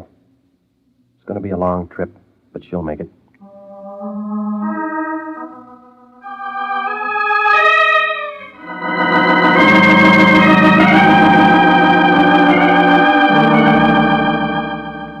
Well, that was it. Victor was ambitious. He was moving up in society and couldn't stand a bigamy scandal. His brain worked overtime cooking up that dish. He rigged it with the blonde Helen at first, but she got it right off from the redhead, and that didn't make him cry. Took care of one. When the redhead came over to my place, Victor tagged her and put her away there. 2 down, and I'm the fall guy. And then he waited for the brunette so he could finish the game. Oh, yeah. Vic was a busy fella, but he ran out of breath. Well, Sanducci put my place back in order, and nothing was left of the girls with the long hair but dandruff. I called the Lion, and he was mad. A whole day shot without adding a mark to his bank account. Well, Sanducci and I both came up with the same question. All 3 of those women were beautiful. I wonder if they'd all gone for Victor if they really knew. That star sapphire was a phony.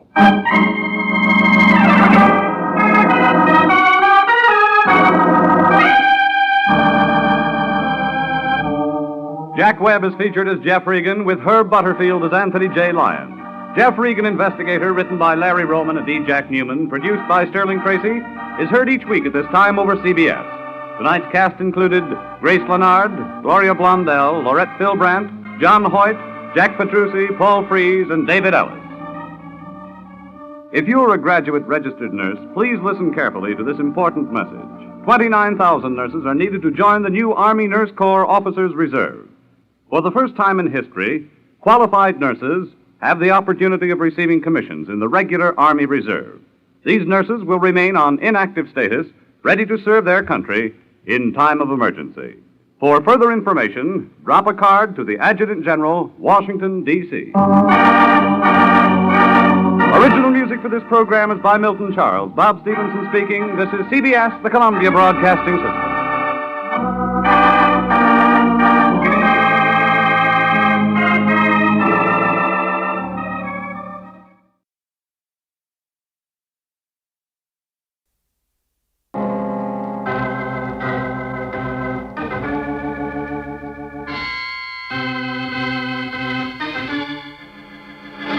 My name's Regan. I work for Anthony J. Lyon, International Detective Bureau. They call me the Lion's Eye.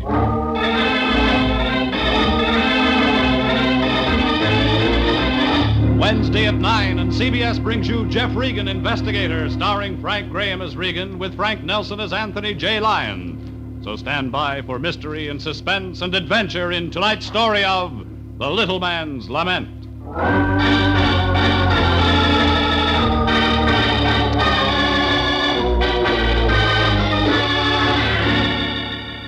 They called it Margate Mansion, but the name didn't fit. It was a pile of old cement and cracked stucco held up by a half a dozen tired palm trees. The people inside didn't fit either. A crusty old lady who talked backwards, a redhead with an urge to travel fast. But it was Junior who won first prize. He was half Einstein and half Hollywood playboy. Only when this boy played, it was with poison. It started on a Tuesday. I was headed down Taft Avenue on my way to the laundromat. I had a date with a washing machine and a blonde cashier named Gloria. That's when a cab pulled up beside me and the Lion hopped out. He was blowing sparks out of a fat cigar. I could tell by the 50-cent smell that we had a new client. Oh, Jeffrey, my boy, I'm glad I caught you. Get back in the cab, Fatso. I'm busy. But I have to talk to you. I was just going up to your apartment. Have a good time. I'll be out all day. Now, Jeffrey, is that any way to talk? After all I've done for you? After the many opportunities I've given you to help your fellow beings in distress? I've worked 3 weeks without a rest. I gotta wash my socks. Wash your socks? You can talk about a thing like that when I'm here to present you with a golden opportunity? An opportunity to demonstrate our humanitarian sentiments? A chance to lift one who's in trouble? How much did you lift from him? $100, and it's not a him, it's a her. Oh, it's really a simple job, Jeffrey. Very simple. I've just been over there. Lovely old house, fine old family. The Margates, flower of the old South. Gone to seed. Well, yes, but you know how it is with descendants of old families. Fresh young growth choked back by the weeds of the old family stock. The fresh new plant smothered by decay and ruin. Try Vigoro. Regan, you don't seem to understand. We've been retained by Mrs. Margate. It's about her nephew, Hilary Margate. Strange youth, very strange youth indeed. If Mrs. Margate needs protection from him, I tell you, it's a very serious matter. Well, so's my laundry. Regan, will you listen to me? There's another choice? Yes. See Mrs. Margate, root out the facts. Get her a gardener. She doesn't need a gardener. She needs you, and don't give me any more trouble. Okay, sweetheart. Here. You wait a minute. What's it? My laundry. Put the shirts and socks in a washing machine, put 2 bits in the slot. And stay away from the blonde. She doesn't like cigar smoke. Regan, this means you will see Mrs. Margate? Don't try to be coy. You knew I'd see her the minute you stepped out of that cab.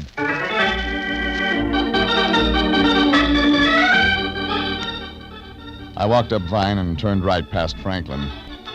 All the places up there are old, but Margate Mansion was old when William S. Hart was Gene Autry. A bunch of turrets made out of wood that termites wouldn't look at.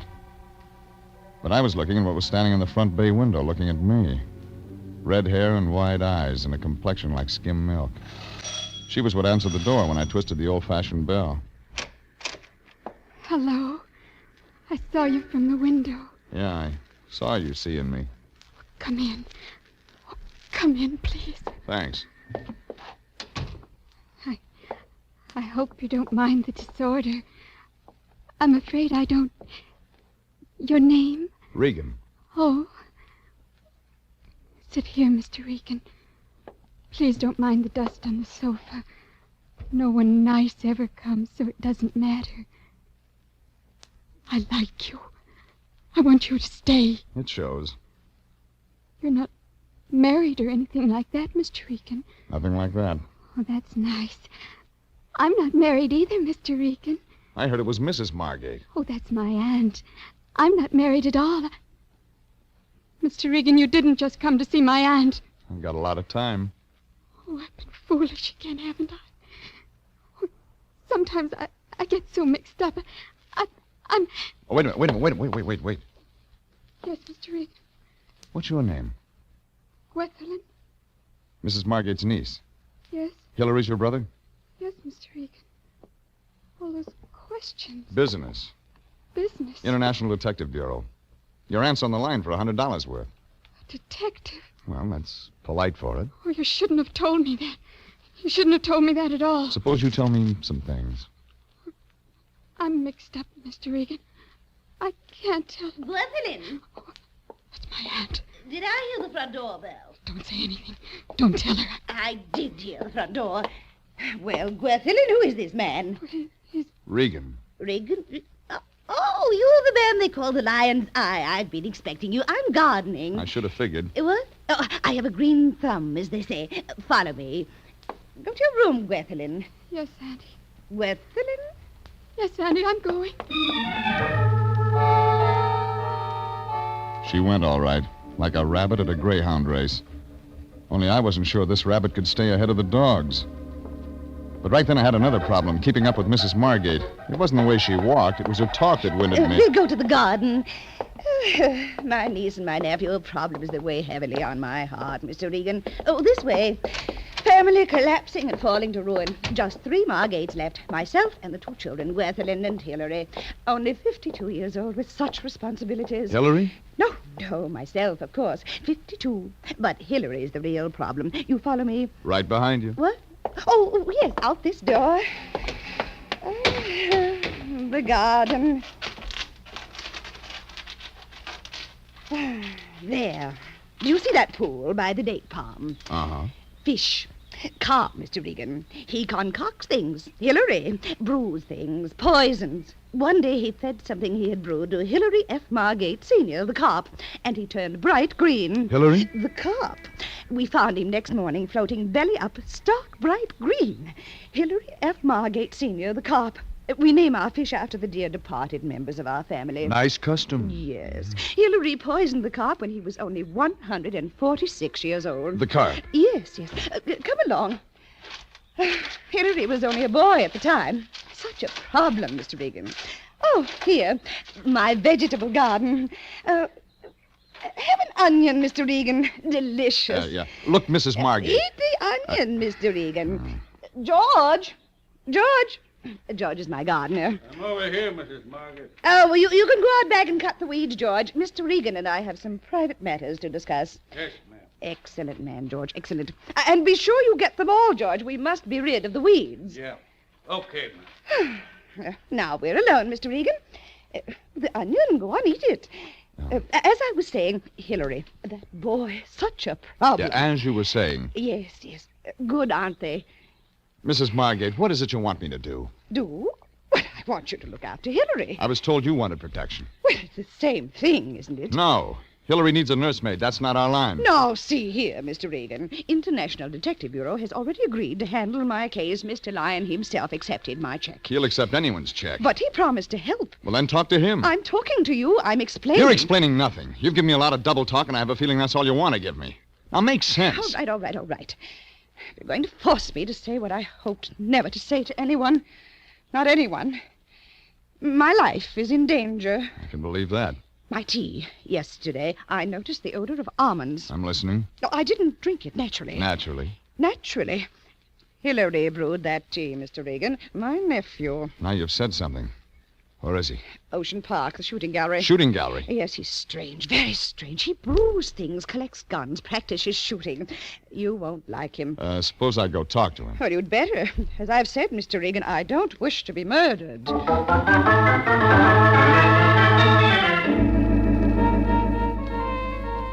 I headed the car down La Brea to Olympic and then out to the Ocean Park Pier. It was afternoon business, popcorn and sailor style.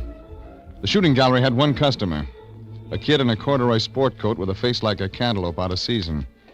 He was taking shots at the little swinging targets. You didn't need the family album to figure him for Hilary Margate. I walked over, but he didn't take the gun from his shoulder. Leeks.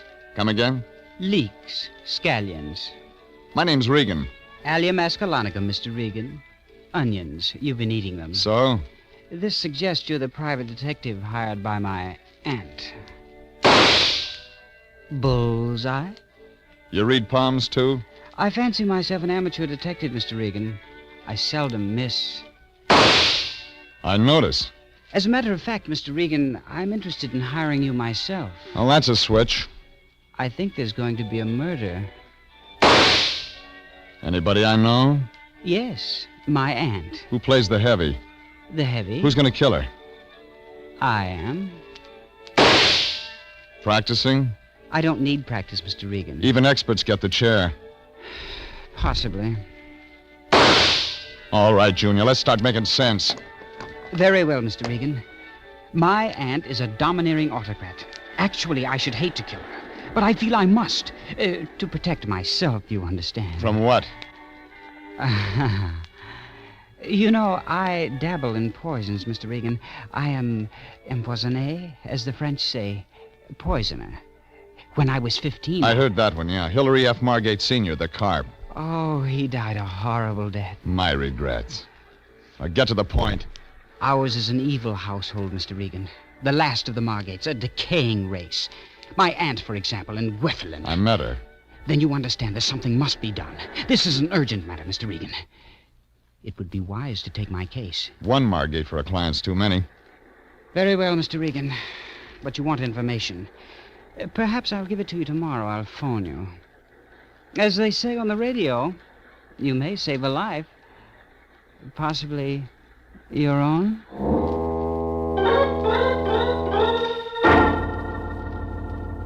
It made a real funny joke the way he said it.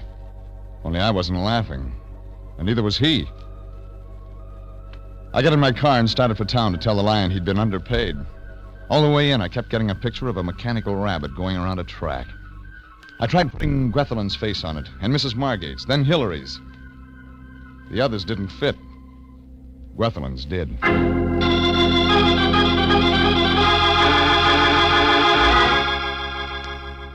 I was still thinking about it when I parked on Hill Street and got out to walk. And that's when I put another face on the rabbit, my own. The guy who fell in behind me and started following was no greyhound, but he had squeaky shoes that slowed down when I slowed down. We stayed together for a block, and when I turned left toward the office, he turned left. I wondered if he was an amateur. I found out when I sidestepped into an alley and pulled him in after me. All right, Buster, this is where you get off. Hey, say, what the devil? Come on, who hired you? Let me go. Give me some answers. Talk. You want muscles, huh? Muscles? All right. I got him. He had him all right, and he knew where to use him. He had a bald head, and he used that, too, right in the middle of my stomach. I shouldn't have bent double, but I did. It was a setup. The next blow sent me around the fender of a truck parked in the alley. I went to my knees. When I came up, it was too late. The bald head was gone. But someone else was there. Mr. Regan. It was Gwethelin Margate. Mr. Regan, you should be careful. You all right? He was following me. No, Mr. Regan, no, he wasn't. I was going to your office. He was following me. She was ready to talk, but the fog in my head wouldn't let me listen. I got her around the corner into a bar. She waited until the waiter brought the drinks. 2 Bourbon Street, Mr. Regan. And if I may say so, this is a lovely tomato you're escorting to my humble palate. You said so. And may I say, Mr. Regan, I'm also partial to redheads. On account of my first love was a redhead. She played second flute in our orchestra. Sure. Keep the change. That was when I was with Stokowski. The Hollywood Bowl, how well I remember. Me and my fiddle. We made together beautiful music. Me and the fiddle, you understand, not the redhead. She gave me nothing but the cold shoulder on account she was hot for a guy that played bass. Come on, you told me this story yesterday. You don't wish to hear the story of my life, Mr. Regan? Well, it was the same way with Mr. Stokowski. The artist is lost in the world of today. All right. Now we can talk. I don't know, Mr. Regan. Who was following you? It doesn't matter. I'm used to it, Mr. Regan. Who was the mug? It doesn't matter, Mr. Regan. It's too late anymore. I thought... You thought what? I thought you'd help me, Mr. Regan. I was on my way to your office. Why? There's going to be trouble, Mr. Regan. Serious trouble. What says so? Everything. Hillary, my aunt, they're all acting so strangely. And those people who come to the house. People? Who? I don't know. But the man who was following me is one of them. Oh, something strange is going on, Mr. Regan. Something terrible. You still haven't told me anything. Don't you see? It isn't anything I can tell you. It's a feeling. A terrible feeling. Everything's wrong. I've got to have facts, lady. I don't... Wait. There's one thing. Yeah? The gardener, Mr. Hendricks. George? Yes. My aunt knows him, Mr. Regan. Better than just a gardener. Something else. What? George has been in prison. I know he's been in prison. I heard him say something once on the telephone. To who? I don't know. There's so much I don't know. That makes 2 of us. You don't believe me. You've got to believe me. Something terrible's going to happen. Sure. Hillary's going to kill your aunt. Hillary? Oh, no. That's not it at all. It's me they're going to kill, don't you see? They're going to kill me.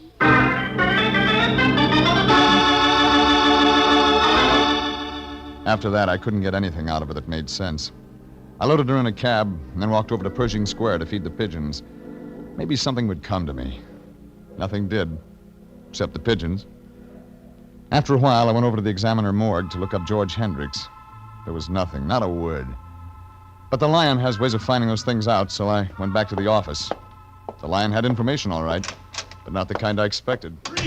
Regan, where have you been? I've been calling every saloon in the city. You got the wrong one. I often wonder why I hired you. Okay, Fatso, why the steam? I'll tell you why. Because you were supposed to be on the Margate case, that's why. What do you think I've been doing? I know what you're going to be doing. You're going to get out to Margate Mansion right now and fast.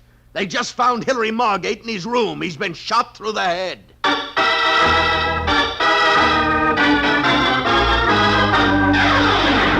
This is CBS, and you're listening to The Story of the Little Man's Lament. Tonight's adventure with Jeff Regan, Investigator. Here's a special word for those of you who are interested in setting up a retirement fund. One that will permit you to have some of the good things of life before you're too old to enjoy them. Join the payroll savings plan where you work and invest in United States savings bonds. Under this plan, your firm sets aside whatever sum you name from each paycheck and uses the money to buy savings bonds for you.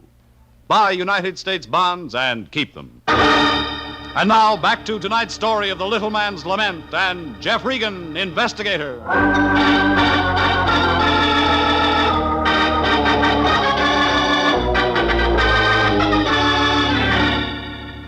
Nothing made sense. There were 3 Margates, the old lady, her nephew Hillary, and his sister, Gwethelyn. And all 3 of them wanted to hire me to stop a murder. Then the Lion tells me Hillary Margate has just been shot. Well, one thing was sure. With 3 people to work for, one of them was bound to turn up dead. I put the Lion to work looking up the gardener, George Hendricks. Then I hopped in the car and headed out to the Margate place off Franklin Avenue. By the time I got there, it was turning dark. Out front, a black and white Nash said, "Police," in big letters. But when the old lady opened the door, she acted as though she'd never heard of police.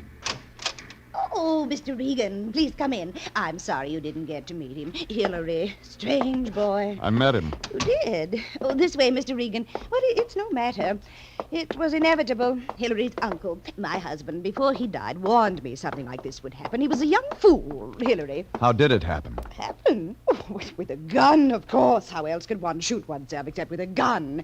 In here, Mr. Regan, we won't be bothered by them. Sometimes police can be so nosy. Oh, do sit down. We shall have tea. With or without almonds? I know what you're thinking, Mr. Regan, but I'm sure it had nothing to do with it. What did? Just a moment, Mr. Regan. There's someone at our door. Well, Gwethelyn? I was just coming to see you, Andy. I thought you'd want me to tell Mr. Regan about Hillary. Yes, a good idea.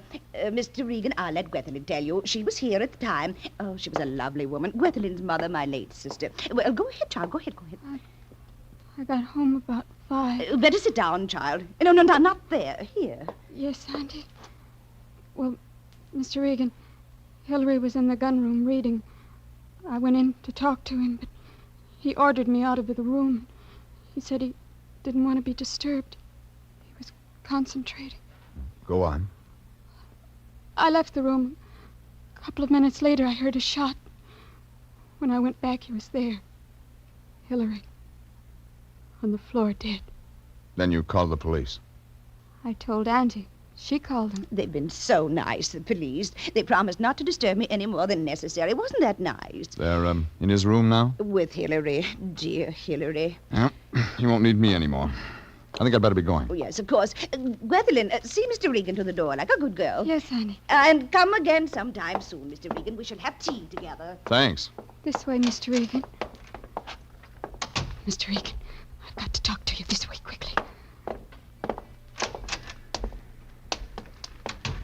What's on your mind? It's about Hillary. Something he did tonight. Like what? When he came home, before that, he had a book. A big book. He was reading it when it happened. Why would he read a book and then shoot himself? You got me. What was the title? I don't know.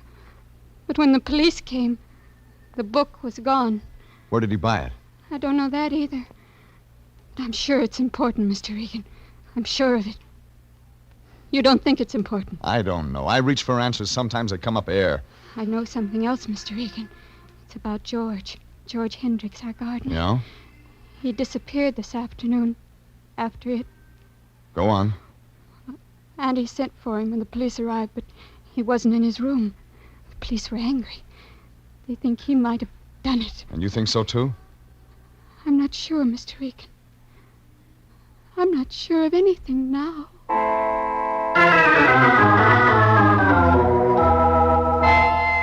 She turned and ran into the house and left me with a lot of night air and cool breeze. If Hendricks had taken a powder, the police would check that angle. That left me with a book. A very big book. I walked down Franklin toward my car. Up ahead, I saw a small man in a black suit locking up a shop door. Over his head, a sign said Franklin Avenue Bookshop. That did it. I caught him before he closed up. I beg your pardon. You know a Hillary Margate lives up the street? Yes, I know him. Why? Was he in today? He's a regular customer. Was he in? Yes or no? Yes. Did he buy a book? No. You sure? Positive. He asked for a volume we didn't have. What volume? I don't remember the title because we didn't have it in stock. It was a textbook. Textbook? Yes, on horticulture. Plants. Plants? Does that mean something to you? Yeah. It could explain why the Margate family has gone to seed. It was crazy, but it was beginning to untangle. I headed for my car up the street. Before I touched the starter, I found out I had company. All right, Regan, drive. The gun in my back told me he meant it. One look in the mirror told me he was George Hendricks. Well, you're calling him. Where to? Your apartment. I want to talk.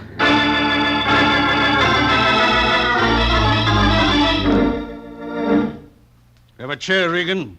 It's your house. Thanks. I talk. You sit and listen. I can stand. I say sit down. It's your party, Hendricks. There's been an accident at the Margate house. I heard. Hillary shot himself. That right? You think different? Changed my mind. I didn't kill him, Regan. Who said you did? I never could get used to confinement. Oh.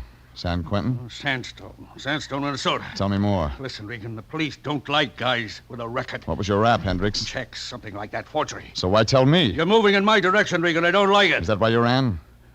There's something else. Yeah? The name. It isn't Hendricks. It's Margate. What's that? Freehold Quincy Margate. No wonder you changed it. There were several reasons. Yeah, old South family. Listen, Regan, you gotta believe me. I didn't kill Hillary. I didn't have anything to do with it. You know a big guy, bald head with a stupid face? Morley.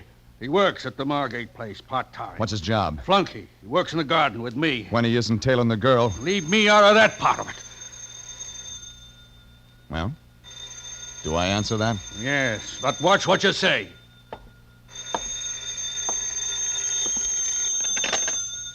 Regan. Regan, I expected to hear from you sooner. What's happened to you? Regan, are you there? Yeah, just got here. What's the matter? Someone with you? You're a genius. Well, I just found out about Hendricks. You guessed it. You mean he's there? Go on. Listen, that's not his real name, Regan. He's a Margate. Freehold Quincy Margate, age 46, height 5'11", weight 180. Get to the point. Well, about that prison record, quite correct. It was 8 years ago. Charge? Narcotics violation. Oh, yes, but be careful. He'll hear you. No, he won't. He just went out the door, fast. I had what I needed. I averaged 50 down Franklin and pulled up in front of the Margate place 10 minutes later. It was dark and it looked empty, like a beer can after a picnic. I found an open window and crawled in. It was the gun room, and that meant I didn't have to go much farther. But somebody changed my mind for me when the door suddenly opened, and a hunk of orange lightning stabbed in my direction. I ducked and the chair next to me toppled over. I couldn't wait for the next one. Let me go! Drop it! You're hurting my... That's better. Now, some lights. Mr. Regan, I thought you were one of them. I'm not. That book Hillary was reading. I'm in a hurry, baby. You already know, don't you, Mr. Regan? All right. I didn't see it closely. It had pictures of plants. Like the ones in your backyard? Yes. I didn't know what it meant until... Until Hillary got it, and then you were too scared to talk. Why? Mr. Regan, Hillary didn't poison my aunt's tea. They only said he did so they could kill me and then blame him for it. That way they'd be rid of both of us. Yeah, but Hillary caught on too quick. That's why they killed him, Mr. Regan. Oh, don't let them know I know. It won't matter now, baby. I circled around the house in a hurry. Empty. Then I tried the garden. That's when I saw it. 50 yards behind the house. A strange light at first, then something red that began to grow. Then smoke and more smoke. I ran for the back of the garden in the flames. She saw me coming. Stand back, Mr. Regan. Maybe tomorrow, Mrs. Margate. I warn you, Regan, stand back. You hired me, remember? Take one more step, Mr. Regan, and Morley will kill you. You figured he'd be around. Put that gun down, Morley. The smoke's getting in your eyes. No! Shoot him, Morley! Shoot him! You're too late for that. I drove across the column of smoke and caught his arm as he tried to find me with that gun. I got to him first. I owed him something for what he'd given me in that alley, and I paid him back with interest. The old lady just stood there and glared at me, the fire reflecting in her eyes. It took me 10 minutes in my best sport coat to stop the blaze. But the price was cheap, because where the fire had been was a nice pile of Exhibit A. It looks just like an ordinary plant, but the police call it marijuana.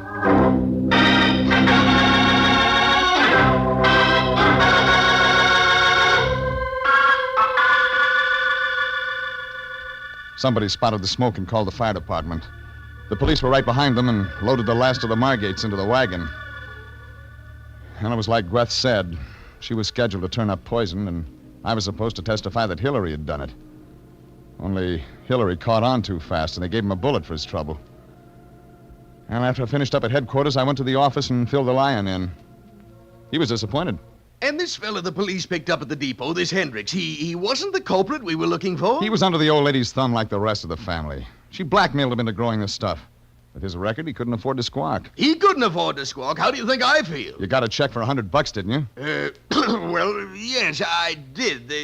She did pay you, didn't she? Well, you see, Jeffrey, that is, she gave me a check when I first went out there for $100. You said that. Well, I didn't think anything of it at the time, but, well, you see, her brother-in-law... You mean... Well, that is, Hendricks did have a prison record for narcotics violation, but, well, it seems upon examining the records more closely, there was an earlier sentence for, Bad checks. Yes. It seems to run in the family. I don't get paid this week. Go on. Quit me. Kick a man when he's down. Oh, stop it. You know I never withhold payment when I have it. Right now I don't have it. Maybe next week. If you wait 2 weeks, it'll be Thanksgiving. What's that mean? You can have the end of the turkey I've been getting. Jeffrey, you're not being kind. Remember my heart. I'll try. Oh, thank you, Jeffrey. Thank you. Now, here's 25 cents. For what? Go over and pick up your laundry. I forgot to wait for it.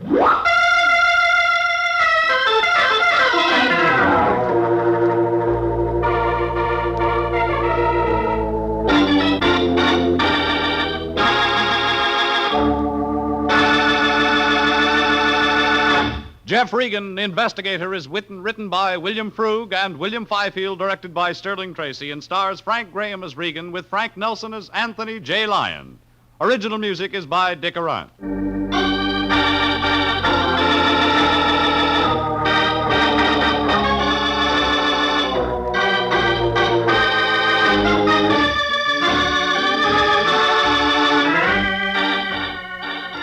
Jeff Regan, Investigator, is heard each week at the same time over CBS. Bob Stevenson speaking, and inviting you to be with us again. My name's Jeff Regan. I get 10 a day in expenses from a detective bureau run by a guy named Lyon, Anthony J. Lyon. They call me the Lion's Eye.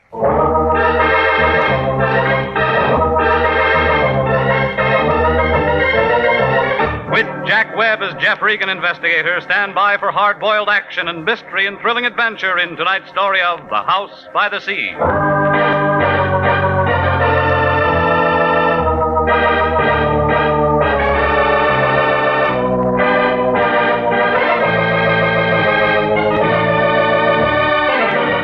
Well, this is the way it started. I walked in the office about 11 o'clock that morning. It was a nice, warm day, and I didn't have much on my mind. That's the trouble with nice days. You take a couple of easy breaths, open somebody's door, and it's just like peeling a wrapper off an atomic bomb. The Lion was in his den, sitting behind his desk. You couldn't tell where he left off and the desk began. He was talking to a girl with a flock of black hair. She was the kind you see driving a Cadillac convertible down Sunset Boulevard on hot Sunday afternoons. No wonder the Lion cigar was out. It was wet on both ends. Well, come in, Regan, come in. I was just about to call you, but now that you're here, it makes things simpler. Miss Carmen, this is Mr. Regan. How do you do, Mr. Regan? Mr. Lyon tells me you're just the man I want. You said the same thing to a mortician last week. He is the man I want, Mr. Lyon. Well, that's fine, Miss Carmen. I knew you'd be pleased. I'm very proud of Jeffrey. As long as I'm in the cast, how about a look at the script, huh? Miss Carmen is associated with the famous psychic consultant, Prince Carew. I help the prince look into people's minds. Well, that ought to be real fun if all your customers are under 6. You don't believe in thought transference, Mr. Regan. Do you? I said I help the prince. Prince Carew sent Miss Carmen to retain an operator, Jeffrey. It's a very delicate matter, and I'm placing the entire case in your hands. Why didn't he come himself? Do you disapprove of me? I just want to know what's what. Well, Prince Carew never appears in public. He prefers to spend his time in meditation and thought. Yeah. I handle all of his outside contacts. So, Jeffrey, you just drive on out to Prince Carew's home in Ocean Town with Miss Carmen and speak to the prince. What kind of a retainer did he send? How much did you get? Now, see here, Regan, we don't discuss finances in front of clients. Oh, stop it, will you? This is another blind spot. You don't know what it's all about. All you know is she waltzed in here with a check, and you'd sell your grandmother to a glue factory for $2. How do I know I won't wind up being a patsy again? Is there any way I can reassure you? Buy me a battleship. Jeffrey, have I ever involved you in anything that I wouldn't undertake myself? Have I ever knowingly imperiled your life? Yeah. Jeffrey. Come on, lady. What's it all about? You work for the guy. Well, I really don't know. He was excited this morning, called me in, gave me this address, and told me to make arrangements. He must have told you something. He never tells me anything. As you say, I just work for him. Well? All right, I'm hired. Good. Now call me, Jeffrey. Call me if you run into any trouble.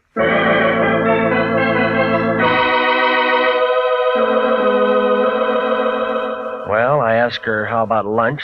She said no. I asked her about dinner. She said something that meant no, so I gave up. You know, it's like that sometimes. The flag's up, the meter's ticking, and you're not getting anywhere. But from a couple of things she told me, I got the idea she was doing more than just helping the prince read minds. Well, his place turned out to be a good hour from downtown Los Angeles, up 101. It was a couple of stories of glass and concrete leaning out over the ocean. It was high and dry and quiet up there. And you got a feeling you should be hearing things and feeling things when you looked down and saw that water banging around the bottom of the cliff. She unlocked the door, and a guy in a white turban and some pants that looked like oversized diapers and a pair of tennis shoes was standing there. He had a big curved knife hanging around his waist, and he put his hand on it when he saw me. Right this way, Mr. Regan. Who's he, the butcher? Oh, that's Telly. He works for the prince. Manservant. He's from India. Yeah, I'll bet the Indians were glad to get rid of him. Telly's harmless, tongueless, and he doesn't hear. I like you, Mr. Regan. Come in. Thelma, my dear, you've returned with spoils. Welcome, sir, welcome. Mr. Regan, this is Prince Carew. Regan, the lion's eye. I've heard of you, Mr. Regan. I'm honored. Sit down. That'll be all, Thelma. Charming girl. She handle all your outside contacts? Most efficiently.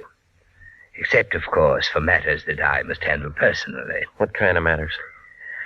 I'm in trouble, Mr. Regan, and I beg your assistance. Well, it's all paid for. Correct.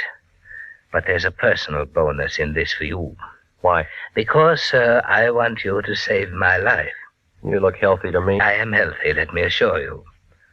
But my life has been threatened. Well, that'd come under police business, wouldn't it? Normally. Didn't Miss Carmen explain that this was a delicate matter? Yeah, she did. Why didn't you call the police? I'm hardly in a position to ask the police for assistance, Mr. Regan. It is a delicate matter. Outside it says you're a mind reader, all right? What am I thinking now? That I'm a charlatan, a faker, and that I'm trying to hide something from you. That gets you the cigar. It's been a very lucrative arrangement for the most part and very satisfactory. Except, of course, for the annoyance of having my life threatened. Who's the guy? It would be of no consequence if it were a man. It's a lady, Mr. Regan. A very beautiful and lovely creature. And she'd like nothing better than to see my carcass go out with the tide. Why does she want to kill you? A matter of confidence. Suffice it to say that she is thoroughly capable of doing just that. How do you know? 1, she is erratic, ill-tempered, ruthless. 2, she called me this morning and told me what she intended to do. She giving you a chance to reach for your gun? To reach for you, Mr. Regan. What do you want me to do? I feel the entire matter could be settled amicably if you were to call on her. Inform her that you are my personal bodyguard and that you are here to protect my life. You think she'd go for that? I'm positive. How long you been blackmailing her? What? Well, your racket might last 6 months or a year, but not long enough to pay for a place like this. The answer's blackmail, isn't it? Okay. I should have told you. How do you do it? I can slip them into a trance. They spill a family secret or two. I push a buck that way. That's nice. If they want their minds read, I read them. $25 a brain. And shakedown. The guy's got to eat. You put the squeeze on her. She's an actress. She was in on a deal at the studios. She wouldn't shake? At first, I just told her I had to have a larger fee. Then they come out with it, cold turkey. And she said she'd blow your head off. Yeah, she's the kind. I went wrong on this one. I'm in a spot. Who is she? Grace Nichols, movie actress. Ever heard of her? Redhead. Makes you want to go home and kick your wife downstairs if you got one. That good? Better. But she means this business about bumping me. And I won't look good dead. All right, where's she live? Over in the Palisades. Here's her address. You going over there now? Yeah.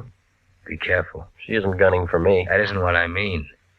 There's a skinny boy there. He's nasty, no callers. Name of Tim Rogers. I'll remember that. I hope you can talk her out of it. I've been sweating. I don't want to shake her down. I just want to get a little sleep at night.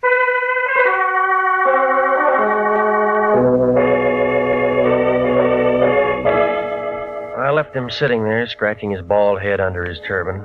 He looked about as happy as a guy who just ate a Vaseline sandwich. Well, Grace's place was too big for a marble game and too small for football. I think I remember reading something about how she got it from her third husband.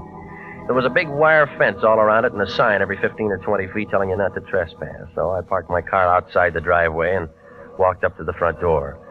A guy in a chauffeur's uniform was standing there. He looked like a razor blade with arms. He gave me the fisheye and blew smoke in my face and kind of nudged me with his shoulder. Move on, Pilgrim. No handouts here. I came to see Grace Nichols. Yeah. I got business with her. Yeah. So tell her I'm here. Blow. You always like this, or did you miss lunch today? I don't know who you are, Pilgrim, but I don't like you. Beat it. I know you. There's something about a guy in a lineup. Yeah? He memorizes real easy. Copper. Investigator. Private or city, I don't care. You all smell the same. This isn't hunting season. You always carry a .38? Does it show? Maybe you got a broken rib. A real funny guy. I met all kinds of funny guys. Drifting. I said I wanted to see her. And I said she wasn't in. All right, I'll tell you once more. I got business with her. So do a couple of hundred other guys. Watchdog? Ah, you're getting smart. You weren't. What kind of a crack is that? I want to see her, I'm going to see her. Trick I learned a long time ago. Shoot a guy in the knee and he'll never walk straight again. You ever done it? Oh, yeah. That's how I learned. Ow! That's when I learned, baby. Well, I might have to get a new chauffeur. You looking for a job? I already got one, lady. Timmy's going to be awfully upset when he finds out what happened to him. When someone works for me, they have to be perfect. Want his job? They wouldn't let me in. I'll let you in. You, do that kind of thing often? When I have to. I suppose you have a name. It's Regan. I'm a private investigator. All right, Mr. Regan, you've ruined a perfectly good chauffeur and bodyguard, and you're in my house. What have we got to talk about? A guy named Carew. The prince? Must we talk about him? He thinks you're dangerous stuff. So do a lot of people. Tell me, Mr. Regan, what do you think? About what? Me. Right now, or when I'm a couple of feet away? Right now. Look, remember, I just got here. I know. You must have a first name. What is it? Jeff. Oh, Jeff, we'll get along. It's in the cards. Pretty fast deal. I like it this way. Fast. Might be a bum deck. Never mind. Deal.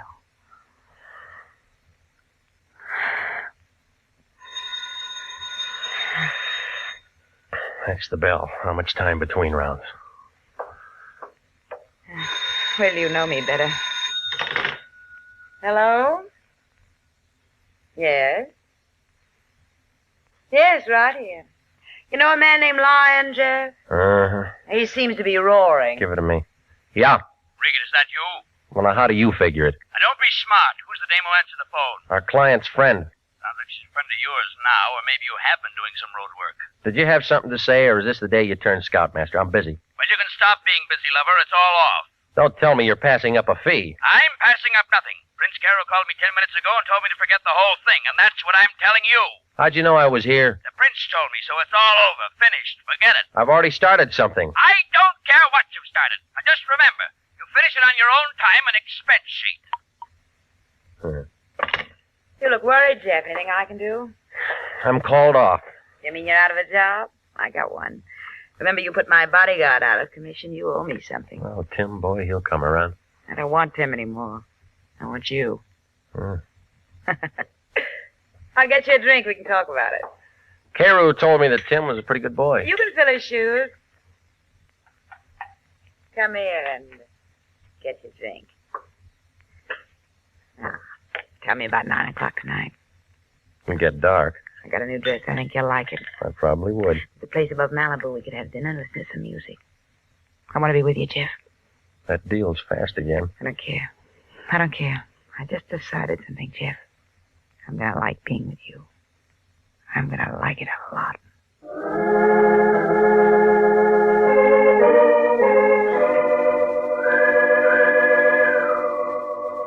Well, she didn't want me to go, but I was thinking about the prince and the way everything looked.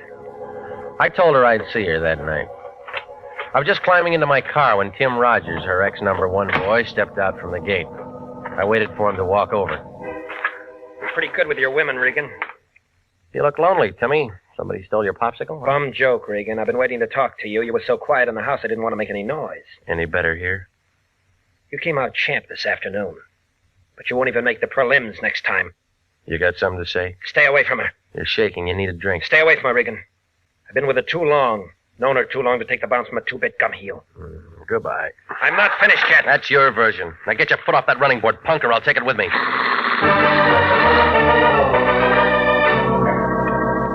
I left him standing in the middle of the driveway. If I'd have waited another minute, he'd have been crying. I stopped off and had some barbecued ribs at a drive-in out on Sunset. It was just getting dark when I got to my place. I had company. It was Velma Carmen, Prince Carew's right-hand man. She was sitting on the edge of my sofa. Her back was as stiff as a filing cabinet, and there was a little ring of white around her lip. She looked like she'd just been measured for a coffin. There was a .25 automatic sitting in her lap. I've been waiting for you, Mr. Regan. I asked the janitor to let me in. Yeah? He was very nice about it. I told him I was associated with one of your clients. Yes, I told him I was associated with one of your clients. Did you know that Prince Carroll was my husband? Since when? Oh, a long time now, a long time. Not many people know that. Is that what you came here to tell me? No. I came to tell you that you don't have to worry anymore. None of us have to worry anymore. You mean you're calling me off the case? That's it. That's exactly it. I'm calling you off the case. Well, I've already been called off. My office phoned me when I was over at her house. First Nichols? Yeah. Then it was about her? Yeah. Well, then, we don't have to worry anymore, do we? No. She's very pretty, isn't she? I've seen her many times. I think she's quite pretty. I could hardly blame the prince.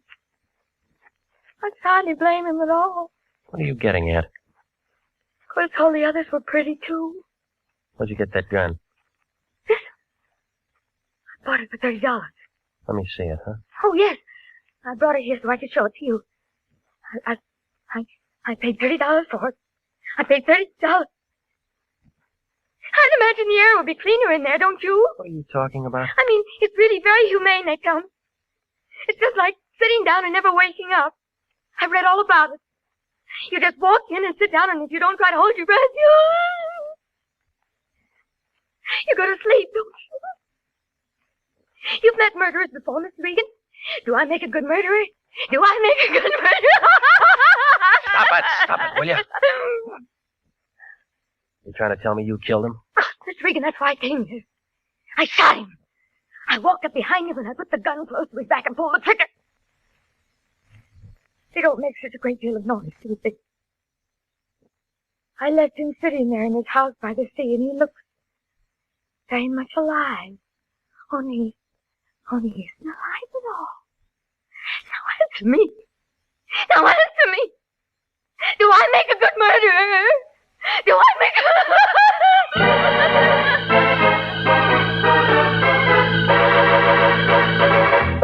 You are listening to the story of the House by the Sea, tonight's adventure with Jeff Regan, Investigator.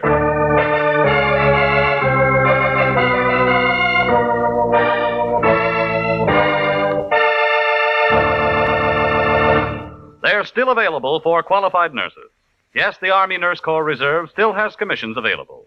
If you are a graduate registered nurse between the ages of 21 and 45, you may be eligible for a commission in the Army Nurse Corps section of the Regular Officers Reserve. To find out if you do qualify for a commission in the Army Nurse Corps Reserve, apply to the Adjutant General, Washington, D.C. And now, back to the story of the House by the Sea and Jeff Regan, Investigator.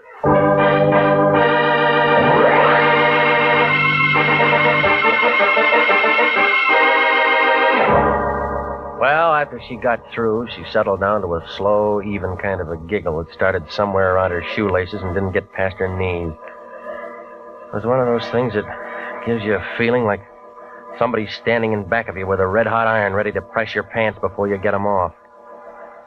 But she wasn't going to do any more talking, so I went downstairs and brought back a doctor friend of mine named Sammy Wing. He brought his little black bag with him and gave her a shot of something.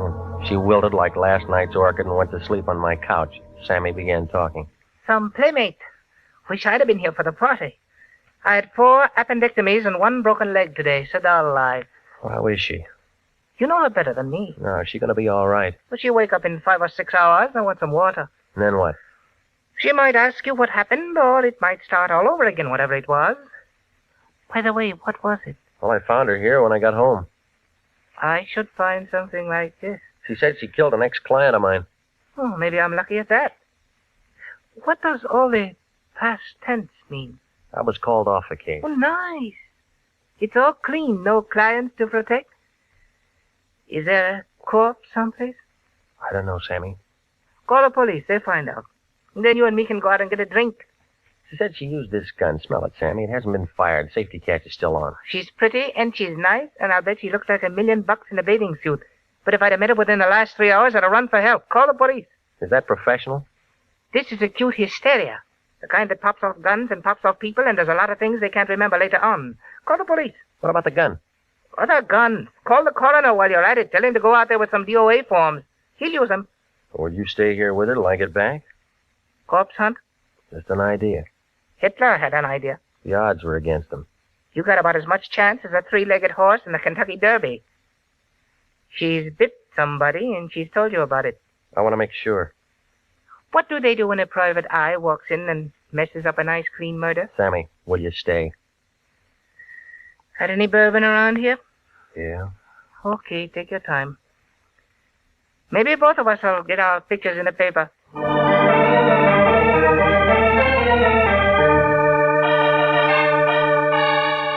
I left him with a kind of a soft smile on his face, like he had some inside information on Tuesday's winner at Del Mar.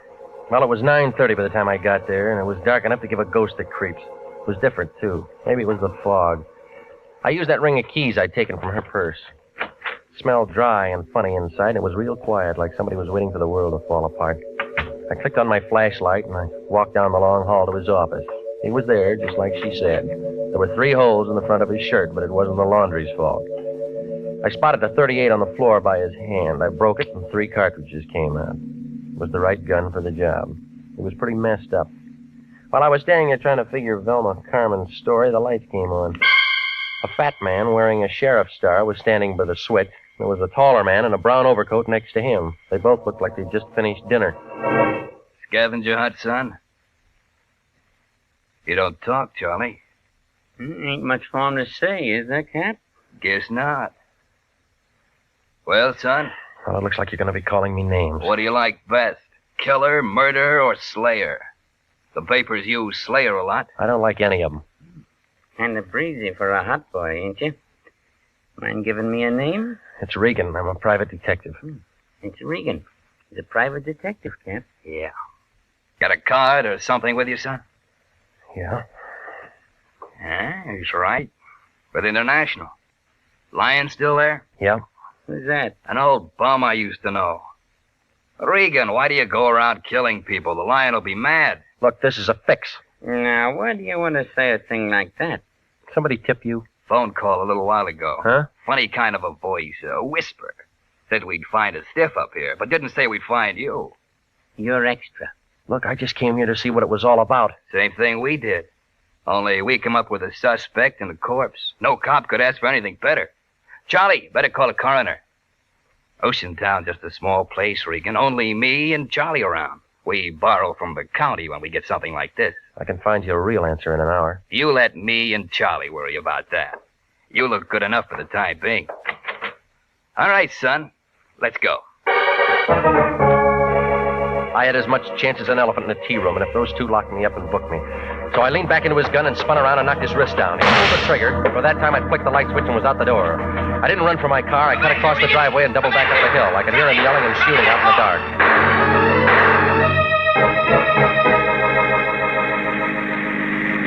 I hailed a cab about 5 blocks away, and he took me to the place above Malibu. I found her in a booth with a piano player. She was wearing one of those black strapless things, and it was worrying a couple of bald-headed guys sitting at the bar. You're late, Jeff. We said 9 o'clock. I've had 3 drinks all alone. You want me to get mad, or are you going to catch up? How long you been here? You sound like you're out of the mood. I thought we were going to look at the stars together. How long you been here? It's 9 o'clock. What's the matter? I've been working tonight. Well, it's after hours now. Tell me how you like my new dress. It's the right color, but the wrong cut for a funeral. I haven't read the obituaries today. It'll be in tomorrow's paper, only it'll make the front page. Have a drink? Let's wait for tomorrow. Your friend was killed tonight. What friend? Carew. He was no friend of mine. I told you that. So did he. Car smash up, or did he fall off his house? 38. We didn't talk about him this afternoon. Let's not start now. Look, 2 cops in Ocean Town are kind of crowding me. They think I'm going to take a good picture. Is that why you're late? It's a murder rap, lady. We should have had dinner together.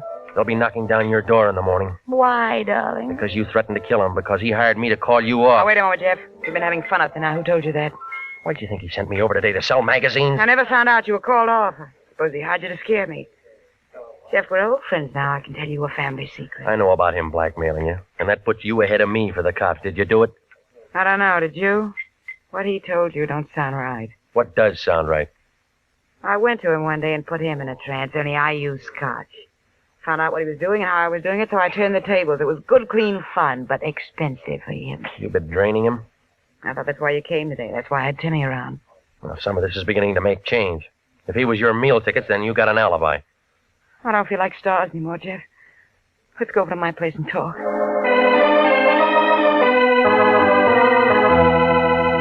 On the way over, she didn't have much to say, and I couldn't think of anything. I was all too mixed up. If she'd really been shaking him down, then she figured out. And the girl back in my apartment figured in. Only she had the wrong gun. And then there was a little business that I'd have to explain with the Ocean Town cops. Well, when we turned in the driveway, I stopped figuring. Tim Rogers, the man with the guns, was there, standing on the porch. Oh, gorgeous. I've been waiting to see you. You're home late. I thought I fired you. Still tramping with this tramp, huh? I thought you'd be sick of him by now. For once, I'm glad to see you, Tim boy. That sounds cozy, but I don't want to see you. I know where your 38 is. You're wrong. It's her 38. And it's got her prints on it. Jeff, he's making it look bad for me. Ask him what he's doing here, will you? Just in for a showdown, Angel. You're tagged for his murder. They'll want you. I fixed it good. I can fix it so you can get away. How? A friend of mine shutting off at Pedro. 4 o'clock. To go all over the world. Jeff, if all of this is straight, I'm in a spot. Relax. This guy never did anything right. Tell me how I'm wrong. All right, that tip to the Ocean Town cops was wrong. Trying to pile up a scare on me was wrong. Killing Carew was wrong, and this clinches it. Yeah? Well, that's where you're twisted, Pilgrim. I got a warrant out for you right now. Plugging a murder suspect is something they'll thank me for. You said her prints were on that gun? They'll find that out in the morning. And how was I to know? Just happened to hear on the radio they were looking for you tonight. I see you, I plug you. Everybody will be sorry, but it'll be manslaughter and suspended. I worked it once in Toledo. What do you say, Angel? Do I plug him and meet you somewhere in 2 weeks? Let me have a smoke. Let me think it over. Sure. Sure, go ahead. Angel.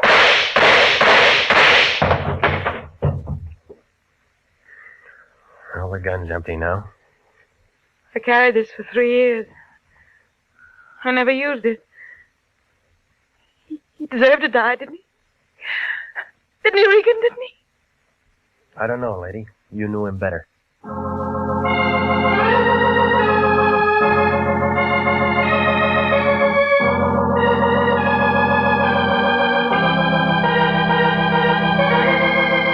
Well, it unwound like red thread in a Levi factory. Grace Nichols had been putting the shake on the prince.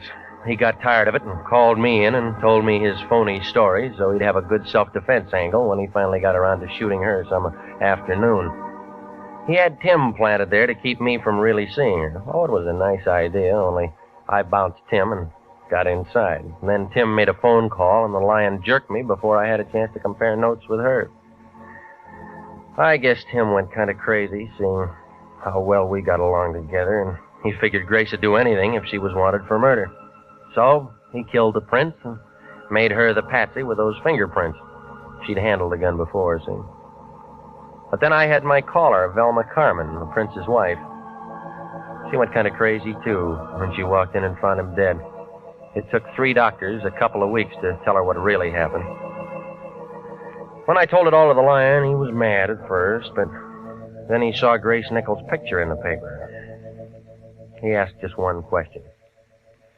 What was I doing at Grace's place all afternoon? I didn't even bother to answer him.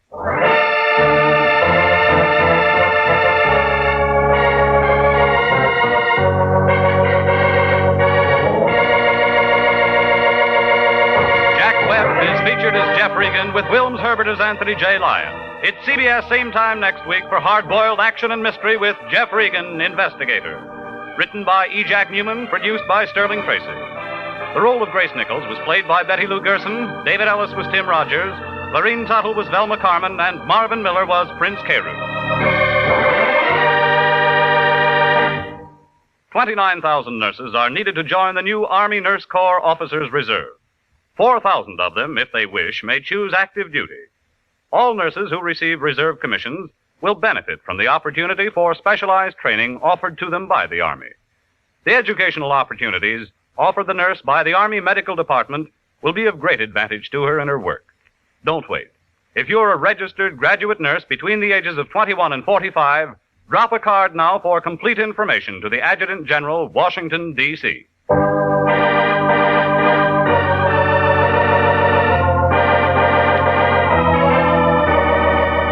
Original music for this program is by Dick Arant. Jeff Regan, Investigator, is heard every Saturday at 9:30 over CBS. Bob Stevenson speaking. This is CBS, the Columbia Broadcasting System.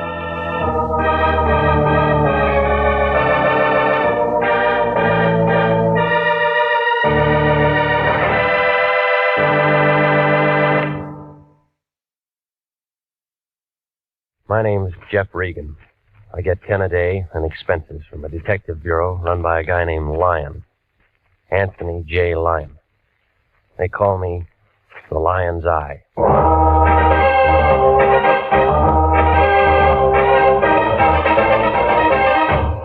With Jack Webb as Jeff Regan, Investigator, stand by for hard-boiled action, mystery, and thrilling adventure in tonight's story of The Man in the Door.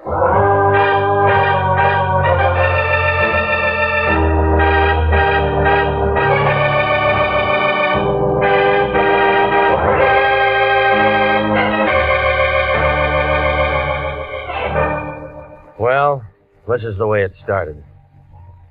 The Lion called about 4 o'clock that afternoon. Said he wanted to see me down at the office. I argued a while and finally told him I'd be there.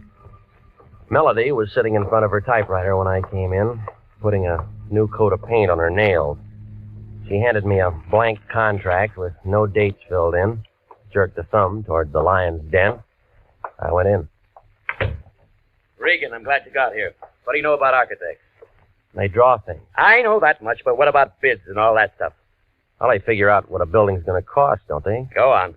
If whoever's paying for the building likes what they write down, then they're hired. A couple of architects, maybe 3 or 4, make bids. I suppose so. Low man gets the job. Why? Our client's an architect named Dudley Hayes, an office in the Park Central building. He thinks maybe the bank that's handling his bid might try to put something over on him. Banks don't do things like that. He thinks maybe a guy who works at the bank might be taking dough to shove his bid under the counter. Why didn't you say that in the first place? Because I'm saying it now. Haynes wants us to look into it. All right, who do I see? Haynes first. I only talked to him on the phone. I told him we'd have to have a contract and retainer before we did anything. That figures. So hop over there and find out what's what and make him sign that contract and get a check. Anything else? Make sure it's certified and call me if you run into any trouble.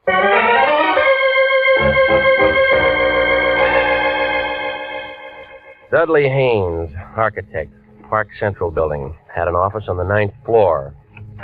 When I went in, a girl with hair that figured to be blonde right down to the roots pulled off her glasses and put out her cigarette.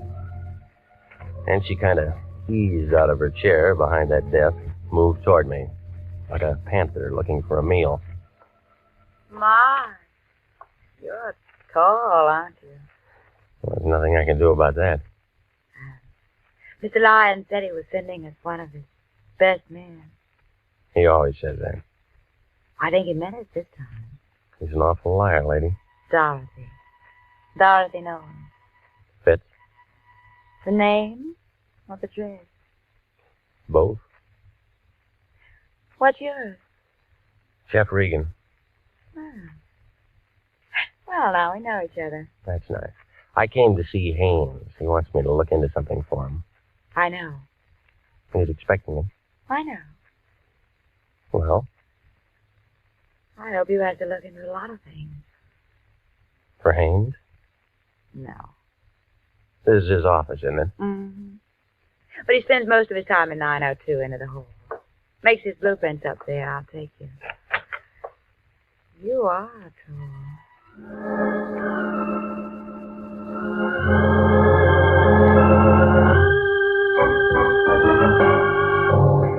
Well, we started down the hall. We got about 10 feet from the frosted glass door at the end. We both stopped. We were looking at the outline of a big man behind the door. Both of us expected him to open it and walk out. Oh, he came out all right, but he walked right through it. Oh, he's been shot. Oh. Do you know him? It's my boss, Mr. Hayes. No, it was your boss, lady. He's dead.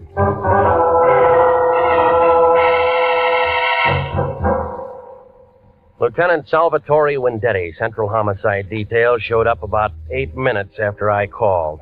He had his whole goon squad with him and a couple of guys in double-breasted suits from the district attorney's office. They roped off the entrance to the building, got hold of the elevator operators and the man who runs the cigar stand, and asked them questions. Then Vendetti looked at what was left of Haynes and started yelling into a phone. Send a basket over, but don't move until my fingerprint boys get through. Yeah. Okay, sis, where the guy lives? At the Biltmore Hotel. Where's his wife? We didn't have one. What do we tell? We didn't have any family. So no one's going to cry. Well, that makes it easier. Regan, was he your client? No, nobody's a client until they sign a contract, Sally. Well, you would bring him a contract to sign, and then you would do something for him. What? Well, I didn't talk to him. Sis? Mr. Haynes had made an estimate on a little office building in Beverly Hills. He thought that a man named Adler at the bank might be taking money from someone to hold his bid out. So he wants an investigator to look into it. Why do you think that? Well, I don't know. You work for him. Well, I don't know everything. Neither do I. Hot, isn't it? Who's Adler? Oh, just a name. Who else? Who else? Architects. Who else was making a bid? Well, I don't know that. Now, where are we? Kelly! Yes? Guy named Adler at the Grand National Bank. Bank. Pick him up and have him down to my office in half an hour. Yes. What do you want to do about reporters, Sally? Tell him to go jump in the lake. Yes. They always spell my name wrong. How long you two known each other? An hour? Nice. What do you mean by that? Just nice. Didn't hear any shots? No, we didn't. Tell me more about the bid. Well, what's there to tell? The setup. Well, the bank handles the money. Who says yes, who says no? The bank, but... But what? The contractor usually tells them who to take. Huh? Who's that in this case? Contractor in Long Beach, his name is George Cantrell. I'll say this for you, Regan. When you get mixed up in anything, you certainly get mixed up with the good-looking people. I'm not mixed up in anything. What do you say, sis? I'll keep my mouth shut. Uh-huh, she's a smart girl, Regan. Hello, honey. Won't be home for dinner. Some guy got himself killed and I'm in on it. Not long, how? Regan? I'll tell him. Wife says hello. Says come out to dinner sometime. Whoop. Sis, how much that contract worth? On the building in Beverly Hills, about $40,000. Profit? No, overall. Break it down. Well, Mr. Haynes would have cleared about $12,000 if he'd gotten it. I know some guys have killed for a dime. Sam, Vendetti. I'm still at the Park Central Building. Get out to Long Beach and talk to a contractor named George Cantrell. And find out what architects were making bids on some stuff he was going to put up in Beverly Hills. Yeah, get the names. Okay, that about does it. Let's go. Miss Nolan? What? I have to take you down. Jeff, can you do that? Well, you're a material witness. Well, what are you? He's a bystander with a built-in lawyer. Well, I do, Jeff. Go with him. Why do you want to spend the night in jail? I just worked for Mr. Hayes. No phone call. This is a murder case. Well, get me a lawyer or something, Jeff. You know a lawyer? No. Wait, yes, I do. His name's Dave Henderson. He lives at 1648 Claremont Place. Will you for me tell him I'm in trouble? Yeah. Check, Sally? She didn't make a phone call, and I like it, too. Well, look, he may not be able to do anything for you tonight. It's almost 6. But you'll see him as soon as possible. Yeah? Tell him I'm scared, Jeff. Scared stiff.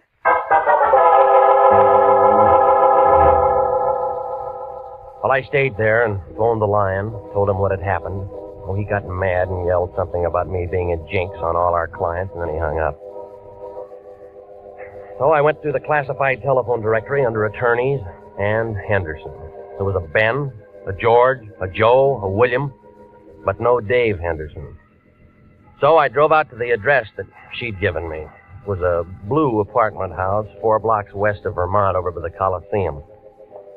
Somebody was cooking hamburgers somewhere, and somebody was all worked up over a ball game on the radio. I picked the baseball fan. Well, what'll happen now is anybody's guess, but let me tell you that this ball game is a long way from being up. Hey, what'd I tell you? It's outside the ballpark, and they're coming in like homing pigeons. Bases are loaded, and they're all coming in. Oh, it's going to be 8-5. Come on, the ball game's not that good. What's so important, Pilgrim? I'm with the ball game. I'm looking for a man named Dave Henderson, a lawyer. So what? Somebody told me he lives in this apartment house. Who told you that? A lady. Ha! Does he live here? You try looking at the mailbox? No name. You cop? Private type. Ha! Does he live here? Sure he lives here. Well, where? End of the hall, 106. Thanks. Oh, he's a lawyer, is he? With his kind of friends? Ha! What does that mean? You're young, ain't you, Curly? I got a driver's license. Let me tell you something. Don't go knocking on no doors when you hear a ball game. Remember that. Yeah, I'll remember. And you can tell him Tessie Bogart to start to that one. And the score is 8-5 coming into the first half of the ninth, and this has been some ball game, let me tell you. 106. There we are. Come on in, it's unlocked. Your name Dave Henderson? Yeah, who wants to know? My name's Regan. I'm a private investigator with the International Detective Bureau. Wrong steer gumshoe, I don't need one. Look, I'm not looking for work. I'm looking for you. What'd you say it was? Regan? That's right. R-E-G-A-N. Regan. Regan. Learned that just an hour ago. Cute, huh? I met a friend of yours today. Dave Henderson never had a pet. She said she was a friend of yours. But I didn't say I was a friend of hers. Hey, who are we talking about anyway? Dorothy Nolan. How is Dorothy? Not so good. Thought you were a detective. I am. You sound like a doctor. Look, you sound like a guy with a chip on his shoulder. Sound like a lot of things. You're trying to be tough, Pete. No wonder you aren't in the telephone directory.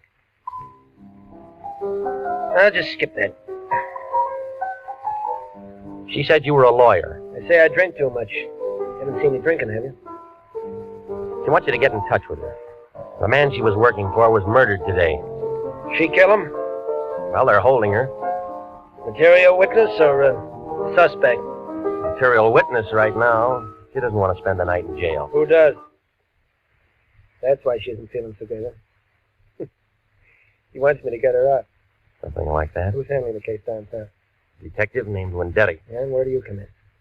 Well, he didn't give her that one phone call. Yeah. You're sensitive. What if I said no? Well, that's your business. You know why she asked you to see me? Because I'm a guy she knows. And every guy who knows little Dorothy does a little something for her. Ever met him like that, Regan? Sometimes. I'm just checking. Checking what? She's pretty good with the works. Eyes just right for the job. Hair just right. Everything just right. She can make you do a lot of things you don't want to do. Wait till you see her in a bathing suit. Ooh, that's something, brother. Well, they aren't wearing them in the county jail. Okay, I'll phone Wendetti and find out what her bond is. Look, this is a murder case. There's no bond on this. You know that. Well, it depends how you handle it. I'll think of something. Yeah, I'll bet you will. You don't like each other much, do we? Nope. That's the way it goes. Listen, she said to tell you she was scared. Well, some of us are scared part of the time. And somebody gets shot. And everybody gets scared. You scared? Nope. Iron Man Regan. Have a good time.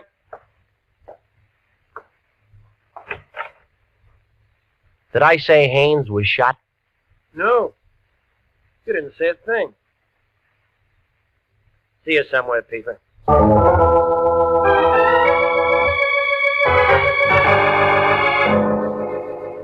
Well, I stopped by Musso Frank's and had the special, and then I went on home. I tried to make a couple of calls, but Wendetti was out, and the desk sergeant thought I was a reporter, and he wouldn't tell me a thing about Dorothy Nolan. While I was sitting there, the phone began jumping around on the hook. Regan? Yeah. This is me. Where you been? I called your place 20 times, but I've called it once. Well, I've been busy seeing a lawyer. What do you need a lawyer for? You aren't married. Somebody else needs one. Who? Dorothy Nolan, that blonde who worked up in Haynes' office. Wendetti's holding her. Good. I want you to go down and see her. What for? We can still make something on this thing if we play it smart. When I talked to Haynes on the phone this afternoon, I told him I wanted a certified check. So what? So that means there's a check for $100 lying around his office somewhere, and it's made out to International. Look, he's dead, remember? Everybody dies. Don't worry about it. We weren't even hired. We had a verbal contract. We had nothing. That check's no good to anybody but us.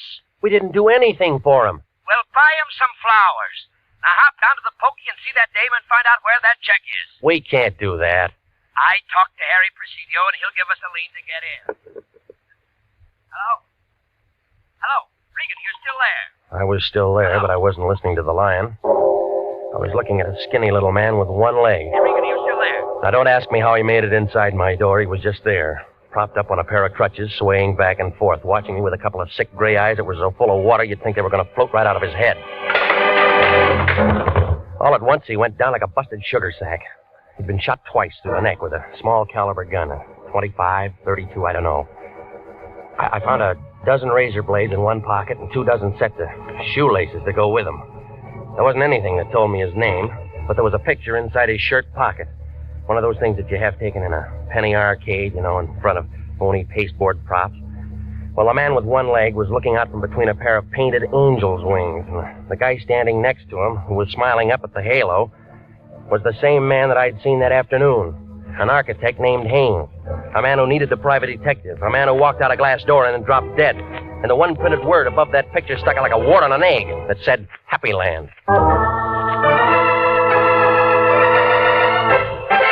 are listening to The Story of the Man in the Door. Tonight's adventure with Jeff Regan, Investigator.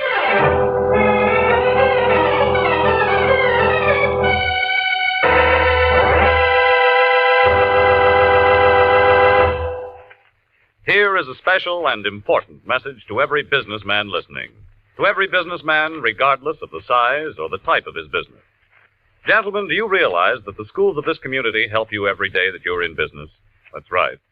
For one thing, our schools teach the boys and girls of this community to cherish the human rights, the free enterprise on which our country and your business are founded.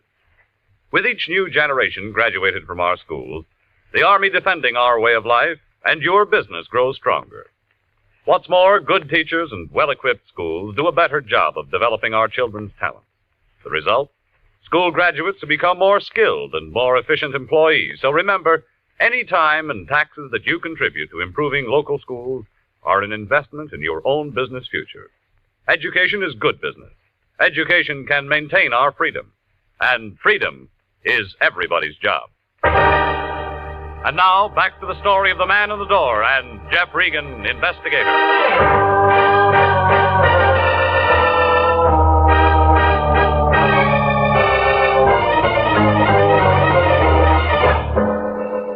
Well, I left the little man with the one leg lying there. There wasn't much I could do for him. I wanted to wait before I called homicide. I took the picture I found in his pocket and I drove to Happy Land. It turned out to be an open-air penny arcade on 5th and Main. Smelled like all the hot dogs in the world had been made right there. There were machines all over the place telling you how strong you were, how rich you'd be, and who you'd marry. All for a penny. I guess it wasn't much of a bargain. The only customer was a sailor trying his luck at the shooting gallery. Back in the corner, a tired-looking girl in light blue slacks and a dirty gray sweater was sitting on a stool by the hot dog counter staring at nothing. Want some pennies? Not right now, no. Oh, just looking? Go ahead. When you figure out where you're going to spend your money, come back and I'll give you some change. You got a picture gallery here? Oh, you tell me you're a real big spender and want to have your picture taken. Maybe. You got one? Yeah, we got one. Where is it? In there. If you really want to get your picture taken, I'll climb off this stool and take you back. I want to tell you now, if you're just trying to be sociable, you can go and fly kites. You run the picture concession? I run the picture place and the hot dog place, and I sweep out in the mornings. Oh, I wish I had better brains than to marry that slob and get myself stuck in a cheap dump like this. All right. Do you remember taking this picture? How would I know? I take a lot of pictures. Well, come on, look at it.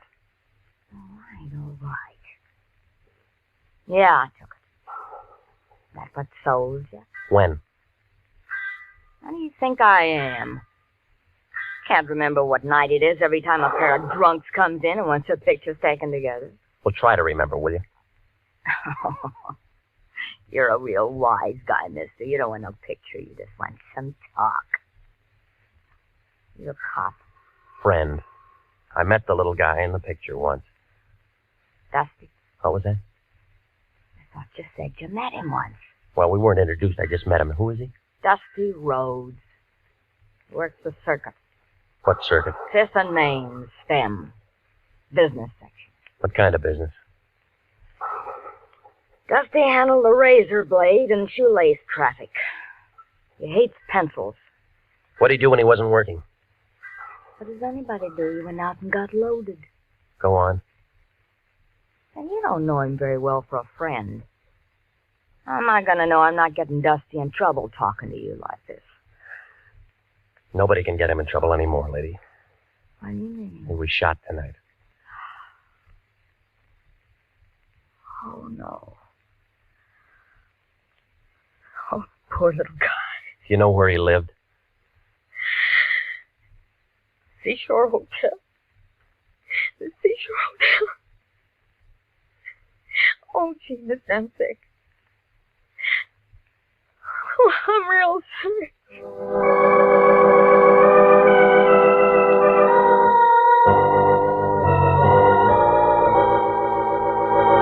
Brother, the seashore caters to many types of people, good and bad, just out of the pokey. 2 bits a night for transients, $1.50 a week for solid citizens. And sign and register, it's a law. I'm not looking for a room. Then you're wasting my time, brother. My beer's getting warm. Look, I'm a private investigator. My name's Regan. I liked you before you said them 2 words, brother, but you have soured me. Private investigator means private eye, and it all means cop. And you are not welcome. Now blow. I'm trying to find out something about a man named Dusty Rhodes. We do not ask questions, and we do not give answers. Now blow. I was told he lived here. You find me tongueless, brother. Now blow. Did you know him?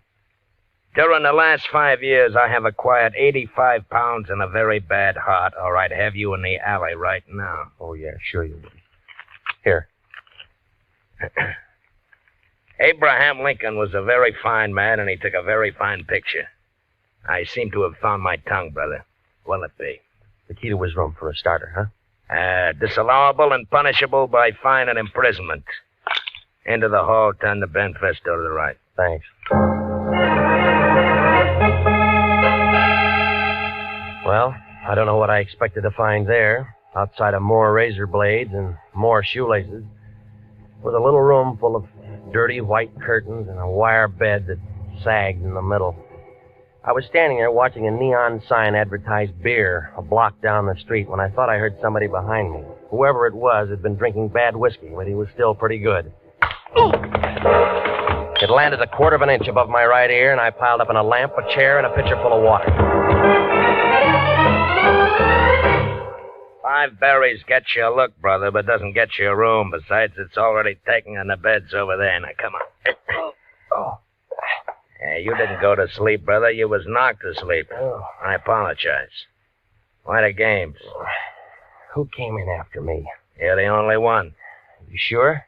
My name's Sam Preacher. Brother, I'm very sure. Maybe he was waiting for me, huh? I don't generally ask him, but the question is this. Why? Oh, I don't know. Unless... What's the matter? Something missing? Just a picture. You can get lots of pictures. You didn't see anybody? That makes the third time, brother, and the answer's still negative. Okay. Then let's blow, buddy, huh?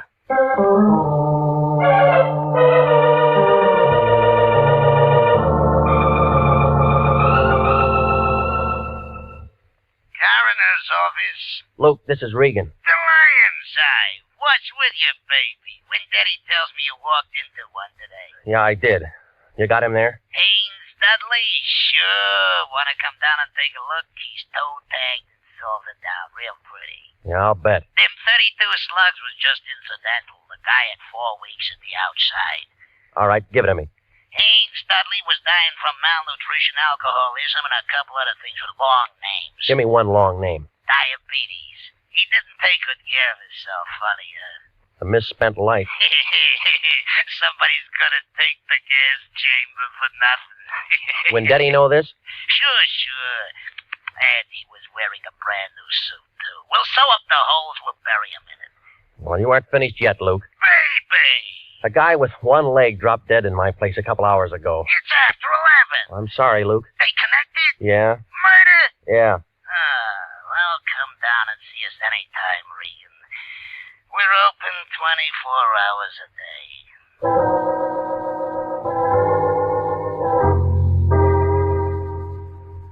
Well, at the homicide office, they told me she'd been released about 10 o'clock. They said a lawyer named Henderson had put up the bail and handled the whole thing. They gave me an address on her when I went out there. It was a bungalow court on Normandy, and it took her a long time to answer the door. Oh, you. Yeah, tell me how tall I am. I'd love to, but not right now. They told me you'd been out since 10 o'clock. Maybe I should have come sooner. Dale gives me the willies. I'm about to take a shower. I was kind of hoping we could have a drink.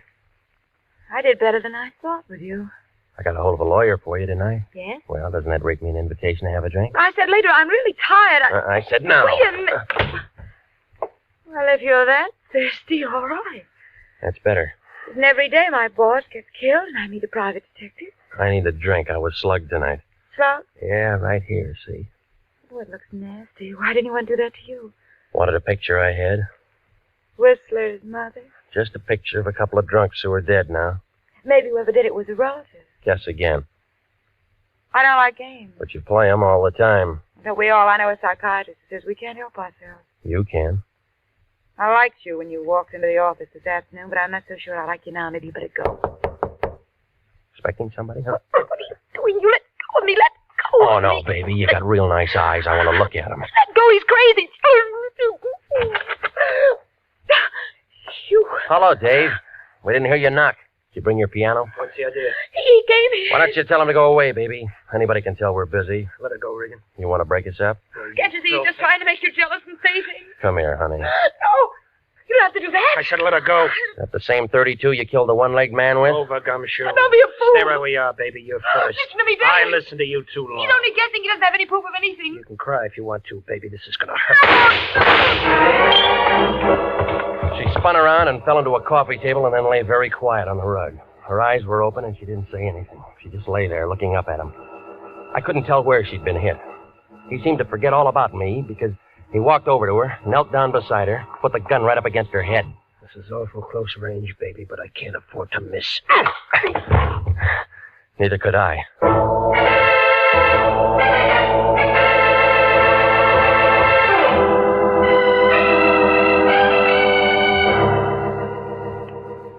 Well, when Daddy and I stuck our heads together, and it all came out when we looked into a couple of things. You see, Dave Henderson was Dudley Haynes, and he was wanted for attempted murder and embezzling and one thing or another back in Ohio. So he figured it'd be a good idea to bump himself off. Dorothy helped him with the idea. They both went down on Main Street, and they picked up an old bum, dressed him up in a new suit, and shot him. I was supposed to walk in with Dorothy, and she'd identify the body, and as far as anybody knew, Dudley Haynes would be dead. Dave didn't figure that she'd be taken down. She didn't figure that she'd get scared, and neither of them figured the man with one leg was a pal of the man that they'd shot. Well, it seems that they'd looked through a lot of files, and they'd figured that a lot of murders go unsolved. Maybe they do. I don't know. Well, anyway, he sat down on that little bench up there in San Quentin last week. The one with that bucket of acid in the room. Oh, he held his breath as long as he could, but everybody has to breathe. He's buried up there with a lot of other guys that figured they could get away with murder. Dorothy? She wasn't hurt too bad. They had her in a wheelchair for the trial. She got 15 years as an accomplice. Some kind of a deal. State's evidence and all that. I don't think I'll wait for her. She wasn't that good.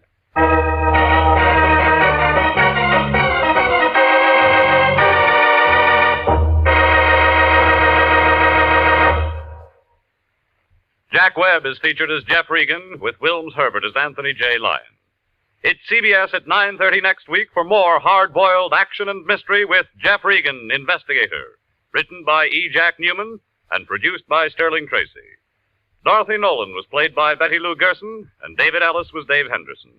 Lorene Tuttle, William Conrad, and Lou Krugman supported.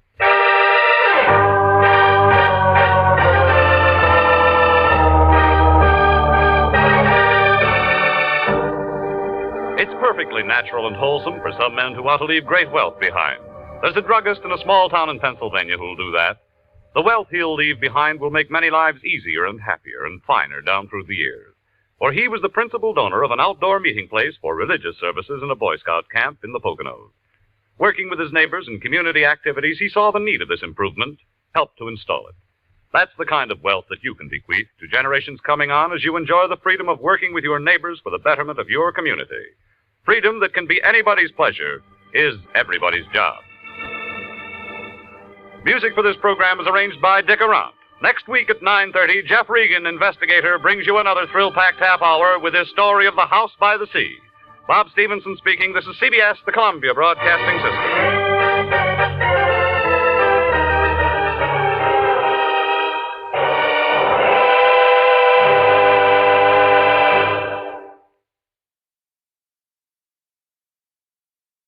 My name's Jeff Regan. I get 10 a day in expenses from a detective bureau run by a guy named Lyon, Anthony J. Lyon. They call me the Lion's Eye. The way it started. It was about 6 o'clock last Monday night.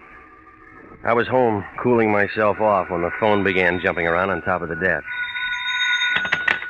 Jeff? Mm-hmm. This is Melody. Mr. Lyon calling. I'm out. You can't find me. That's no attitude. Here he is. Hey, Melody. Regan, I got a job for you to do. You can tell me all about it tomorrow morning. So long. Now, wait a minute. It's got to be taken care of now, tonight. Look, I worked hard all day. I'm tired. I told Get you somebody to be there else. in 15 minutes. Now, take this down. Office and Taft Building right by your place.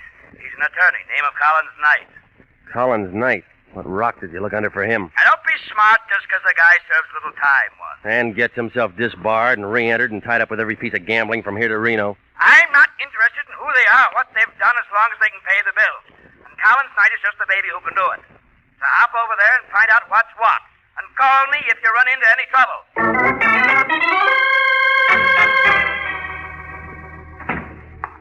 Collins Knight, attorney at law, Taft Building. Turned out to be a medium-sized man, about 50, in a loud tan sport coat and black and white polka dot tie. The good tailoring on his shoulders didn't cover up that 45-year-old stomach, but it didn't seem to bother him. He smiled when I walked in his office, pulled out a bottle of bonded stuff and a couple of tall glasses. Sit down, Regan. Make yourself comfortable. Say when. When? I'm a four-finger man, too. Yeah. Here's to you. Cigar? I don't use them. You don't mind if I do. Yeah. Now then, I asked you to come here because I want you to find Big Ed Kittredge for me. Been missing 3 days, according to his wife. From pictures, I've seen a Big Ed. He'd be a hard man to miss. Now, I figure the same way, Regan, but he's been gone for 3 days, and I think someone's either cooled him off or he's lammed. Why do you think somebody cooled him? Oh, a man like Big Ed's bound to have a lot of enemies. For one reason or another. Why do you think he lammed? For one reason or another. Friend or enemy? Neither. I just know the guy. It's one of my people. I handle a couple things for him. His wife is worried about him. I didn't know people like Big Ed had wives. Well, they do. At least Ed does, and a darn cute little girl she is. Inez. Yes, very pretty little girl. Tell me about him. He's gone. What about his wife? Where'd he meet her? When'd he marry her? I gotta have something. I don't know. Well, I'll have to see her. Okay, see her. You don't much care whether I find Big Ed or not, do you? Nope. Thanks for the drink. You don't like me, do you, Regan? No. Well, most people don't. So long, Shamus. Keep in touch.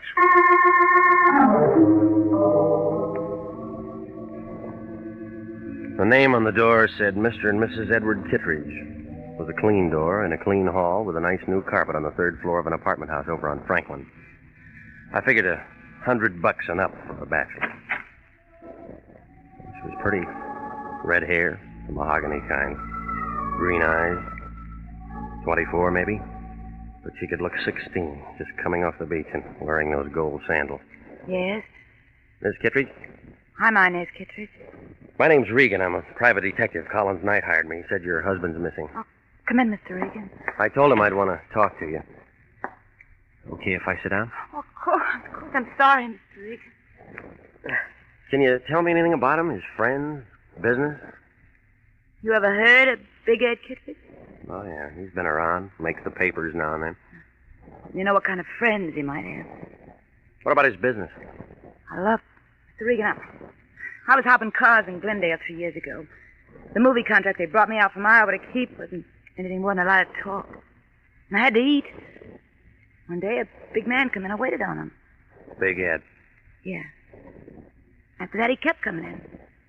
I began going out with him. When he asked me to marry him, I married him.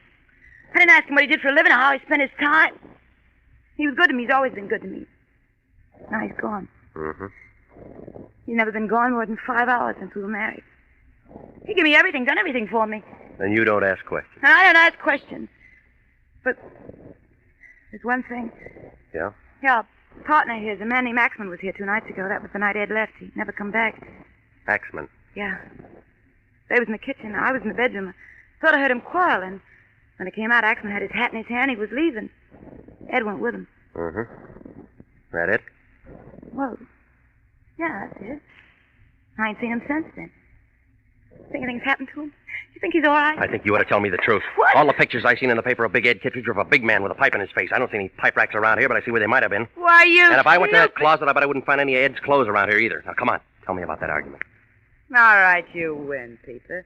The same thing we've been arguing about for 3 years. He drinks too much. He plays the horses too much. And besides, he socked me. Mm-hmm. Go on. I finally got fed up. Told him to get out. Only now you want him back. Why? Just long enough to serve him some divorce papers and get a property settlement. I thought it'd be something like that. Oh, no, wait a minute, Regan. Wait a minute. About Axman, I wasn't lying. He hates Ed, even if they are partners. Something from the old days. Axman walked in when Ed and me was having our knockdown. He saw it all. If he wanted to bump Ed, he could do it. Somehow he'd fix it so it looked like I'd done it. He's the kind. You think he'd make a good witness? Well, Axman's a smart guy. It's the doorman and the clerk downstairs. They heard Ed and me arguing. We got kind of loud. I might have said something about killing Ed. Sure make me look sick if Ed turned up dead somewhere. Yeah, it would. You gonna help me? I'm already hired, lady. Thanks, Peter, thanks. Sorry I put on that act. You were pretty good. Wrong prop, that's all. I'd try that studio again if I were you. Yeah?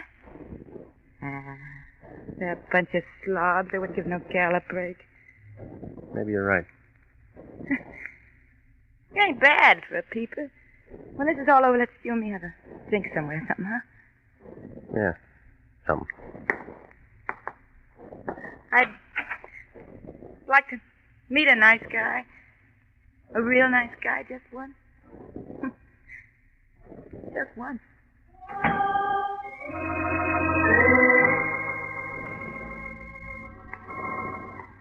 2 minutes later, in front of the apartment house, I was lighting a cigarette and thinking over what Inez Kittredge had just told me when a soft hand belonging to the soft arm, body, and face of a little Regan. thug I knew Wait a named minute, Louis will you? Pacheco settled on my arm. Regan. Regan. All right, punk, what is it? I've been waiting for you, Regan. Been with Big Ed's wife, huh? Nice dish, huh? I seen it. I got some business with you, Regan. Yeah? Yeah.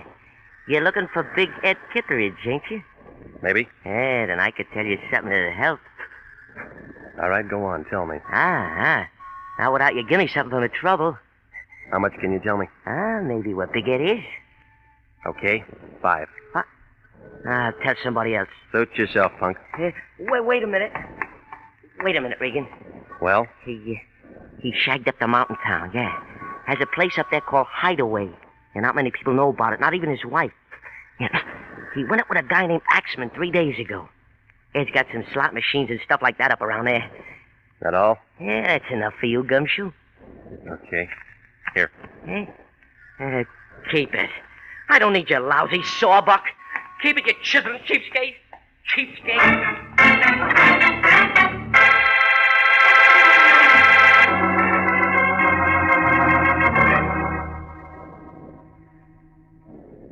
I don't care what kind of people are involved. I told you that before, and I'm telling you again. If they play rough, let them do it, just so we get paid. All right, Fatso, then get yourself somebody else to take over. I quit. No. Just a minute, Regan, just a minute. Let's not fly off the handle about this thing. Not be hasty. They're a bunch of bums, and you know it. Well, now perhaps I was a bit indiscreet accepting a client like Collins Knight with his reputation and all that. It isn't only him. It's the man I'm supposed to find and his friend Axman and anybody else who knows him. Now, Jeffrey, I'm sure that a man of your talents could locate Ed Kittredge without any trouble. After all, Jeffrey, you've dealt with people like this before and always handled it admirably. Very admirably. I don't like it. Knight hires me to find Big Ed Kittredge. Only he doesn't care whether I find him or not. Big Ed's wife only wants to find him so she can slap a court order on him, and both of them tell me that Big Ed might be dead. Well, now let's not jump at their conclusions, Jeffrey. I'll have to admit the whole thing looks fishy. Jeffrey, I want you to find Big Ed Kittredge as soon as you can. Look, I just told you that I don't... I know, but the fact of the matter is, I have an agreement with Knight in writing. You have and what? You know what kind of a man he is. He's very tricky. He could close International if we don't stay on this case. If you don't stay on the case. Okay, you win. Mm-hmm. Thank you, Jeffrey. Thank you. Expenses? Of course. I have to drive up to Mountain Town. I might find Big Ed up there. Of course. Be careful, Jeffrey. Be careful and... Oh, don't give me that phony line about calling you. Now, Regan. Yeah? Call me if you run into any trouble.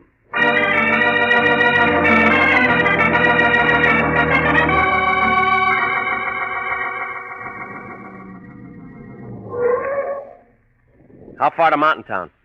You're here, Pilgrim. This is it. That black place over there's the lake. And that black place over there's town. Cabins round the lake, no one round the town. Fill her up? Yeah, fill her up. Where can I get some coffee? I've been driving half the night. 30 feet to your right and inside the door. Janie will fix you up. We're open all night. Thanks. No trouble? No trouble at all? You better look at that oil. Glad to. Tires and water. Glad to. You can move it if you want to. I'll be in getting coffee. Don't worry. Don't get enough business at 1 in the morning to stay open. I'm going to talk to the boss about it someday.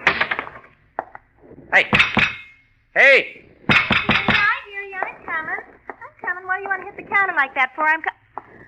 Well, I thought you was Eve. I didn't know it was a customer. Who's Eve? Him. Eve Holton that runs the station. What's yours? What's my what? Name? Well, as long as we're being formal, it's Regan. Jeff Regan. Oh, you're Janie. Well, say. How'd you know that? Eve. He told you. Well, say. How about some coffee, Janie? Huh? Oh, sure. You been traveling far, Mr. Regan? From Los Angeles. Going far? Right here. This stump. You don't tell me you're going to be here this summer. Little while. Well, say. I'm off in an hour. I got a little cabin on the other side of the lake. Well, that's nice. Too much fishing? Fishing? You're cute. Yes, I am. No, thanks. I'll take it black.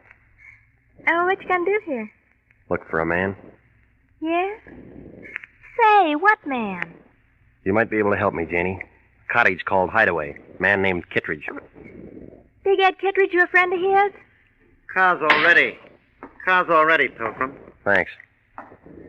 Janie, don't you think you ought to go and see how the fire's doing? What fire?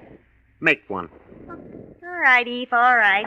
Do you think there's a girl takes a job slinging hashtags and listens to a lot of baloney so maybe she's like you worse than Janie's too friendly. I like friendly people. Keep the car here, will you? I'm looking for a Hideaway cottage, and I don't see any road going around the lake there. I guess I'll have to hoof it. Hideaway? East shore of the lake. About half a mile from here. You're right, there's no road. You'll have to walk. Thanks.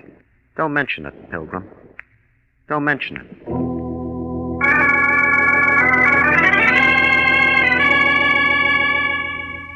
Well, the cottage turned out to be an all-white, phony log cabin affair. I pounded on the door, nobody answered. There was a sick kind of oil lamp burning inside, so I pounded on the door some more, and some more people didn't answer.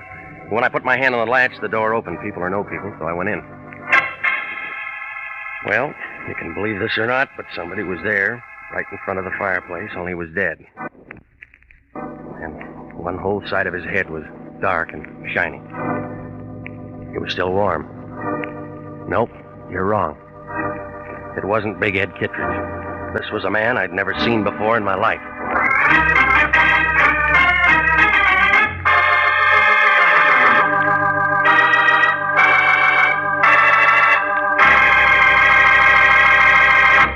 We'll return to Jeff Regan, Investigator, in just a moment. An easy way to save for future security is by a payroll deduction of savings bonds. If you're not paid on a salary basis, you can purchase savings bonds at your nearest post office, bank, or savings and loan association office. Now is the time to ask your employer to start deducting for savings bonds or to buy a bond on your own. If no other plan is feasible, your bank will deduct enough each month from your savings or checking account to buy a savings bond. For money in the future, buy United States savings bonds. You'll be glad you did. And now, back to the story of the man who liked the mountain and Jeff Regan, Investigator.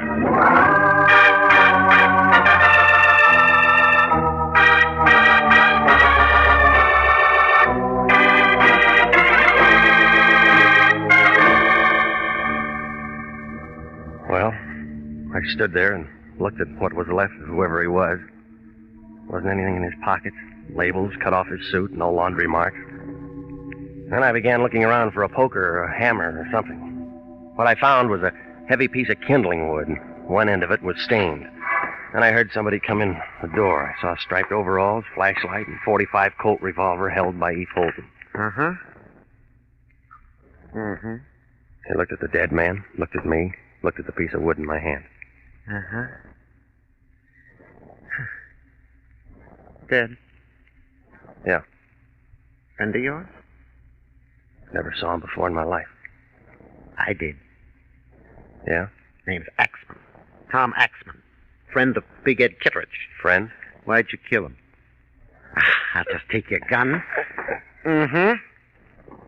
Safer this way. You always wrap a gun in a handkerchief? Only when I want to keep fingerprints on them. Evidence.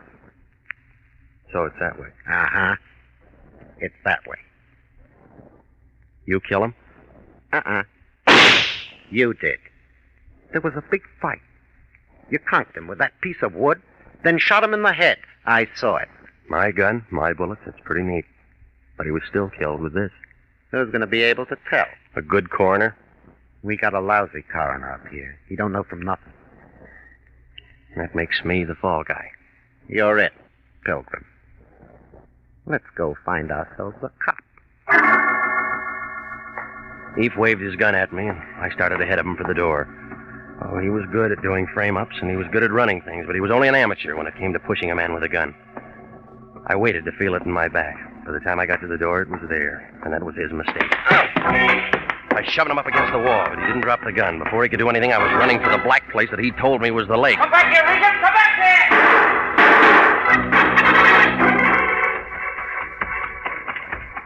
I ran till I was out of breath.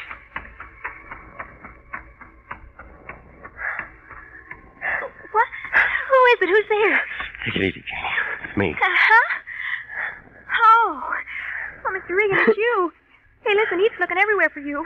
I know. He says you killed a man, Tom Axman, over in Kittredge's cabin. I know. But you didn't kill him. I know that. Yeah? Come on, we can't talk here. Someone will see us. This is my place. Boy, I got some things to tell you, Mr. Regan. I don't like this place, and I don't like Eve Holden. I don't like anything that's been going on. You got to get out of here. Get out fast. Come on in. Look, I quit my job tonight. I didn't want to get mixed up in any of this. Any of what? This killing and... Gee, I don't know what all. Oh, I better pull the curtain. Someone might see you in here. This is a scary place. You say you know I didn't kill Axman. How? Well, I've been working in Mountain Town a couple of weeks now, and I've seen a lot of screwy things. Like what? Like Eve Holton. He works for Big Ed Kittredge. And Big Ed ain't no saint. Have you seen Big Ed? And he drove up a couple of nights with that Tom Axman. I think Ed killed him. Yeah? They'd been drinking a lot, and they both talked kind of loud to Eve. And Big Ed and Axman went over to the cabin. I didn't think anything of it till they didn't show up for something to eat the next morning. Ain't nothing to eat in that cabin. That helps, Janie. Go on. Well, Eve's been going up around that mountain, taking a look every day, for no reason at all. Yeah, sure he has. Only he isn't looking at the mountain. Scared. Look, mister, my jalopi's out in back from the filling station. Take me with you. I'll tell everything I heard and seen, and we can let some cops figure out all that. Hey, what's that? It was a hand firing a gun at her. It figured to be my gun. I hit the oil lamp and went down to the floor. Then I heard somebody outside on the porch. I crawled in the dark till I found a wall and a window. It wouldn't open, so I took half of it with me.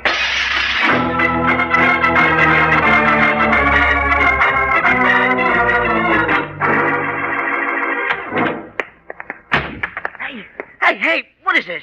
Come here, you. Now, look, punk. I just drove 85 miles in 100 minutes. 7 o'clock in the morning, and I haven't been to bed all night. I saw one dead man and one woman made dead. Easy on that stuff, Regan. And some of your playmates up in Mountain Town trying to make sure that I get hooked with it. Now, wait a minute. Oh, start talking, punk. Wait a minute. What do you want me to say? I don't know nothing about no stiffs and no Mountain Town. All right. When somebody like you comes sidling up to me and tells me where to find my man and doesn't take $5 for it, that means he's already got dough. That's Regan. And they only give you dough for work. Gee whiz, Regan, you know I wouldn't mix up in no killing. I can't stand that kind of thing. Punk, who paid you to tell me to go to Mountain Town? Who paid you to send me up there and make a patsy out of me? Let go. I'll tell you, Regan. I'll tell you. It was Knight, the lawyer. Yeah, Collins Knight. He slipped me 50 to pay you and give you the dope. Knight. I might have known. Go on. That's all. Honest, that's all there is to it. I tail you over to Big Ed's apartment. You talk to his wife, and you know the rest. Knight tell you why? You know I never asked any question. I just do what I get paid for. Nobody ever let me in on something big. I didn't know it was no frame. Okay, punk. Listen, if Knight ever finds out I told you... Shut up. What are you going to do? Hi, Regan. Hard night, huh? Easy, He made me tell him. He made me tell him, Mr. Knight. Sure, Regan. Well, don't worry about it. I got up early, Regan. Kind of figured you'd be looking up the punk here. He phoned from Mountain Town, said you lammed out on him twice. You're a pretty tough boy, aren't you? Here, punk. Buy yourself something and forget you ever saw Regan, okay? Oh, sure, Mr. Knight, sure. Okay, Regan? Let's get going. Got a long drive ahead of us. I'll be able to drive it blindfolded someday. Someday. I'm still your patsy. Mm-hmm. I take you back there and we call a cop. Now, come on. Eve will be getting anxious.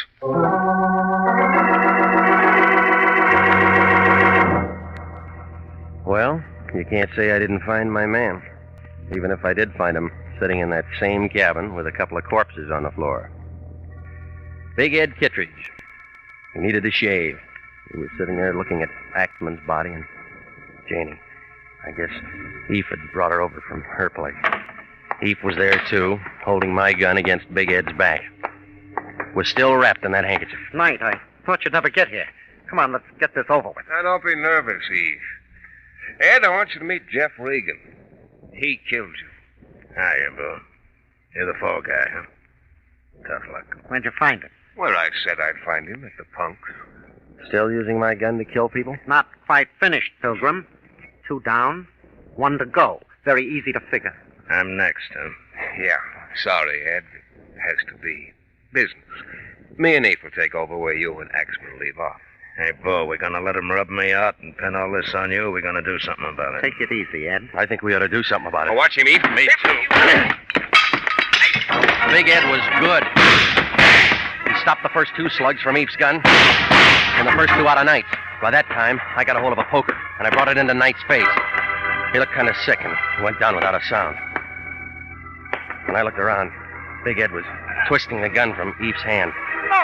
Blood pouring from 4 holes in his chest.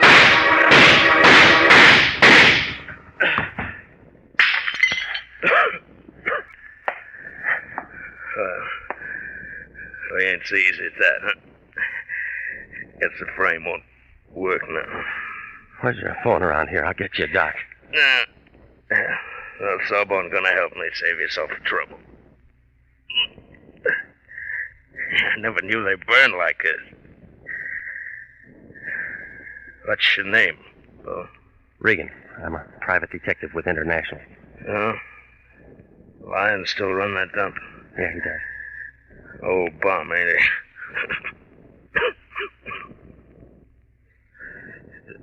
Night hired you to find me?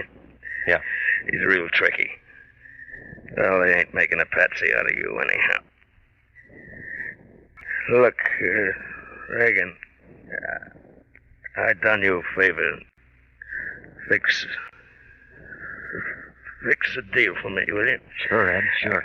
I got a wife named Inez. Met her. Pretty, huh? Look, tell her I wasn't sore. I didn't really leave. I just came up here to let her cool off. I kind of like the mountain. That's why I had a place. Sure, I'll tell her. Oh, this is a bunk, ain't it? Regan. I'm here, Ed. You found me, huh? Yeah, I found you. Yeah, Lion's eye. $2 says Lions won't give you no bonus for it.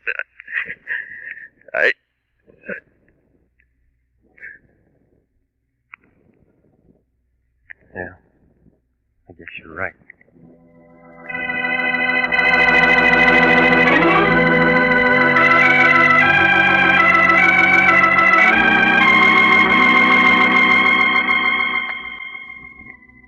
Well, I called the sheriff, who had a face like a boiled beet. He listened to the whole thing, and we kind of pieced it out together. You see, the day I got there, Big Ed killed Axman. I guess they got into some kind of an argument, and Ed picked up a piece of kindling wood. About that time, Eve Holton showed up and saw what had happened, and he figured he had something. So he pulled a gun on Ed and stuck him in a cellar somewhere. Then he phoned Knight down in Los Angeles. It was a good chance for Knight and Eve to take over, so they figured to kill Ed and get a fall guy for both murders. That was me. Didn't come out quite that way. Eve had to kill Janie, too. All with my gun. You know the rest. Oh, Lion cashed Knight's check. He was happy. Hey, that sheriff up there's going to call you for the coroner's inquest this afternoon. Yeah, I know. Technical charge of manslaughter. Yeah, they'll clear you in a couple of hours. Yeah. So Big Ed liked the mountain, did he? Imagine that big crook. Hey, where you going? Remember, you got to be up in Mountain Town this afternoon. I'll be there. I got to go over and see Big Ed's wife first. He asked me to tell her something. Big Ed's wife? That's right. Forget it, Regan. She's glad he's dead, same as everybody else. I'm going over to see Big Ed's wife. Why do you want to go sticking your nose back into it? Because Ed was dying and he asked me to do it. Lots of guys ask for lots of screwy things when they're dying. They wouldn't bring him up unless they were sure they didn't have to stick around and see what had happened. Make sense? Makes sense. Where you going? Over to see Big Ed's wife.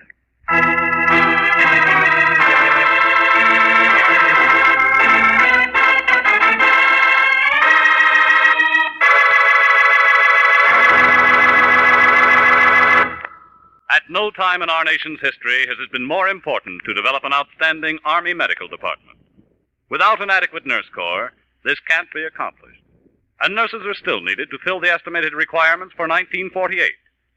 If you are a graduate registered nurse over 21 and under 45, you're invited to apply for a commission in the Army Nurse Corps Reserve. If you are selected, you may choose either active duty or inactive status. Apply to the Adjutant General, Washington 25, D.C.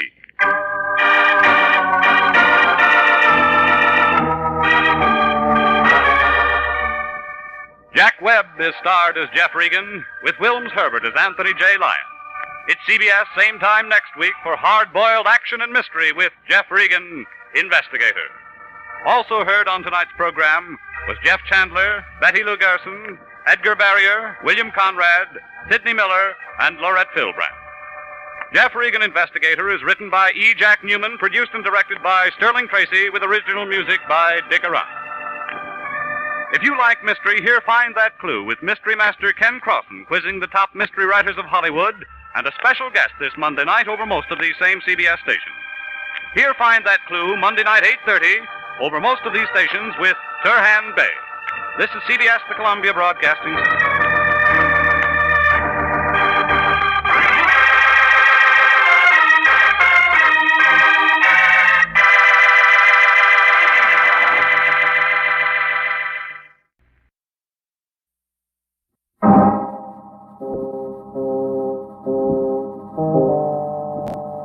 My name's Regan. I get 10 a day in expenses from a detective bureau run by a guy named Anthony J. Lyon. They call me the Lion's Eye. Jack Webb is Jeff Regan, Investigator, as CBS offers you hard-boiled action and mystery and thrilling adventure in tonight's story of The Lady with Too Much Hair.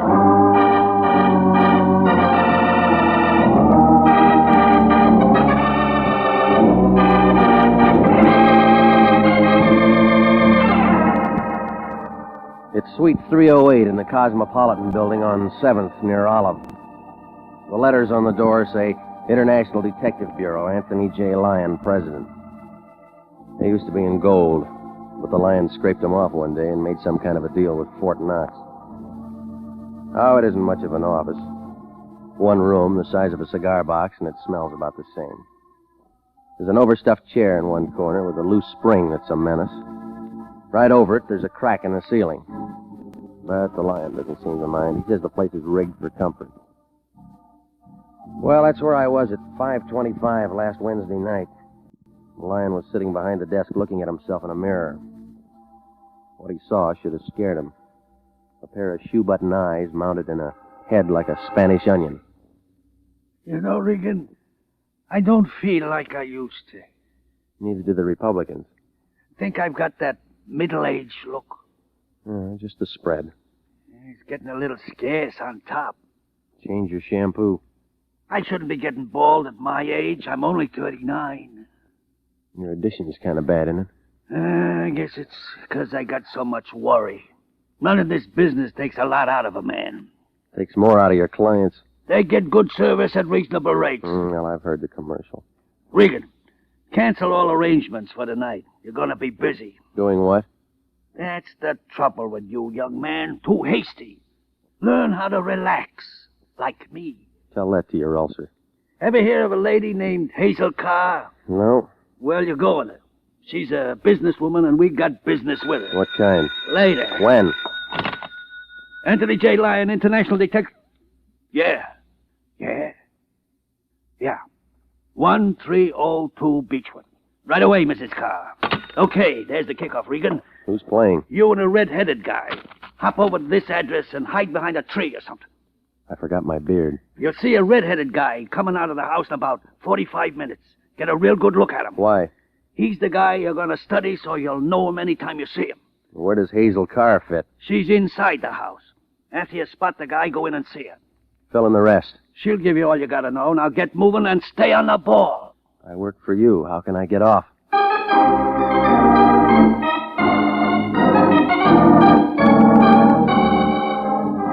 Well, I left the Lion sitting there, and I drove out to the Beechwood address. It turned out to be a corner house stuck on the top of a hill, and it figured a good rain would wash it down the drain. Well, I parked across the street and lit a cigarette. Watched a kid on a bicycle throwing newspapers. His aim was real good. He got 'em all on the roof. I watched him finish the block, and that's when my knee action began to suffer. A heavy guy in a trench coat had his foot on my running board. He had a big face, and he turned it sideways and stuck it in the window. What's the matter, buddy? Out of gas? No, my foot fell asleep. Oh.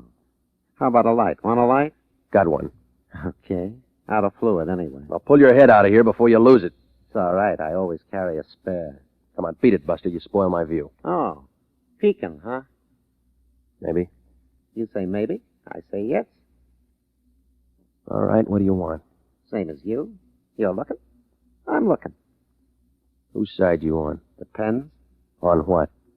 Whose side you're on. See ya. That was when the front door of the car house opened and 6 feet of pinstripe gray came out on the sidewalk. His 200 pounds was topped off with a bush of red hair, and he had a face to match. It had a flushed look, like a high school boy at a burlesque show. He started down the street. The guy in the trench coat crossed over to the other side and moved after him, kind of slow. Then they disappeared around the corner. Now, he was playing his hand, I was playing mine. I climbed out of my car and walked up to the door of the car place. The bell sounded like something that should have been in Buckingham, but the woman who answered wasn't any queen. Yes? My name's Regan, International Detective Bureau. Oh, Lion's Eye. Please come in, Mr. Regan. I'm Hazel Carr. All right. You saw him, I suppose. The redhead? Rather large, isn't he? The Dons are missing a bet. Sit down, Mr. Regan. May I offer you something? I'll try a story.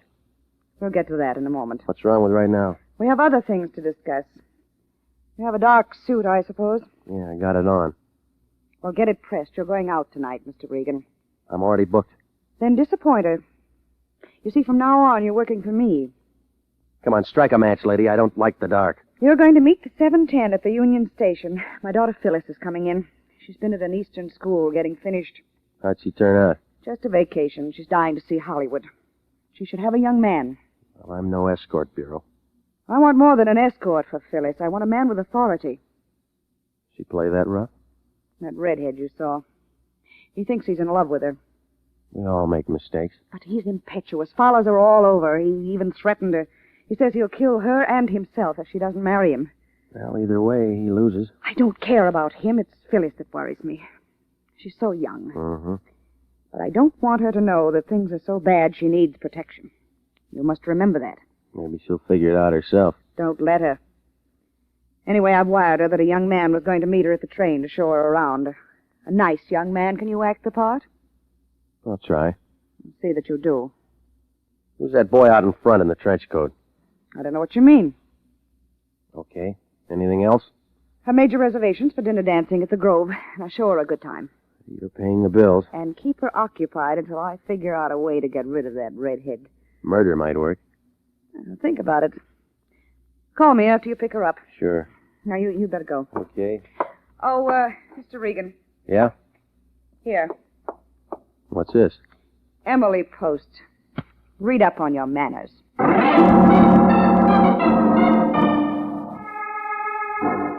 Well, I figured she wasn't telling everything, but it was her play. I headed for my place to clean up before meeting the train, and it took a little time bucking traffic on Franklin. At Gower, I played tag with the truck driver, trying hard to crease my fenders. It was about 6:15 when I pulled to a stop in front of my apartment. When I opened the door, I smelled cigar smoke. Somebody was over for a slumber party. A short, stocky guy with a stub crammed in his face was sleeping on the bed. He must have been having a real good dream, because he was tough to wake up. Hey, come on, buddy, hey. Come on, the alarm just went off. Huh? Oh, hiya, Regan. Guess I dozed off waiting for you. Pajamas in the top drawer. How are you? Like a scratch. Yeah, got kind of late last night. You should have stayed home today. Had to see you. What for? Oh, you know what's a pretty crummy mattress you got. Well, I'll put in for a beauty rest. Yeah. Do that, Regan. All right, punk, let's get to it. Ease off, Pilgrim. I'm still shaking the sand out. Well, get up and start talking. Easy. Name's Mo.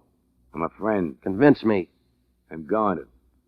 Hey, you got something to drink around? Maybe after the talk. I guess. Who sent you? Your insurance company. I'm paid up. I'm not in the collection department. What else they got? Friendly service, goodwill. Getting close to Christmas. Yeah, I'll send you a card. Don't want no card. Just want the pleasure of knowing I did you a service. Name the kind. Guys going to meet trains have accidents sometimes. Santa Fe's not going to like you. But I figure you will. Tipping you how to stay healthy. My doctor tells me vitamins.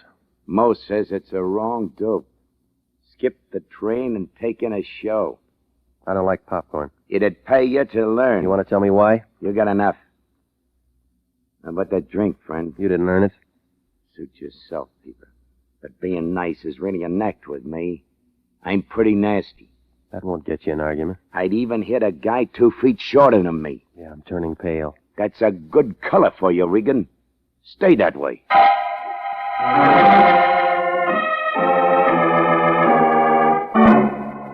He chewed on the cigar a couple of times, and then he went out to find a spittoon. Oh, the whole thing had a crummy look, like a box of stale crackers. I tried to figure whether he was working for the redhead or grubbing around on his own, but not enough scenes were in to make it a full picture.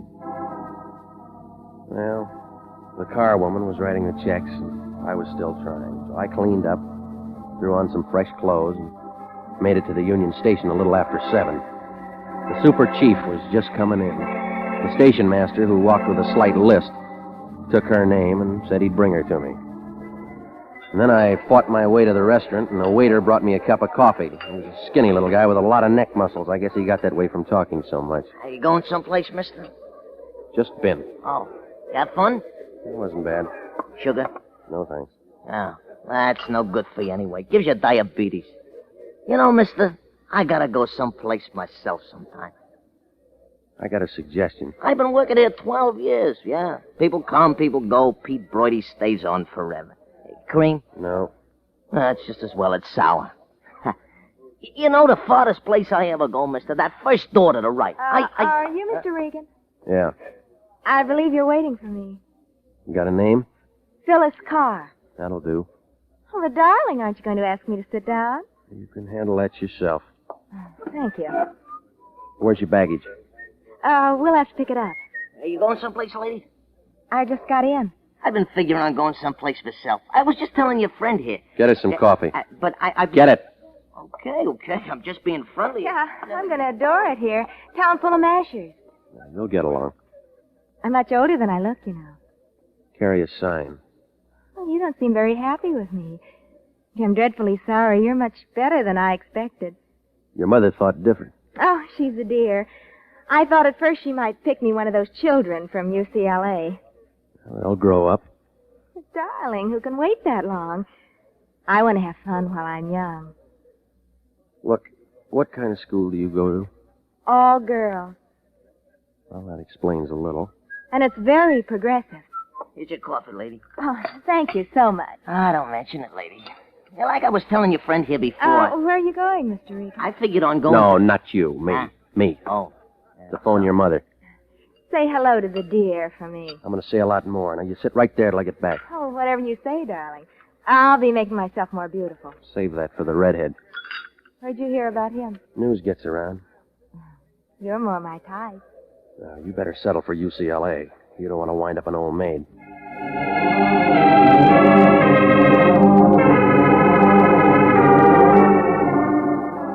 Well, it wasn't appealing. Nursemaid to a junior miss, trying hard to work up a sweat. The curtain wasn't down, but I was ready to call off the show. I scratched around for a nickel, and I found the phone booth between the newsstand and a broom closet. There was some old gal inside with a waffle for a hat having a private filibuster. When she finished, I went in and started to dial Hazel Carr. That's when I spotted that redhead in the pinstripe working his way through the crowd. He had an eager look, like an English setter flushing quail. I threw the receiver back on the hook and started for Phyllis. As soon as I stepped out of the booth, the thunder broke. Somebody threw 2 slugs into the redhead and his light went out. The crowd began to gather, so I went back for Phyllis. It was hard going. I was moving against the grain. Hey, watch out where you're going. What? Let me throw it. I heard a shot just come out. Look out. Hey. Hey, you. Some excitement outside, hey, mister? Call homicide. I've been working here 12 years, seen a lot of things. Where'd she go? One day a whack chased the major all over the place. Listen. Hey. Now, listen. That blonde sitting over in the corner with a high meter reading. Where'd she go? You're spilling the coffee. Now see what you done. What happened to her? Leave me alone. Give it to me. She went out. When? Well, just after you did. Before or after the shots? I don't remember. Well, think. Before. Yeah, before. I remember watching the way she walked. She get a date? She tried, but she said she was going steady with a red-headed guy.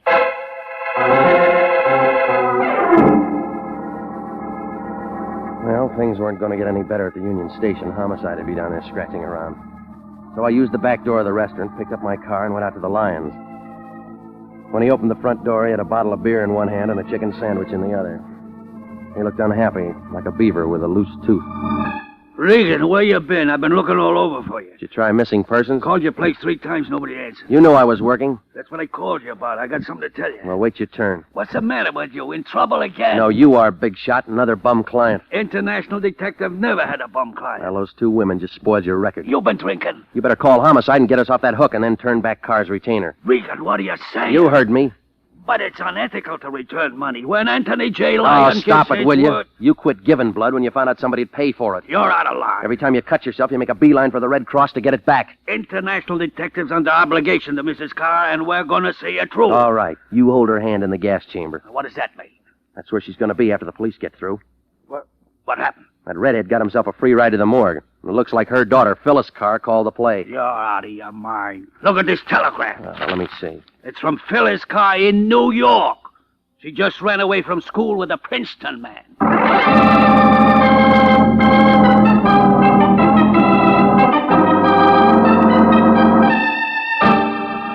You are listening to the story of the lady with too much hair, tonight's adventure with Jeff Regan, Investigator. Commissions are still available in the Army Nurse Corps. Graduate registered nurses between the ages of 21 and 45 may qualify for service with this fine organization. Nurses may request active or inactive status. Those on active status enjoy the same privileges as regular Army officers. Those on inactive status may continue their civilian nursing duties, but stand ready to serve in time of emergency. If you are interested in joining the Army Nurse Corps and believe you qualify for a commission, apply to the Adjutant General, Washington, D.C. And now back to Jeff Regan, Investigator, and the story of the lady with too much hair.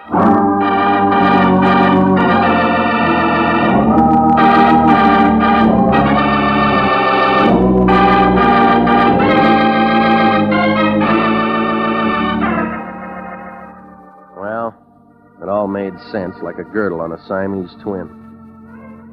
Started out with a redhead and a pinstripe and wound up a nursemaid job with a girl named Phyllis. While I'm in a phone booth, somebody throws a couple of sleeping pills at the redheaded guy. The smoke cleared, and Red's doing the big sleep in Union Station, and my date's somewhere else. The Lion makes it a Sunday special with a telegram that says everything is off. Well, it didn't take 20/20 vision to see that the girl in the station was a substitute or the telegram was a phony. Well, it was easy to figure my next move. I went across the street, and I found a booth way over in the corner. I was 2 drinks into the house when the skinny guy in the trench coat eased down beside me. Hiya, Regan. Think it'll help?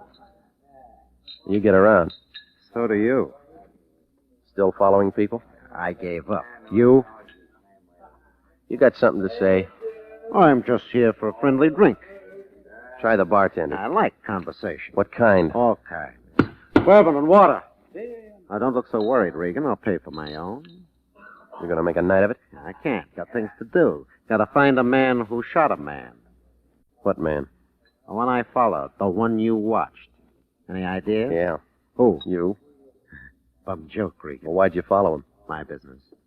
Besides, I lost him in a traffic jam. Here you are, Mac. Thanks. Well, here's to the newspapers. Seen this one yet with pictures? All about our friend. Fine murder story. No, I work the crosswords. Oh, give me crime and lots of it. You know why? No, tell me why. It's sin, and sin is here to stay. All right, you said your piece. Unknown assailant fires 2 shots into traveler at Union Station. Listening? It's an old story. Think so? He got his red hair dirty on the floor. Wrong caper. Well, I'll catch up later. This guy was different. How? Bald, like a boiled egg. Crazy. Give me that. See what I mean? The guy in the picture ain't got red hair, got no hair. What's your angle, Buster? Like I said, I read papers. Why? Thought maybe you belonged to the Barbers Union.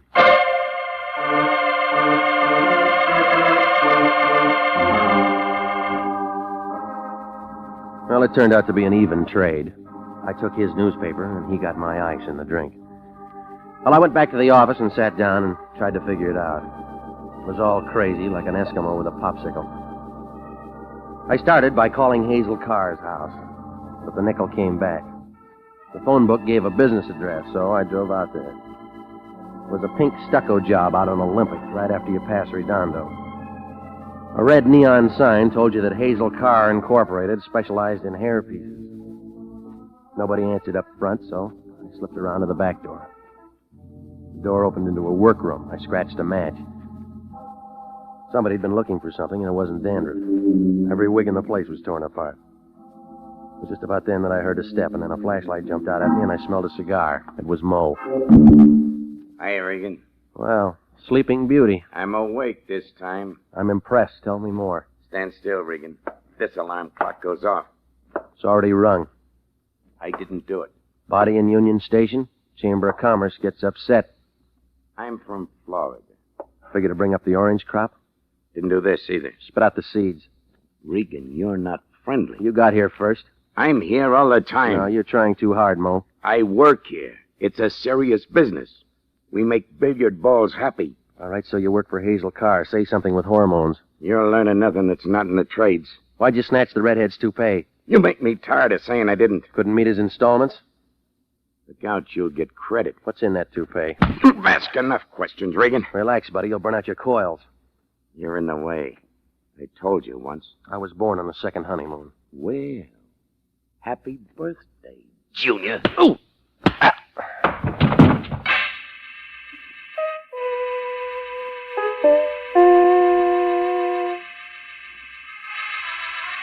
I was lying face down in a pile of Santa Claus beards and yak tails. When I rolled over, there was the lion. He was shaking like a polar bear in a French bathing suit. Wake up, Regan, wake up. Ooh. I could hire a detective for the price of you. Get a midget and he'd starve to death. We got a client. She needs you. What are you, Silent Arrow? I'm a nursemaid with you around. She called the office. Gonna have another daughter? I told you it's legitimate. She didn't know nothing about the phony. Where is she now? 1629 Locust Avenue. Why? She's in the middle of a smuggle. You sure? It adds up. She pays the bill. She's straight. How'd you meet her in the first place? I got a right to a private life. Not at your age.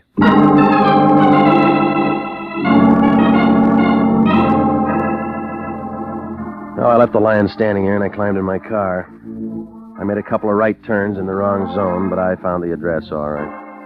1629 turned out to be a two-story Monterey number in the middle of what looked like a golf course.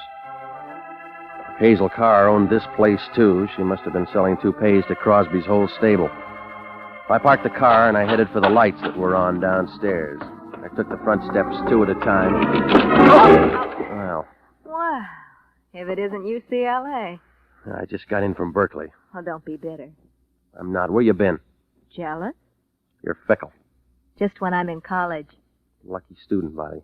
I didn't know you noticed. Well, skip it. It was a lousy act anyway. Good enough to fool you. Going somewhere? I got a date. If it's with Mrs. Carr, don't bother. I sent for you. You better try again. Your boss just got a phone call. Well, if I put on one act, I can put on another, can't I? You didn't kill Red. It's not important. Yes, it is. Come on back inside. We're going to have a threesome. I like it better at the zebra room. You could find a dark place. That'll come later. I'm leaving. No, you're not. Inside, sis. You don't have to coax me. Where is she? Mrs. Carr. Look, it wasn't me. She's been dead a long time. So's your alibi. I've only been here for 5 minutes. You're lying. I'll make you listen to me. Look out. Drop it. You pick up that gun and I'll break you in two. Oh, stop it. Get me a drink. Some over there. All right. Look, I didn't kill him. Not either one of them. Sure. You don't believe anything. Depends on the source. Here, this will slow you down. Thanks. All right, now let's start talking. You got me into it. Mo? Maybe. Say yes. Don't be personal. You get me out of the way so he can plug the redhead and snatch the toupee. Mo's impulsive, that's all. Forget about him. But the toupee was empty, so the two of you have to scratch around some other places for it. Till I wrung my fingers through your hair. Let's stick to the subject. I wish you would. Did the redhead know he was carrying an empty load? Nobody did, except Mrs. Carr. It was a smuggle, and she was holding out. It's a mistake for a woman, don't you think? They had a trio, and she wanted to sing solo.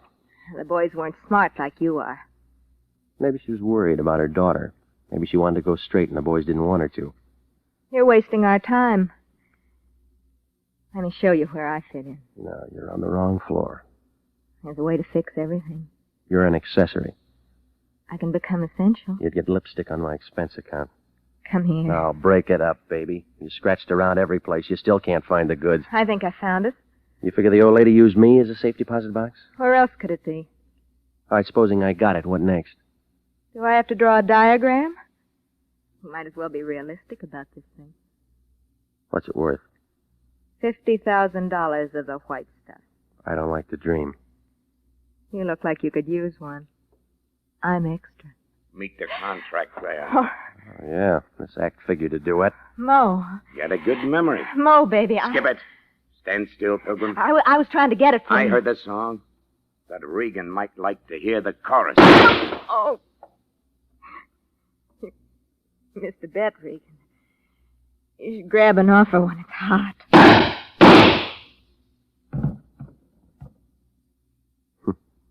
Don't be sad, Pilgrim. She smiled at all the boys. Come on, let's get out of here. You'll look better with slow paralysis. Well,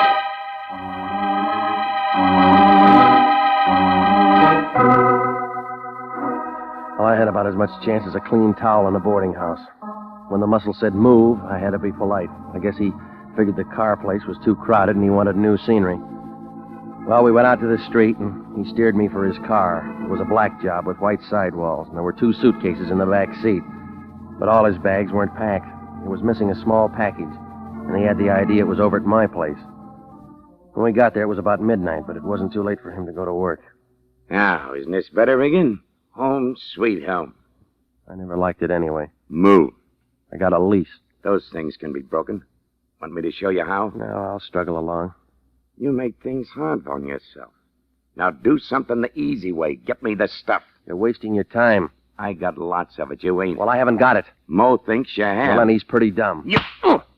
That's on account I don't like your choice of words. Buy me a dictionary. You're gonna get yourself 2 big holes in your middle if you don't lay that stuff in my hand.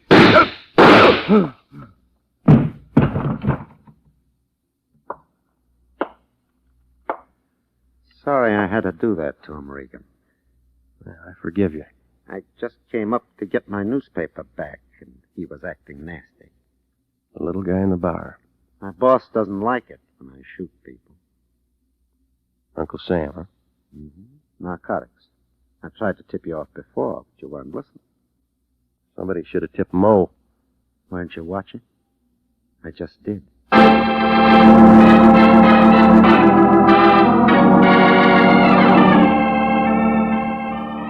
Well, it was all over fast, like a short beer in a cheap saloon. They took him away in a basket, and all I had left was a spot on the rug. They had a good thing until Hazel Carr got anxious and decided to pull out. Only she wanted to be clean and have the stuff, too. That's what started the scavenger hunt. The only thing straight in the whole corkscrew was the part about the daughter needing protection. But I guess she got it back at Princeton. The stuff? Oh, it finally turned up. Hazel Carr had found herself a good place to hide it. The Fed spotted it the first thing the next morning when he saw the lion. How could he miss? The lion looked awful in that red toupee.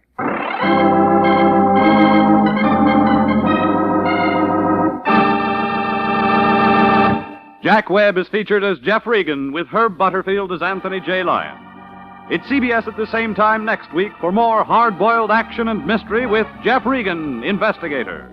Written by Larry Roman and Jackson Gillis. Produced by Sterling Tracy. Included in tonight's cast were Mary Lansing, Ken Christie, Sidney Miller, Lorette Philbrandt, and Ed Barrier. 29,000 nurses are needed to join the new Army Nurse Corps Officers Reserve. For the first time in history, qualified nurses have the opportunity of receiving commissions in the regular Army Reserve. These nurses will remain on inactive status, ready to serve their country in time of emergency. 4,000 of them, if they wish, may choose active duty. All nurses who receive commissions will benefit from the opportunity for specialized training offered to them by the Army. Inactive reserve status will not interfere with the nurse's civilian life. If you are a registered graduate nurse between the ages of 21 and 45, drop a card to the Adjutant General, Washington, D.C. Original music for this program is by Milton Charles. Bob Stevenson speaking. This is CBS, the Columbia Broadcasting System.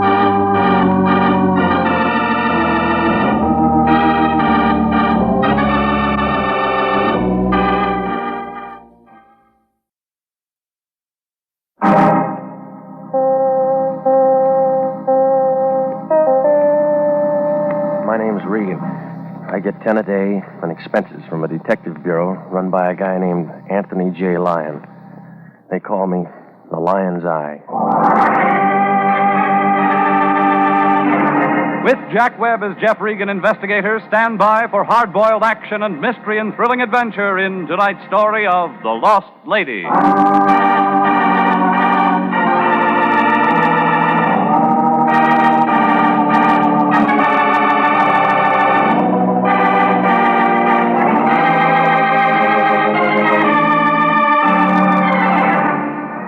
You'll find it in Hollywood, jammed in between Van Ness and Wilton, right off the boulevard, Taft Avenue. Starts at a furniture store, runs for about a block, and then crosses Franklin. What happens to it after that, I don't know. I only go as far as the gray apartment building on the even number side, about the first thing you see. Figures that the guy who built my place never read the earthquake laws. A good crap game would shake it loose. Well, that's where I live. Apartment 308, in the back, where I can keep an eye on a brass drain pipe and a tired-out palm tree. I got a coffee pot and a bed that comes out of the wall. It isn't much, but the phone company had to have an address. That's where I was last Monday night, about 8 o'clock. Some Cleveland fans were running up a house tab in the apartment above me when the phone rang. I thought it might be somebody from Boston. It was the Lion. Regan. I'm calling you from the office. I stayed late tonight. You should have joined the union. We got a new client. Yeah? Her name's Isabel Sanchez. I just talked to her. Did you make a date? She flew in from Mexico City tonight on American Airlines. She needs help. They're saying that about the Democrats. Comes from a fine family. Lots of influence in Mexico. Try the State Department. She came all the way to Los Angeles to see her sister, but she's disappeared. Did you tell her about the Missing Persons Bureau? I told her about you. What do you mean? You're going to find her sister. I'm no St. Bernard. You'll do till I can feed one. Besides, she could go to the Mexican Council if she wanted to. What's that got to do with it? Remember the Pan American Conference? We gotta be nice to this dame. Yeah, well, don't make up a contract. I already did. She gave me $200. What else did you get? She'll tell you the rest. Don't you ever ask questions? That's your job. She's got a room at the Belmont. Hop over there and see her. She's expecting you to find her sister. That all? That's enough. Call me after you talk to her. I hope her check bounces. Don't worry. She paid cash.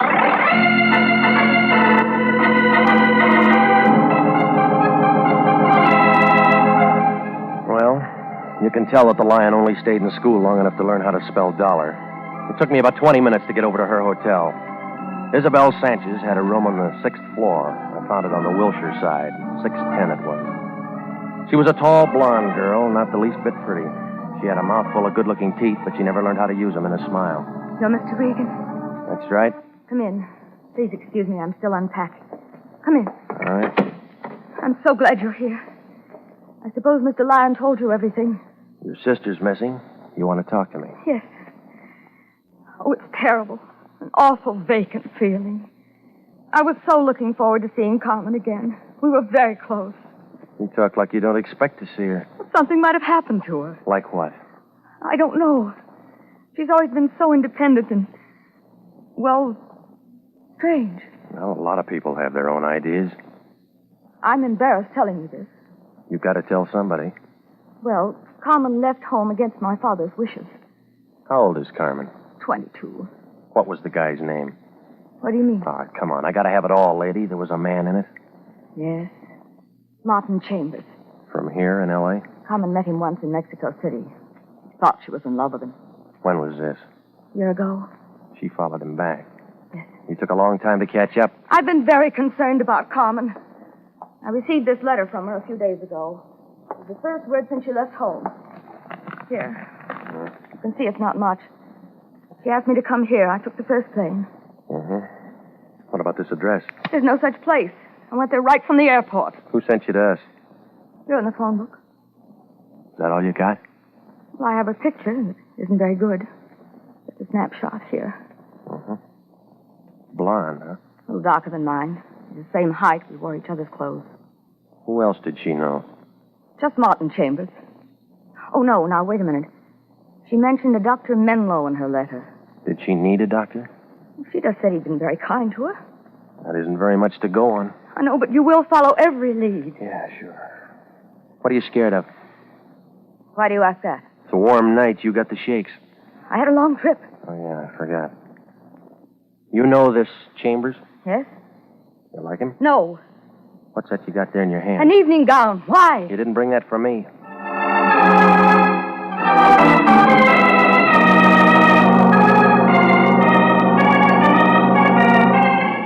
Well, her story was smooth, but the clothes didn't fit. All the labels that showed said New York City. I went downstairs to a phone booth, and I got a hold of a friend of mine in the CAA. He checked into it, and he told me that nobody named Isabel Sanchez came in on that Mexico City flight.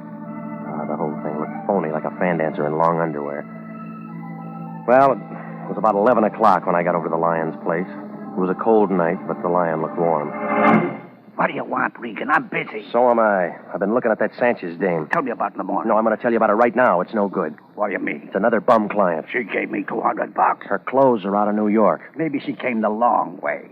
She didn't come in on American. So she's got a donkey. All you got to do is find her sister. I just told you she's a phony. Let me worry about that. Well, you can start now. Here. What's this? It's a letter and a picture. That's all the lead I got. Now, wait a minute, Regan. What about our contract? New Year's is coming up. You'll need confetti. I can't do a thing like that. We got a moral obligation. And $200. I'm thinking of our reputation. I've given our word. Take it back. That girl's a stranger in a foreign land. She came to us for help. Oh, stop it, will you? If there was a quarter in the bay, you'd drop your mother overboard and tell her to hold her nose. You're getting out of line, Regan. If she came up with kelp, you'd wring her out for iodine. That's enough. We got a case, and you're going to handle it. You're going to handle it. I quit. And I know this girl looks suspicious, but we have to give our clients the benefit of the doubt. Why didn't you send her to missing persons? I'll keep this picture and check with them first thing in the morning. You follow up that Menlo in the letter. Well, a guy named Chambers has got priority. Who's that? The girl's got a love story. It's getting cold out here. Check me in the morning. I'll do that. Remember, Regan, we always work hand in hand. Yeah. That's why I never wear a ring.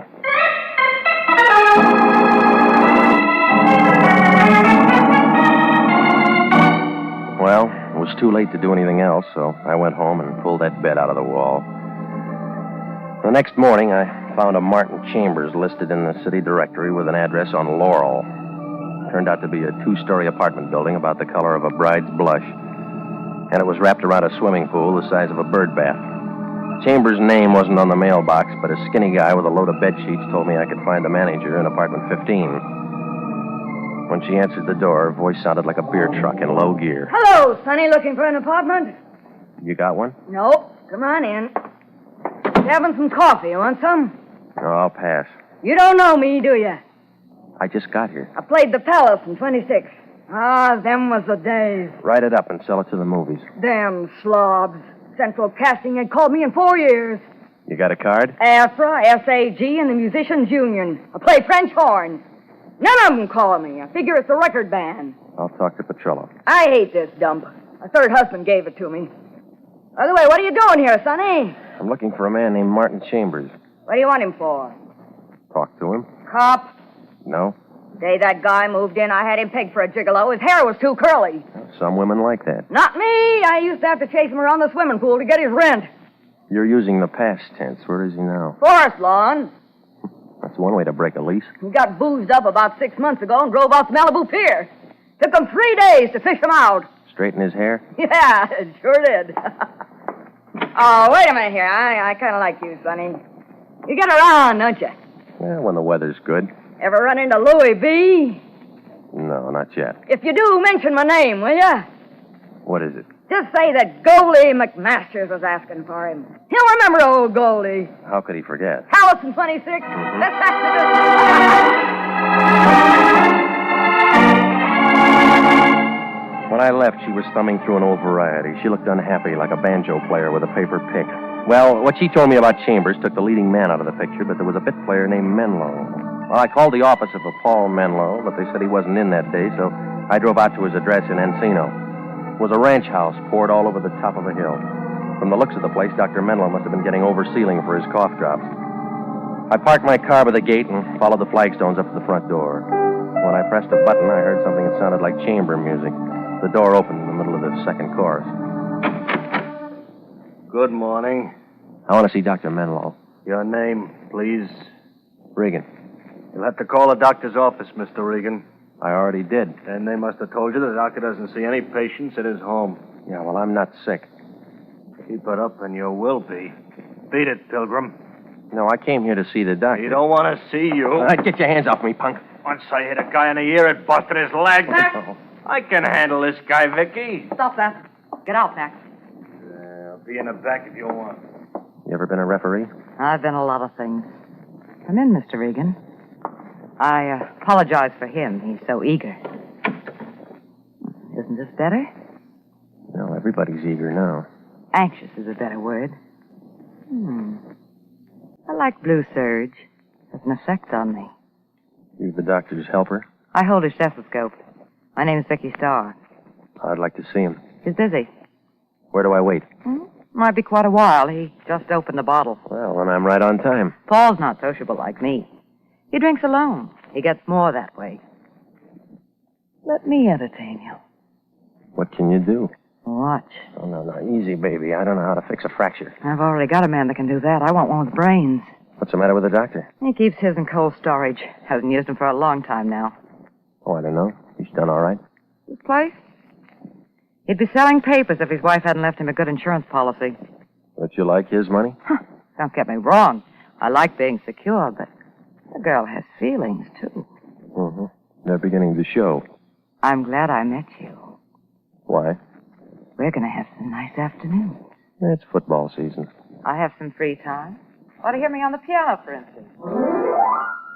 No, I don't sing. I'll teach you. Paul says I should have an outside interest. Well, keep looking. You'll find one. You smile good, but you talk nasty. You started this conversation, sis. Max is still in the kitchen. I came here to see Menlo. You didn't say what about? I'll tell him. There's the phone. Call and make an appointment. Yeah, I'll be... Hello, Vicky. Who is it this time? His name's Regan. He hasn't got a business card. Have Max show him out. You Dr. Menlo? Yes. Should I turn all my patients over to another doctor? Yeah, well, I know one you forgot. Tell me who. Carmen Sanchez. Go ahead, Vicky. I'll talk to him. Watch yourself, Paul. He doesn't know how to be nice. It'll only take a minute. I'll crack some ice.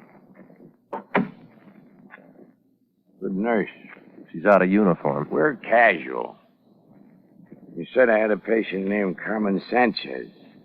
Who told you that? Somebody she knew? Your a relative? Friend. You heard some wrong information, mister. I never heard of Carmen Sanchez. I read about you in a letter. Must have been another Menlo. No, there's only one with a license. You peaked, too. 25 a day? 10. I work for another guy. Who? Lion. Lion's eye. Okay. You're still at the wrong house. You want to show me your files? Why not? Come on. Okay. Hey, keep a duplicate at home. Help yourself. Want a drink? Too early. You don't mind if I have one? No. Anything? Not under Sanchez, no. Now do you believe me? She could have used another name. Got any ideas? Blonde girl, 5'4", brown eyes. Means nothing. Do you ever know a man named Chambers? Yeah. In high school, back in Denver. Drove a truck. That doesn't help. I'm sort of retired now. Yeah, that's what Vicky said. Nice girl. Talks to everybody. You satisfied? Not yet. Don't mention. Always glad to help out. There's easier ways to make a living.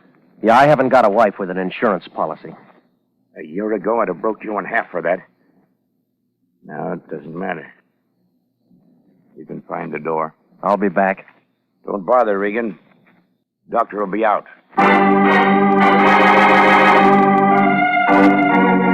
I left him sitting there with a glass of rye in his hand. It wasn't much of an interview, but there was a story somewhere. What Menlo didn't have in his files, he was keeping in his head, and figured he might open up if I showed him that snapshot in the letter. While I drove back to town, I put in a call to the Lion. Nobody answered at the office, so I went home.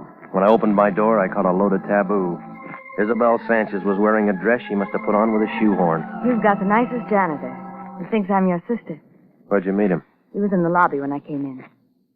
I've been waiting for you. Yeah, well, we got an office, you know. No one answered when I rang. I wanted to be sure and see you before I left. Taking a trip? I leave for Mexico City first thing in the morning. Well, it was a short visit. It was long enough. What about your sister? That's what I came here to tell you. I found Carmen.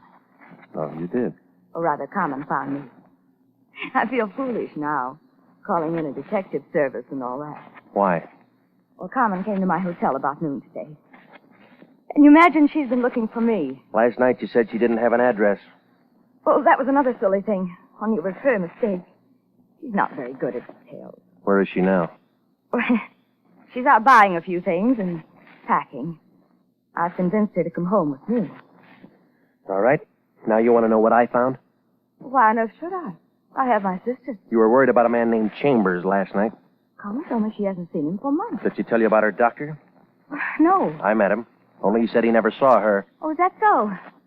Well, Mr. Regan, I do appreciate your services. Please thank Mr. Lyons for his kindness. I'm sorry I won't be able to see him. He's going to be sorry, too. You'll give him this envelope with $100 in it. You're paid up. It's for all the unnecessary trouble I've caused you. And, Mr. Regan, it's all confidential. You read the contract. I wouldn't want any of this to get back. It's wrong. You know some of the wrong kind, do you? Doesn't everyone? Thank you again. Bye.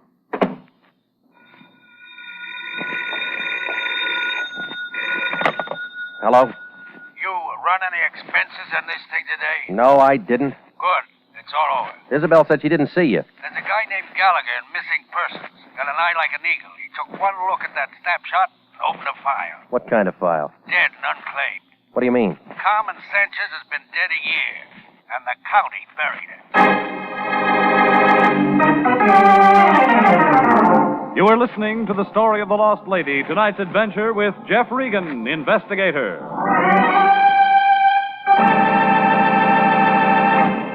Before we continue with tonight's story, here's an important message from the Adjutant General's office. The Army Nurse Corps Reserve still has commissions available for graduate registered nurses between the ages of 21 and 45. If you believe you qualify for a commission in the Army Nurse Corps Reserve, apply to the Adjutant General, Washington, D.C. And now, back to the story of the lost lady and Jeff Regan, Investigator.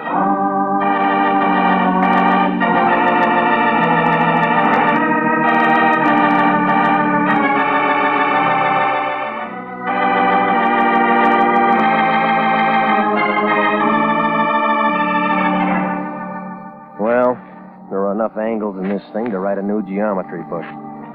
Isabel Sanchez came to Los Angeles to find her sister, Carmen. She called in the Lion, who started me digging. A doctor named Menlo out in Encino used a milk bottle for a jigger. He was heavy on green stuff, but light on memory, and gave me nothing but an ice cube. His girlfriend, Vicky, was a little different. She gave me a warm glow, but I still drew a blank on the missing sister. Then Isabel walked into my place and said she'd found Carmen and called off the chase. That's about when the Lion rang and said that he'd found her, too, only his version was a little different. She was holding down a plot in the county cemetery, been dead a year. Well, I caught a cab and I went over to her hotel. A small man with a bald head opened the door and looked at me like I was trying to crash a coming-out party. Yes? I'm looking for Isabel Sanchez. Are you a friend? She won't think so. She's not available. All right, I'll wait. What I mean is, could you come back later? What's wrong with her now? Well, you see... All right, come on, Buster. Let's throw it in gear. Are you a guest of the hotel? No. Could you please tell me the nature of your business? I want to see Isabel. I'm sorry. I can't let you in until you tell me who you are. Regan, International Detective Bureau. She's a client. Oh, come in. I'm Dr. Stanwyck, the house physician. She need one? Not anymore. Look for yourself. Well, how long's she been this way? 2 hours, I'd say. Bellboy found her a few minutes ago. She drank a lot. Alcoholic poisoning. Yeah. Oh, Mr. Regan, when a thing like this occurs, naturally we don't like it to get around to the other guests. You'll use discretion, I presume.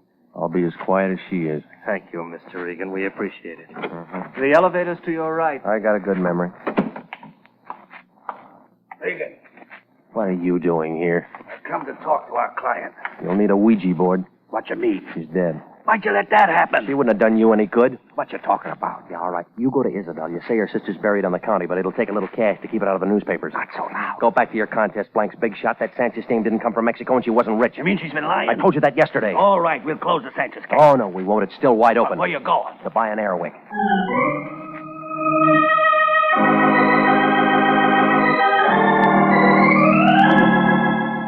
Well, I went down to the Hall of Records. It's the Brown building off Temple that leans over like an old lady with a short cane. I took the elevator upstairs, and I walked down to vital statistics. The place was empty except for a guy sitting behind the desk. He had on a black suit with dust on the shoulders. His fingernails were dirty, and he was reading a dictionary. He must have been at a good part, because he looked mad when I nudged him. We're not out of dust. Quick shove it. I want some information. That's what I'm here for. I'm a public servant. Now, let's get to the death files, will you? You're a morbid guy. You got a lot of stuff from births and marriages. Ask me something about that. Carmen Sanchez died a year ago in August. Tell me what from. Okay. How'd you spell it? Just like it sounds. Sanchez. 17. Solas. Sanaki. Santa. Oh. That's what happened to old Sandy. No wonder I ain't seen him around. Get the Sanchez. All right. I got the Sanchez. Carmen. 22. Date of death 8/30/47. Alcoholic poisoning. She drank a lot. Who signed the certificate? P.E. Menlo, M.D. Thanks. Next time, make it something hard. All right. Try this. Menlo's wife died about the same time. Masters, Marie, Melbourne, Babbitt, Menlo. Sylvia, 34/9/2/47, alcoholic poisoning. Certification? P.E. Menlo. That guy can't keep a patient.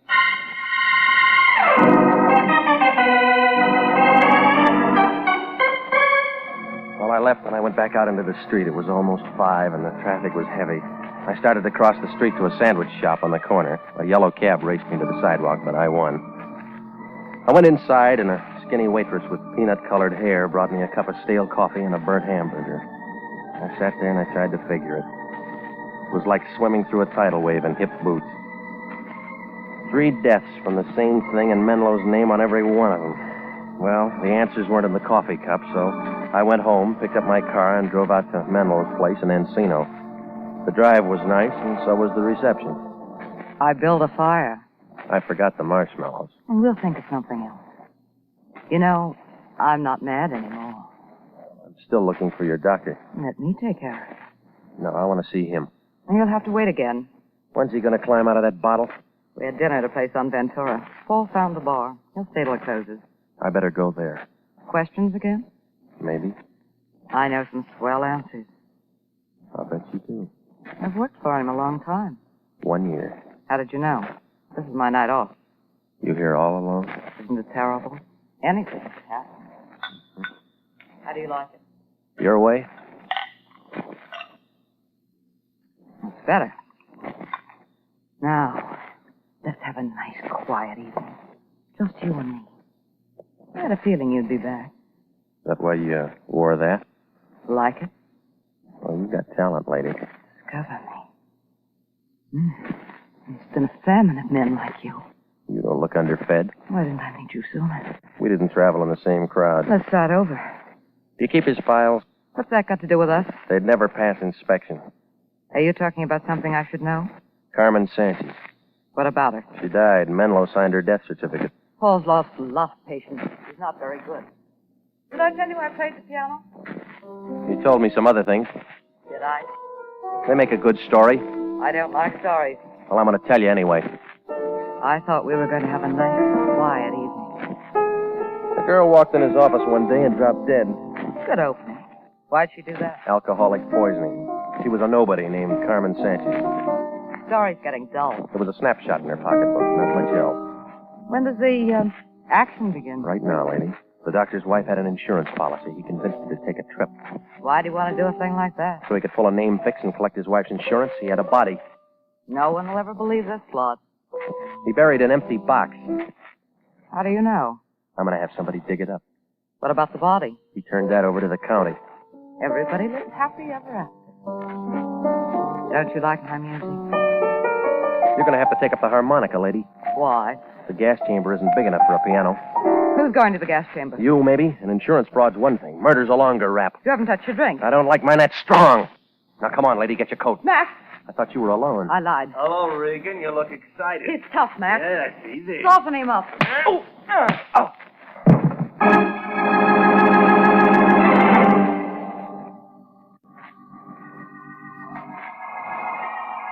I was in a white room when the trip ended. I tried to move my head, but it felt like a grand piano.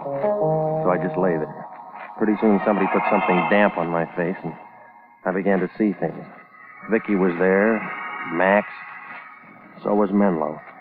If I'd have had a deck of cards, we could have played a pinochle game. Menlo looked kind of upset, like an ostrich with a sore throat. He had a needle in his hand. I get the shakes. You're all right, Paul. Now go ahead. Just like Isabel. You should have stayed out, Regan. Oh, I wanted one more look at you, baby. I hate to see the nice ones go, but it'll all be over in a minute. All right, Paul. Give me a drink, Vicky. Never mind. Hurry up. Let me have a drink. Oh, you're too slow, Max. Yeah? Keep away from me, Max. I'll kill you. Yeah. Put down that keep gun. away from me, I swear I'll kill you. Oh. I told you to keep away. Menlo slugged took care of Max, but Vicky shot Menlo twice. And his knees knocked together. He began to pitch around like a toy balloon in a hurricane. He dropped his gun, but he held onto the needle. Then he slumped forward and made a grab for Vicky, and they both went down. He jammed the needle into her arm. Regan. Come here. Same stuff you used on Isabel? Yeah. They'll call it alcoholic poison. I'll straighten them out. Regan. Hold my head. Yeah. Here. Call a doctor. He'd never make it.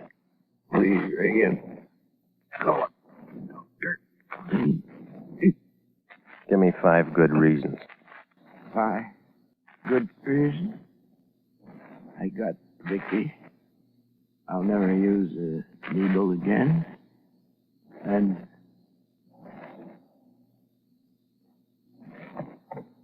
You only gave me 2.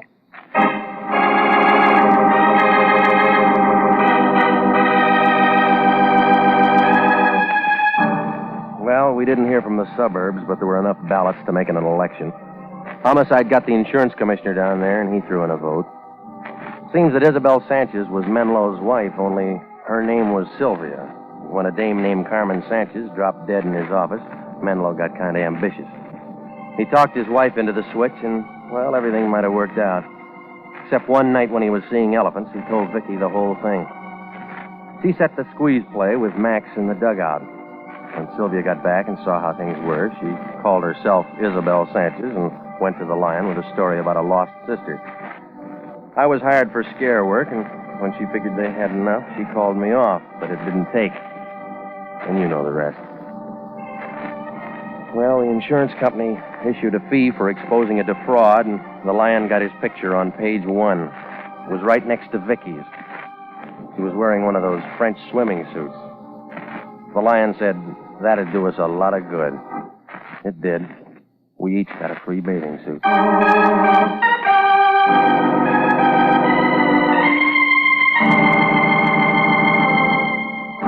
Jack Webb is featured as Jeff Regan with Herb Butterfield as Anthony J. Lyon. It's CBS at the same time next week for more hard-boiled action and mystery with Jeff Regan, Investigator. Written by E. Jack Newman and Larry Roman. Produced by Sterling Tracy. The role of Vicky Starr was played by Yvonne Patey. Lorraine Tuttle was Isabel Sanchez. Ken Christie played Dr. Paul Menlo. And Larry Dobkin was Max Brenner. Original music for this program is by Milton Charles. Bob Stevenson speaking. This is CBS, the Columbia Broadcasting System.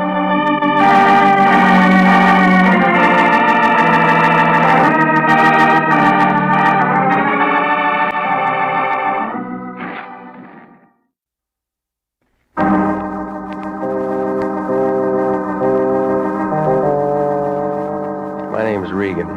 I get 10 a day and expenses from a detective bureau run by a guy named Anthony J. Lyon. They call me the Lion's Eye. With Jack Webb as Jeff Regan, the Lion's Eye, stand by for hard-boiled action and mystery and thrilling adventure in tonight's story of the man who fought back.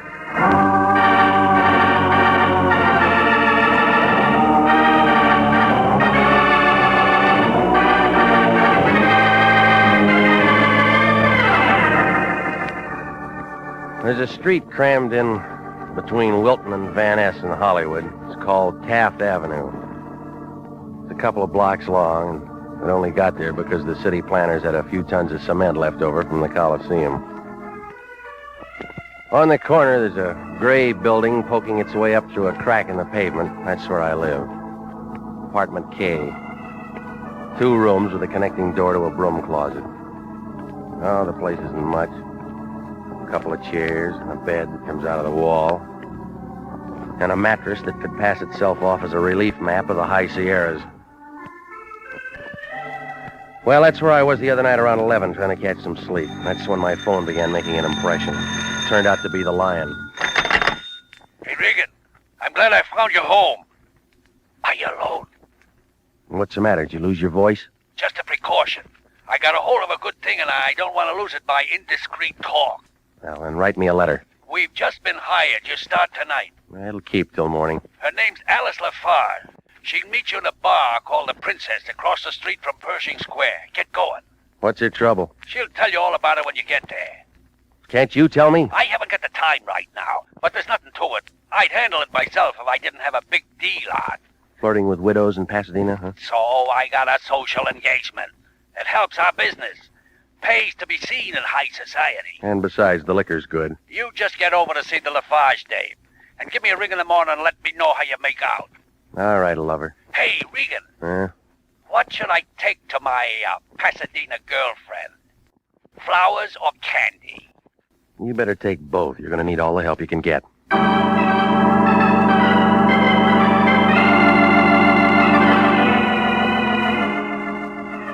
I threw on some clothes and I headed for town. My car found a parking lot off Olive, and I cut through Pershing Square to make it over to Hill. It was after midnight. A sailor was chasing a bow-legged Marine over the grass. He brought him down on about the 40-yard line. The Princess Bar showed up near the corner of 6th, a little place holding up 6 stories of granite. I went inside. A mustache was trying real hard on a piano. 200 pounds of bartender was moving a wet rag over the bar in slow motion. A girl was sitting on the far stool in a black purse with the initials ALF. Alice Lafarge. If you looked real hard, you could find her eyes. I gave up on her lips. I lowered myself onto the stool next to her. She looked tired, like a chorus girl on a Sunday morning. Yes? I'm Regan, international detective. How do I know? You will when you get the bill. You're late, Mr. Regan. Well, I didn't pick up any traffic tickets, if that's what you wanted. Well, it doesn't matter. We have a few minutes yet. What are we waiting for? 12:30. Can I buy you a drink, Mr. Regan? You're calling it. Bartender, What'll it be, miss? I'm not drinking. Serve the gentleman. Scotch? Bourbon and water. Got some pretty tasty scotch, buddy. Bourbon. Just trying. I get a commission on the scotch. All right, lady, now let's have it. You live far from here, Mr. Regan? About 20 minutes. Well, you better run home and throw a change of clothes into a suitcase. Out-of-town job? No, but you'll need a change. Bring along a deck of cards and a thick book. Anything else? Call off any dates you may have. You're going to be out of circulation for the weekend. Here's an address. It's a hotel on North Figueroa. Get there as soon as you can. You still haven't said anything. What's the job? You'll find out when you get there. I'll get tired of waiting. Come on, lady, let's open it up. Hey, buddy, scotch.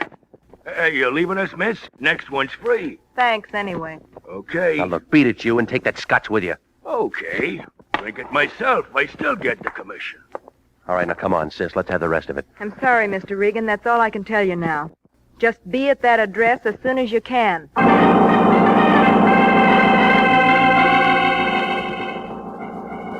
Now she slid off the stool and moved for the front door. I caught a view of her in the mirror. There was nothing there to make a guy want an encore. Sandy hair, short, thin body that you could have slipped into a mailbox. Well, she threw the door shut behind her. A couple of seconds ticked by, and I moved out after her. I made the street just in time to see her climb into a cab and start up 6th. That's when I spotted the red Austin with an Illinois license. There was a Glen plaid sleeve sticking out of the left side, and that's all I got of the driver, except that he was doing a real bad tag job on the Lafarge girl.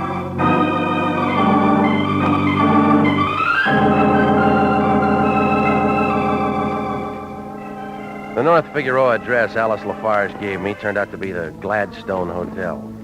A 2-layer pile of wood so old that the termites were getting indigestion. A short guy with a shiny head was catching up on his reading in the lobby. He put down the seat catalog long enough to tell me that apartment 3B was upstairs in the back. A couple of knocks on the door, and Alice let me in. Sitting in the corner was a bush of gray hair and a white face. Turned out to be a man with a worried look, like an alligator in a handbag factory. Shut the door, Alice. Yes, Dad. Yeah. Thanks for coming, Regan. I'll let you know later if you're welcome. Take his things, Alice. No, I'm going to hang on to him for a while. Suit yourself, but your coat will get heavy in a few hours. What says I'm going to stay that long? Me? That's what you're hired for. What else? Well, lots of time to get to that. Let's get to know each other first. You got a name? I'm Bill Lafarge. Sort of fancy, but I like it. Give me some more. Not much more. Just an old joker with nothing left but a few years and a regular dud. Mm-hmm. You know, Regan, this isn't my real address. I just moved here. Yeah, the rent's low. That's not it. Bill Lafarge can handle more. All right, you can skip the bank statement, mister. Will you please try to be civil, Mr. Regan? That's not what you hired me for. It's okay, Alice. Can't say I blame him. All right, then. Let's throw it in gear, huh? Not much to your job, Regan. Just spend a weekend with me. I've had better offers. Yeah, I did too in my time. Well, that's the easy part of it. You got something hard? You stay awake the next 48 hours and keep looking at me. Who's after you? Nobody. I figure different. You could be wrong. Shades down, lights out, red Austin on a tag job. What do you mean? Plaid suit moved out after you when you left the Princess. You sure he was following Alice? Like you said, I could be wrong. Get one thing straight, Regan. I never hire anybody to protect me. Bill Lafarge handles things like that himself. You're here as a witness. What for? Just in case somebody wants some testifying as to how I spent this weekend. All right. Now throw off your coat. Let's play a little cards. Why not? Alice, open the window. It's getting a little hot in here. All right, Dad. Good girl. Gin rummy? You're dealing. How high do you want to play? 2 bits if you... The shots came flying in from the alley and didn't stop until they caught Alice Lafarge. They blew her back into the room, and she did a full turn like a ballet dancer showing off. By the time her father and I got to her, it was all over.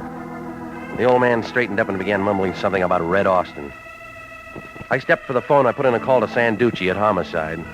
He took down the story and promised to send out some company, and then I cradled the phone. That's when I knew I was alone with the girl. Old man Lafarge had hot-footed it out of the building like a super chief on a holiday weekend.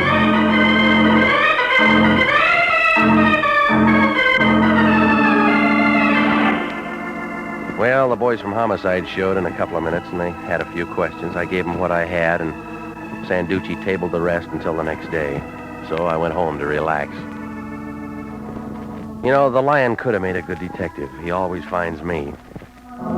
Regan, I'm not paying you to sit at home. Get your coat on and explain this. What? This newspaper story.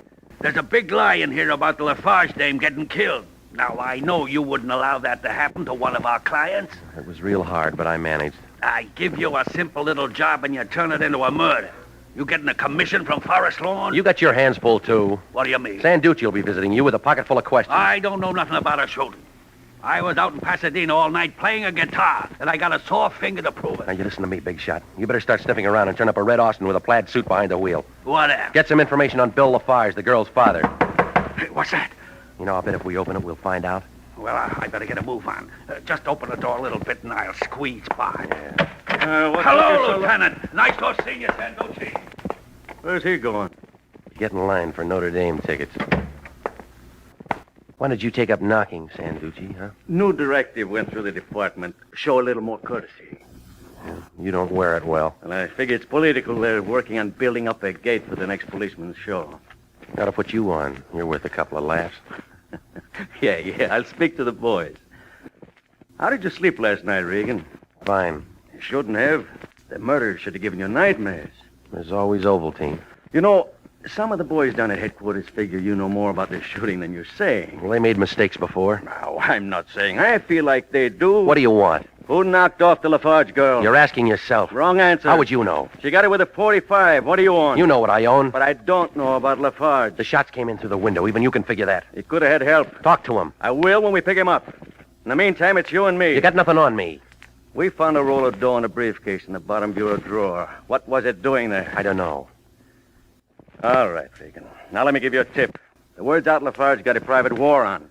I don't want any more shooting, so I look at it this way. He's your client. I'm holding you responsible.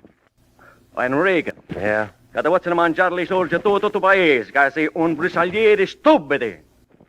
What's that mean? Go find out. You're a detective.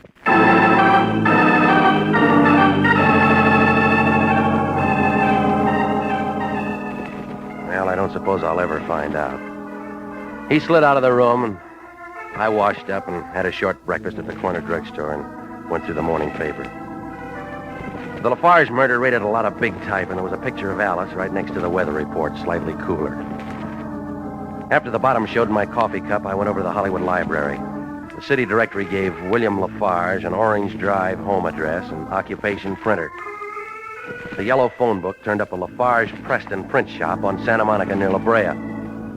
It was a small place, the color of stale peanut butter, and it was tucked in between a pet store and a beauty parlor. When I stepped inside the front door, the bell rang, and a couple of pair of tortoise-shell glasses covering a couple of deep blue eyes looked at me. She was a brunette with light skin and a voice that sounded like it was diving for sponges. The print shop smell got lost in all that taboo. Good morning, sir. May I help you? I'm looking for Mr. Lafarge. There's no Mr. Lafarge here. Sign outside says there is. It's an old one. Won't I do instead? Now, that's another chapter. Then turn the page. I think you'd enjoy it. You know, you ought to put out cards. Mr. Preston says business has picked up immeasurably since I started working here. Let's get back to Lafarge. I told you he's not here. Well, try Preston for me. He's very busy. Well, he can spare a couple of words. Now, wait a minute. You can't go in there. I'm sorry, Mr. Preston. I told him you were very busy. It's all right, Lois. Who are you? My name's Regan. I'm with International Detective. I got some questions about your partner. Of course. Please leave us, Lois. See you later, soldier. Cigar, Mr. Regan? No, I won't be here that long. And naturally, I'll be only too happy to tell you anything I can. It was such a shock reading about his poor daughter's death. A wonderful girl. Lafarge said that. Yeah, you'd say it, too, if you knew her. She was very good to him. Well, Mr. Regan, what specifically can I tell you? The book calls this place Lafarge Preston. Somebody's missing. Well, you see, Bill and I were in partnership for years. When he decided to pull out, I just planned to leave the name the same. When did he go? Just a few weeks ago. They give a reason? I don't know exactly. Implied he had enough money or was coming into some, I'm not sure. But it happened so sudden, left me a little short-handed. Still having trouble finding a first-class engraver to take his place. I left him sitting there chewing a panatella, and I moved out fast like a sailor on shore leave. It was about 11 and getting warmer. I picked up my car and went home. It took me 10 minutes to track down Sanducci. Yeah? Regan, What do you want me for? Fix a traffic ticket? look, I got something for you. Make it good. I've been talking with Preston down at the print shop. Yeah? Lafarge stepped out kind of fast carrying a roll. Mm-hmm. Now, look, he knew engraving. I figure you ought to take a good look at that money. It may turn up phony. I'm not impressed. All right, I gave it to you. Do what you want. Look, we checked into the dough already. It's absolutely legit. Now give up, Regan. Navy didn't. What's the matter, Regan? She turned you down? Who let you in? Stranger in town. Just catching the sights. Well, they're better outside. Ease off, Regan. You don't know who you're talking to. You know, the name's a blank, but you drive a red Austin. Yeah, it's not bad for a beginner. You got a drink around? Not for you, no. If I were you, I'd show a little hospitality to an out-of-town boy. Chicago. South Side, huh? You're not being very nice. You weren't invited. But now that I'm here, that changes some things, huh? What do you want? A drink. No sale. Listen, fresh Get guy. your hands off me, punk. Are you against this? 45 always stops him. Like it did that. How about getting old Gus a drink, huh? 3-finger will do. Skip the water. You better fix one for yourself. No, you're the type that drinks alone. Oh, you better have one, Regan. It's gonna be your last. How do you figure? Well, I look at it this way. A guy like me gets hired to do a job. Comes 2,000 miles for it, then pulls a boner. Like knocking off the daughter instead of Lafarge, huh? Yeah, that's it. Top that off with a witness sitting in the same room who spots my Red Austin. Now, let me ask you something. Can I leave him around breathing good air? According to me, nah.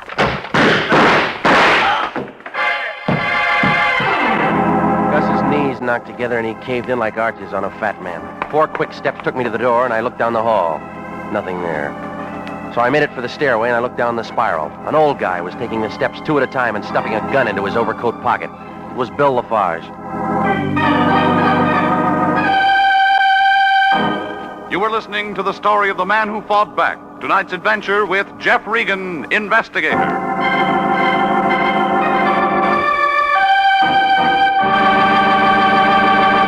Commissions are still available in the Army Nurse Corps. Graduate registered nurses between the ages of 21 and 45 may qualify for service with this fine organization. Nurses may request active or inactive status. Those on active status enjoy the same privileges as regular Army officers.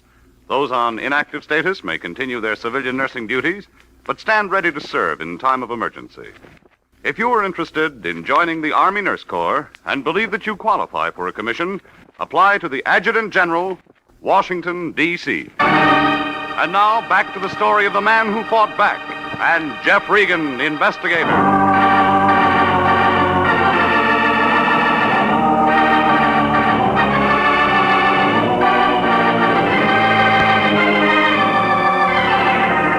Well, things were moving kind of fast. The Lion sent me out to meet a girl named Alice Lafarge. She took me to her father, who wanted a bonded witness to be able to testify to his whereabouts that weekend. That's when a couple of shots came through the window and cut down the daughter. Before homicide put in an appearance, Bill Lafarge was gone, and he didn't show again until Gus killed Alice and then came to see me. And then there was a big roll of money and a print shop in the picture, but it was all out of focus. Well, I moved back into my apartment. The Chicago hood was still there, lying on my rug, and I picked up the phone to call Lieutenant Sanducci. I'd just gotten a couple of numbers out when I caught a familiar smell. It was a load of taboo, and it was packing a .32. Put the phone down, Regan. Why? Because I'm asking you nicely. Put it down. Homicide can wait. Gus isn't going anyplace. You got a plan, lady? Mm-hmm. Well, get back to that print shop and you'll stay out of trouble. Mr. Preston's so nice. He gave me the afternoon off. I told him my mother got sick. All right, lady, tell me about it. I'm looking for something. Name it. The ignition key to Gus's Austin. Now move over there and get it for me. What's wrong with your car? I ran out of gas. Move. Okay. Kick his gun away. Now try the overcoat pockets. Throw him. All right. Good catch. So they tell me. So long, Regan.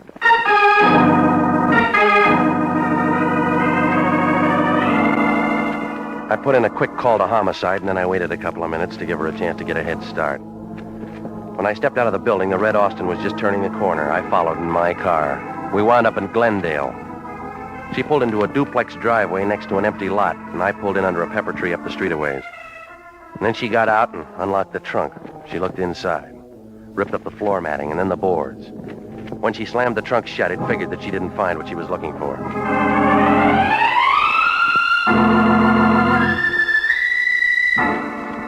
Well, 25 minutes later, I found the Lion sitting behind his desk down at the office. He had a bottle of beer in one hand and a package of Sen-Sen in the other.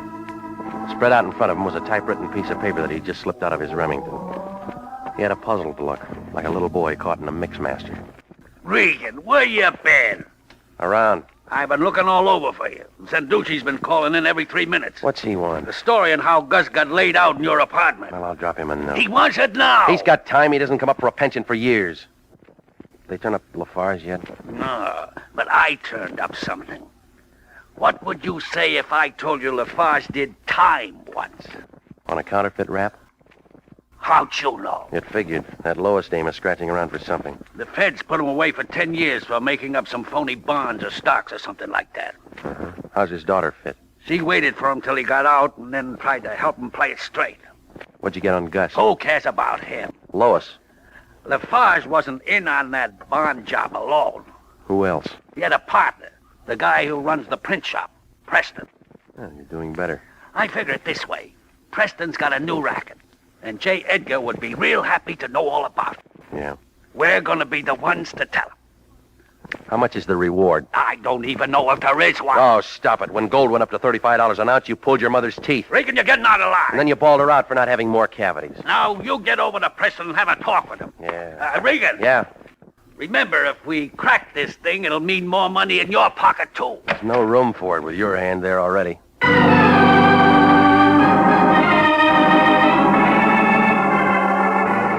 I left him sitting there doodling dollar signs, and I went out into the street. It was turning evening. I picked my car out of the lot, and 30 minutes later, I stopped on the corner of Santa Monica and La Brea. The fog was rolling in by then, and the streetlights were trying real hard. I walked to the front door of the print shop. I shook it a little, but nothing gave, so I moved around to the back.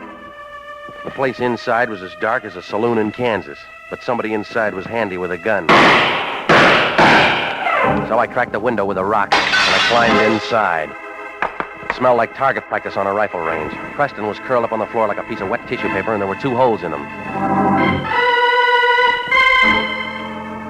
Well, the game wasn't over, but they were running out of players. I moved for the phone to call the police, and that's when I spotted Bill Lafarge. He was slumped down in a chair with a gun in his hand, and he looked tired. It took a lot of shaking to bring any words out of him. Hey, come on, Lafarge. Hey. Stop shaking. I'm up. He dead? Yeah. Yeah, he was a bum. You want to give me that gun? Sure. You got a call into the cops? No, not yet. We'll use my car. Any way you want it. It don't matter much no more. Things go easy for some guys. Other guys get all the rocks. You got a couple of answers? Why not? Preston did a tie-in with a gambling syndicate out of Las Vegas. Some joker had a hot idea. Keep going. Counterfeit 20,000 New Year's Day bowl tickets and sell them on the open market at $5 plus. That's big business at 100,000. But I didn't take. Preston got sore because I wouldn't do the engraving and he got somebody else. That doesn't add up to murder. Yeah. Did when his head got working overtime worry and I had too many answers. And he hired that Chicago boy with the bad eyes. Yeah. He got my daughter by mistake. Yeah. Where are the bowl tickets? Who cares? How does Lois fit? I don't know. All right. Front door's closer to my car. You drive, Regan. LA traffic makes me nervous.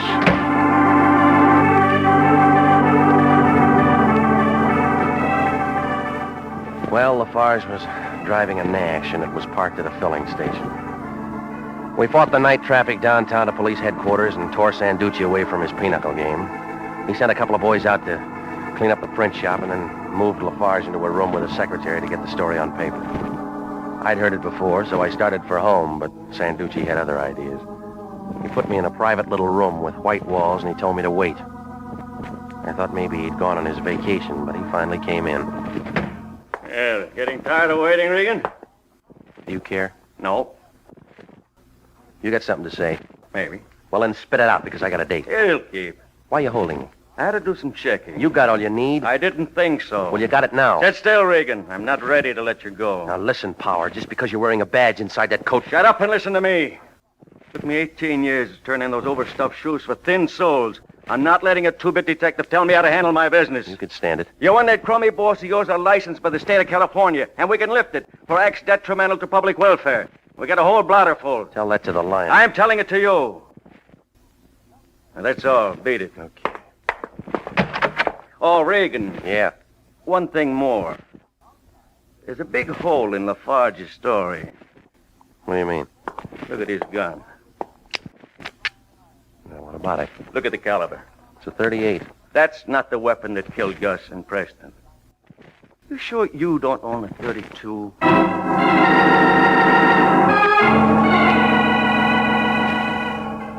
Well, Lafarge was more used up than he figured. He couldn't tell where the dream left off and the murders began. Oh, the whole thing was a screwy picture, but the artist had a woman's touch. 25 minutes later, I pulled my car to a stop in front of a lemon-colored duplex out in Glendale. A high school boy, breathing hard, told me that the good-looking girl lived upstairs. I just hit the top of the landing when the door of her apartment opened and a couple of pieces of airplane luggage moved out. Her ticket didn't show, but it figured to be marked for Las Vegas. When Lois saw me, she looked kind of confused, like a penguin in Death Valley. Regan, Hey, your memory's good. I wish you'd told me you were coming. I'd have dressed for it. Oh, it's better this way. You're fixed for traveling. What do you mean? We talk about it inside, huh? I'd like to, you know that, but I have a few things... Come on, move it, lady. Well, what's come over you? What's inside the suitcase? You can work that out yourself, Regan. You've been by a woman's shop. Throw it open. It'll embarrass you. I'll take a chance. All right, now dump it over. Come on, sis, your time's running out. Oh, yeah, sure. Preston had the tickets in an asbestos box hidden in the furnace. I finally turned them up. Regan, they're worth over $100,000. Yeah, that's what Lafarge said. I know where to unload them. It won't do you any good. What do you mean? There's no PX at Tehachapi.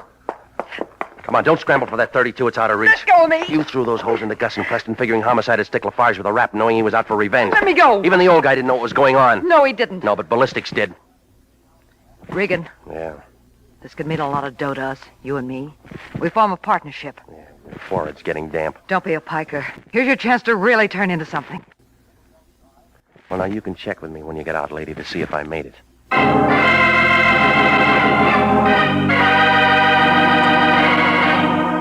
Well, it all blew apart fast like an atom at Caltech.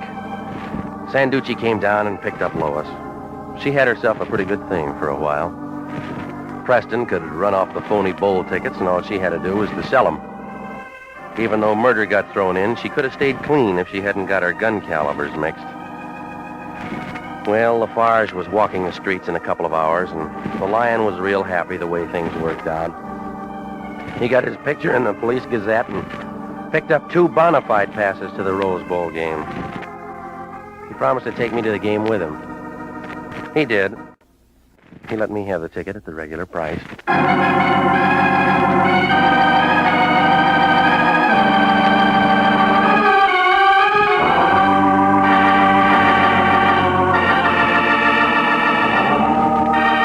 Jack Webb is featured as Jeff Regan with Herb Butterfield as Anthony J. Lyon.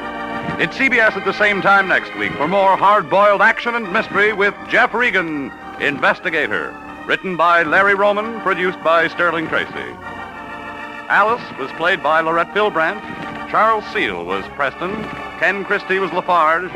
Jack Petruzzi was Sanducci. Yvonne Patey was Lois. And Sidney Miller was Gus. 29,000 nurses are needed now to join the new Army Nurse Corps Officers Reserve. For the first time in history, qualified nurses have the opportunity of receiving commissions in the regular Army Reserve. These nurses will remain on inactive status, ready to serve their country in time of emergency. 4,000 of them, if they wish, may choose active duty. All nurses who receive commissions will benefit from the opportunity for specialized training offered to them by the Army. Inactive reserve status will not interfere with the nurse's civilian life, but the educational opportunities offered her by the Army Medical Department will be of great advantage in her work. So don't wait. If you're a registered graduate nurse between the ages of 21 and 45, drop...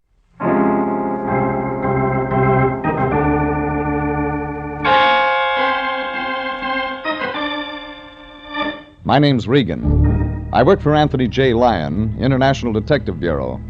They call me the Lion's Eye.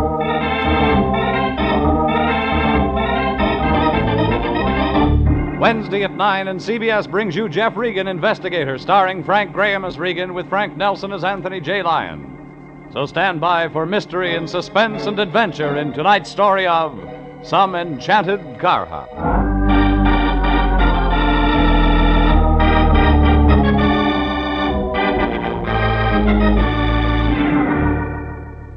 It was just an ordinary drive-in hamburger joint on Vermont off Sunset, but they called it Hamburger Heaven. And just to carry out the idea, they'd hired 6 angels to wait on cars. 3 blondes, a redhead, and 2 brunettes. I was lucky. I drew the redhead. Only she didn't serve up what I ordered. All she brought me was trouble. The whole thing started when there were only 8 more shopping days until Christmas. I fought my way through the necktie and socks set, and by the time I reached the office, I was ready to start celebrating New Year's. But my boss, the Lion, had other ideas. When I walked in, all 280 pounds of him was up on an office stool. He was tacking a dried-up sprig of mistletoe over the door. Jeffrey, my boy, come in. The festive season is at hand. How's that again? I said the festive season is at hand. I'm filled overflowing with the Yuletide spirit. Yeah? Well, you better take those nails out of your teeth before you spring a leak. Oh, yes. Yeah, I guess you're right, my boy. I got carried away. Yeah, sure. You and Tiny Tim. We're, expecting women clients? Women clients? Oh, you mean the mistletoe. Well, Jeffrey, you never can tell when a sweet young thing might accidentally happen in. Stop drooling, Fatso. You dropped out of the mistletoe set 50 pounds ago. Well, maybe so, but I still believe in Santa Claus. Yeah. Now, where was I?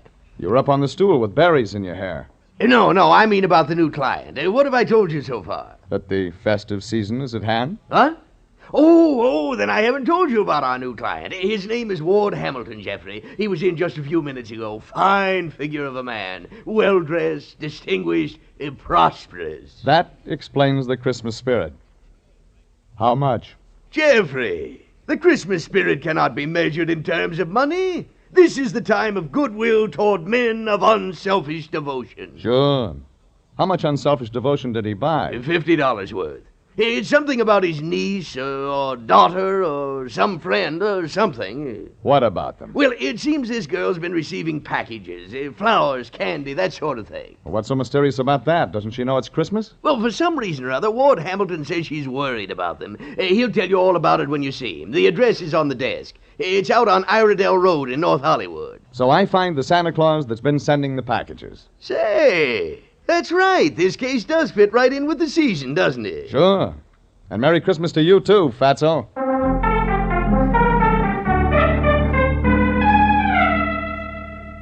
That started it. I hopped in my sleigh and headed my reindeer out over Cahuenga Pass.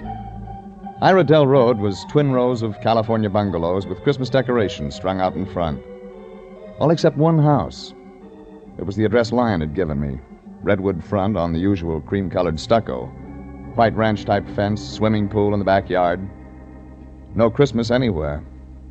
Behind the fence, a big Dalmatian wagged his tail and grinned at me in a nice, friendly sort of way. Only he was growling when he did it. I circled wide and made the porch, but I didn't get as far as the doorbell. What do you want? Mr. Hamilton?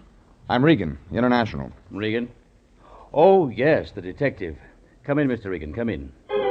He was big and gray-haired, the man of distinction. But what he had in his hand wasn't a glass. It was a whip. Black, 10 feet long, with lead weights at the tip. In here. I appreciate your coming right out, Mr. Regan. I like to get prompt action. Is that what you used that for? Well, oh, the whip. No, just a hobby of mine.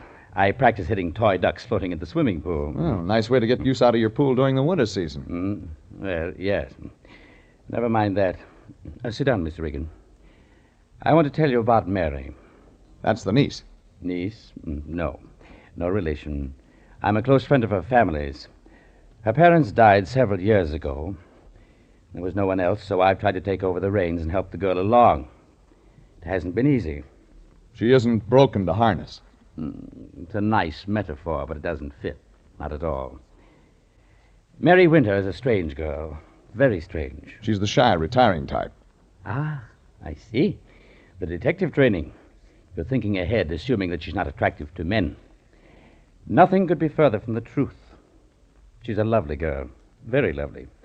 Auburn hair, green eyes, fine, firm, youthful figure. Desirable is the word, Mr. Regan. Desirable. You understand what I mean? You make it pretty clear. So, that brings us to the anonymous packages. For almost 6 weeks, someone has been sending Mary gifts, almost every day. Flowers, candy, novelties, that sort of thing. No name, no indication where they come from. Mary has no idea either? No. But she's reacted to them badly. They're making her nervous, upset. There's something I can't afford to have happen. Come again?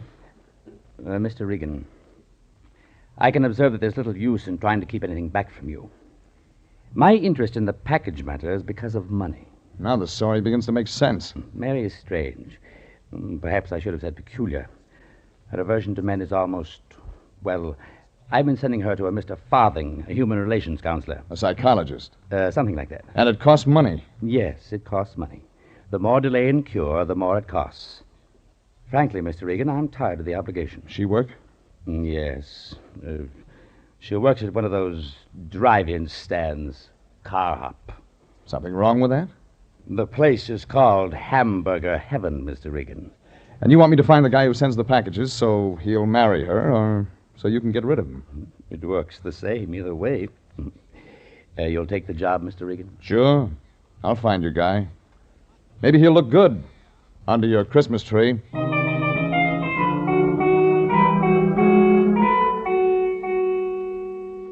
Ward Hamilton gave me the girl's address in Hollywood.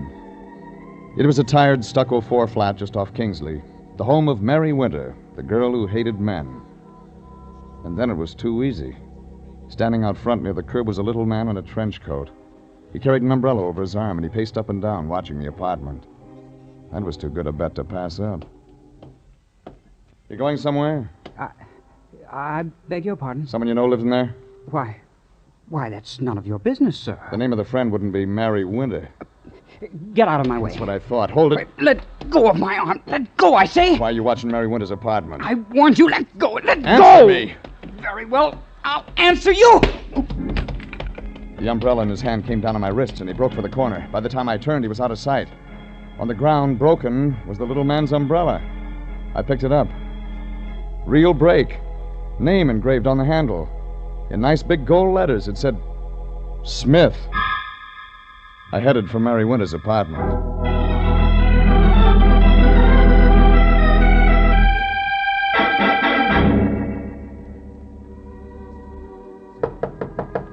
I knocked, and nothing happened. Knocked again.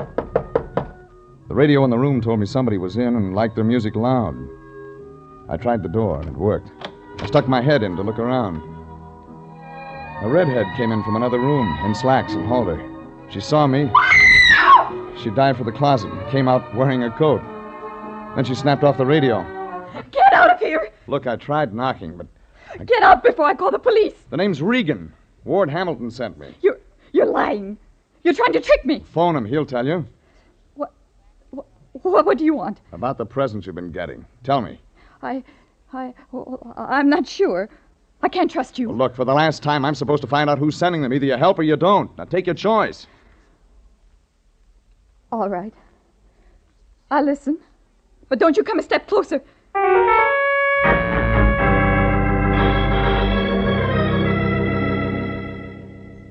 I sat down. One corner of the room. Redhead, other corner. She was tall, graceful, beautiful. Everything a guy could want. Except for the look in her eyes. Scared, hunted. I waited for her to start it. They began several weeks ago. The presents. I don't know who is sending them or why, but Any card? Identification? No, nothing. You sure? You think I'd accept gifts from a stranger? Take it easy. Nobody said that. What did Farthing tell you? Farthing? This human relations counselor you go to. Oh, you know about that? Yeah, I know about that. What did he say? That I shouldn't worry. That I should find out. That all? Oh, you don't understand. You're like all of them. Get out of Wait, here. one question. Do you know a little guy about 30 carries an umbrella, wears a trench coat, shy? No. Are you sure? Think. A little guy. No, I don't know him. I've never met him in my life. Get out! I left the redhead sobbing softly to herself. Maybe a lot of flowers and candy would be kind of nice to a lot of people during Christmas, but not to Mary Winter. She was mixed up, inside and out. I headed back to my car, and then I was mixed up. It had looked easy until I got to my car. That's when I got complications. A big complication. Fat, 40, with a gun. Get in, Shamus. Now what? Your choice, Shamus. Like what? The Winter Dame, Your property? Not my type. Belong to the boss? Question, Shamus, Beat it, will you? I'm not through with you. Okay, get through. Stay away from Mary Winter or you get trouble. Real bad trouble. Any questions now, Shamus? Yeah. Who pays you? You shouldn't have asked that question.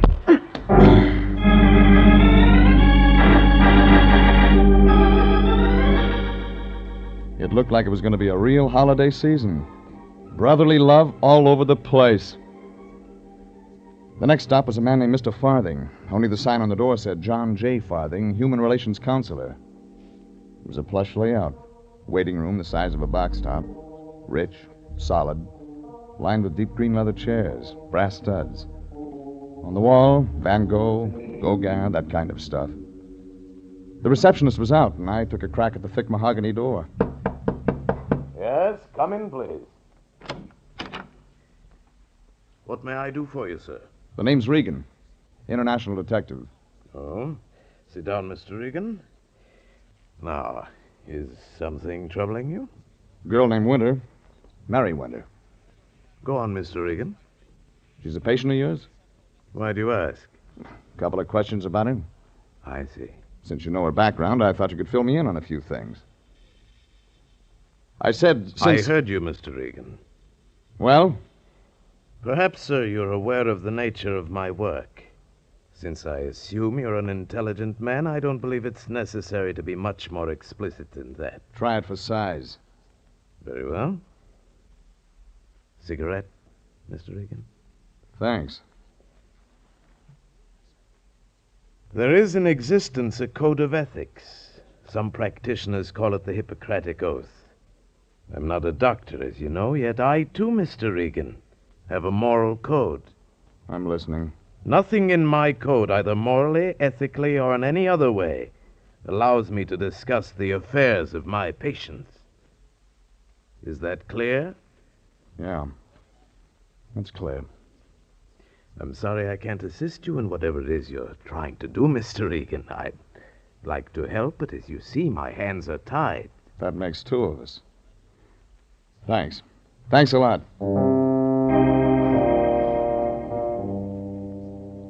Mr. Farthing, gray suit, ivory cigarette holder, and gold cufflinks, stood up and shook hands solemnly. I left. He'd given me nothing. And there was only one thing wrong with that. Mr. Farthing was right.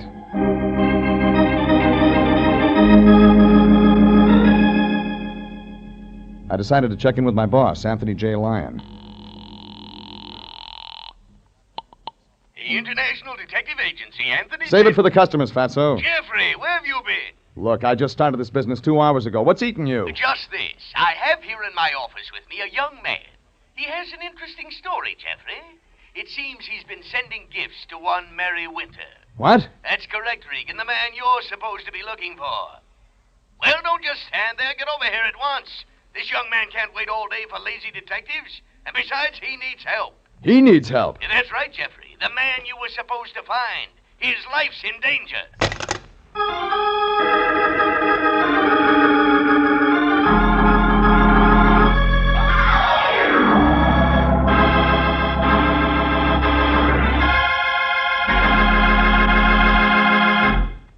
This is CBS, and you're listening to Jeff Regan, Investigator, and tonight's adventure, Some Enchanted Car Hop.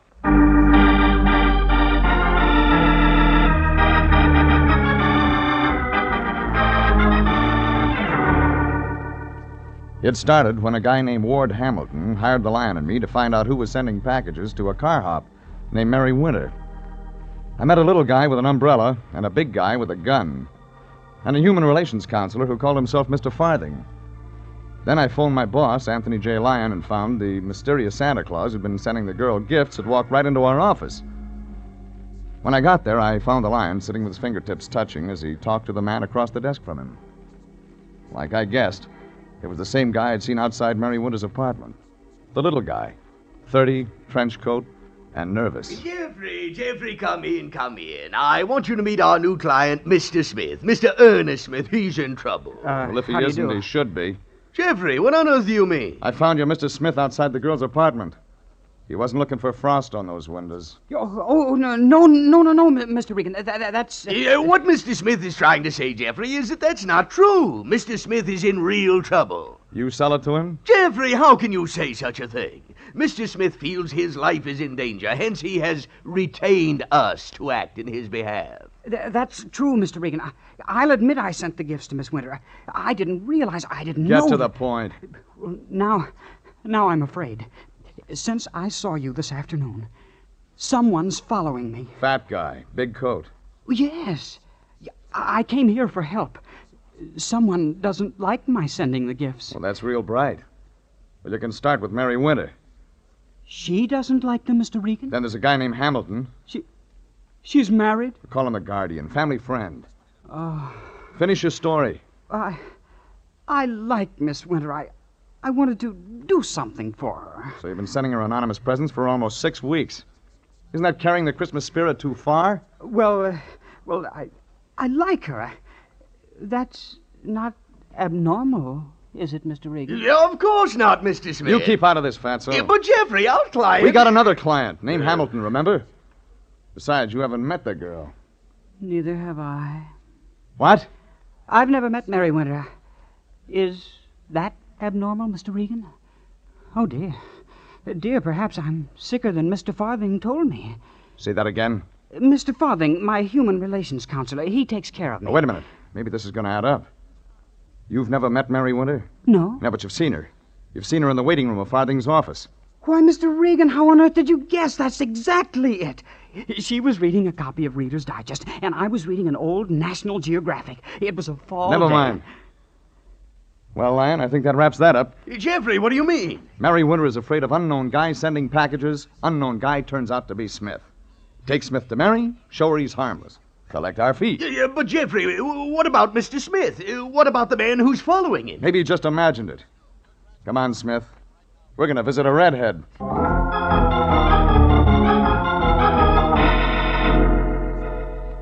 The Lion didn't believe Smith imagined it any more than I did. But he only sputtered, and I loaded Smith into the car and headed out to Mary Winter's apartment. It looked simple, then, like a glass of mild eggnog. What I didn't know was that somebody had slipped me a zombie. It was turning dark when we pulled up in front of the place. Smith stayed at my heels like a sheepdog. I knocked. This time she opened the door. Oh, Mr. Regan, what are you doing here? Brought you a Christmas present. Only this one's harmless. Oh, no. Take it easy, sweetheart. Just a guy named Smith. You might even like him. No, please go away. Please go away.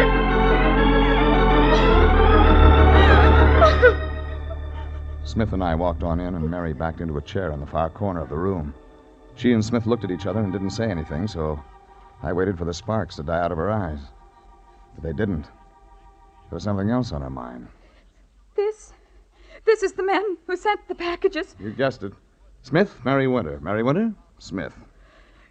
Get him out of here. Huh? I said get him out of here before he kills me. Oh, no. Sit down. Now, just a minute, lady. He won't hurt anybody. Just take it easy, will you? Just take quiet. That's what you're saying. Oh, no, I Now, listen, hurt. sweetheart. Wait a minute. It's Christmas. You've heard of that, I think, haven't you? People send presents to each other because it makes them feel good.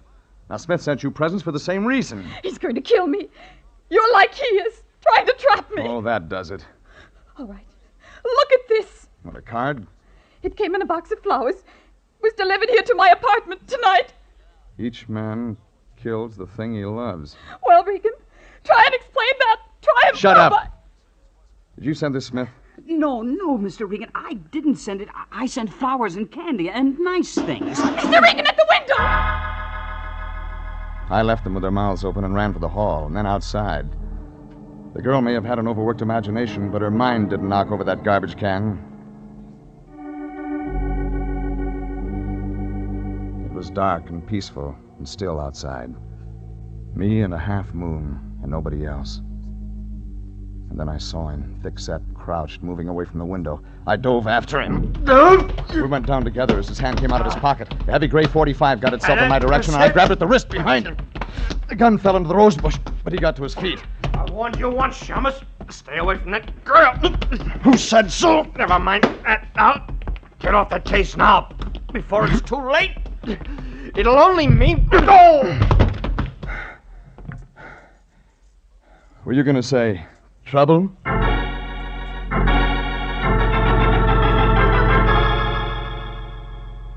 The big guy was 200 pounds of unconscious as I bent over him. A heavy camel hair coat was wrapped around him. The same guy I'd seen before. I unbuttoned the coat, figuring some identification might help, only when it came open, I didn't need any more. He was wearing a tailored starched jacket. It wasn't the kind you see every day. It was white. That gave me the lead I needed, and I headed fast for my car. 10 minutes later, I stopped at a drugstore on my way out to the valley. I phoned the Lion and told him to check on Farthing. Then I headed the car out Cahuenga. The pass was crowded with home-from-work traffic. It took me 25 minutes to make Iredell Road and the home of Ward Hamilton. This time the Dalmatian was out for the night. But Ward Hamilton wasn't. He opened the door. Well, well, Mr. Regan, come in. You work late. Our time clock's out of order. Oh, perhaps you'd like one for Christmas. No, thanks. Wouldn't fit in my sock. Well, Mr. Regan, I take it by this visit that you have good news for me. Call it that. You know who's been sending the girl those gifts? A guy named Smith. How's that again? Smith, Ernest Smith. His birth certificate says. I'm afraid I've never heard of him, Mr. Regan. He saw Mary in the waiting room of Farthing's office. Never met her. Shy little guy. Well, now isn't that something? Well, I must say, Mr. Regan, you did a remarkably fast job. There's something else you ought to know, Hamilton. Chances are Farthing's a phony. Mr. Farthing? Looks like. Why, it seems absurd. Just thought I'd let you know. Want me to go on with the case? What do you mean, Mr. Regan? I found your guy, Smith. That's what you hired me for. And when I get to Farthing, he'll sing like a prima donna. Sing? Talk. Well, then keep going. Okay, Hamilton. It's your money. It's your life, Mr. Regan. Be careful.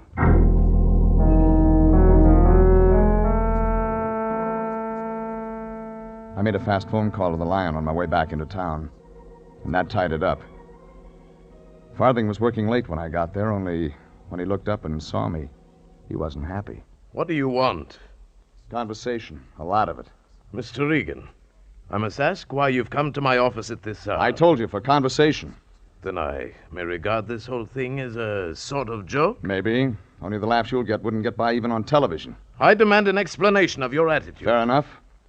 Start with your name. Not Farthing, it's Farnham, Howard Farnham. You want more? Where did you get that? I had a phone conversation with my boss. He's got ways of getting things. Like your record. 5 arrest bunco, 1 arrest forgery, 1 arrest fraud. No convictions. You were lucky. Maybe you won't be this time. You haven't got anything on me, Regan? How about blackmail? Not a chance. Maybe not yet. Only you were getting set for a job. I believe the guy's name was Hamilton. You can't prove it. Well, it was your mug. The big guy in the white jacket. He meant business. Does he do your legwork? Listen, Regan, you can't pin blackmail on me. Sure, maybe I had ideas, but I don't claim I'm a doctor. I don't hand out any pills. Just advice, Regan. That's all. Just advice. That's too bad. You know, there are a lot of people that take phonies like you seriously, Farnham. A lot of people that could use advice. Real advice. Mine's real. They say, should I marry him? And I say yes or no, depending... On how much there is in it for you. What do you want from me, Regan? Who paid you to put the B on Mary Winter? Never mind, Farthing. You won't have to answer that. Come on in, Hamilton. I've been waiting for you. You're bragging, Mr. Regan. It made sense if I could get you to join Farthing and me. You might have something to say. You're showing up. Check my story. What story? Like this. A man named Hamilton's supposed to look out for a young redhead named Mary Winter. Only Hamilton takes one look at this number, and suddenly he's not fatherly anymore. He decides to move in for himself. It's absurd. Is it? You convinced the girl she couldn't trust any man in the world but you. Should have been the other way around. You're the one she couldn't trust. Isn't that right, Farthing? Leave me out of this, Regan. I run a legitimate business. Leave you out? Well, that wouldn't be fair. You were the guy Hamilton came to with money. He paid you to tell Mary Winter who was the man for her. Am I right, Farthing? You're lying, Regan. No, I'm not. Everything worked fine until along came a nice, shy little guy with an umbrella, Mr. Smith. Met Mary in Farthing's waiting room, starting sending her presents. You know, that must have really stopped you, Hamilton, trying to figure out who was cutting in on your Romeo act. Regan, I've had enough out of you. I thought you were getting nosy. You hired me to find the guy, and I did. End of story. Except if anybody should happen to tell Mary Winter what kind of a guy you really are, Hamilton. You might suddenly find yourself out of a lifetime career. You'll never tell her, Regan. I'll see to that. Forget one item. For a last touch, you send Mary a threatening note. Really put the pressure on. You're washed up, Hamilton. This revolver says I'm not, Mr. Regan. Farthing, come over here, out of the way. We're going to take care of Mr. Regan. Self-defense, not a chance with Farthing's record. Am I right, Farnham? Do as I say, Farthing. Go ahead, Farnham, go ahead. Murder will look good on your list. I won't play ball, Hamilton. I told the girl what you wanted, but I'm not in this. It's your fight. I can make it yours. Don't try it. I am as good with this gun, gentlemen, as I am with a whip. Farnham, watch out! Farnham ducked as I hit Hamilton's wrist. The bullet buried itself in the desktop, and the gun hit the floor. I got the gun as Hamilton moved in fast. Only what he got for his trouble was the barrel across his head.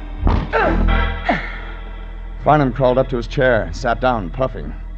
I let him catch his breath, and when I waved the gun in his direction, he didn't mind phoning the police.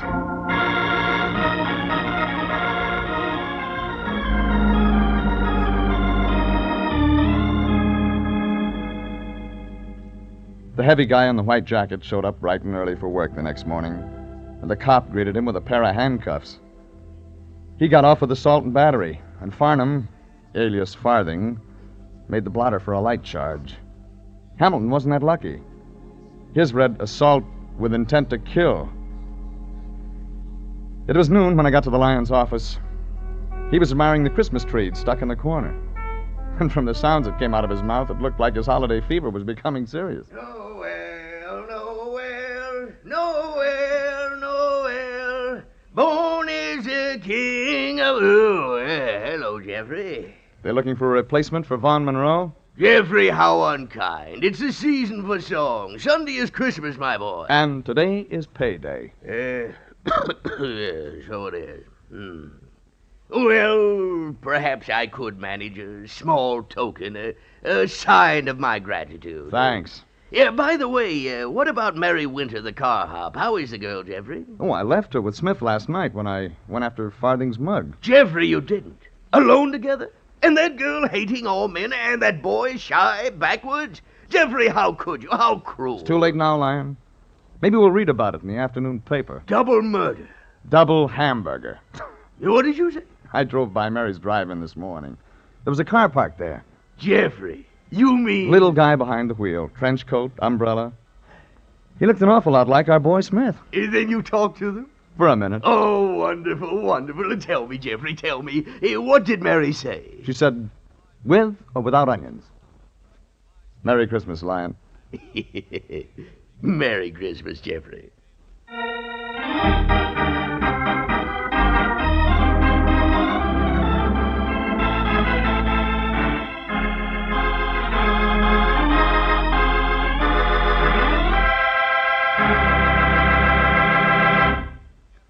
Jeff Regan, Investigator, is written by William Frug and William Fifield, produced by Sterling Tracy, directed by Gordon T. Hughes, and stars Frank Graham as Regan with Frank Nelson as Anthony J. Lyon. Original music is by Dick Arant. Jeff Regan, Investigator, is heard each week at the same time over CBS. My name's Jeff Regan. I get 10 a day in expenses from a detective bureau run by a guy named Lyon, Anthony J. Lyon. I'm the Lion's Eye.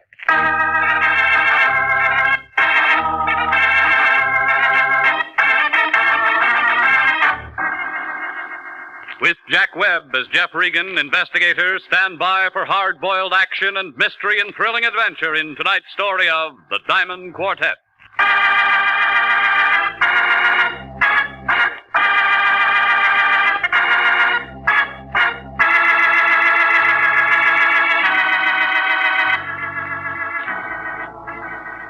Well, this is the way it started. Melody called about 6 o'clock that night. She gave me the name of a restaurant out on the strip and said that Lyon was waiting for me. I drove out there and found him squatting at one of the corner tables. He had a big white napkin tucked under all of his chins, and he was working on a plate of crab louis and a bottle of beer. A tall peroxide blonde in slacks and dark glasses was sitting across from him, watching him eat.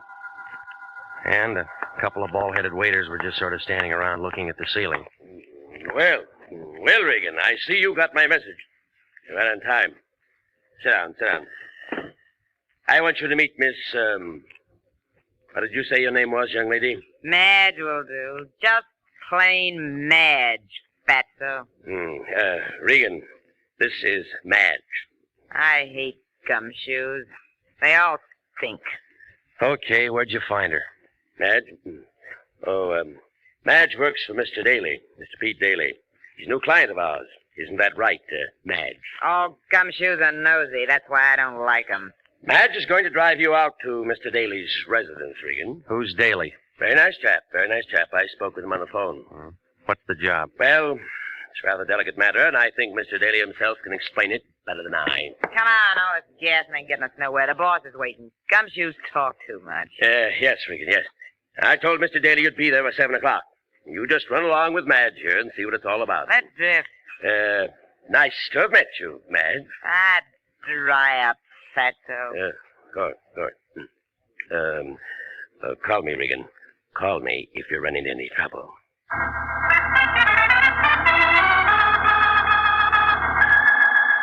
Just plain Madge, who was carrying a .25 automatic in her purse. When we got into a Cadillac, we went out the pass, turned off a hill in back of Burbank. Daly's residence was at the end of a private road, a nice old Southern-style place with 2 or 3 private patrolmen guarding the entrance.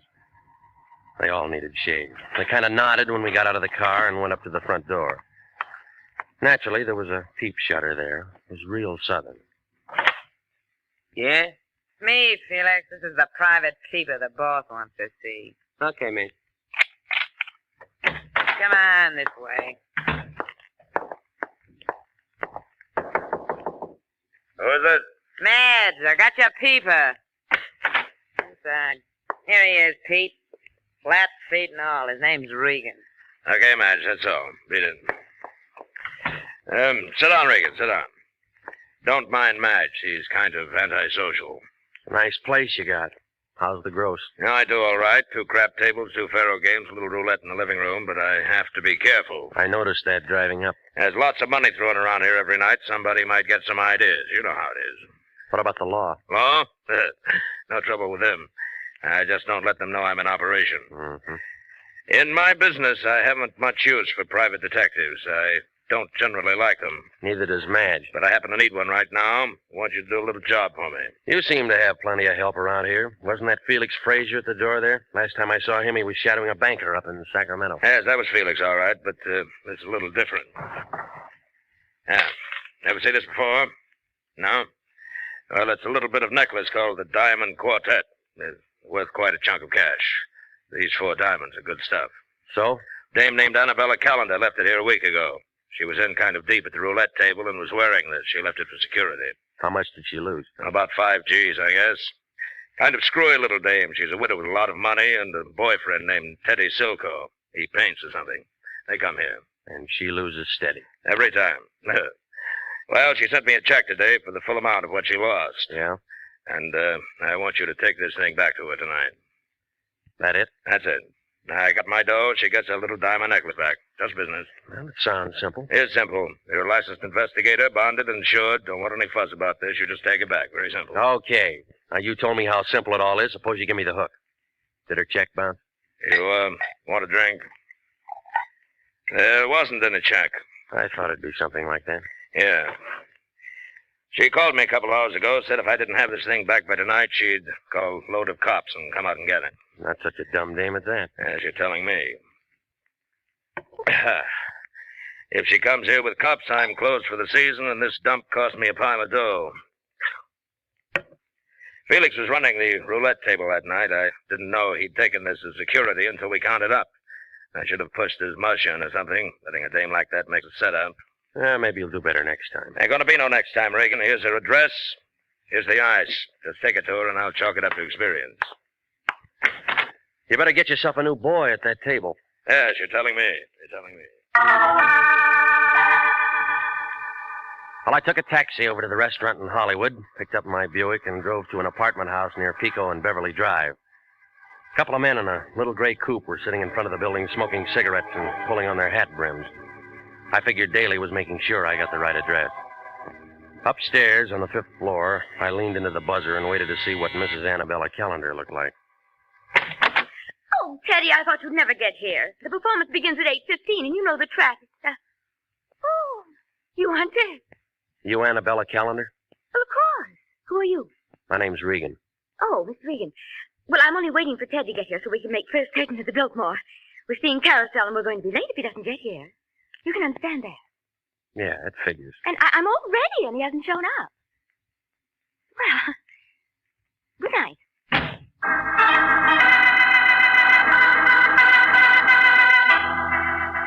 Yeah. Her white ermine cape and the black strapless thing needed a touch. But she had it. That necklace I had in my pocket, or a very good copy, was hanging around her neck, and it looked like 4 Klieg lights at a Hollywood premiere. Come on. Lay off, you busted door, lay off. What's the idea? You want to bust down the door? You drunk or something? I've been pounding on this door for 5 minutes. Well, that's too bad. Can't you read the signs? This building's closed for scram, drift, push off floor. You got a jeweler in this building named Tartaglia? Yeah, we got a jeweler named Tartaglia. Only don't want to see nobody because it's 9 o'clock at night. The joint's closed and he ain't here. All right, slow down. He lives someplace, don't he? Sure. There's a lot of houses that way. Why don't you try knocking on doors? There wasn't any residence listed in the phone book. I thought maybe if I came down here to his office, you could tell me where I might see him. I ain't going to tell you nothing. Look, I'm a private investigator. I gotta see him tonight. Oh, how's little old expense account, Pilgrim? It'll do. Let me see, pal. The name's Freddie Leach. Your boy's a fat old pile of blubber with a lot of talk in this note. White Hotel, 208, 3 blocks straight ahead. Thanks, Freddie. Anytime, pal. Brother Sawbuck, I'll tell you where his girlfriend lives.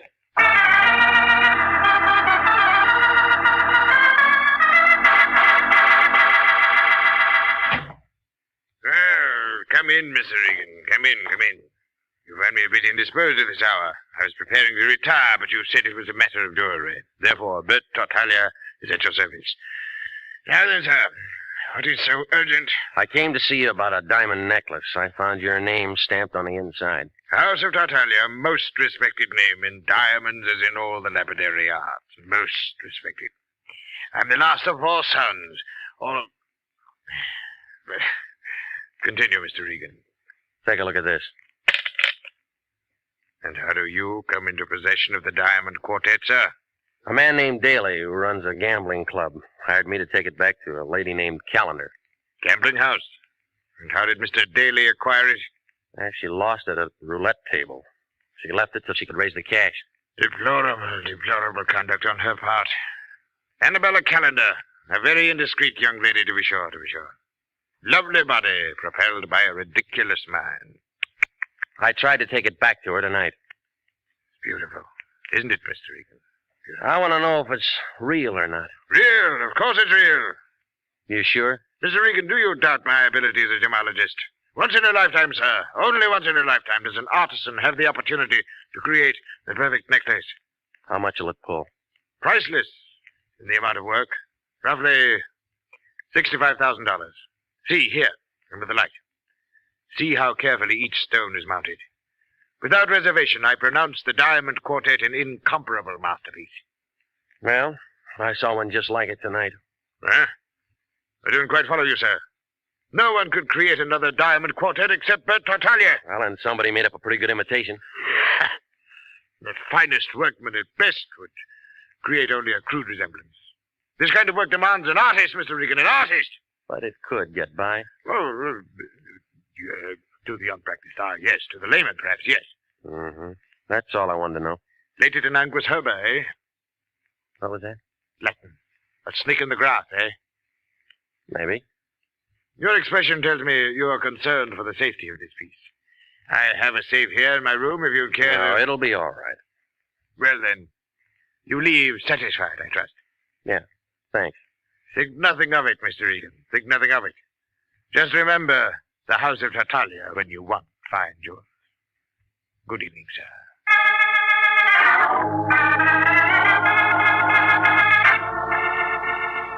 In the lobby, I got 2 3-cent stamps from the clerk. He watched me put the Diamond Quartet in an envelope, address it to myself, and mail it right there.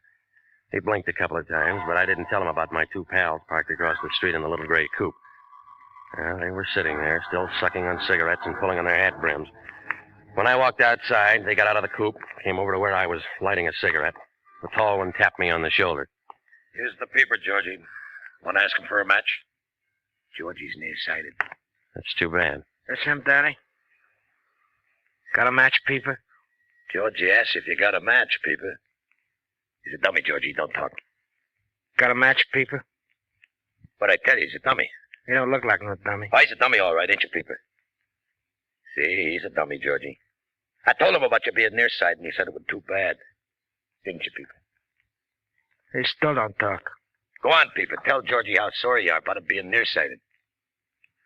I told you he was a dummy, Georgie. All private eyes like you. Georgie asked you a question. He wants to know if all private eyes is like you. Danny boy says you're a dummy. You're a dummy? Georgie asked you another question. He wants to know if you're a dummy. See, don't answer. I don't like dummies. We asked 3 questions already, and he ain't said nothing. That makes him a dummy. Maybe we'd find something if we went through the dummy's pockets. Yeah, even a dummy's got pockets. Ain't that right, dummy? Hold him, Georgie.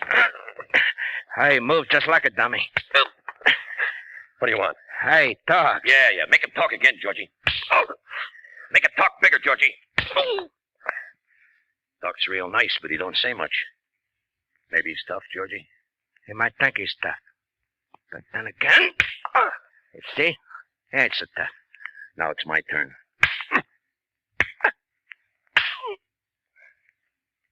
Hey.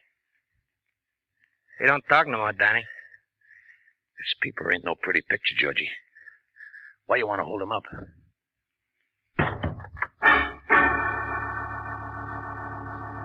You are listening to the story of the Diamond Quartet, tonight's adventure with Jeff Regan, Investigator.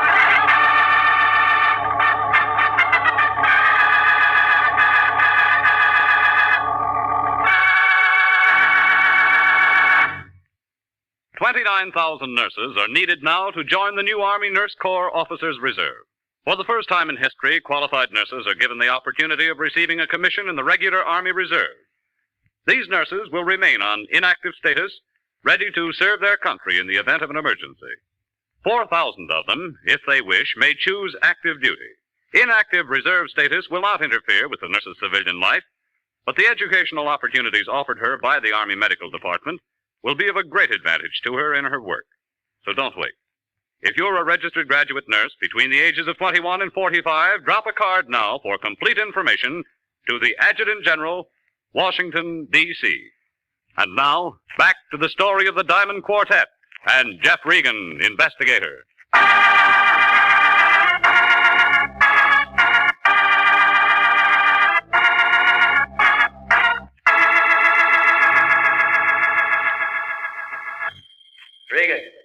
Regan, can you hear me, Regan? Nurse, are you sure he's coming too? He had quite a beating, Mr. Lyon, but he's coming around. Regan, can you hear me? Can you hear me? Regan, can you hear me? I think he's with us now. It's me, Regan. What happened to you? Why didn't you call? Regan, do you understand me? What's this? That's your head. It isn't very pretty, let me tell you that. I'll be at my desk, Mr. Lyon. All right. Come on, give it to me. What happened? An hour ago, the receiving hospital telephones me that they picked you up in some gutter. I come down to see what's what, and you lay there and ask me, what's this? Well, it's a wrong job. Another punk client. As long as they've got the dough, we love them all. Who are you fighting with? A couple of boys named Danny and Georgie. A couple of boys named Danny and Georgie. Well, would you mind telling me just where you've been while you should have been doing what you were hired to do? I was out with Danny and Georgie. Sure. You were out with Danny and Georgie. But what did you do before that? And what did you do with the necklace? That diamond quartet or whatever it is. I mailed it. You mailed it? You were hired to deliver that thing personally, and you mail it. Where's my clothes? Regan, I'll never understand you. I'll never understand you or the way you do things. I send you out on a simple little job. All you have to do is take a necklace back, and what do? You wind up bleeding all over the city streets. Here's your pants. What time you got? 3 o'clock in the morning. It's always 3 o'clock in the morning when somebody telephones me that you're in trouble somewhere. Well, why don't you go home and go back to bed? I haven't been to bed. I haven't had one wink of sleep tonight. You know why? Because on top of all my other troubles, Some dame who sounds like she has a snoot full of hooch has been calling my place every half hour asking for you. My place. Why didn't you tell her to call my place? I did tell her to call your place. I told her a couple of 100 times to call your place. Then I told her to shut up. Coat. Here. You look terrible. Terrible. She give you a name? Annabella something or other. I don't know. Mm-hmm. What I want to know is... Hey, where you going? Who's going to pay this hospital bill?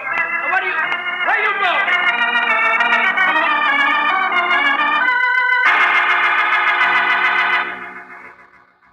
Well, the cab driver circled twice before he picked me up, but he got me out to her place in 20 minutes. When I got upstairs, her door was halfway open, and the light from the hallway kind of seeped in. She was sitting in a big chair right by the door. I don't know why, but she was holding the phone on her lap, just sitting there, looking at nothing. Oh, Mr. Regan. It's you. You came back. Yeah, I don't think you're going to need this. Oh. Well then, Mr. Regan. Well then. I suppose you've met some people tonight who know a great deal about me. Some? A gambler? A jeweler? And of course they told you how I carry on with money and all that. Everyone seems to know that. Yeah, Daly told me. Do you know about Charles? Charles and I had so many things together, and it was so much fun being alive with him. You like to have fun, Mr. Regan? I do think he enjoyed being alive with me. I mean, I cried when Charles was killed. I really did. I cried. I didn't know what to do. I cried. How long ago was that? Oh, Charles was killed 3 years ago. But now I have Teddy.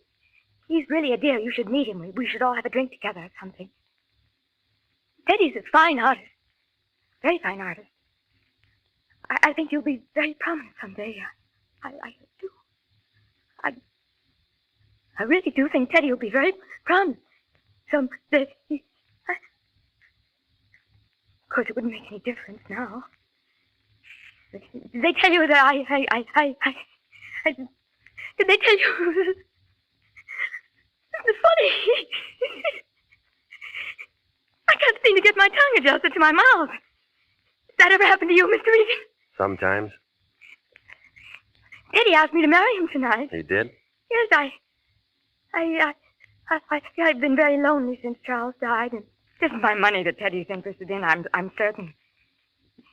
Teddy has some money of his own, although many people don't know it. What is money, Mr. Regan? What would you say, money? Oh, dear, there I go again with that business about my tongue. You think I should see a correctionist? Why did you call me tonight? You're the only detective I know. And I really don't know you. It's just that Mr. Daly said you were a detective. Why did you want to see me? I really can't understand money. I know it must sound strange to you, but some people live for it, and some people die for it, and some people... Come here. What's wrong? What is it? Come on. Oh, they do look so funny. So very funny. I've seen them count money. Oh, so much money, and I really believe that's all they live for. They handle it and caress it now. Come on, tell me what's wrong. What is it? What is it?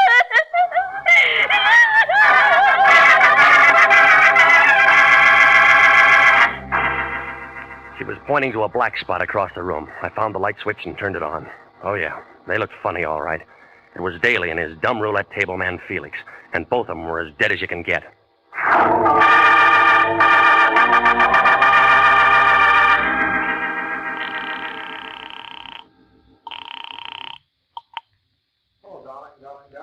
Waiting up all night. I knew you'd telephone and say you'd marry me.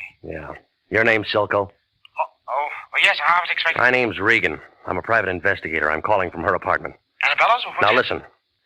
There's been a couple of murders here. What? She's had quite a jolt. She's going to need you and all the help she can get. I called homicide, and, well, it might be kind of rough for her. I'll bring a doctor. And a lawyer. I've got a good one. I'll be there in 10 minutes. Thank you.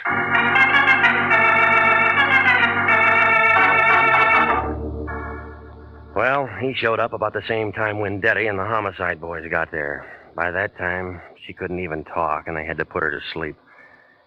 I told Wendetti what I knew about it, and he said we'd get it straightened around as soon as she had something to say. It was about 8 o'clock in the morning when I got home. I didn't expect my boy to show up so soon. He was already there. Ah, Regan. I've been expecting you. Come in, sir. Come in. I've been amusing myself with your chessboard. So we meet again. Sit down, sit down.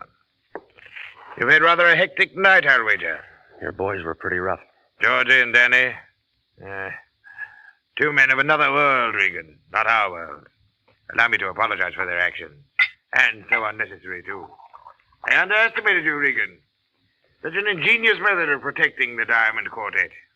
Why, sir, by the simple expedient of placing a 3-cent stamp on an envelope and mailing it to you yourself, you were hired as guardians the entire United States Postal Service, not to mention the Army, Navy, and Marine Corps.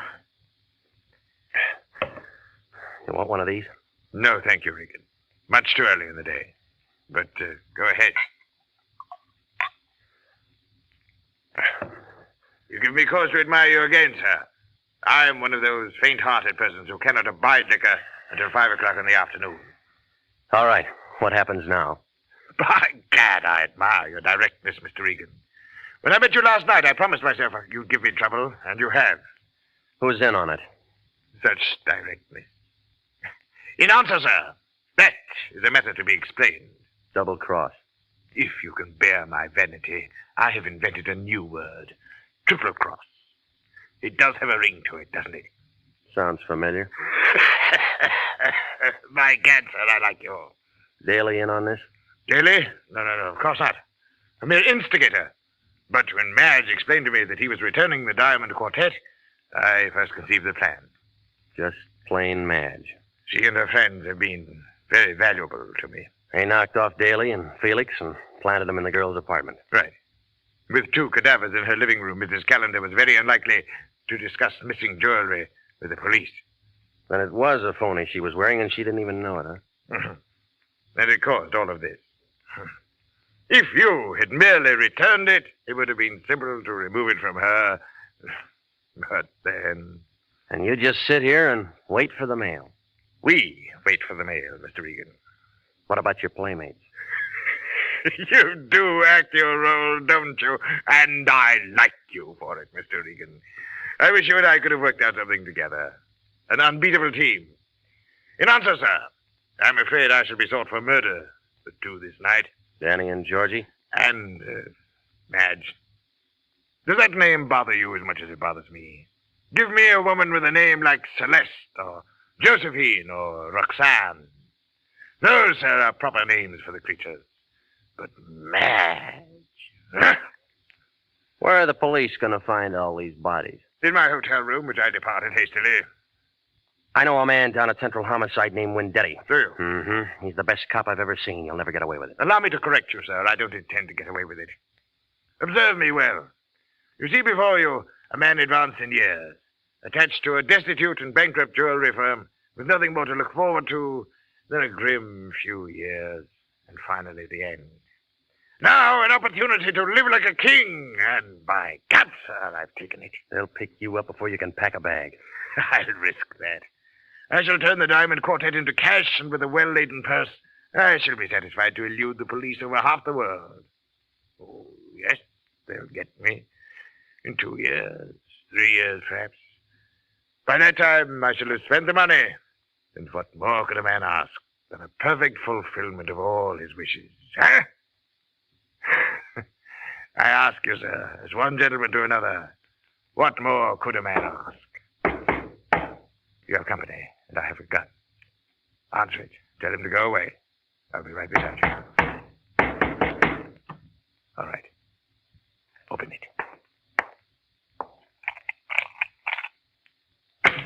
One side, Shamus. I got a gun. Madge.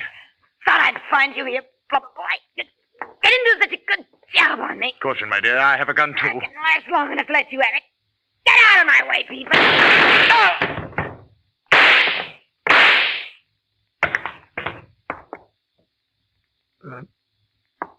Mr. Regan. Mr. Regan, sir. I believe I've been shot. I'll need a little assistance. I can't seem to hold my feet, sir. Can't seem to hold my feet.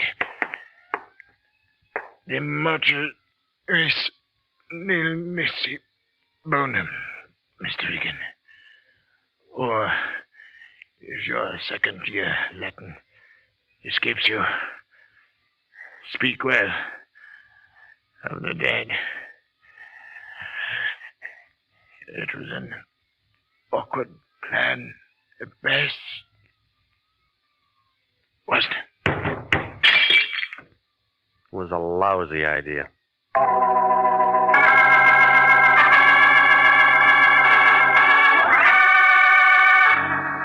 Well, there wasn't anybody left for Wendetti to arrest, so we sat around and looked at each other. Wendetti agreed that Madge double-crossed Daly. Tartaglia double-crossed Madge and her boys. Yeah, triple-crossed. Well, the Lion had something on his mind. He wanted to know, was I satisfied with what I got out of this case? I didn't answer him. I need the job.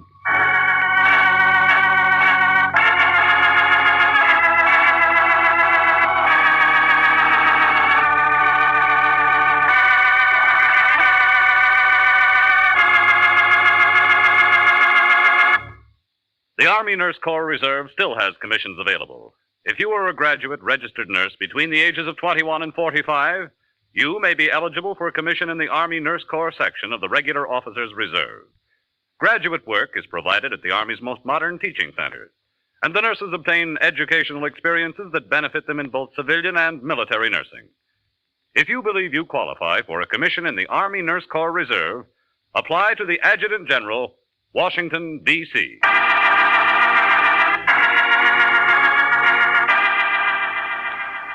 Jack Webb is featured as Jeff Regan, with Wilms Herbert as Anthony J. Lyon. The role of Bert Tartaglia was played by Barry Kruger. Lorene Tuttle was Annabella Callender. It's CBS same time next week for trouble, suspense, and thrilling adventure with Jeff Regan, Investigator. Written by E. Jack Newman, produced by Gordon T. Hughes, directed tonight by Cliff Howell. This is CBS, the Columbia Broadcasting System.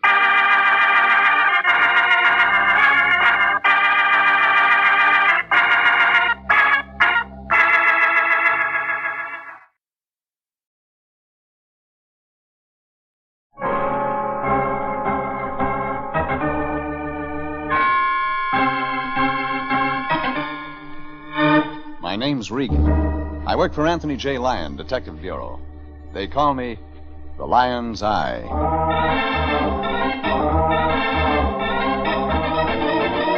Jeff Regan, Investigator, starring Frank Graham as Regan with Frank Nelson as Anthony J. Lyon.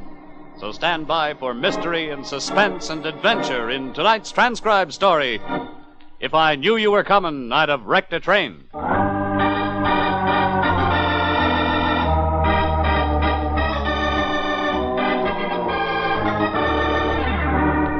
The letterhead said, Hardingstone Railroads Associated, Fairfield Hardingstone III, President.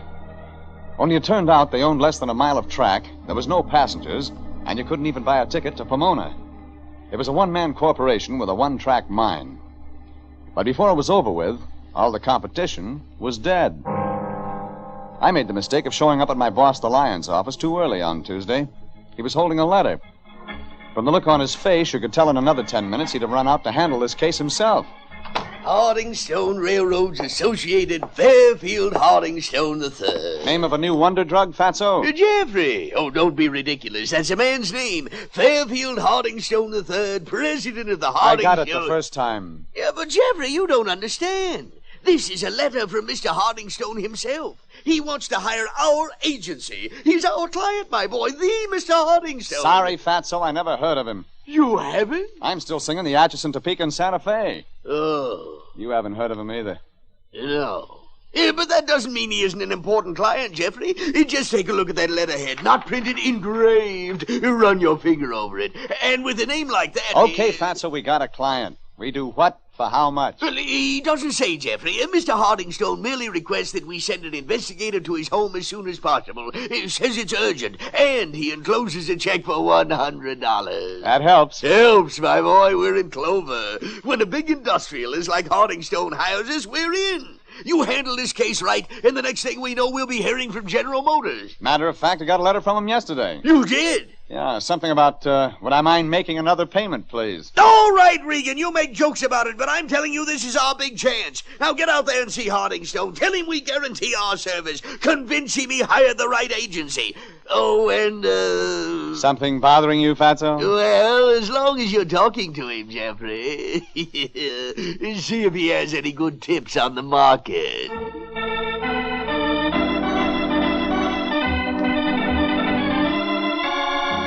I left Anthony J. Lyon digging through the stock market reports in the morning papers. It was a cinch he was counting future shares of Hardingstone Railroads. The letter the Lyon gave me said nothing, all right, except that Hardingstone lived in Cheviot Hills just off Motor Avenue. I fought traffic all the way out Olympic and pulled up in front of a brick mansion just after 1 o'clock. It took me 5 minutes to make the hike from the street to the front door. I rang and waited.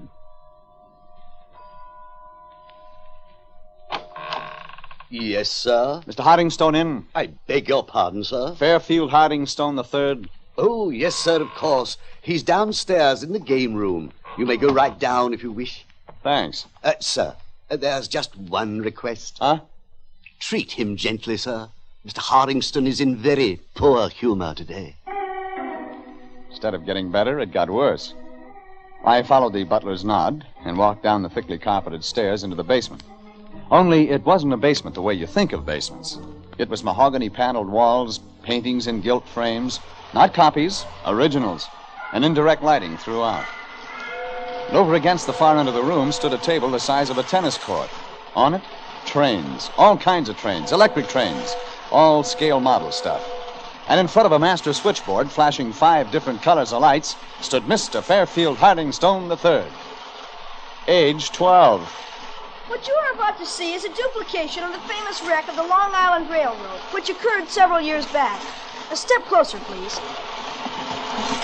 If you will notice, the engineer of the train does not see the red warning signal up ahead. His approximate speed is 70 miles an hour, and he's approaching a dangerous curve.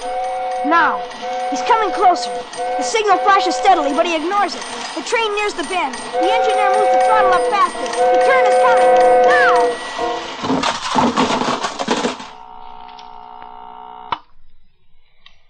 17 passengers killed, 42 injured. The engineer and fireman both dead. You see the folly of blind speed, of course. You always do this? It amuses me. By the way, I don't believe I caught your name. Regan. Oh, yes, of course, the Lion's Eye. Glad you came right out. My name's Hardingstone. The third. Must you remind me? It's bad enough being the sign of a wealthy family without attaching that stigma. You wanted a detective. Naturally. Mr. Regan, what do you know about murder? Get to the point, Fairfield. Yes, of course, I should have known you wouldn't be interested in this subtle approach. It's about my mother. Next week she's being married. I intend stopping her. Your father's dead? He died 6 years ago. I barely remember him. Ah, he was in railroads? No, my father was a lawyer, Mr. Regan. He defended the criminally insane. We don't discuss him in this house. How does that check with your mother? I sometimes think she doesn't remember Father any better than I do. However, that's not what I called you here to talk about. Mr. Regan, my mother is about to marry a man named John Kilpatrick. Like my father, he's a lawyer. Only you don't like him. Precisely. To use a somewhat childish term, he's a jerk. Also, if your mother marries him, he might interfere with the pleasures of one Fairfield Hardingstone III. Mr. Regan, you're a man after my own heart. What I want you to do is simple. Check every angle regarding this man Kilpatrick. Explore his past. Somewhere you'll find something. And if I don't? If I give him a clean slate? Kilpatrick has been in South America a number of years. I think one of the reasons he returned is that he was broke and came back to marry Mother and the family fortune. For $100, I tail him. Wrong. You don't tail him at all, Mr. Regan. In fact, I want you to go right into his office and see him. Tell him who hired you and why. He'll like that. You can't talk it out of him, scare it out of him, is that it? It's like the stationery my mother had made up for me a couple of years ago, Mr. Regan. Across the top it says Hardingstone Railroads Associated. My dear mother thought it was very cute. But you'd be surprised at some of the answers I get to my letters. maybe I wouldn't. Okay, Fairfield, you paid your 100, you get your money's worth. Oh, don't rush off, Mr. Regan. There's one other little item. I want you to run upstairs and tell Mother about my little plan. What? What's good enough for the bridegroom is good enough for the bride, eh, Mr. Regan? I left the young Mr. Hardingstone setting up the trains for another great crash and headed up the stairs. I was beginning to wonder just how bad the Lion Detective Agency needed the $100. The answer? Bad enough to talk to the mother. The butler gave me a solemn nod as I went upstairs to the second floor. Top of the landing, I turned and gave the butler a solemn nod. It was getting to be a game. Only the game was over fast when I hit the top of the stairs. And that's all there is. And I quit. I tell you, I quit. You can't do that to me, Mrs. Davis. You can't do that to me. I've taken enough from you and from him. I don't have to work for you. I got other things, see? And you just remember that. Well, I know. Well, what do you want? Mrs. Hardingstone in there? She most certainly is, young man. And God bless you if you plan to go in there. That bad, huh? Oh, terrible. Very terrible. The poor woman is losing her mind. I'm sure of it. Oh, that's why you're quitting? I've been here just over 6 years, mister. And that's long enough. I quit. And if you're smart, you'll leave before everybody loses their mind. The round, frowning, gray-haired woman stomped off down the stairs. In front of me, the open door to Mrs. Hardingstone's room. I thought about the $100 check. Thought about it again. Looked at the open door and peeked in. Well, you're Dr. Martin's new young assistant. Oh, please do come in, Doctor. She was propped perfectly in the oversized bed. Satin covers, satin cushions, pillows, radio, ashtray, water pitcher, thermometer, hot water bag, ice bag, cold tablets, headache tablets, vitamin pills, and on a silver tray, one crisp golden brown piece of dry toast. Mrs. Fairfield Hardingstone II was 40, gold ringlets, pink hair ribbon, and a smile. Painted in place. Well, don't just stand there, Doctor. Do something. Take my temperature or something. You know. I'm afraid I'm not the doctor, Mrs. Hardingstone. Of course, when Dr. Martin said